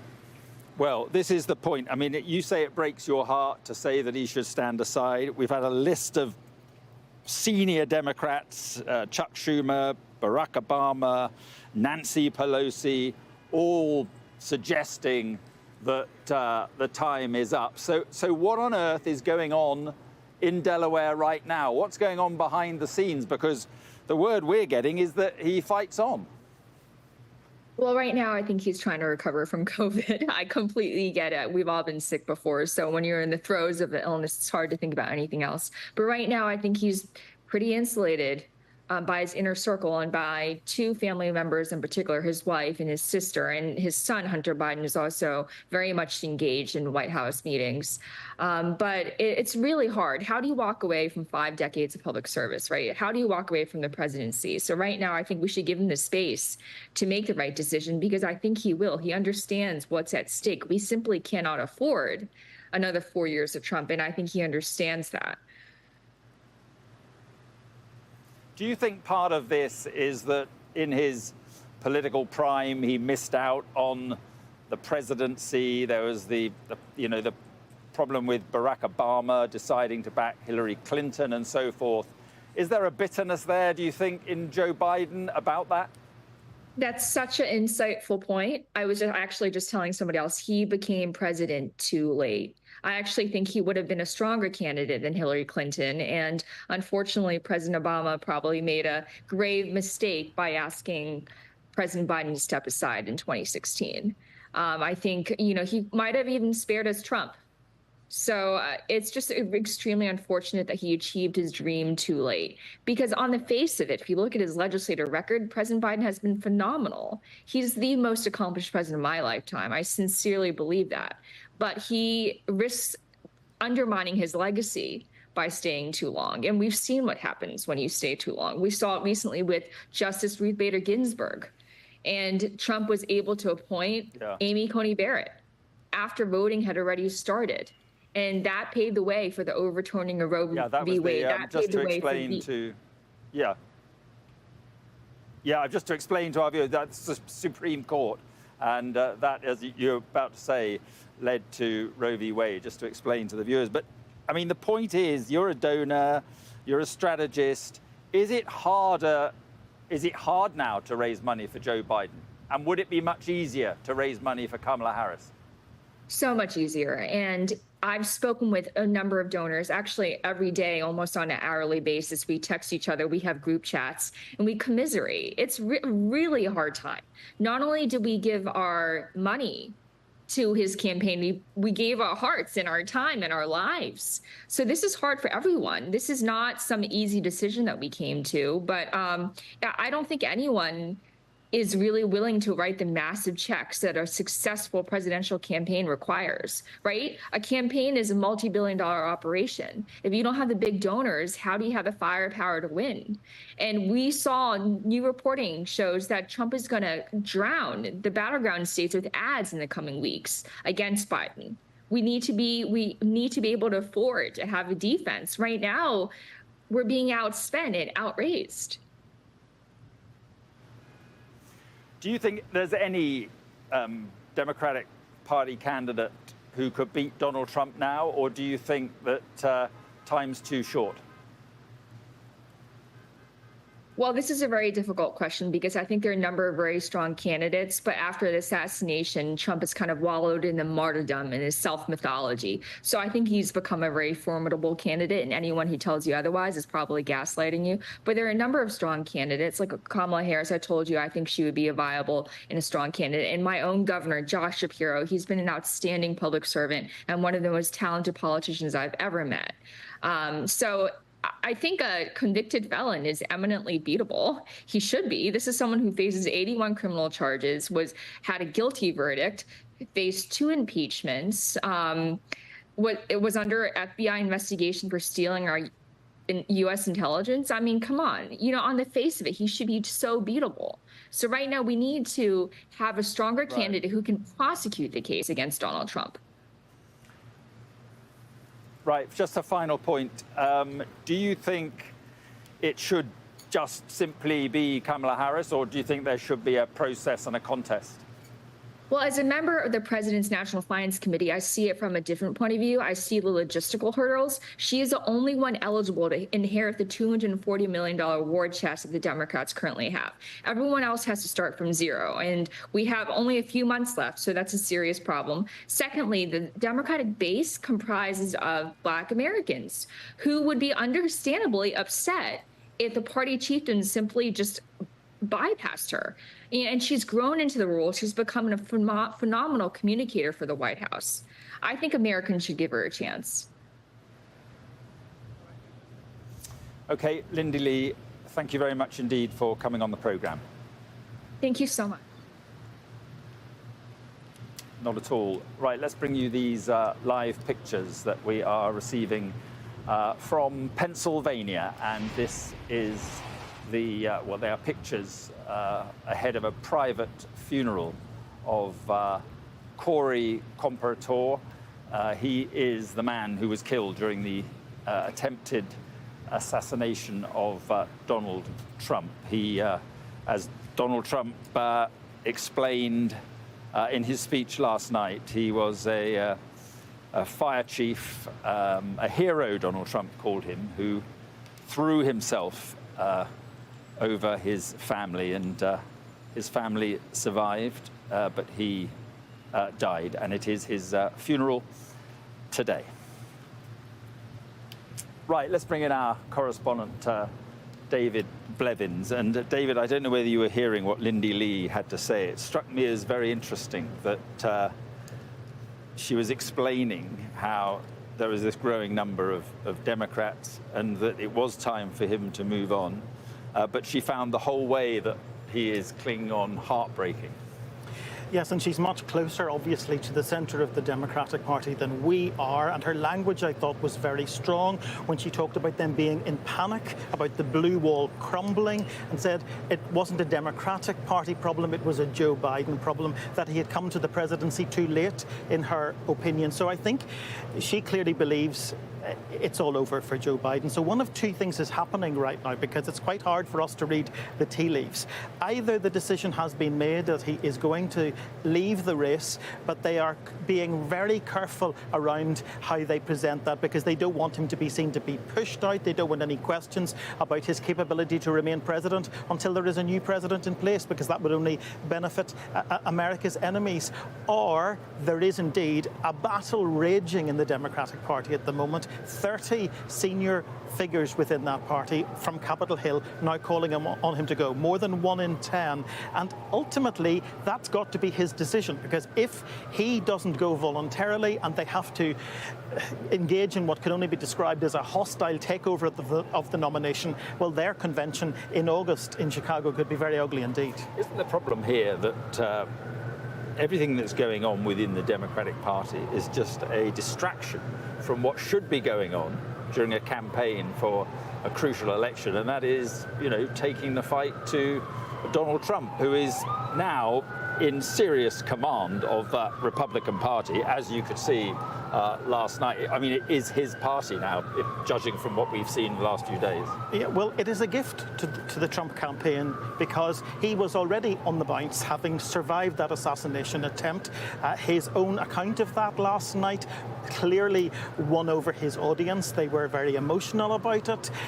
It increased his godlike status among his own followers. So it's a gift to them that the Democrats are in disarray, and it's not clear whether Joe Biden's going to bow out of the race or whether they're going to have to remove him from the race. I think that one of the most interesting things I read this week was the Trump response to the suggestion that there should be a debate between the vice presidential candidates, when they said, we're not ready to discuss that because we don't know who Kamala Harris is going to choose as her running mate. So they're clearly having a pop at the Democrats there. Okay, David, thanks very much indeed. And let's just go back to London now, and Jonathan. Mark, thank you. Let's turn our attention to the Middle East, where Yemen's Iran-backed Houthi rebels have claimed responsibility for a drone strike near a branch of the US Embassy in central Tel Aviv, leaving 1 person dead and at least 10 injured. Sky's international correspondent Alex Rossi has more.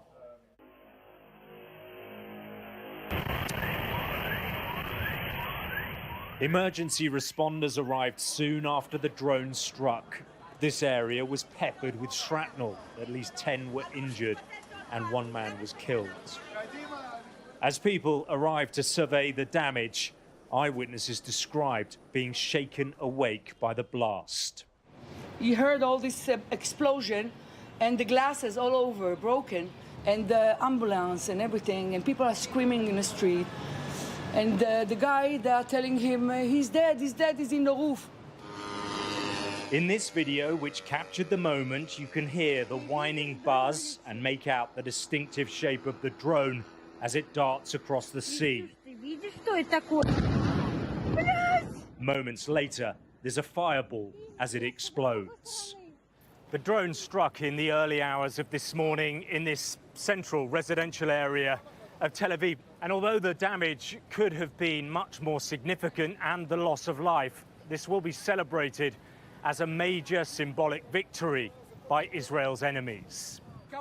The attack was quickly claimed by the Houthi militants in Yemen. They describe it as part of their campaign of solidarity with the Palestinians in Gaza. We will continue, with God's help, to strike these targets in response to the enemy's massacres and daily crimes against our brothers in the Gaza Strip. And this strike is raising many questions. The military is investigating how the drone was able to penetrate the nation's advanced air defense systems. We're in a multi-front war. We work on all fronts and defend the country every day. Some of these fronts are close and others are far away. We work against all threats. We are holding an investigation today and in the coming days to understand exactly from where the threat was fired and what are the needed responses to defend the country and what are the attacking responses against who is threatening the state of Israel. The drone strike comes as the bloodshed in Gaza shows no sign of stopping. The past week has been one of the most deadly since the war began. The health ministry in the enclave says more than 300 people have been killed. And until there is a ceasefire and this carnage stops, the danger remains that this conflict ignites into something far worse. Alex Rossi, Sky News, Tel Aviv. Time for a look now at the pollen report. Do you know what kind of pollen gets up your nose? Sky News Pollen Reports, brought to you by the Kleenex Your Pollen Pal app. Cloud and rain over western areas will reach Wales and the southwest by dawn. Some of the rain will turn heavy as it moves erratically eastward through the day, but many central, eastern and southeastern areas will stay warm and dry with sunny spells. The sunshine will become increasingly hazy as cloud amounts increase. Temperatures will be close to 30 Celsius in the warmest spots. Eastern areas will see high pollen counts where it'll stay dry. Further west and north counts will be lower. Sky News pollen reports brought to you by the Kleenex Your Pollen Pal app. You're watching the News Hour live from Washington. Coming up, is there anything we can do to avoid global outages like this in future? I'll speak to the former Tory MP who's been warning of a failure to take cybersecurity seriously.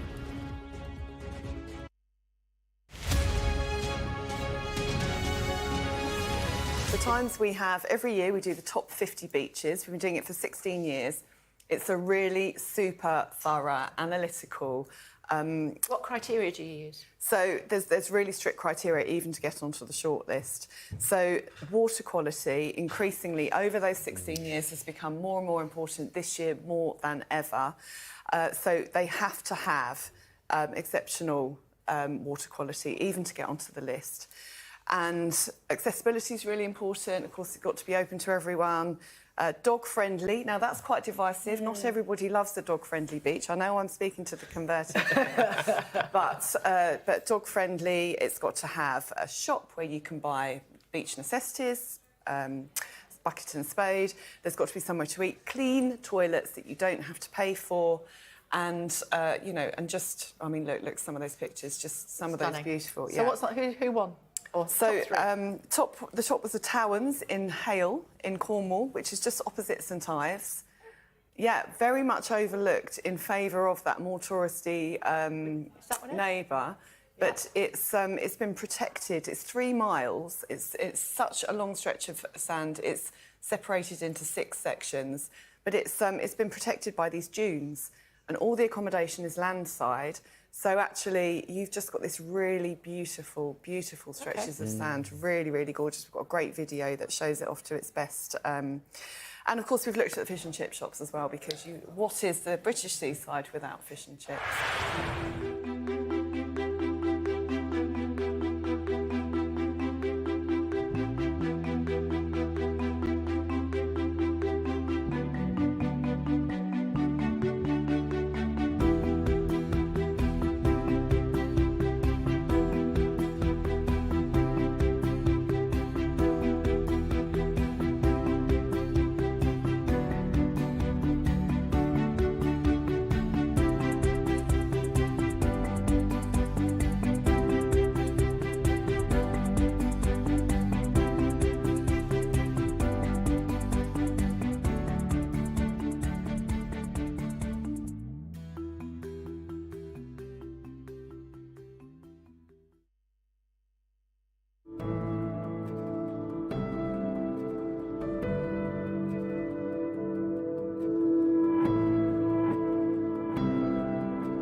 Let's return now to our top story, the global IT outage that's been causing chaos all over the world, and whether there's anything we can do in future to avoid similar situations. Joining me now is Stephen McPartland, former Conservative MP for Stevenage, and also author of a review into cybersecurity and economic growth, which was published just back in February. Thank you very much for being with us. Now, this was a software update, not a cyber attack, but I assume that it's come as no real surprise to you?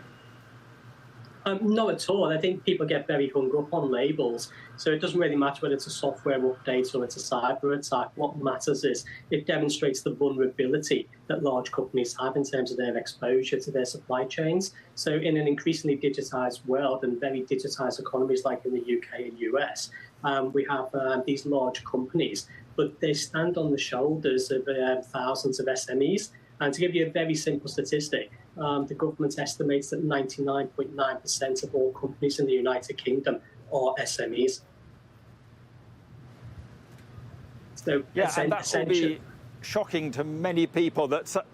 Sorry, I'm just going to say, it would be shocking to many people that such a large number of companies and such a large amount of infrastructure is dependent in this way on what happens in a few tech, well, in this case, one tech company. Yeah, very much so. It just shows how integrated everything is. So, but if you think about those supply chains, what we have to do is we have to cyber secure our supply chains. One of the things that really struck me when I was doing the review was we spoke individually to 350 companies who attended the roundtables, but those companies stood on the shoulders of over 1 million UK SMEs. So when those companies are selling a product into, for example, the general public or government, they may believe their product's secure. And those companies may spend a huge amount of money on cybersecurity themselves, but how resilient are the third-party critical suppliers in that supply chain?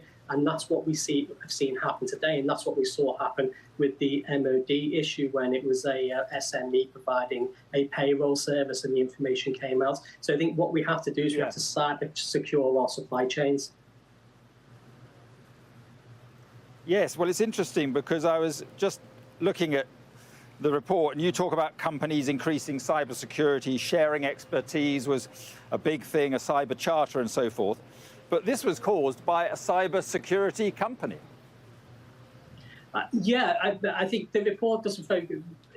People love labels about whether it's a cyber attack or cybersecurity company. I think it just demonstrates how lots of companies are very embedded in other companies' systems, whether they're there to protect them or supply them with products. And what you have to do is you have to secure those supply chains. So the cyber charter I talked about was about companies thinking about how they can ensure they get their products. And it's very much around resilience and recovery. So people talk about cybersecurity, but what you have to think about is what's your resilience action plan? We know realistically today, Mark, that a huge number of companies had no idea what to do, and they were just hoping that someone was going to fix it. And essentially, over 50, 60% of small companies in particular that have a cyber incident, whether it's an attack or something else, they go out of business within 6 months. So when you think about, how reliant we are on the digital economy, it's odd that we're not focused far more on being far more economically resilient, because the only way to have that resilience is to embed resilience into those supply chains.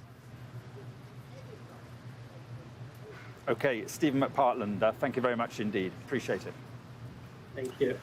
Right, just at the end of the hour, I'm joined again by David Blevins, our correspondent here in Washington, as we watch or try to watch what is going on with Joe Biden and whether he is going to pull out of this race. And I gather you've got some more news on that this evening. Yes, in the last few minutes, the Democratic National Convention Rules Committee, how's that for bureaucracy, has held a virtual call with delegates to the convention and told them that the process of nominating Joe Biden as their candidate will proceed as planned. In other words, it's business as usual. But what else really can they say at this stage? Because as we speak, he is still the Democratic candidate in the race for the White House. Whether or not he's made the decision privately to go, and what we're hearing is just semantics, or alternatively, we're about to witness the most unprecedented battle within the Democratic Party. Yeah, because a lot of the senior figures in the Democratic Party have not publicly spoken out, but that, privately they've made it pretty clear that they want him to move on. And then there's this number of Democrats, of 30 now who are moving against him. Just 30 seconds. Yeah, I think to say it's gaining momentum, the move to have him replaced as candidate would be an understatement. 27 House representatives, 3 senators. It's rising by the hour, and it's very difficult to see, despite what they're saying publicly, how the Biden campaign can continue to swim against that tide mark. OK, David, thank you very much indeed. Incidentally, I've just seen his campaign manager, Jen O'Malley, Dylan, has been talking on our affiliate here, saying absolutely the president is in the race.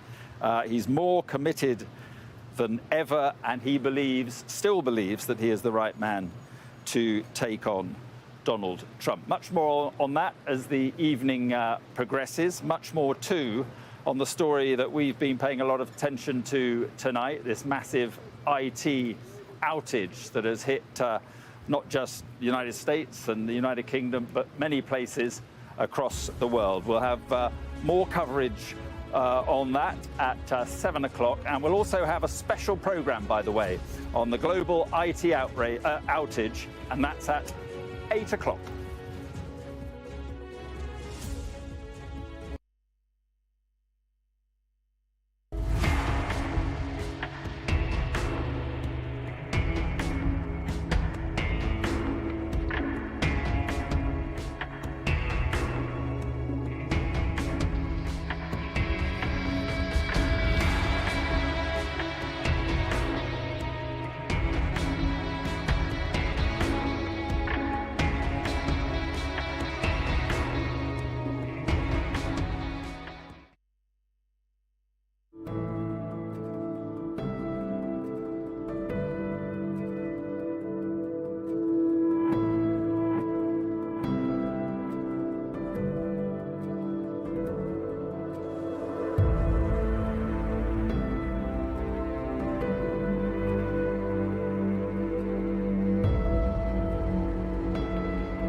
You're watching Sky News at 7 o'clock. I'm Ali Fortescue. The headlines this evening.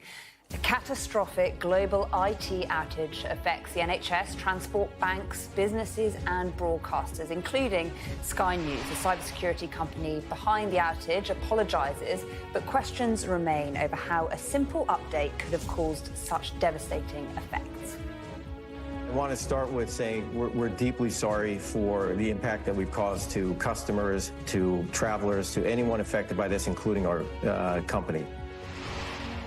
Also tonight, President Zelensky becomes the first foreign leader in nearly 3 decades to address cabinet in person, calling on Keir Starmer to show leadership in the war against Russia. Joe Biden vows to return to the campaign trail next week once he's recovered from COVID, but the White House is forced to deny his family has discussed an exit plan. The Houthis claim responsibility for a deadly drone strike on Tel Aviv. Plus, outrage from around the world after the US journalist Evan Gershkovich was sentenced to 16 years in prison by a court in Moscow.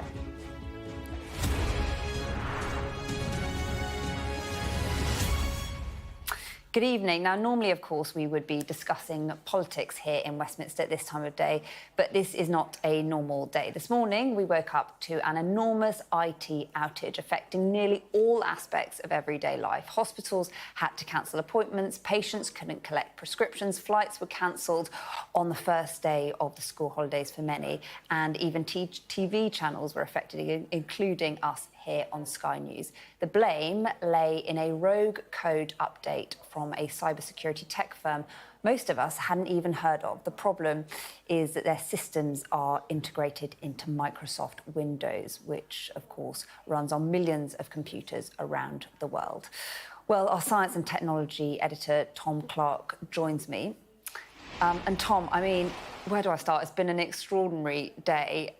Did you expect things to develop as they have over the course of the day and kind of run us through how this all happened in the first place? I think what is so remarkable, we're looking at probably what's the largest global IT outage there's ever been.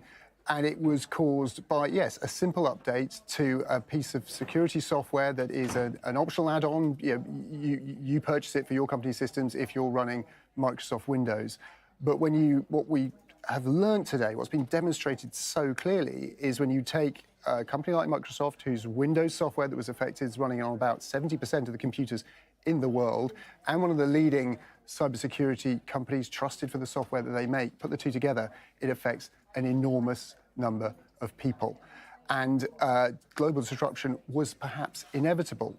But what's really interesting here is core IT infrastructure, the stuff that runs the internet, cloud computing services, critical infrastructure like power stations, utilities, that soldiered on unaffected.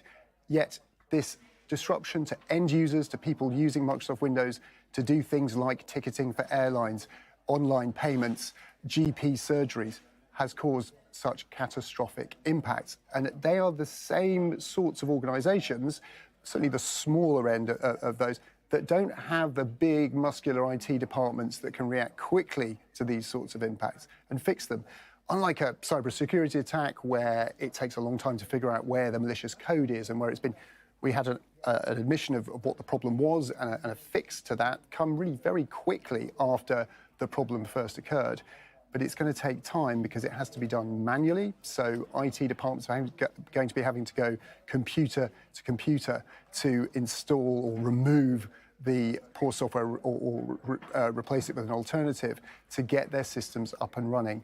And that's kind of a new scenario that we've not seen before, and I think will lead to a big rethink about how dependent the world is on digital infrastructure that's made by, a small number of large tech companies, and how vulnerable they are and how what the lack of resilience is when there's a problem that affects one of those companies' software.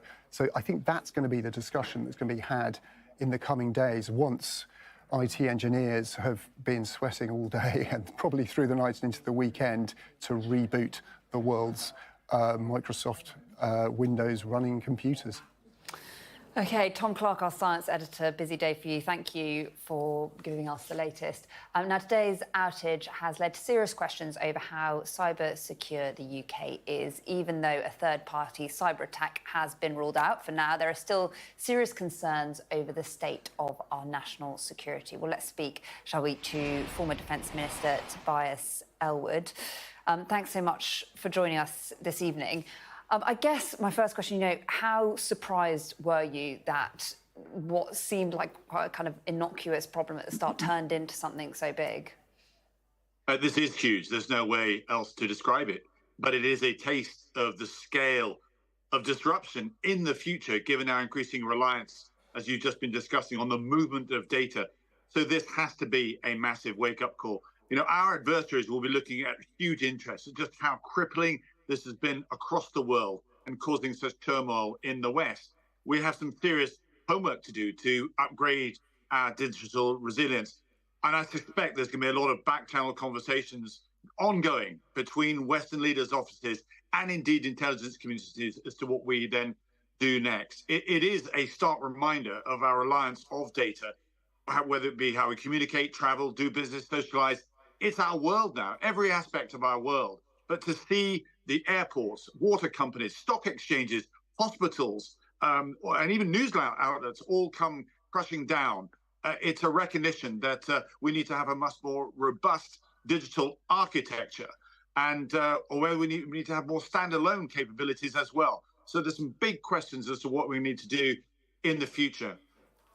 You talk about having a more robust digital architecture. I mean, I guess, should the government be involved in this? Who's responsible? Well, it's a really good question to ask, because in the past, when we think of security in our world, we think of our land, air and sea, the Army, Air Force and the Navy. But when it comes to the cyber world, it isn't just the government that does this. We rely on the commercial sector, the businesses and so forth. We rely on communities, we rely on individuals as well. And the traditional battlefield has changed because of the cyber attacks. It's really going to be, I think, a wake-up call to see how our adversaries then see what's going on and how they react. It's very, very easy now to launch attacks when it comes to cyber. It is the weapon of choice for dictators in the future. It's cheap. The entry of the cost is very straightforward, simple to hide, easy to deny, and it leaves the victim uncertain of where the attack has emanated from and how do we retaliate. And that's the difference between those physical and digital threats. It's all of us that need to do more to recognize the full risk cycle. The ability to prevent these crises from happening in the first place is far more cost effective than actually responding to them in the aftermath. So I do hope that, given the much work was done by the last government, that the Labour government will now continue this work, but recognizing that this is now the new lay of the land. This is the new realpolitik of how vulnerable we are in today's day and age. You say you want the Labour government to continue that work. Can you just be really specific about what exactly you want? Yes, it was actually Oliver Dowden who led the National Cybersecurity Strategy. He updated the resilience capabilities of that. It was a couple of years program to push that through. Clearly now we can't do this alone. We need to look at the entire infrastructure as to how we actually operate, bearing in mind how vulnerable we've actually now become. I'm trying to clock up the cost of what this has been. It'll be in the billions, given it's covered so many countries, starting in Australia, moving right across indeed. So it needs greater investment in our resilience, but also the buy-in indeed of the commercial sector as well, and working with our international allies too. As I say, because we're now so attached and so reliant on the digital world, we need to make sure it's robust enough to make sure that we can continue to do business and ask ourselves, are we prepared for when it breaks? Can an airport actually run when it's no longer attached to the internet? Can a hospital actually function? Can schools go ahead? Can traffic lights actually work? These are questions which I'm not sure that we've rehearsed fully, whether the plans are actually in place to deal with breakdowns of up to and over 72 hours. Do you think that in the last 13 years, while the Conservatives have been in power, that investment should have happened more quickly to make sure we weren't so vulnerable? I think we've done well. I mean, I followed this very carefully as defense minister and then as chair of the Defense Select Committee. We did a study on this. Clearly, we always want to do more. There is a recognition that the prevention is better than the cure itself. I think the scale of this, and this was just deemed as some form of coding error that forced all the Microsoft Windows to then close down. But as I say, it shows how vulnerable we actually are. Only, I think, a number of months ago, we saw Heathrow Airport close down again because of a simple coding error. And it just exposes the vulnerability of our world today. If we want our world to continue, not only do we need to have robust capability to make sure that we can fend off attacks or deal appropriately when there are coding errors, but also to respond if that attack is successful. And that, I'm afraid, is the big question. And we are going to be tested. I make a prediction now that we will see something far larger than this in the next few years. We've got a defense review coming up, another defense review taking place. I'm sure this aspect of the character of conflict will now be included along with the traditional land, sea and air assets as well. OK, Tobias Ellwood, their former Defence Minister and former chair of the Defence Select Committee. Thanks so much for joining us on Sky News. Thank you. Well, today's events have really laid bare the vulnerabilities of interconnected global networks. I'm pleased to say we're joined in the studio by Madeleine Carr, a Professor of Global Politics and Cybersecurity at University College London. Thank you for joining us this evening. I mean, what an extraordinary day it's been. I don't really know where to start. I guess the point is that Microsoft can protect themselves from hostile actors, but these were supposed to be the good guys that protected them from problems like this. That's it, Ellie. And I think, we put a lot of focus on hostile actors, particularly, recently hostile state actors. But it's these sort of internal processes that are really proving to be a big threat to organizations, partly because we've seen over perhaps the last 20 years, organizations really implement good cybersecurity processes and kind of harden the perimeters of their organizations. And so now the kind of vulnerabilities are these supply chain attacks, as we call them, where, this is an absolutely extraordinary and kind of unprecedented one, where a huge global organization, cybersecurity firm like Crowdstrike could actually introduce a problem on the scale that it has. Do you think this is the kind of biggest IT outage ever? I think it's definitely one of them, and I think it's one of the most worrying because we've had other, kind of quite impactful incidents that have come from very tiny little applications, like the Move It application last year, a little tiny application that was in a lot of HR systems of large organizations and caused a lot of problems. But this is one that's really deeply problematic because, of course, everyone's been asking the question today, how on earth could that have come through without proper testing? How on earth was that released without... they would have the most incredibly rigorous protocols for testing all of these releases before they go out. And it's just a really unanswered question as far as I'm concerned. What happened to their own processes and protocols that got through? It's really interesting. Were you surprised? Did you think something like this could happen? Well, it could, yes, but I was surprised because it's such a large, well-resourced organization. 29,000 clients globally. Each one of those, could have tens of thousands of machines. So the scale of this is just huge. And I think it really, in some ways, it speaks to quite a fundamental problem, just listening to your previous speaker, about the kind of cybersecurity ecosystem that we've built, which is essentially one of highly concentrated market actors.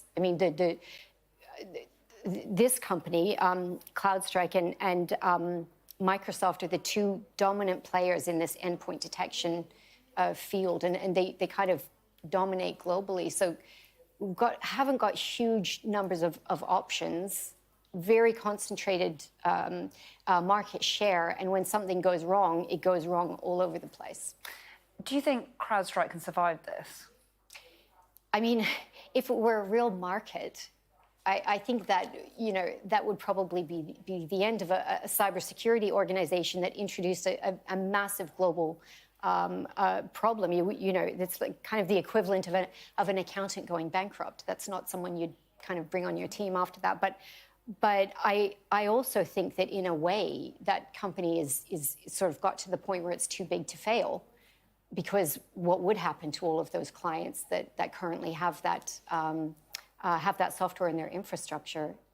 It's a real problem. I think it's a real issue that we need to be talking about, and why we don't have UK players, both in cloud and in endpoint detection, that are really, on a large enough scale that we can use those. That's fascinating. So you basically think, there's too much dominance in the sector? Yes, I do. And there's good reasons for that, of course, because you have, economies of scale. But it does leave us very vulnerable, and that's what today has shown. Yeah. We heard from the Crowdstrike chief executive. What did you think of his statement? Some people thought that he was almost downplaying it a bit. Yeah, poor guy, I thought he looked exhausted, and I'm sure it's been an absolutely horrendous day for him. But I also think having the CEO go out at a moment like that is not the best move. I think it's better to have, say, the chair of the board do that, because the CEO needs to be in more an operational role. He'd be absolutely overwhelmed with trying to resolve the issue. But I think his comments were downplaying it. They've really only put out a very minimal statement on their site, about 4 or 5 sentences so far. And I think, using that language like a glitch or a fix, this is not appropriate for the scale of what's happened. And the fundamental question has yet to be even come close to answer what went wrong in their organization, that file was released in the way it was. And I guess the broader question, you've touched on this already, is how kind of interconnected the world is and how reliant we are on technology, and the expectation that these kind of 24/7 pieces of technology are going to work. Exactly. And where is the resilience? So, the new cyber resilience bill that was announced in the King's speech, we're starting to think now of cybersecurity more about resilience, about business continuity. It's almost inevitable that things will go wrong for one reason or another. What happens when they do? What is the business plan for continuity? And I think we need to be focusing much more on that at the board level, really, and senior management level. Do you think there's going to be an impact on Microsoft? They're not to blame in this, right? Well, they're not to blame, but I think there are also questions to be answered from Microsoft, and they've been almost silent today, because yesterday there was this cloud outage that has kind of got buried in today's more extreme news. But I haven't really seen much come forward from Microsoft on this. What about the cloud outage yesterday? Because that's also critical information infrastructure, global critical information infrastructure, and that went down. So I don't know yet what happened with that either, and whether there was any intersection between what happened with Falcon and what happened with Azure. I would like to hear something from Microsoft on this. Interesting. And lastly, I heard, and you can correct me if this is right, that the sorts of systems that were affected weren't necessarily life or death systems, if you like, because they would have more resilience, be that the sort of mechanisms on an actual aircraft.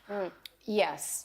These were really Windows laptops and PCs running Windows 10 or Windows 11, and this software basically going very deep and in a very, with a lot of privileged access into the kind of guts of our computers to check for any malicious activity. That's what they do.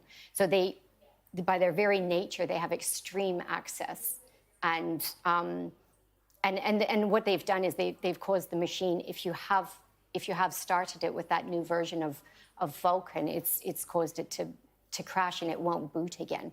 That's why you've got this manual fix where, like in the old days where we used to restart in safe mode, someone has to actually go and do that on these machines. If they didn't start up with the software update in place, then they're okay. Professor Madeleine Carr, thank you so much for coming in and explaining all of that. It's very complicated, but really interesting, so thank you. A reminder, we will have a special programme on the global IT outage at 8 o'clock, straight after this show here on Sky News. Gillian Joseph will be joined by cybersecurity expert Tim Rawlins, as well as Dr. Nikita Kanani. The effect on patients, not only those who've been unable to pick up prescriptions or get a GP appointment, but also those who've had vital procedures cancelled, is, of course, one of the most stark consequences of today's outage. That's a special programme here on Sky News from 8 o'clock. Well, let's bring our panel for tonight, shall we? Joe Tanner and former Special Advisor, who is, I should say, former Special Advisor to Boris Johnson, and Jeremy Corbyn's former Head of Policy, Andrew Fisher. Thank you both for joining me. What a strange day. We expected to be talking about politics, but we're talking about something quite different. I feel like you lot have had the worst day, actually, given what happened. Well, we're here. We're here. It's been a great effort behind the scenes. I think we should be thanking everyone. Let's start with you, Joe. I mean, What's your take on all this as it unfolded over the course of the day? I couldn't believe it. I actually just flew back in from holiday yesterday, so I sort of woke up. You know when you sort of wonder what you've woken up to? You've had like a really long sleep. And only a few weeks ago, my mum was due to have an operation when King's College Hospital had this problem with the blood supply, where then everything was taken out, and she was sort of halfway to the theatre and back again, and this operation was cancelled. And I sort of immediately thought, oh my goodness, it's that again. And obviously, as we've learnt more, it seems like what I guess to most of us who are not particularly IT literate, I say that, I shouldn't speak for you really, but I'm kind of assuming compared to your experts, you just can't believe that something that seems relatively simple has caused such chaos. What do you think? I mean, what did you think of the government's response as well? Because obviously we had Zelensky and Downing Street, which we're going to come to in a moment. Some were saying that maybe they seemed a bit distracted and didn't react quickly enough.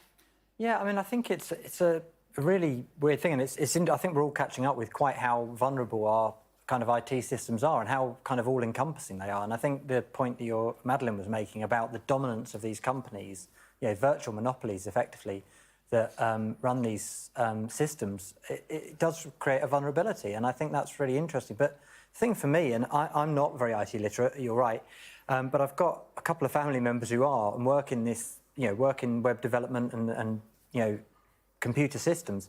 And normally when they put something new, like a patch, an update, a new system, you put it on a shadow site first and test it, check that it works before you put it live. It seems to me what's happened is they've put it live without testing it, and then it's not worked, and everything around the world has kind of collapsed for multiple organisations. But to your point about the response, I actually thought Wes Streeting, the new health secretary, was very good. He said, don't not ring 999.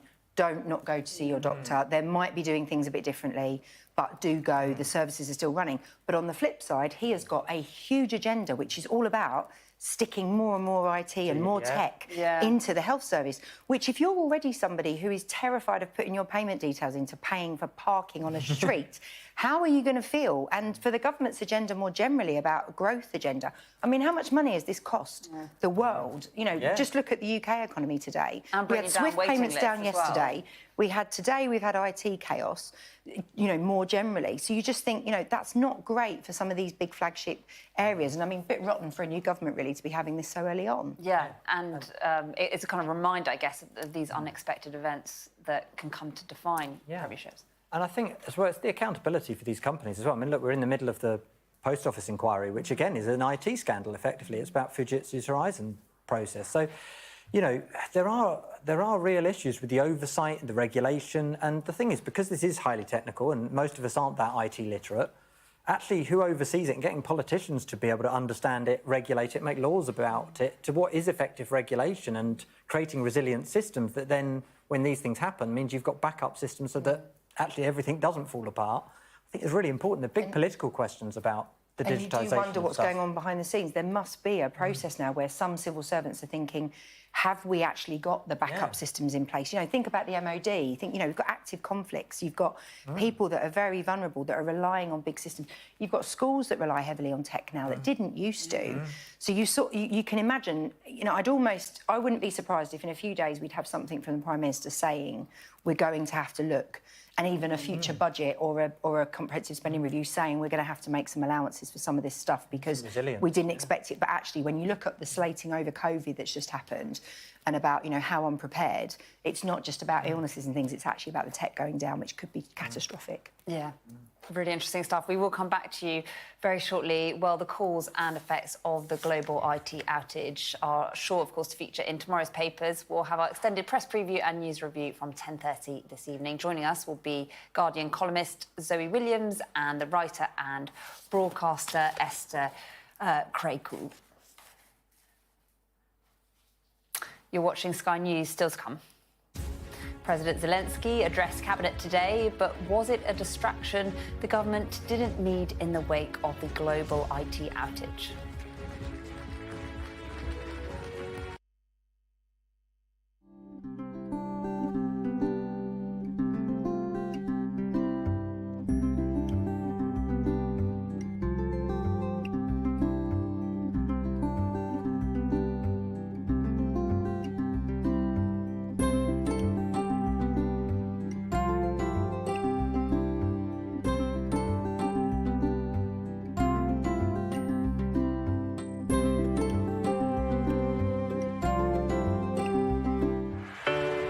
Big stories don't always come from big cities. I'm Lisa Dowd and I'm Sky's Midlands correspondent, and this is where I grew up. We can reveal that the driver who hit Harry Dunn is 42-year-old Anne Sakoulas. Just met the president and we never thought we'd get this far. This is what they're up against, that the wind is the really big problems. It is back-breaking work and the smoke is thick. It's been working well. Water levels are dropping, but no one knows what impact further rain will have. What would you do if this place wasn't open? We take you to the heart of the stories that shape our world. It's really scary. We're terrified. In this community, I'm told that everybody knows someone affected by COVID. Hopefully this will be the last wave. I never knew they would make it. It's amazing. Change seems tantalisingly close in this corner of the UK. Wales was the first to introduce the plastic bag charge. This is my patch, my specialism. It's also my home.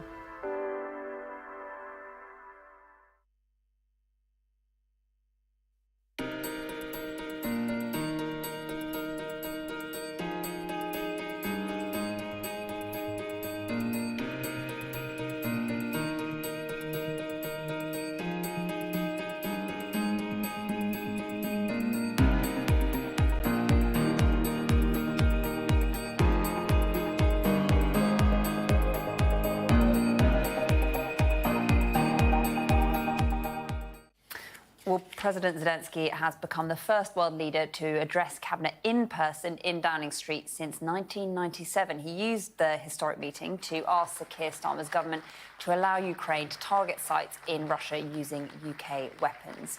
Ukraine has said that lifting restrictions on Western weapons, including British Storm Shadow missiles, to strike deep into Russian territory is key to its efforts in the war. But some are suggesting that his presence in Downing Street was a distraction during the first few hours of the global IT outage. Well, let's speak, shall we, to our chief political correspondent, John Craig, who joins me now. John, what did you think of the government's reaction, firstly, to this IT outage? Well, it seemed a bit slow and a bit... there was a bit of a muddle and confusion in Whitehall, because at one point, Home Office was saying, oh, nothing to do with us. Now, the Department of Health was saying, oh, talk to the NHS. Then they said, oh, it's the Science Department. And it is fair. I mean, it's been a historic and momentous event. President Zelensky speaking to the cabinet in Downing Street. But there's no doubt the Prime Minister obviously was preoccupied. Pat McFadden, the Prime Minister's fixer, who you might have expected to be really concentrating and dealing with it, was actually in the House of Commons making a statement about the COVID inquiry. Now, he did, to be fair, talk a little bit about the IT problem and say, look, you can't plan for every potential risk. But clearly, the government was a bit slow. The Lib Dems, as you might expect, called for a COBRA brief meeting. Now, those are those meetings that take place in a room. It's called COBRA, by the way. Sounds sexy, but it's actually Cabinet Office Briefing Room A. That's why it's called COBRA. Now, quite often, when there's a big crisis, like a war, a terrorist attack, of course, COVID, of course, the PM or a senior minister chairs those. Not today. It was just officials. And there was some suggestion from some MPs that perhaps the ministers ought to have got involved. But, of course, they had that cabinet meeting, and then the Foreign Secretary was speaking in the House as well. He was doing a common statement as well. I mean, I am old enough to remember something called the Millennium Bug. Can you two remember that? I remember us all being terrified. Do you remember in the run-up to the Harry? millennium? I seem to remember that Margaret Beckett was the minister who was warning us all, Tony Blair was Prime Minister, that everything was going to go horribly wrong, a bit like today on the turn of the millennium. And, of course, it never happened. And Margaret Beckett, I remember saying, see, we prepared for it, and it didn't happen. But they didn't seem prepared for it today. Later on in the day, Pat McFadden said, I've set up a committee. I mean, how yes, Minister, is that? How to tackle a problem, Minister? Create a committee.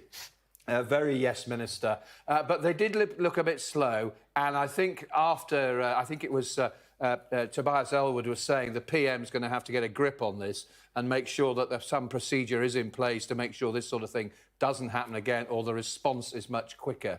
Because they were obviously preoccupied with this great event, this great world figure appearing in Downing Street. The first since Bill Clinton, just after Tony Blair became Prime Minister. Angela Merkel actually spoke to the Cabinet virtually during COVID. That was 2021. And, of course, President Zelensky spoke in Parliament early last year. And it was interesting, he's talking about show some leadership.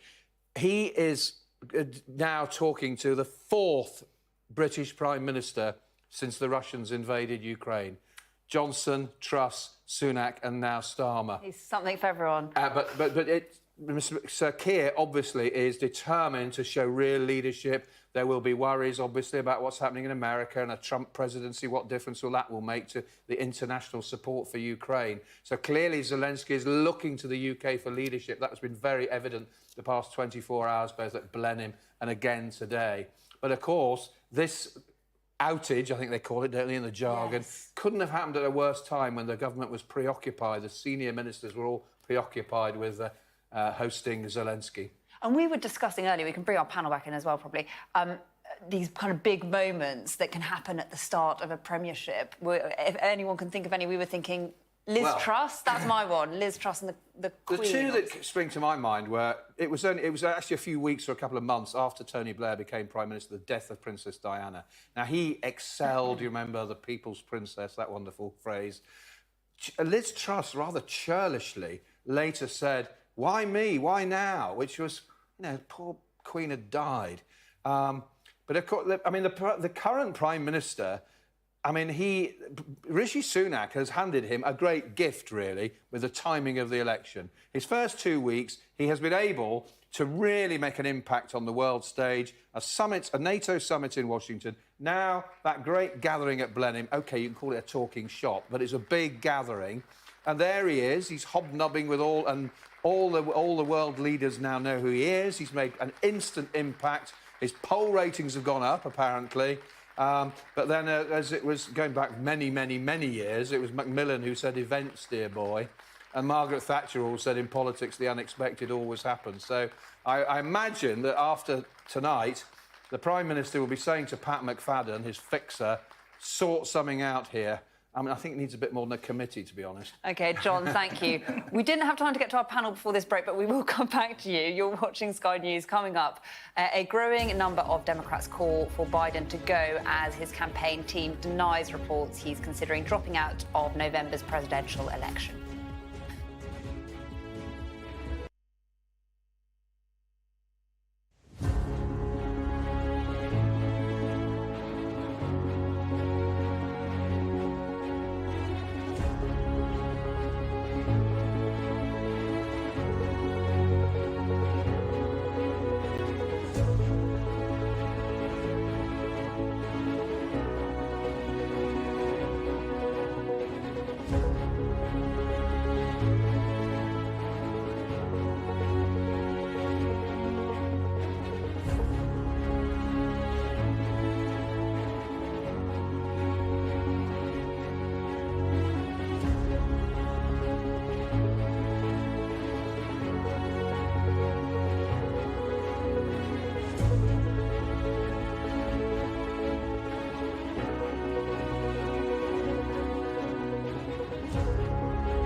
Well, President Joe Biden has vowed to return to the campaign trail next week after being derailed by COVID over the last few days. In the meantime, more senior Democrats have called for him to stand aside in the presidential race, especially in the wake of Donald Trump's coronation at the Republican National Convention.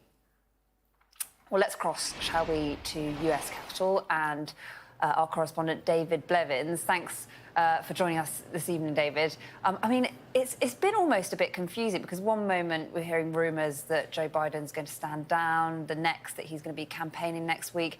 Is this kind of division in the Democratic Party playing out behind the scenes? Is this what we're seeing? Well, it's a constantly evolving picture. It's literally changing by the hour and very difficult to keep abreast of. But before we get into the politics, let me just tell you, we have just had an update from the White House doctor. The president's doctor says his cough and his hoarseness as a result of COVID are meaningfully improved. But of course, his health situation is just one of the challenges for Joe Biden right now.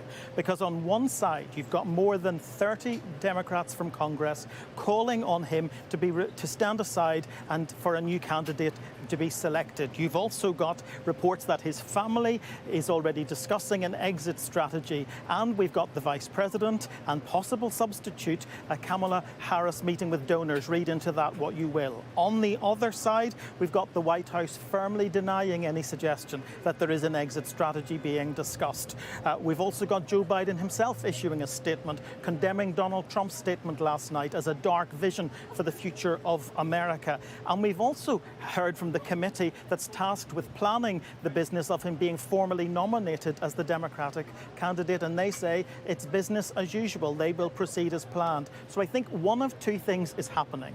He's either already made the decision to go, and what we're witnessing is semantics around the choreography, how and when and where will that all take place, or indeed, as you suggest, we're about to witness the mother of all battles within the Democratic Party, and that it could culminate in a very ugly convention for them in Chicago in a couple of weeks' time, because if he doesn't go voluntarily and they seek to remove him as their candidate, to change the rules to do that, it will be unprecedented and in stark contrast to the scenes we've seen this week from the Republican convention in Milwaukee. OK, thanks so much, David Blevins, there for us in Washington. Well, let's speak now to Democratic strategist Laura Fink. Thank you for joining us. What's your view on President Biden's future? Well, I think what you're hearing and the dissonance when the different reports is all because these conversations are happening privately under the scrutiny of a 24-hour news cycle. And so when party leaders and influential people go to try to have really candid conversations with the president about his status, his ability to campaign, and the path forward, these are private conversations that are sensitive while everyone is watching. And so that explains that. I do think he's probably taking it seriously, given the number of people, institutions, and leaders who have called upon him to reevaluate his campaign position and his viability. The question is not, is he capable of being the president? We see that he clearly is. The question is, from here, being 6 points plus behind in many polls, can he prosecute the case between now and November? And those are the substantive conversations that the Democrats are having moving forward that are honest. The number one goal is, of course, to keep President Donald Trump from achieving the White House. Many Democrats feel that is an existential threat to our democracy and to the human rights of so many in the United States. So the stakes really couldn't be higher, and we are witnessing an unprecedented process to try to reevaluate the candidacy of Joe Biden. And what's your view on that? I think I'm pretty confident looking at the data and the numbers and the very narrow path he might have, should he conclude, he should determine that the best thing for the country, the best thing for democracy would be for him to stand down. That leaves Kamala Harris to potentially pick up the baton and continue his legacy in office. And that would certainly cement his status as someone who has put country first. So do you think it should be a coronation then for Kamala Harris, or do you think other names, Gavin Newsom, others, should be considered too? It wouldn't be a Democratic Party without some pretty tough conversations, but with the short runway, with the vice president certainly with the skills and the ability to prosecute the case, it is hers as I would see it. I believe that given the logistics, given her strength as a candidate, it would be a huge miss to not have her be the first person in line. As a Democrat, how do you kind of feel about how the last few weeks have played out, these private, sometimes public briefings? Do you think it's been a pretty unpleasant time for the Democratic Party, for the public to kind of see these divisions laid so bare? I think Democrats always have a hard time when Donald Trump is in the picture because he is such a threat. We aren't talking about, a George H.W. Bush or a historic Republican, although, this is because the opposition, it really is, the stakes are just so much higher now as we look forward. So everything feels critical and is stressful. So certainly a change at the top of the ticket is something that nobody wants to see, but we contend with the reality of situations. We have Democratic presidents handling crisis after crisis. We saw Joe Biden do that ably throughout the pandemic. And now we have our own family challenges as we look at who's going to be the best person to take on Donald Trump. I guess it does just feel like there's been a real contrast because we see Donald Trump coming out a few days after being so close to losing his own life, and we see Joe Biden isolating. Do you kind of appreciate that contrast, and how do you feel about that?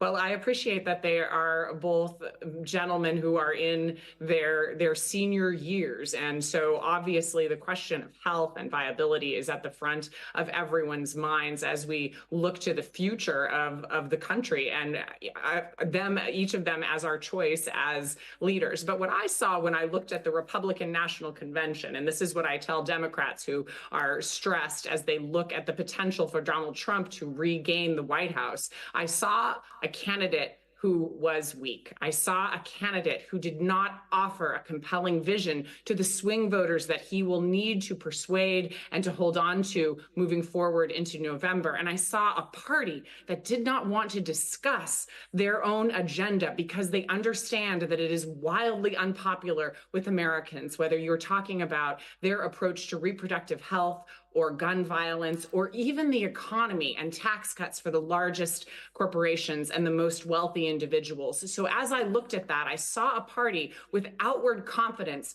and inward deep vulnerabilities. So as the Democrats transition through this next several weeks, there are real opportunities to hit those soft spots and to make the Americans aware of who they're voting for if they decide to punch the ticket for Trump. OK, Laura Fink, really appreciate you joining us on Sky News this evening. Thank you. Thank you so much. Well, Joe and Andrew are still with us. Let's, I feel like a broken record because every day I'm saying there's pressure on Joe Biden to stand down. Andrew, do you think this weekend things could really start to move on this? Yeah, I think so. I mean, it looks like there's momentum growing now. I mean, I've seen the ticker just go up on the top of the Sky News there to 33 Democrats now calling for him to go. It was 28, I think, just a few hours ago. So the momentum's clearly going. Look, he clearly isn't capable of certainly not serving for another 4 years. I think there's questions over the next 4 months, to be honest. But, but then you look on the other side of the aisle and it kind of makes you proud to be British. There is no chance that somebody who'd been convicted of sexual assault, who'd incited a coup, who's a racist, misogynistic, conspiracy theorist. The Republican candidate is far worse and far more dangerous for the world than Joe Biden, even in his current state, frankly. And, there is no chance somebody like that... you look at the amount of people that were, kicked out of Parliament because we've got the ability to recall MPs, we've got certain conventions. The fact that Donald Trump is anywhere near political office, even like as a level of dog catcher, let alone president, is terrifying. So the Democrats do need to get a decent candidate in place. On the economy, they've got a pretty good story to tell. The economic growth in the US is the best in the G7 for the last few years. On job creation, they've done really well. On green transition, they're doing pretty well as well, which is fueling some of that economic growth. They've got a good story to tell. They just need somebody articulate enough to put that case across and say, look at the record we've had in office. It's actually not bad, to be fair. So I think they do need somebody more capable. I mean, I'm not a big fan of Joe Biden politically. I think his, what he's done in backing up Israel all the way with its war crimes in Gaza is a real problem, but that's not going to change, and it will get worse under Trump. So, you know, the Democrats do need to get somebody who is more articulate and can sell their economic story to the American public. I think that's inevitable that he goes. But I think they have a big problem, because if you're about to say, I'm not fit to be the candidate, well, really, is he fit enough to be the president?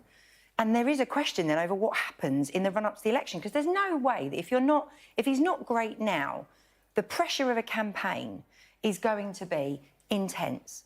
And there's no way that he's then going to be able to... He's not going to be any better, let's face it, by the time the voting actually happens.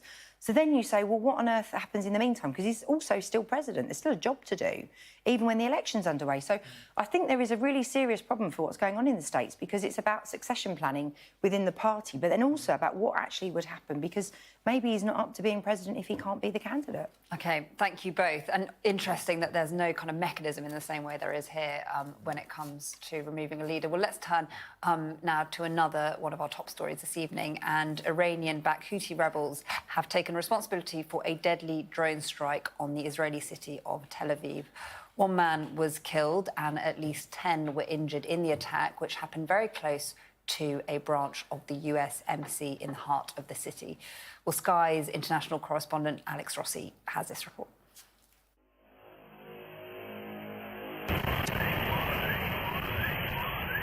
Emergency responders arrived soon after the drone struck.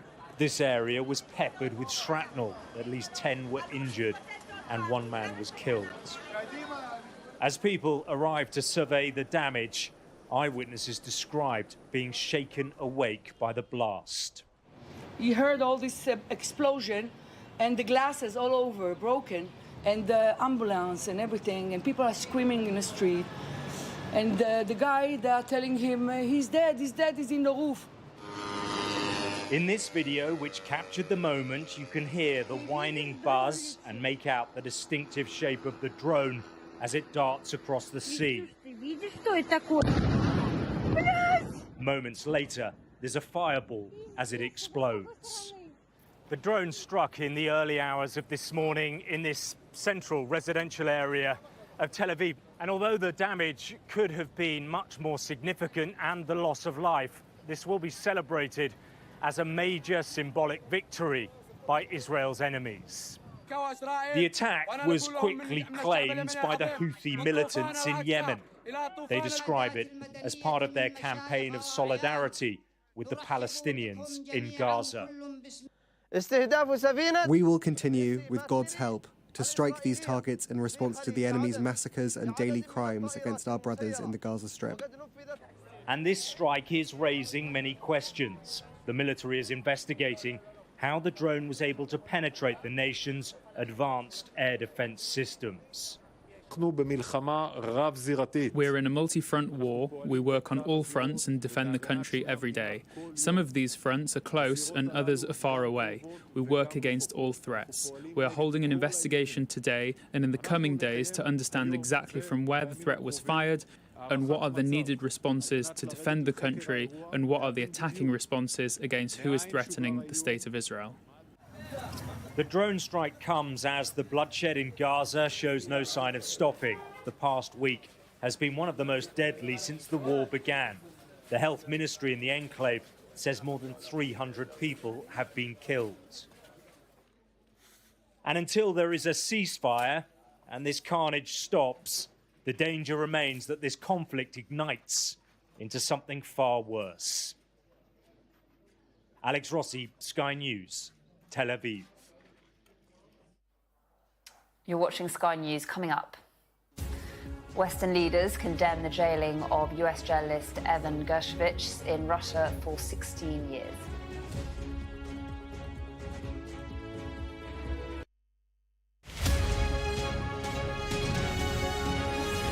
The Times, we have every year we do the top 50 beaches. We've been doing it for 16 years. It's a really super thorough, analytical. What criteria do you use? So there's really strict criteria even to get onto the shortlist. So water quality, increasingly over those 16 years, has become more and more important this year more than ever. So they have to have exceptional water quality even to get onto the list.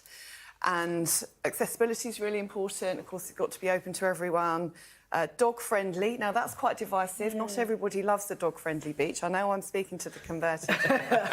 but dog-friendly, it's got to have a shop where you can buy beach necessities, bucket and spade. There's got to be somewhere to eat, clean toilets that you don't have to pay for. And, you know, and just, I mean, look, some of those pictures, just some of those beautiful. So what's that, who won?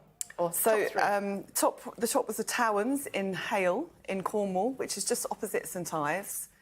Yeah, very much overlooked in favour of that more touristy neighbour. But it's been protected. It's 3 miles. It's such a long stretch of sand. It's separated into 6 sections. But it's been protected by these dunes, and all the accommodation is landside.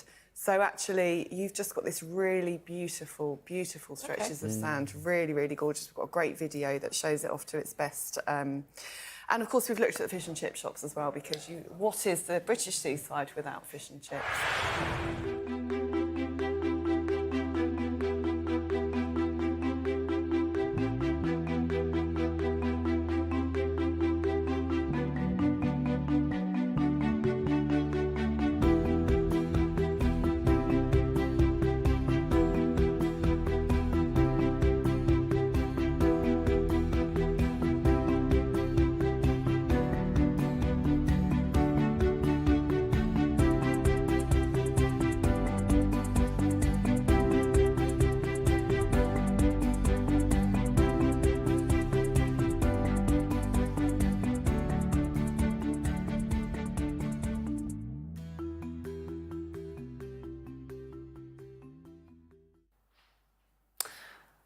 Welcome back. Well, the American journalist Evan Gershkovich has been jailed for 16 years in Russia after being convicted of espionage in a trial widely seen as politically motivated. Russia claimed he'd been gathering secret information on orders from the CIA. Mr. Gershkovich said the charges against him were false. Our Moscow correspondent Ivor Bennett was in court and has this report. His trial was only 3 hearings, but already a verdict. And no surprise what it was. American journalist Evan Gershkovich convicted of spying against Russia.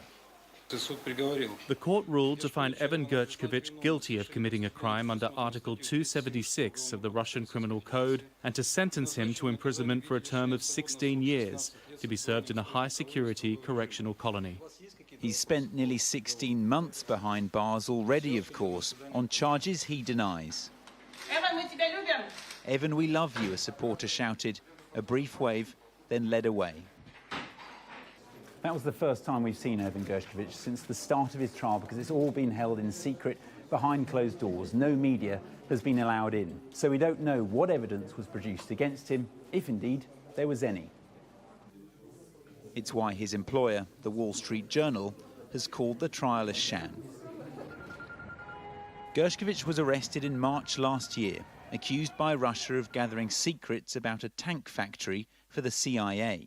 Continuing work on a diplomatic solution to his case. The last American journalist accused of spying by Moscow was Nicholas Danilov in 1986, the height of the Cold War. He was released after 13 days in a prisoner exchange. But a similar swap for Gershkovich may not be easy. I think that an easy deal would feel like a win for the Biden administration, and that's not something that the Kremlin really wants to give them. Second of all, this is probably the highest ticket item that Russia has in its inventory right now, not to be flippant about it, but they will want to get maximum reward for it. Responding to the verdict, President Biden said he was pushing hard for Evan's release and that he had no higher priority. Washington accuses Moscow of stockpiling Americans to use as bargaining chips. If so, Russia may be preparing to cash one in. Ivor Bennett, Sky News, in Yekaterinburg. Well, John Craig is still with us. John, what's been the political reaction to this? Pretty angry, actually. You heard Ivor there say this is the sort of thing we got used to happen in the Cold War time, and of course politicians would argue, well, we're at war with Russia effectively now, given the Ukraine invasion. Keir Starmer has said that this sentencing is despicable, only serves to underscore Russia's utter contempt for media freedom. David Lammy's spoken out as well, the new Foreign Secretary. He says it's contempt for media freedom, and he talks about how it's a respected news outlet. Now, we should recall that Boris Johnson, this is a case he took up previously. He said the trial was a charade, shows everything that's wrong with Putin's Russia. The Russian tyrant is as scared of a free press as he is of free Ukraine. Well, will that do any good? Probably not. OK, John Craig, thanks so much. Well, a reminder, of course, we have a special programme on the global IT outage next here on Sky News. I will be back with you on Tuesday next week. But coming up next, Gillian Joseph with that special on the IT outage. Stay tuned.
It's 8 o'clock. This is Sky News and a special programme on the global IT outage. It's thrown the world into digital disarray, hitting across industries and continents. Here, airport check-in counters were reduced to pen and paper, health systems froze, and broadcasters were knocked off the air. The cause of the chaos has been put down to a software update gone wrong, and the firm at fault admits it's not necessarily a quick fix. Some of the systems that aren't recovering, we're working with them. So it could be some time for some systems that just automatically won't recover.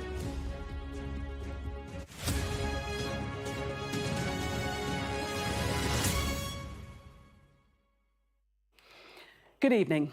In terms of scale, it appears to be unprecedented.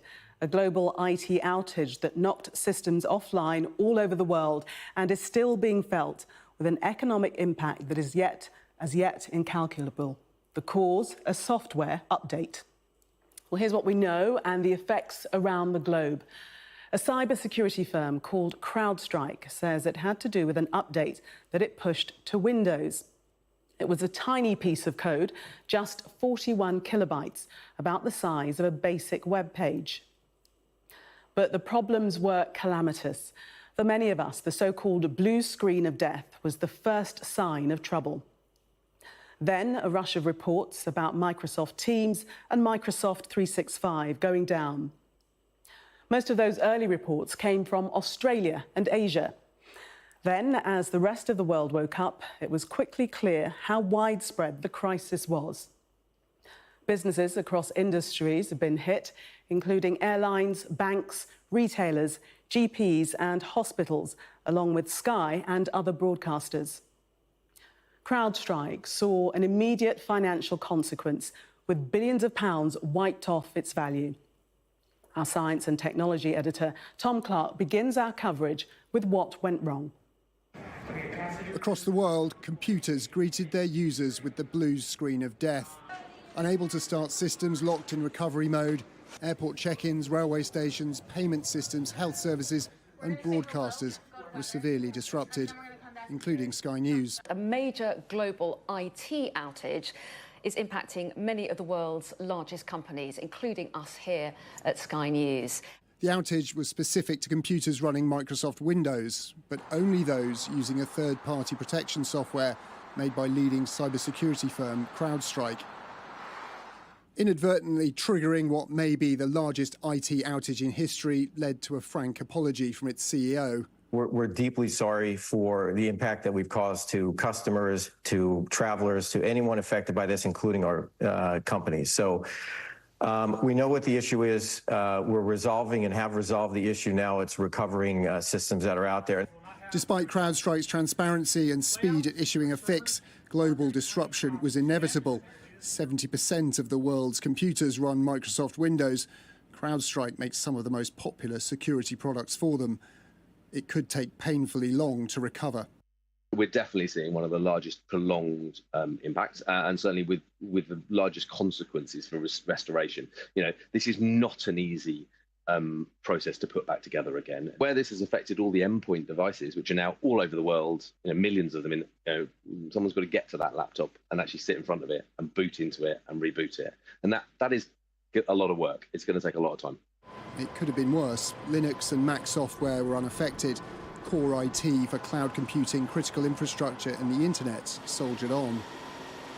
The impacts of this IT meltdown are virtually indistinguishable from a large-scale cyber attack and raise exactly the same questions about how vulnerable our society is when it's reliant on proprietary digital infrastructure made by just a handful of big tech companies, and how best to recover when something goes wrong with one of their products. Once the world reboots after this Blue Friday, many everyday businesses will be rethinking their digital risks. And Tom is with me now. Tom, once all the dust has settled and there is some recovery, questions, no doubt, will turn to resilience to prevent this ever happening again. Absolutely. I think the truth of it is it will happen again. The only way you can keep systems safe and secure from cyber attacks, for example, is you need continual updates of software fixes, changes to security protocols and the like. They have to be pushed out globally on these networks immediately, and if they're not, there's a vulnerability there, and customers demand that. But what if there's a problem with that fix itself? And that's what we saw today. And really, the answer is people have to rethink the way they're going to manage when they don't have access to their IT. And I think for what we saw here at Sky, for example, we were taken off air briefly this morning, but we were a big company with a good IT department, able to make those fixes, get the system up and running. You and I are now live tonight. It's working fine.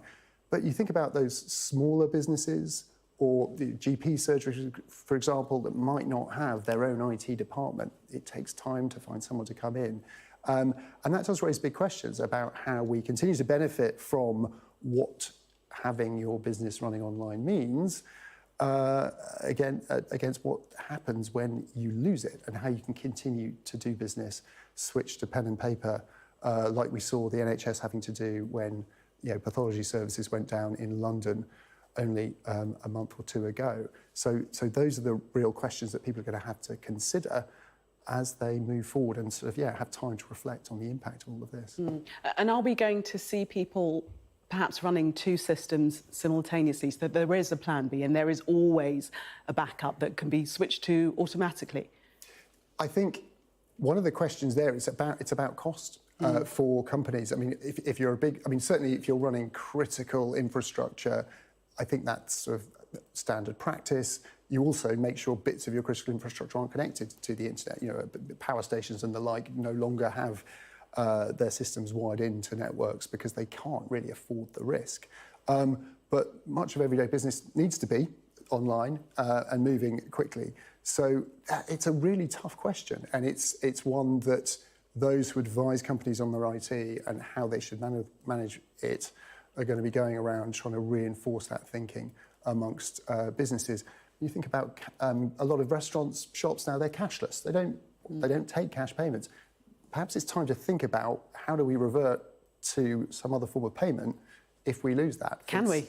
And even can we? And do we have the systems in place to cope? OK, Tom, thank you very much for the moment. Well, for people across the country, the overriding feelings were of frustration, disappointment and financial costs. And while larger corporations may more easily be able to absorb losses, small businesses, as we've heard, say they can't even measure the damage. Our business correspondent Paul Kelso looks at the UK impact.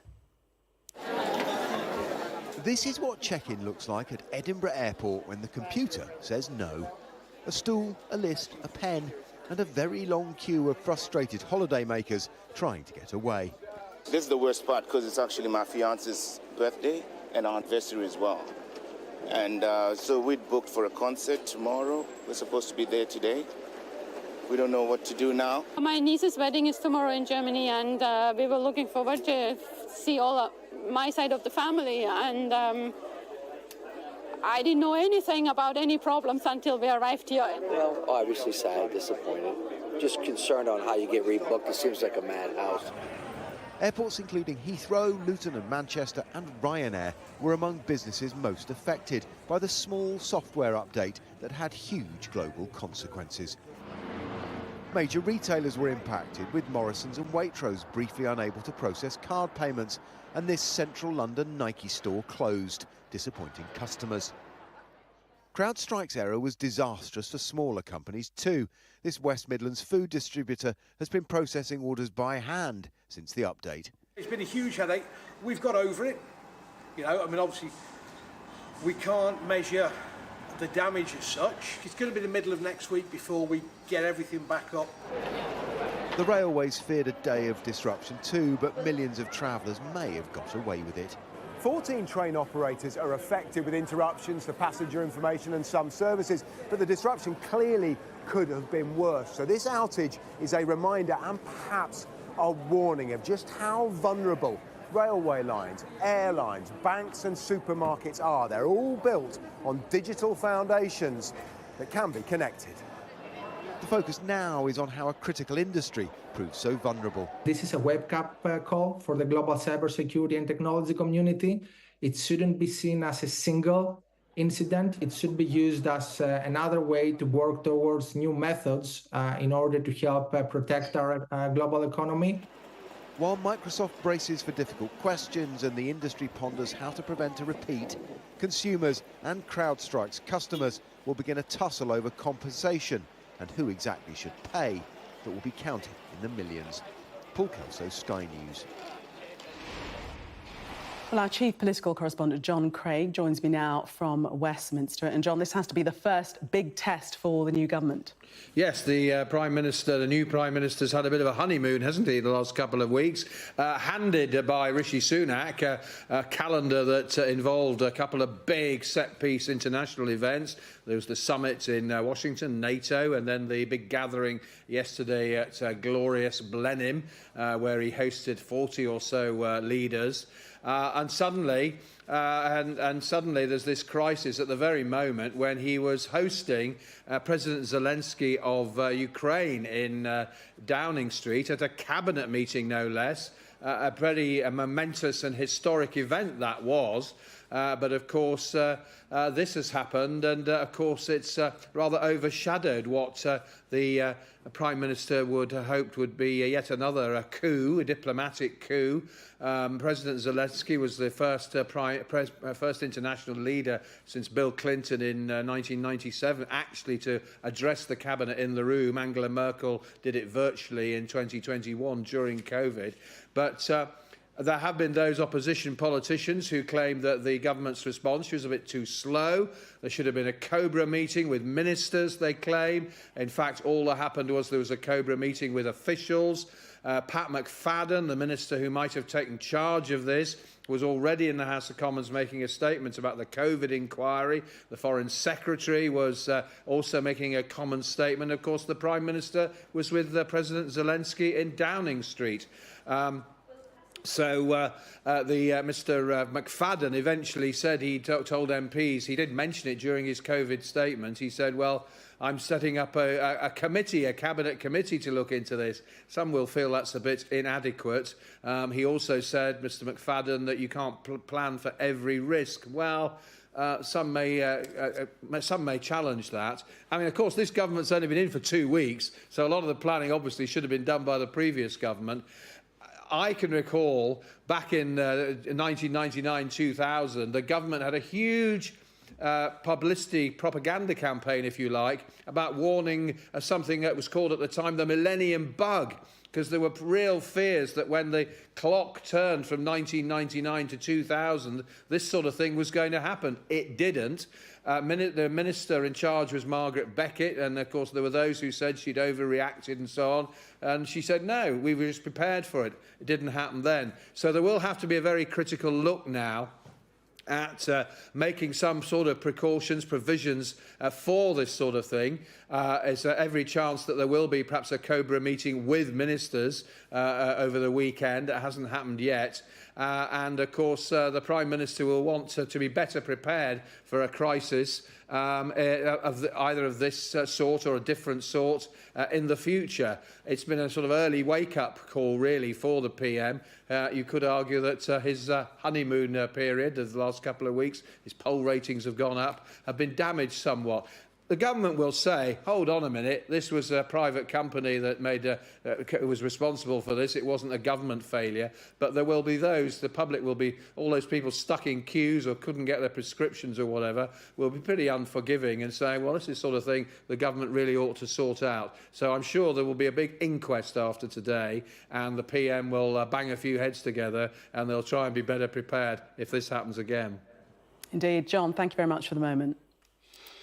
Well, across the NHS, one hospital declared a critical incident and patients have been warned of long waits, appointment cancellations and delays in getting medication. Thousands of GP services found their systems unusable. Laura Bunduck reports now on how health systems were hit. When GP Dave Trisker logged on, this message popped up. His Surrey-based surgery's entire records were down. We've not been able to access patient clinical information, so for their medical history. We've not been able to prescribe medications in the normal electronic way. We've not been able to make referrals. We've not actually been able to manage how we would normally manage incoming patient demands. And that's had a huge impact on patients. The waiting room should be much busier, over 200 appointments booked in, but only 20 people came. The rest cancelled. First thing, I went online to do a repeat prescription, and the system's usually really, really good because, you know, the doctors answer more or less immediately. And so I went online on the app, and it said there was a computer outage. Over 3,500 GP practices were hit with similar problems. The new health secretary, facing his first challenge, posted, "This is having a particular impact on GP appointments and electronic prescribing. Please bear with your local GPs if they're grappling with this on top of normal pressures. My department is working closely with colleagues across government." Some hospitals have also had issues. The Royal Surrey NHS Foundation declared a critical incident, with cancer patients told their radiotherapy was being rescheduled. This outage has caused havoc for healthcare. GPs left writing patient notes with paper and pencil. Modern medicine looking old-fashioned, with little immunity from the pain of IT issues. Laura Bundock, Sky News, Surrey. Well, as we heard, the first reports of outages came from Australia and Asia, then quickly spread everywhere. From ordering coffee to getting on a plane or train and even accessing critical healthcare, the online systems that we all rely on collapsed. Our Europe correspondent Adam Parsons reports on a world that became disconnected.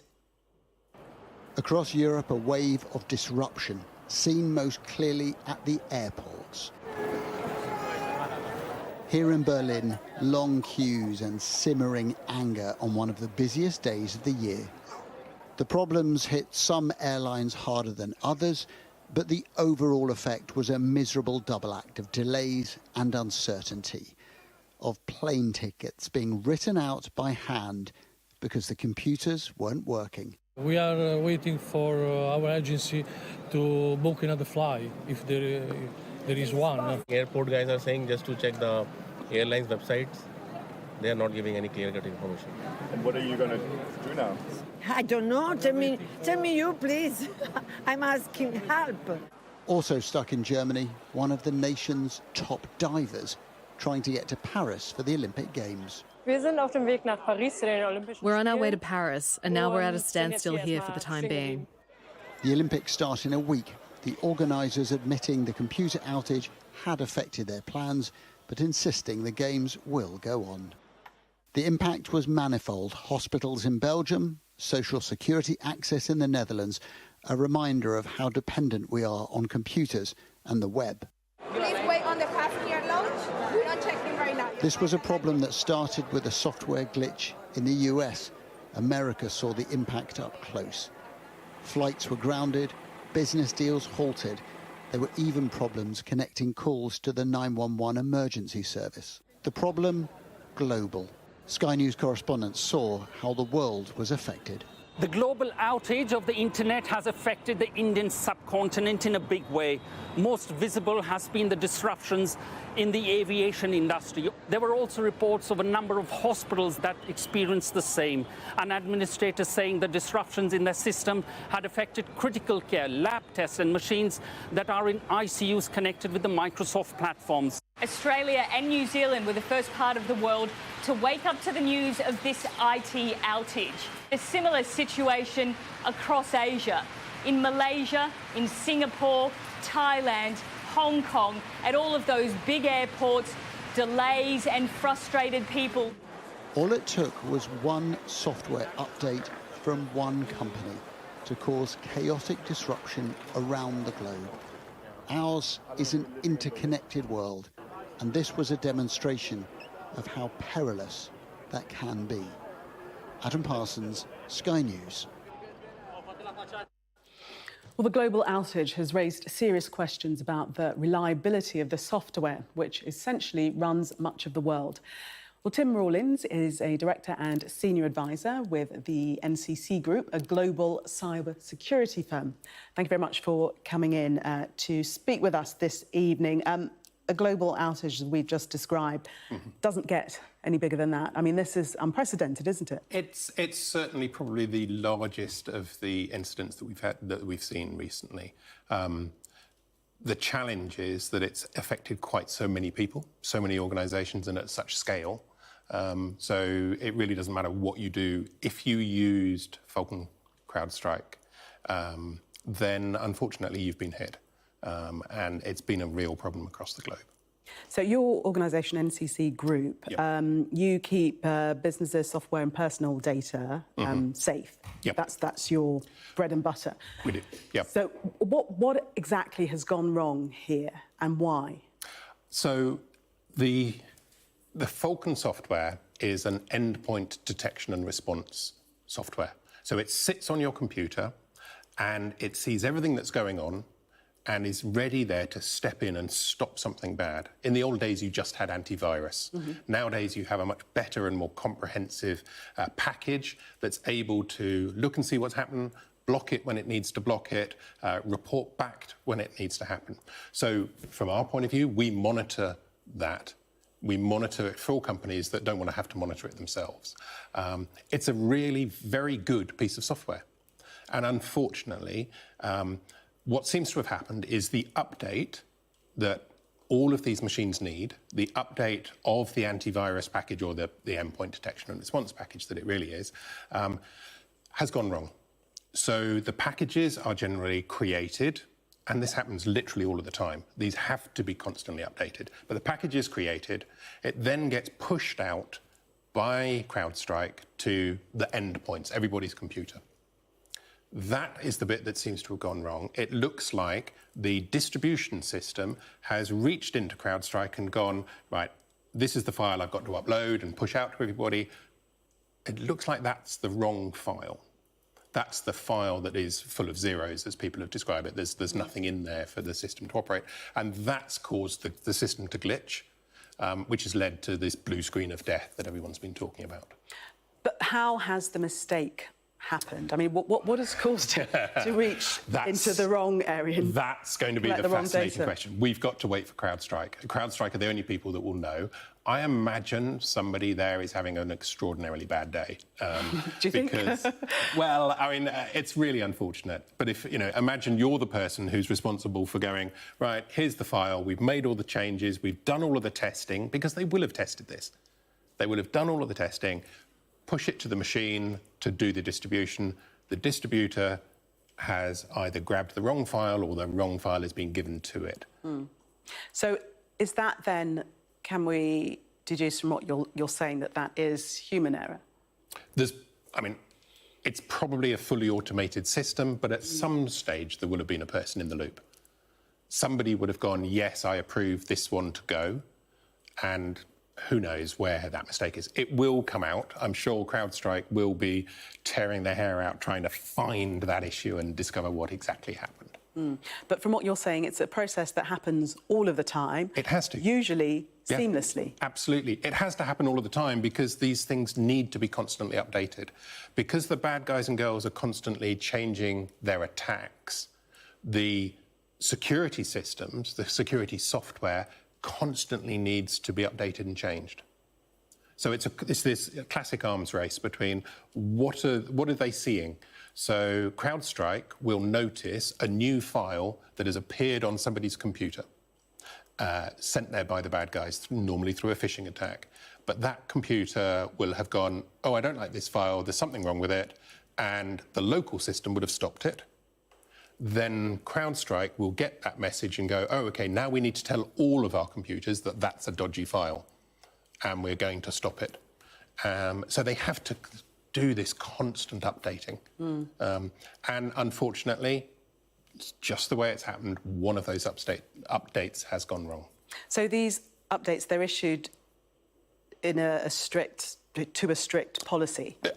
Undoubtedly. I don't know the detail of that, but somebody will have sat there and looked at it, checked it. Another team will have looked at it and checked it. But somewhere it's gone wrong. So the processes, we believe, were followed. Something's gone wrong, which ultimately means something could go wrong again. Of course it could, but, obviously, when you go through this, you do a root cause analysis. The company will be digging in to try and find out, how did this happen? Where did it go wrong? How can we improve? Security, we talk about being a people, process and technology problem. You can't rely on any one of those. You have to have all three working together. It's the same for this. Somewhere, a mistake has happened. And it does remind us, it's an example of how all of our systems are interconnected. Is that a model that needs to be changed, therefore? I don't think you can, no. I mean, the Falcon product is a really good product. Don't get me wrong, it generally works fine. It's a comprehensive, people like it, it's good, it's friendly, it does all of the right things. They've just had a glitch. And this glitch could occur for anybody. An awful lot of systems are constantly and regularly updated. So, there but for the grace of God, we have this problem that anything can and will go wrong at some stage. The point is, how can you make your organisation more resilient?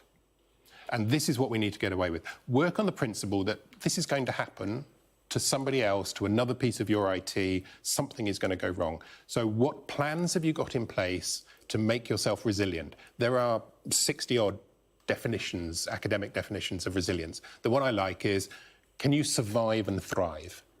Now, you've done it. Your Sky survived and thrived. You had a problem, you figured it out, you fixed it, and you're back up on air. Absolutely brilliant. Your resilience worked.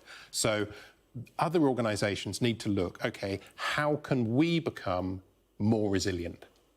How can we work without IT for an extended period of time? You only had a few hours, but if it had been worse, if this had been a ransomware attack, you could have been working without your IT for an awful lot longer.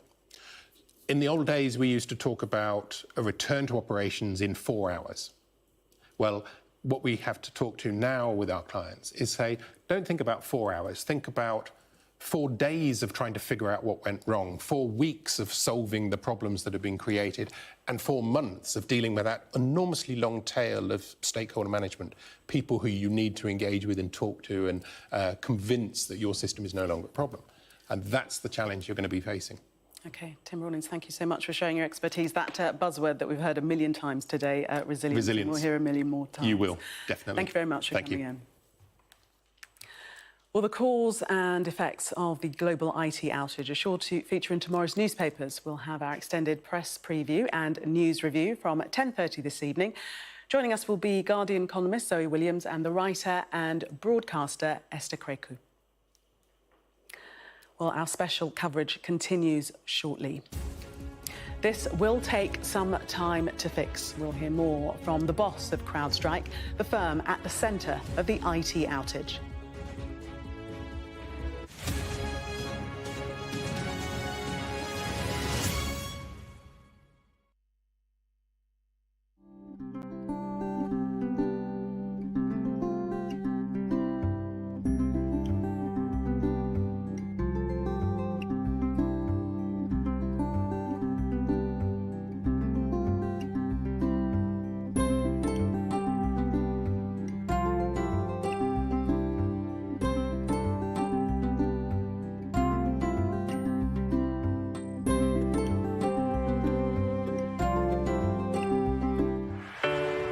Big stories don't always come from big cities.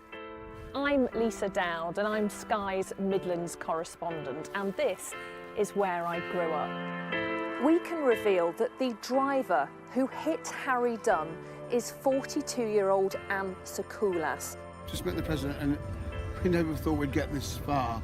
This is what they're up against, that the wind is the really big problem. It is back-breaking work and the smoke is thick. It's been working well. Water levels are dropping, but no one knows what impact further rain will have. What would you do if this place wasn't open? We take you to the heart of the stories that shape our world. It's really scary. We're terrified. In this community, I'm told that everybody knows someone affected by COVID. Hopefully this will be the last wave. I never knew they would make it. It's amazing. Change seems tantalisingly close in this corner of the UK. Wales was the first to introduce the plastic bag charge. This is my patch, my specialism. It's also my home.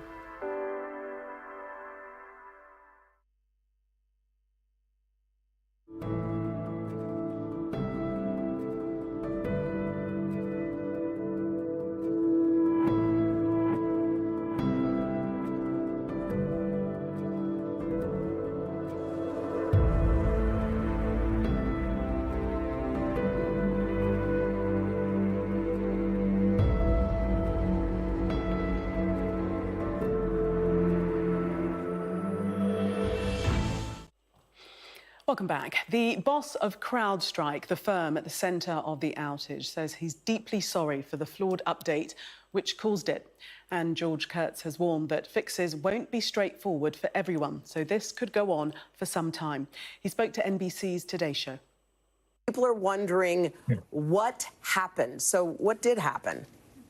Yeah, so first, thank you for giving me the opportunity to chat with you first on air. And I want to start with saying we're deeply sorry for the impact that we've caused to customers, to travelers, to anyone affected by this, including our companies. So we know what the issue is. We're resolving and have resolved the issue now. It's recovering systems that are out there. And essentially, as you've talked about in the statement I put out, is the system was sent an update, and that update had a software bug in it and caused an issue with the Microsoft operating system. And we identified this very quickly and remediated the issue. And as systems come back online, as they're rebooted, they're coming up and they're working. And now we are working with each and every customer to make sure that we can bring them back online. But that was the extent of an issue, the issue in terms of a bug that was related to our update. Mr. Kurtz, it's Savannah here in Milwaukee. I mean, you're in the cybersecurity business, and I certainly don't even pretend to understand this, but according to your statement, it was a single content update that has managed to shut down air travel, credit card payment systems, banks, broadcasts, street lights, 911, emergency, around the globe. Why is there not some kind of redundancy or some sort of backup? How is it that one single software bug can have such a profound and immediate impact? Well, when you look at the complexity of cybersecurity, you're always trying to stay one step ahead of the adversaries. Excuse me. Man, just 1 second, please. Oh yeah, take a drink of water. Yeah, sorry. I'm sure it's been a long night. It's been a long night. We're always trying to stay one step ahead of the adversaries. And in this particular case, our systems are always looking for the latest attacks from these adversaries that are out there. So this content update went out, and as it does, and it's been doing for many, many years, obviously we've got a robust team that's looking at the safety and security and the quality of these updates, and we have to go back and see what happened here. But if there's a negative interaction with the way some of these operating systems work, and in this particular case, it was only the Microsoft operating system that was impacted, you'll see a reaction like this. And this is, what we've seen here. Yeah, I think a lot of people woke up and wondered if something nefarious was afoot, if this was some kind of a cyber attack. But you're saying that it was just something within your own system. So now, as we sit here, I was watching the news out of Australia. They were trying to get their television stations back on the air, their hospital software back up and running, the banks going. How long does it take to get everything back up and running? Well, yeah, first and foremost, again, just to reinforce what you said, it wasn't a cyber attack. It was related to this content update. And as you might imagine, we've been on, with our customers all night and working with them. Many of the customers are rebooting the system, and it's coming up, and it'll be operational because of, we fixed it on our end. And some of the systems that aren't recovering, we're working with them. So it could be some time for some systems that just automatically won't recover. But it is, it is our mission, is why we're here, to make sure that every customer is fully recovered, and we're not going to relent until we get every customer back to where they were, and we continue to protect them and keep the bad guys out of their systems. Did you ever think, Mr. Kurtz, that you could experience something like this? I mean, does the breadth of this surprise you? Well, when you look at software, it is a very complex world, and there's a lot of interactions, and always staying ahead of the adversary is certainly a tall task. So these sort of things, obviously, you try to understand and mitigate them. And in some cases, you have a weird interaction, and it didn't seem like it happened on every Windows system. There's different versions and flavors and patch levels, if you will, and we're just trying to sort out where that negative interaction was. And again, that's what we're focused on, getting customers back up and running. Crowdstrike CEO George Kurtz, we appreciate you coming on the air so quickly after this happened and explaining your company's point of view. We really appreciate it. Thank you so much. Thank you very much. Coming up, what a simple software fault with global consequences might teach us about the threat of future cyber attacks.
Welcome back to this special Sky News programme, Crash, the global IT outage.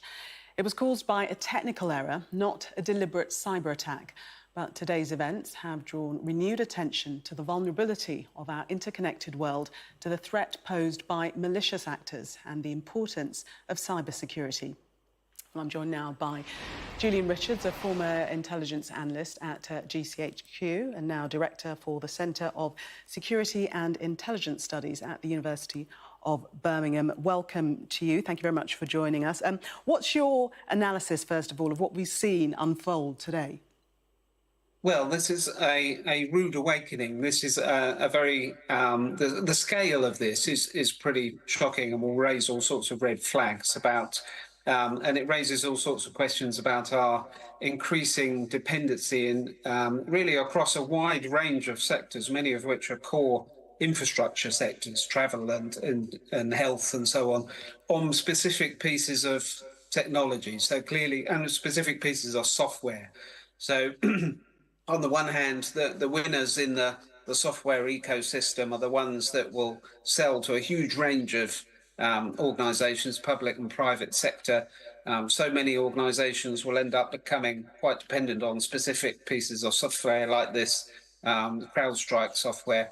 But when it goes wrong, this shows how dangerous that dependency is and how we really need to think very carefully about that word that you've heard so often this evening, the resilience word. Are you surprised, though, by the extent of the repercussions of what has happened globally? Well, in some ways not, because rather like, I mean, we use medical analogies a lot for cyber attacks. We use words like virus and infections and so on. And it's very similar to a health pandemic in a way. The speed with which it can spread, the speed with which it can affect related systems. This is going to become more and more of a risk in a way, and many of us were kind of expecting a really big situation like this to happen at some point. It was almost a question of not whether, but when. Is there still then a logic to organisations using the same software? I mean, the positives are compatibility, the systems, but do we need to rethink that now, that we can't be all using the same system, because when it does go down, everyone's affected? We certainly need to rethink. I mean, one of the perhaps slightly positive elements of this situation is that it's going to cause a lot of strategic thinking about how to be more resilient to these situations. There's kind of a conundrum there, because as you've implied, on the one hand, it's much cheaper and more effective to purchase software that is proven to work very well, that has risen to the top in the software ecosystem. And for reasons of compatibility, as you described, it's where you have systems interacting with each other. It's much better if they're using similar platforms and similar data systems. So there's a logic to using the tried and tested software across the piece. But then the conundrum is that this shows that if key bits of that software go wrong, not only can they fall over themselves, but as we've seen here, they can cause problems with all sorts of related and connected systems, and in this case with all sorts of Microsoft Windows systems. So a lot of rethinking is going to need to be done here. And part of the thinking will be around cost, because presumably non-standard software is much more expensive. Getting something off the shelf is a much cheaper option. It is, and governments and other organisations, the price of software has gone down over the years, as has the price of all sorts of technology, as it's become more competitive, as there's more players out there, there's more to choose from. It's to create something yourself and to have to buy in the expertise that you need to create a bespoke system is much more expensive now. So there is an economic logic to taking off the shelf the tools and the software that works well and is proven to work well, but it creates such a risky dependency as we're seeing at the moment. Yeah, high level of risk.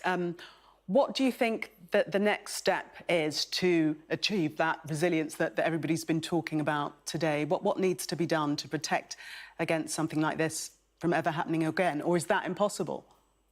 Well, I don't know if it's impossible. It's going to be very, very challenging because of the way that all of our systems and networks, all of our daily life, really, particularly in the advanced world, has become so digitized. It's so dependent on these systems.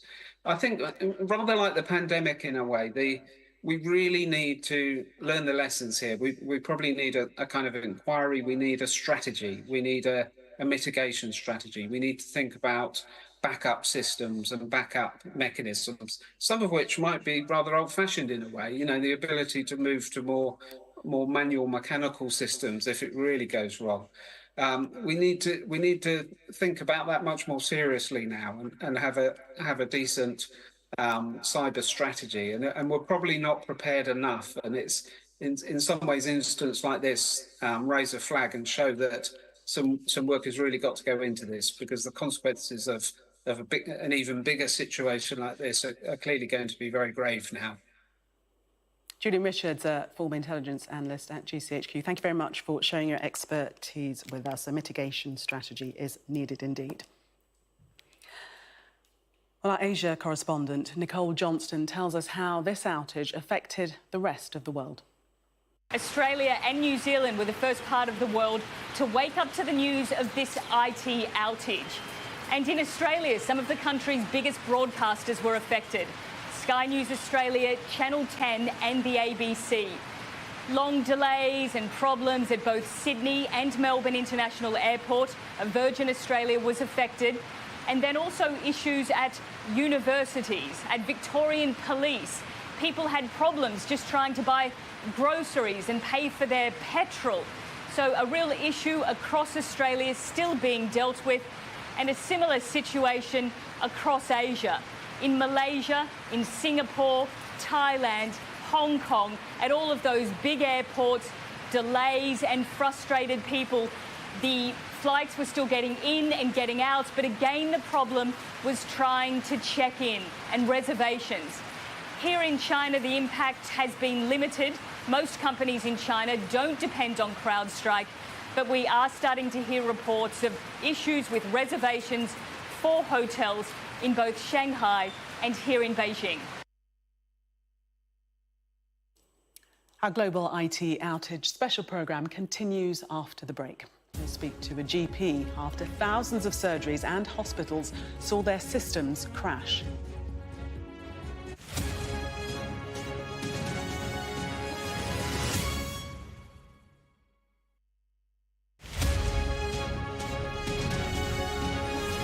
The Times we have every year, we do the top 50 beaches. We've been doing it for 16 years. It's a really super thorough, analytical. What criteria do you use? So there's really strict criteria even to get onto the shortlist. So water quality, increasingly over those 16 years, has become more and more important this year more than ever. So they have to have exceptional water quality even to get onto the list. And accessibility is really important. Of course, it's got to be open to everyone. Dog-friendly. Now, that's quite divisive. Yeah. Not everybody loves the dog-friendly beach. I know I'm speaking to the converted. but dog-friendly, it's got to have a shop where you can buy beach necessities, bucket and spade. There's got to be somewhere to eat, clean toilets that you don't have to pay for. And, you know, and just, I mean, look, some of those pictures, just some Stunning. of those beautiful. So what's that, who won? So the top was the Towans in Hale in Cornwall, which is just opposite St Ives. Yeah, very much overlooked in favour of that more touristy neighbour. But it's been protected. It's 3 miles. It's such a long stretch of sand. It's separated into 6 sections. But it's been protected by these dunes, and all the accommodation is landside. So actually, you've just got this really beautiful, beautiful stretches of sand. Really, really gorgeous. We've got a great video that shows it off to its best. And of course, we've looked at the fish and chip shops as well, because what is the British seaside without fish and chips?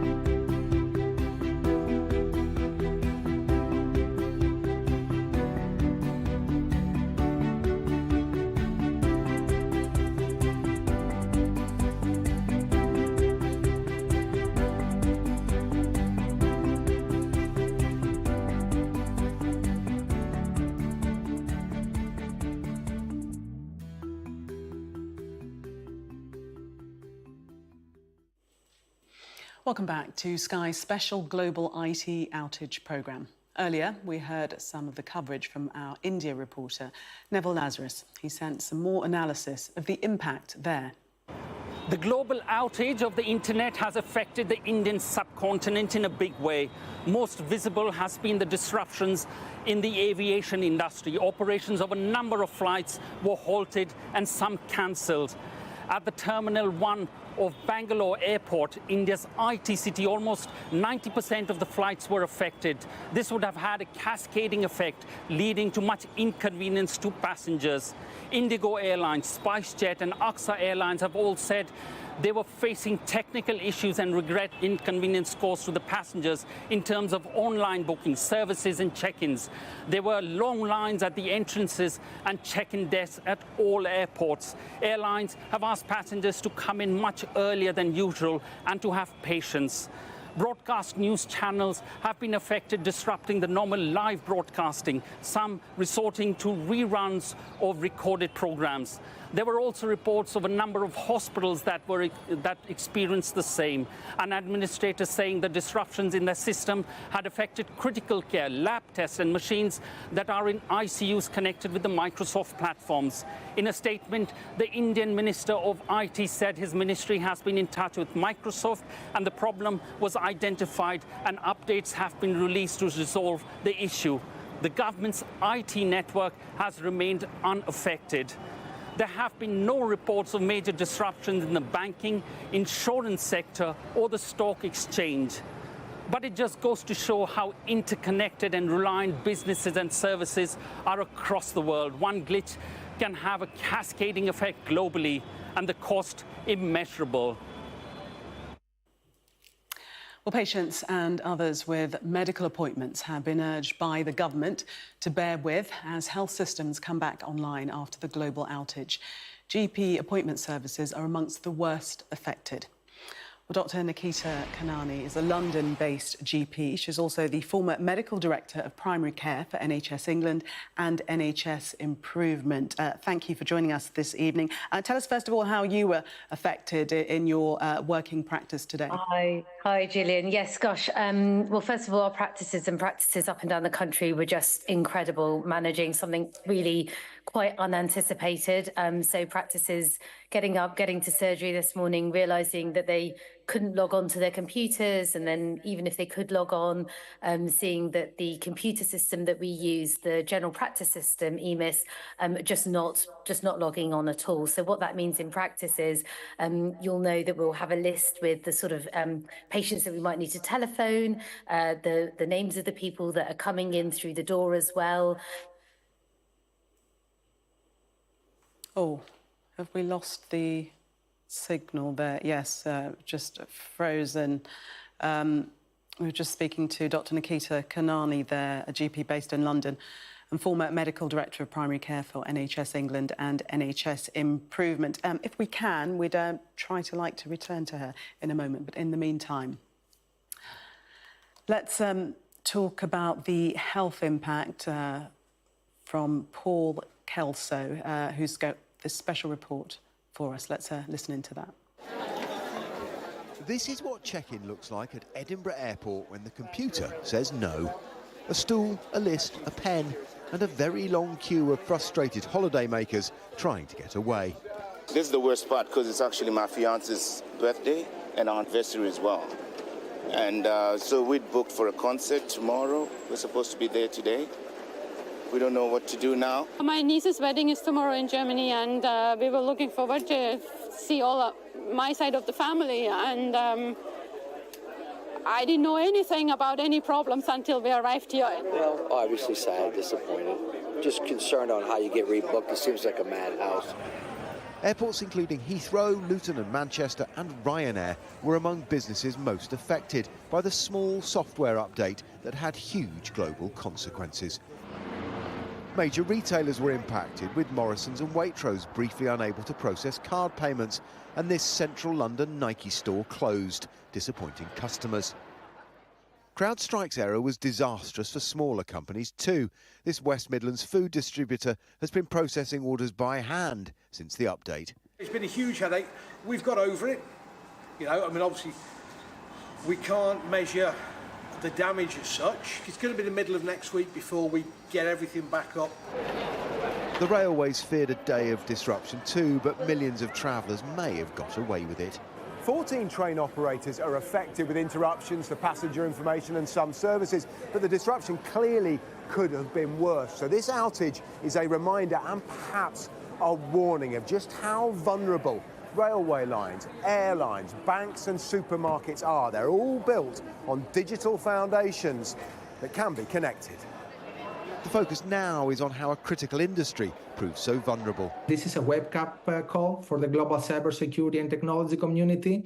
It shouldn't be seen as a single incident. It should be used as another way to work towards new methods in order to help protect our global economy. While Microsoft braces for difficult questions and the industry ponders how to prevent a repeat, consumers and Crowdstrike's customers will begin a tussle over compensation and who exactly should pay that will be counted in the millions. Paul Kelso, Sky News. OK, let's bring you up to date with the weather for today now. Well, temperatures have topped 31 Celsius today, which has been warm, but no competition for the 40 Celsius recorded at Coningsby on this day 2 years ago. Well, values have likely peaked for now, as rain spreading eastward over the weekend will introduce cooler, fresher conditions. Rain is spreading into Scotland and Ireland this evening, but the cloud ahead of the wet weather is already over western parts of the UK mainland. Skies are mostly clear over central, southern and eastern areas. Here it'll be a warm, muggy night with temperatures not falling below the mid-teens Celsius. The rain in the west will be slow, moving in the north, but downpours will spread into the southwest around the dawn. Eastern areas will hang on to the sunshine longest through the day, with the highest temperatures most likely over East Anglia. Elsewhere, values will be closer to average for the time of year in light winds, but it'll become breezy in the west. Rain will become showery in the south later in the day, with brighter skies following into Ireland.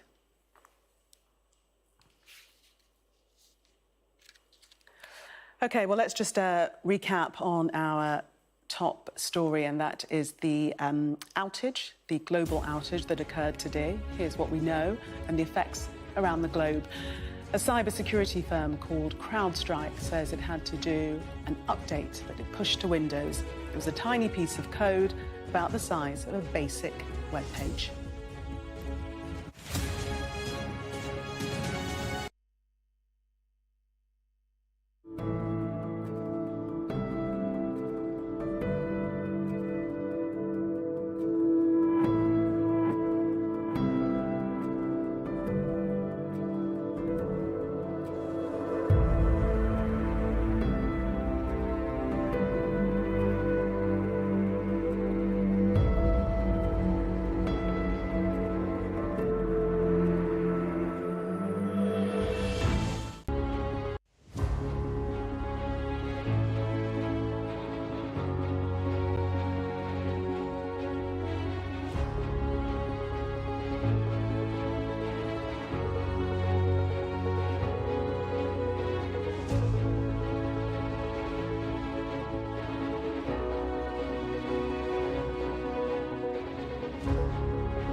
This is Sky News at 9 o'clock. The headlines this evening.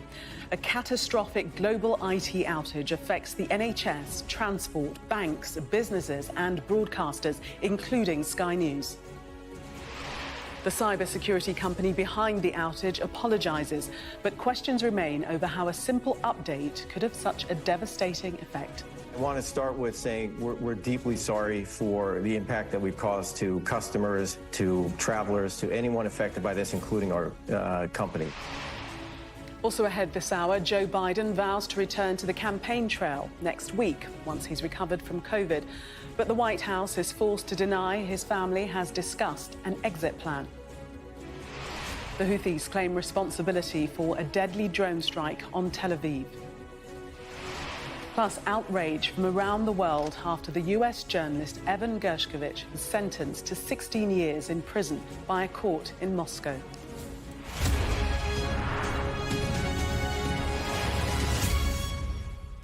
Good evening. Many aspects of our everyday life were impacted today as an enormous IT outage proved just how reliant we are on computer systems. Hospitals had to cancel appointments. Patients couldn't collect prescriptions. Flights were cancelled on the first day of the school holidays for many, and even TV channels were affected, including us here on Sky News.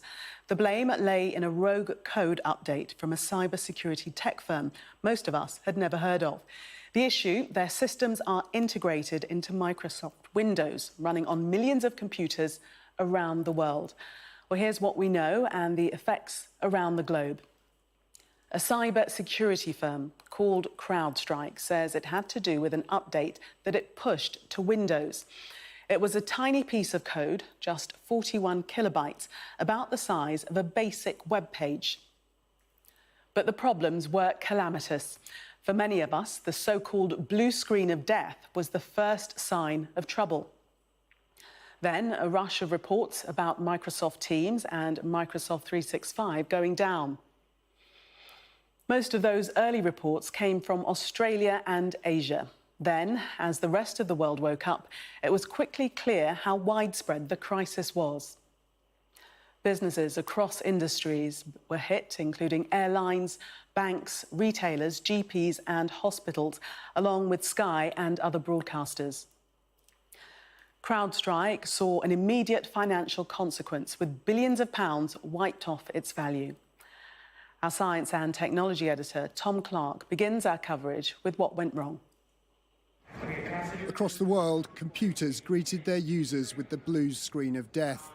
Unable to start systems, locked in recovery mode, airport check-ins, railway stations, payment systems, health services and broadcasters were severely disrupted, including Sky News. A major global IT outage is impacting many of the world's largest companies, including us here at Sky News. The outage was specific to computers running Microsoft Windows, but only those using a third-party protection software made by leading cybersecurity firm Crowdstrike. Inadvertently triggering what may be the largest IT outage in history led to a frank apology from its CEO. We're deeply sorry for the impact that we've caused to customers, to travelers, to anyone affected by this, including our company. So we know what the issue is. We're resolving and have resolved the issue now. It's recovering systems that are out there. Despite Crowdstrike's transparency and speed at issuing a fix, global disruption was inevitable. 70% of the world's computers run Microsoft Windows. Crowdstrike makes some of the most popular security products for them. It could take painfully long to recover. We're definitely seeing one of the largest prolonged impacts, and certainly with the largest consequences for restoration. You know, this is not an easy process to put back together again. Where this has affected all the endpoint devices, which are now all over the world, millions of them, someone's got to get to that laptop and actually sit in front of it and boot into it and reboot it. And that is a lot of work. It's going to take a lot of time. It could have been worse. Linux and Mac software were unaffected. Core IT for cloud computing, critical infrastructure and the internet soldiered on. The impacts of this IT meltdown are virtually indistinguishable from a large-scale cyber attack and raise exactly the same questions about how vulnerable our society is when it's reliant on proprietary digital infrastructure made by just a handful of big tech companies, and how best to recover when something goes wrong with one of their products. Once the world reboots after this Blue Friday, many everyday businesses will be rethinking their digital risks. Tom Clark, Sky News. For people across the country, the overriding feelings were of frustration, disappointment and financial cost. And while larger corporations may be able to absorb losses more easily, small businesses say they can't even measure the damage. Our business correspondent Paul Kelso looks at the UK impact. This is what check-in looks like at Edinburgh Airport when the computer says no. A stool, a list, a pen and a very long queue of frustrated holidaymakers trying to get away. This is the worst part because it's actually my fiance's birthday and our anniversary as well. And so we'd booked for a concert tomorrow. We're supposed to be there today. We don't know what to do now. My niece's wedding is tomorrow in Germany, and we were looking forward to see all of my side of the family. And I didn't know anything about any problems until we arrived here. Well, obviously sad, disappointed. Just concerned on how you get rebooked. It seems like a madhouse. Airports including Heathrow, Luton and Manchester and Ryanair were among businesses most affected by the small software update that had huge global consequences. Major retailers were impacted, with Morrisons and Waitrose briefly unable to process card payments, and this central London Nike store closed, disappointing customers. Crowdstrike's error was disastrous for smaller companies too. This West Midlands food distributor has been processing orders by hand since the update. It's been a huge headache. We've got over it. You know, I mean, obviously, we can't measure the damage as such. It's going to be the middle of next week before we get everything back up. The railways feared a day of disruption too, but millions of travellers may have got away with it. 14 train operators are affected with interruptions to passenger information and some services, but the disruption clearly could have been worse. So this outage is a reminder and perhaps a warning of just how vulnerable railway lines, airlines, banks and supermarkets are. They're all built on digital foundations that can be connected. The focus now is on how a critical industry proves so vulnerable. This is a webcam call for the global cybersecurity and technology community. It shouldn't be seen as a single incident. It should be used as another way to work towards new methods in order to help protect our global economy. While Microsoft braces for difficult questions and the industry ponders how to prevent a repeat, consumers and Crowdstrike's customers will begin a tussle over compensation and who exactly should pay, that will be counted in the millions. Paul Kelso, Sky News. Well, across the NHS, one hospital declared a critical incident and patients have been warned of long waits, appointment cancellations and delays in getting medication. Thousands of GP services found their systems unusable. Laura Bundock reports now on how health systems were hit. When GP Dave Trisker logged on, this message popped up. His Surrey-based surgery's entire records were down. We've not been able to access patient clinical information, so for their medical history. We've not been able to prescribe medications in the normal electronic way. We've not been able to make referrals. We've not actually been able to manage how we would normally manage incoming patient demands. And that's had a huge impact on patients. The waiting room should be much busier, over 200 appointments booked in, but only 20 people came. The rest cancelled. First thing, I went online to do a repeat prescription, and the system's usually really good because, you know, the doctors answer more or less immediately. And so I went online on the app and it said there was a computer outage. Over 3,500 GP practices were hit with similar problems. The new health secretary, facing his first challenge, posted, "This is having a particular impact on GP appointments and electronic prescribing. Please bear with your local GPs if they're grappling with this on top of normal pressures. My department is working closely with colleagues across government." Some hospitals have also had issues. The Royal Surrey NHS Foundation declared a critical incident, with cancer patients told their radiotherapy was being rescheduled. This outage has caused havoc for healthcare. GPs left writing patient notes with paper and pencil. Modern medicine looking old-fashioned, with little immunity from the pain of IT issues. Laura Bundock, Sky News, Surrey. Well, as we heard, the first reports of outages came from Australia and Asia, then quickly spread everywhere. From ordering coffee to getting on a plane or train and even accessing critical healthcare, the online systems that the globe relies on collapsed. Our Europe correspondent, Adam Parsons, reports on a world that became disconnected. Across Europe, a wave of disruption, seen most clearly at the airports. Here in Berlin, long queues and simmering anger on one of the busiest days of the year.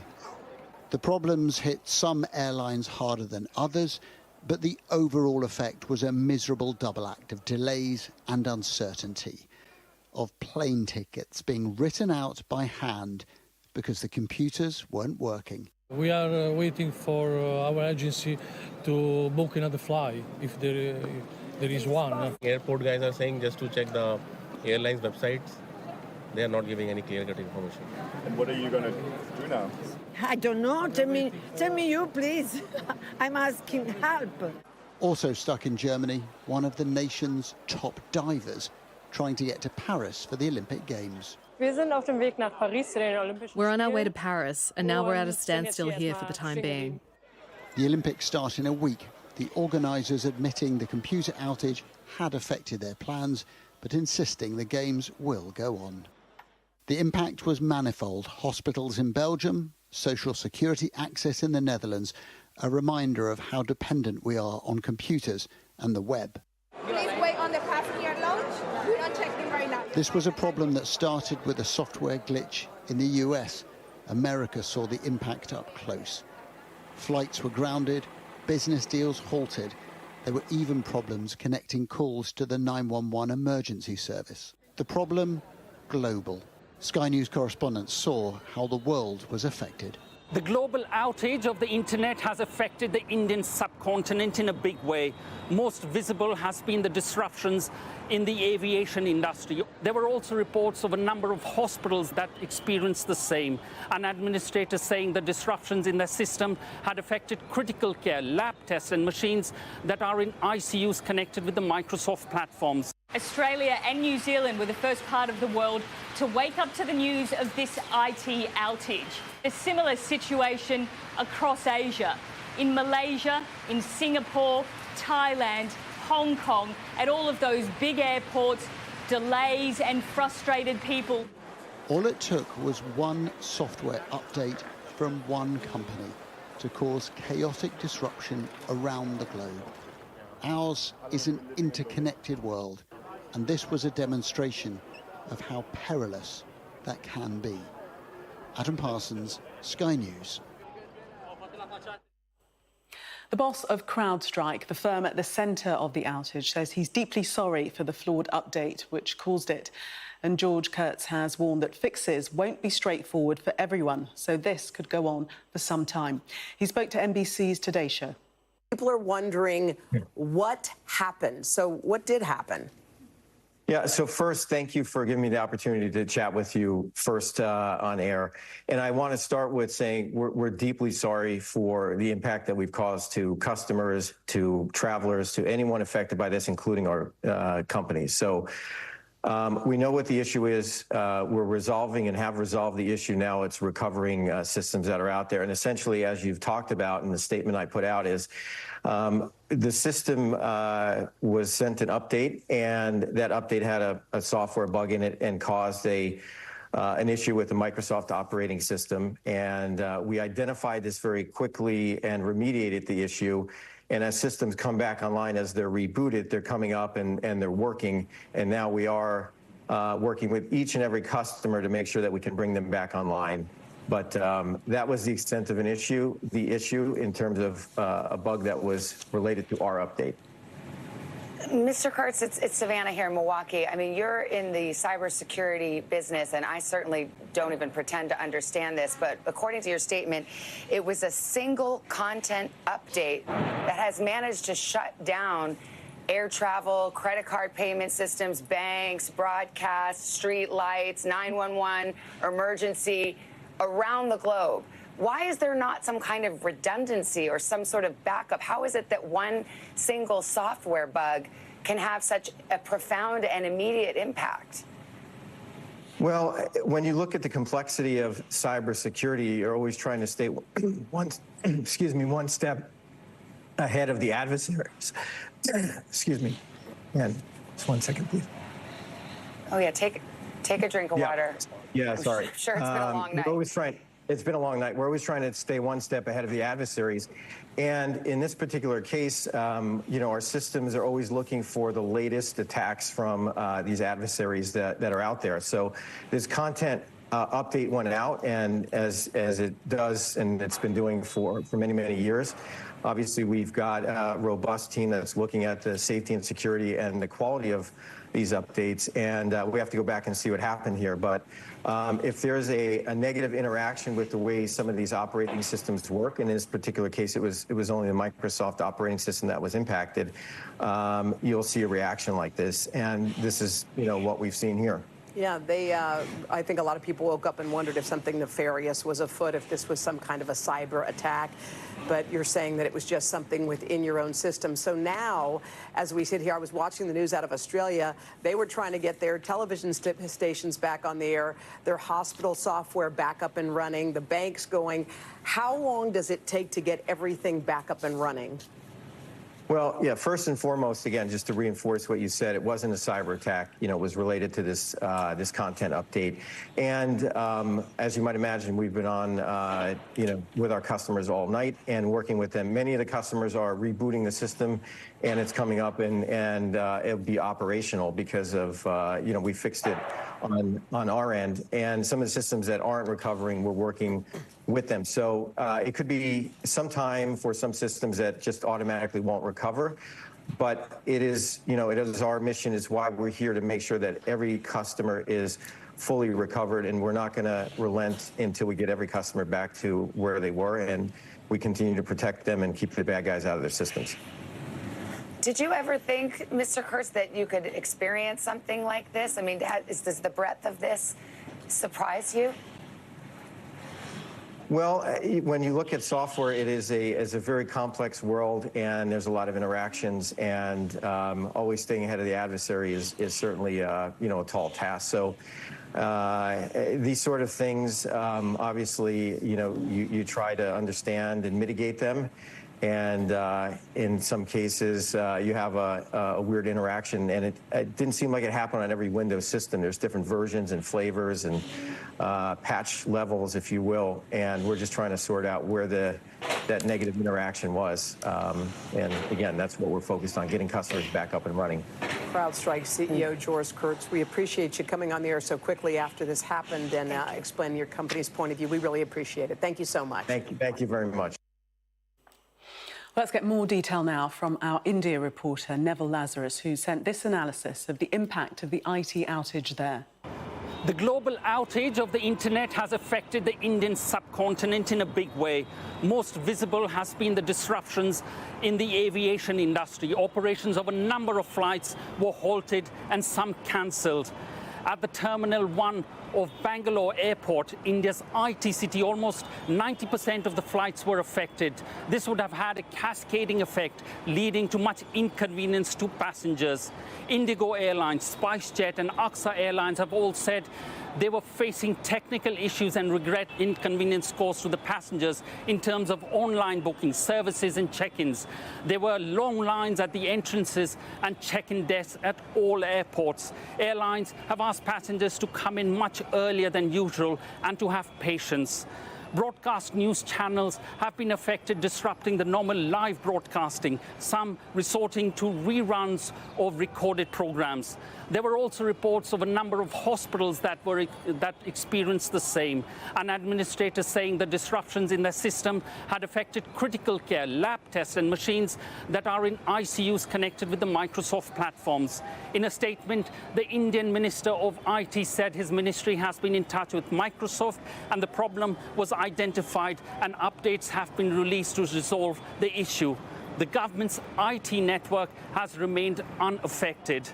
There have been no reports of major disruptions in the banking, insurance sector or the stock exchange. But it just goes to show how interconnected and reliant businesses and services are across the world. One glitch can have a cascading effect globally, and the cost immeasurable. Well, the cause and effects of the global IT outage are sure to feature in tomorrow's newspapers. We'll have our extended press preview and news review from 10:30 this evening. Joining me will be Guardian columnist Zoe Williams and the writer and broadcaster Esther Kreku. Well, if you were tuning in expecting to see our new documentary, Election Behind the Scenes, at Sky News, you'll be able to watch it tomorrow night at 9 p.m. or on Sunday, also at 9 p.m. on Sky News. This is Sky News. Coming up, serious questions are raised about how a simple software fault can have global consequences.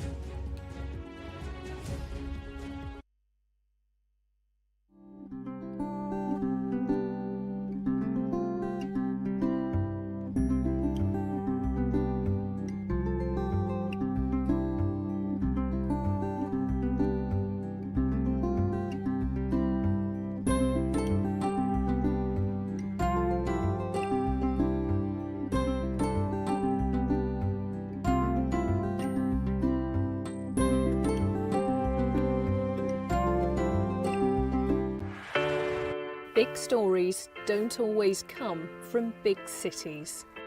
I'm Lisa Dowd and I'm Sky's Midlands correspondent, and this is where I grew up. We can reveal that the driver who hit Harry Dunn is 42-year-old Anne Sakulas. Just met the president and we never thought we'd get this far. This is what they're up against, that the wind is the really big problem. It is back-breaking work and the smoke is thick. It's been working well. Water levels are dropping, but no one knows what impact further rain will have. What would you do if this place wasn't open? So, We take you to the heart of the stories that shape our world. it's really scary. We're terrified. In this community, I'm told that everybody knows someone affected by COVID. Hopefully this will be the last wave. I never knew they would make it. It's amazing. Change seems tantalisingly close in this corner of the UK. Wales was the first to introduce the plastic bag charge. This is my patch, my specialism. It's also my home.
Welcome back. Well, many aspects of our everyday life were impacted today as an enormous IT outage caused havoc across the globe.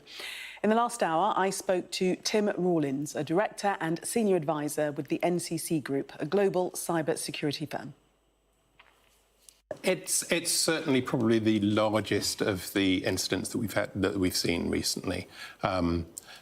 The challenge is that it's affected quite so many people, so many organisations, and at such scale.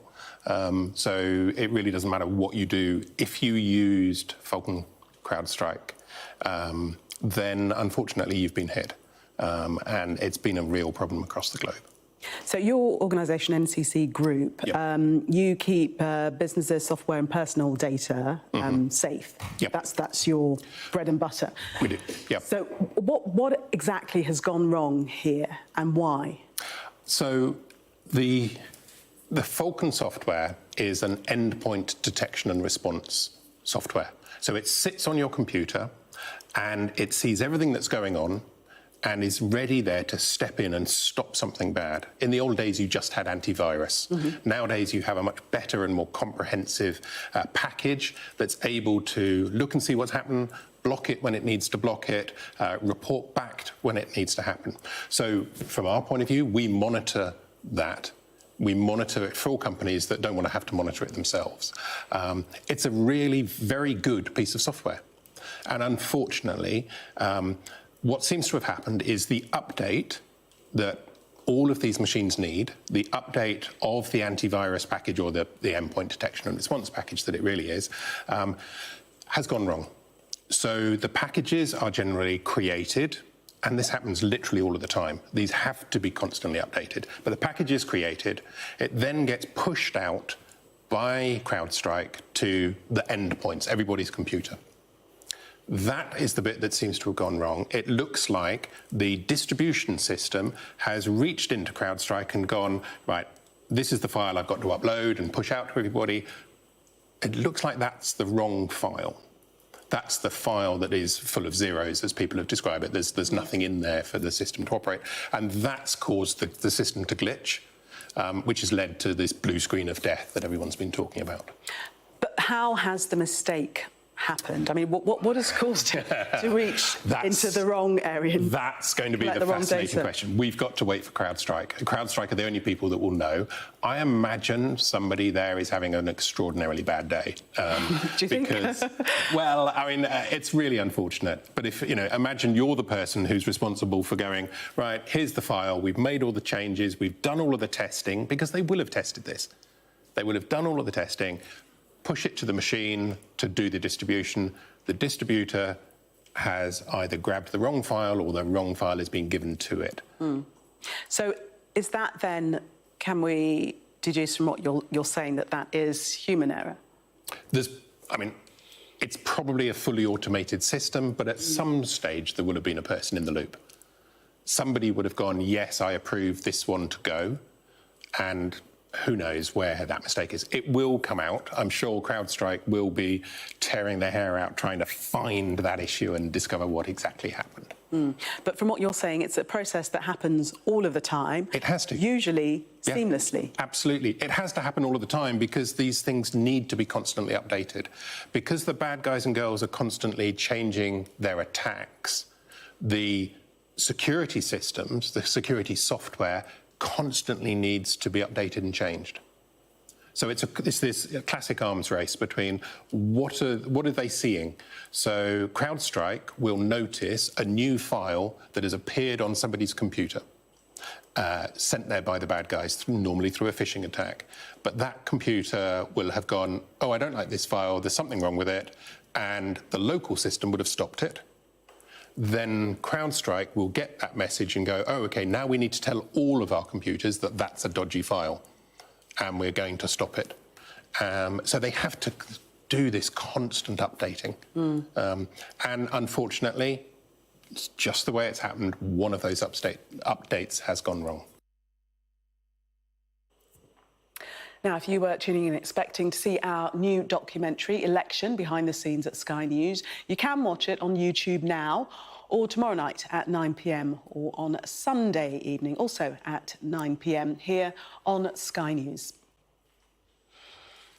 Let's take a look at the weather for you now. Well, temperatures have topped 31 Celsius today, which has been warm, but no competition for the 40 Celsius recorded at Coningsby on this day 2 years ago. Values have likely peaked for now, as rain spreading eastward over the weekend will introduce cooler, fresher conditions. Well, rain is spreading into Scotland and Ireland this evening, but the cloud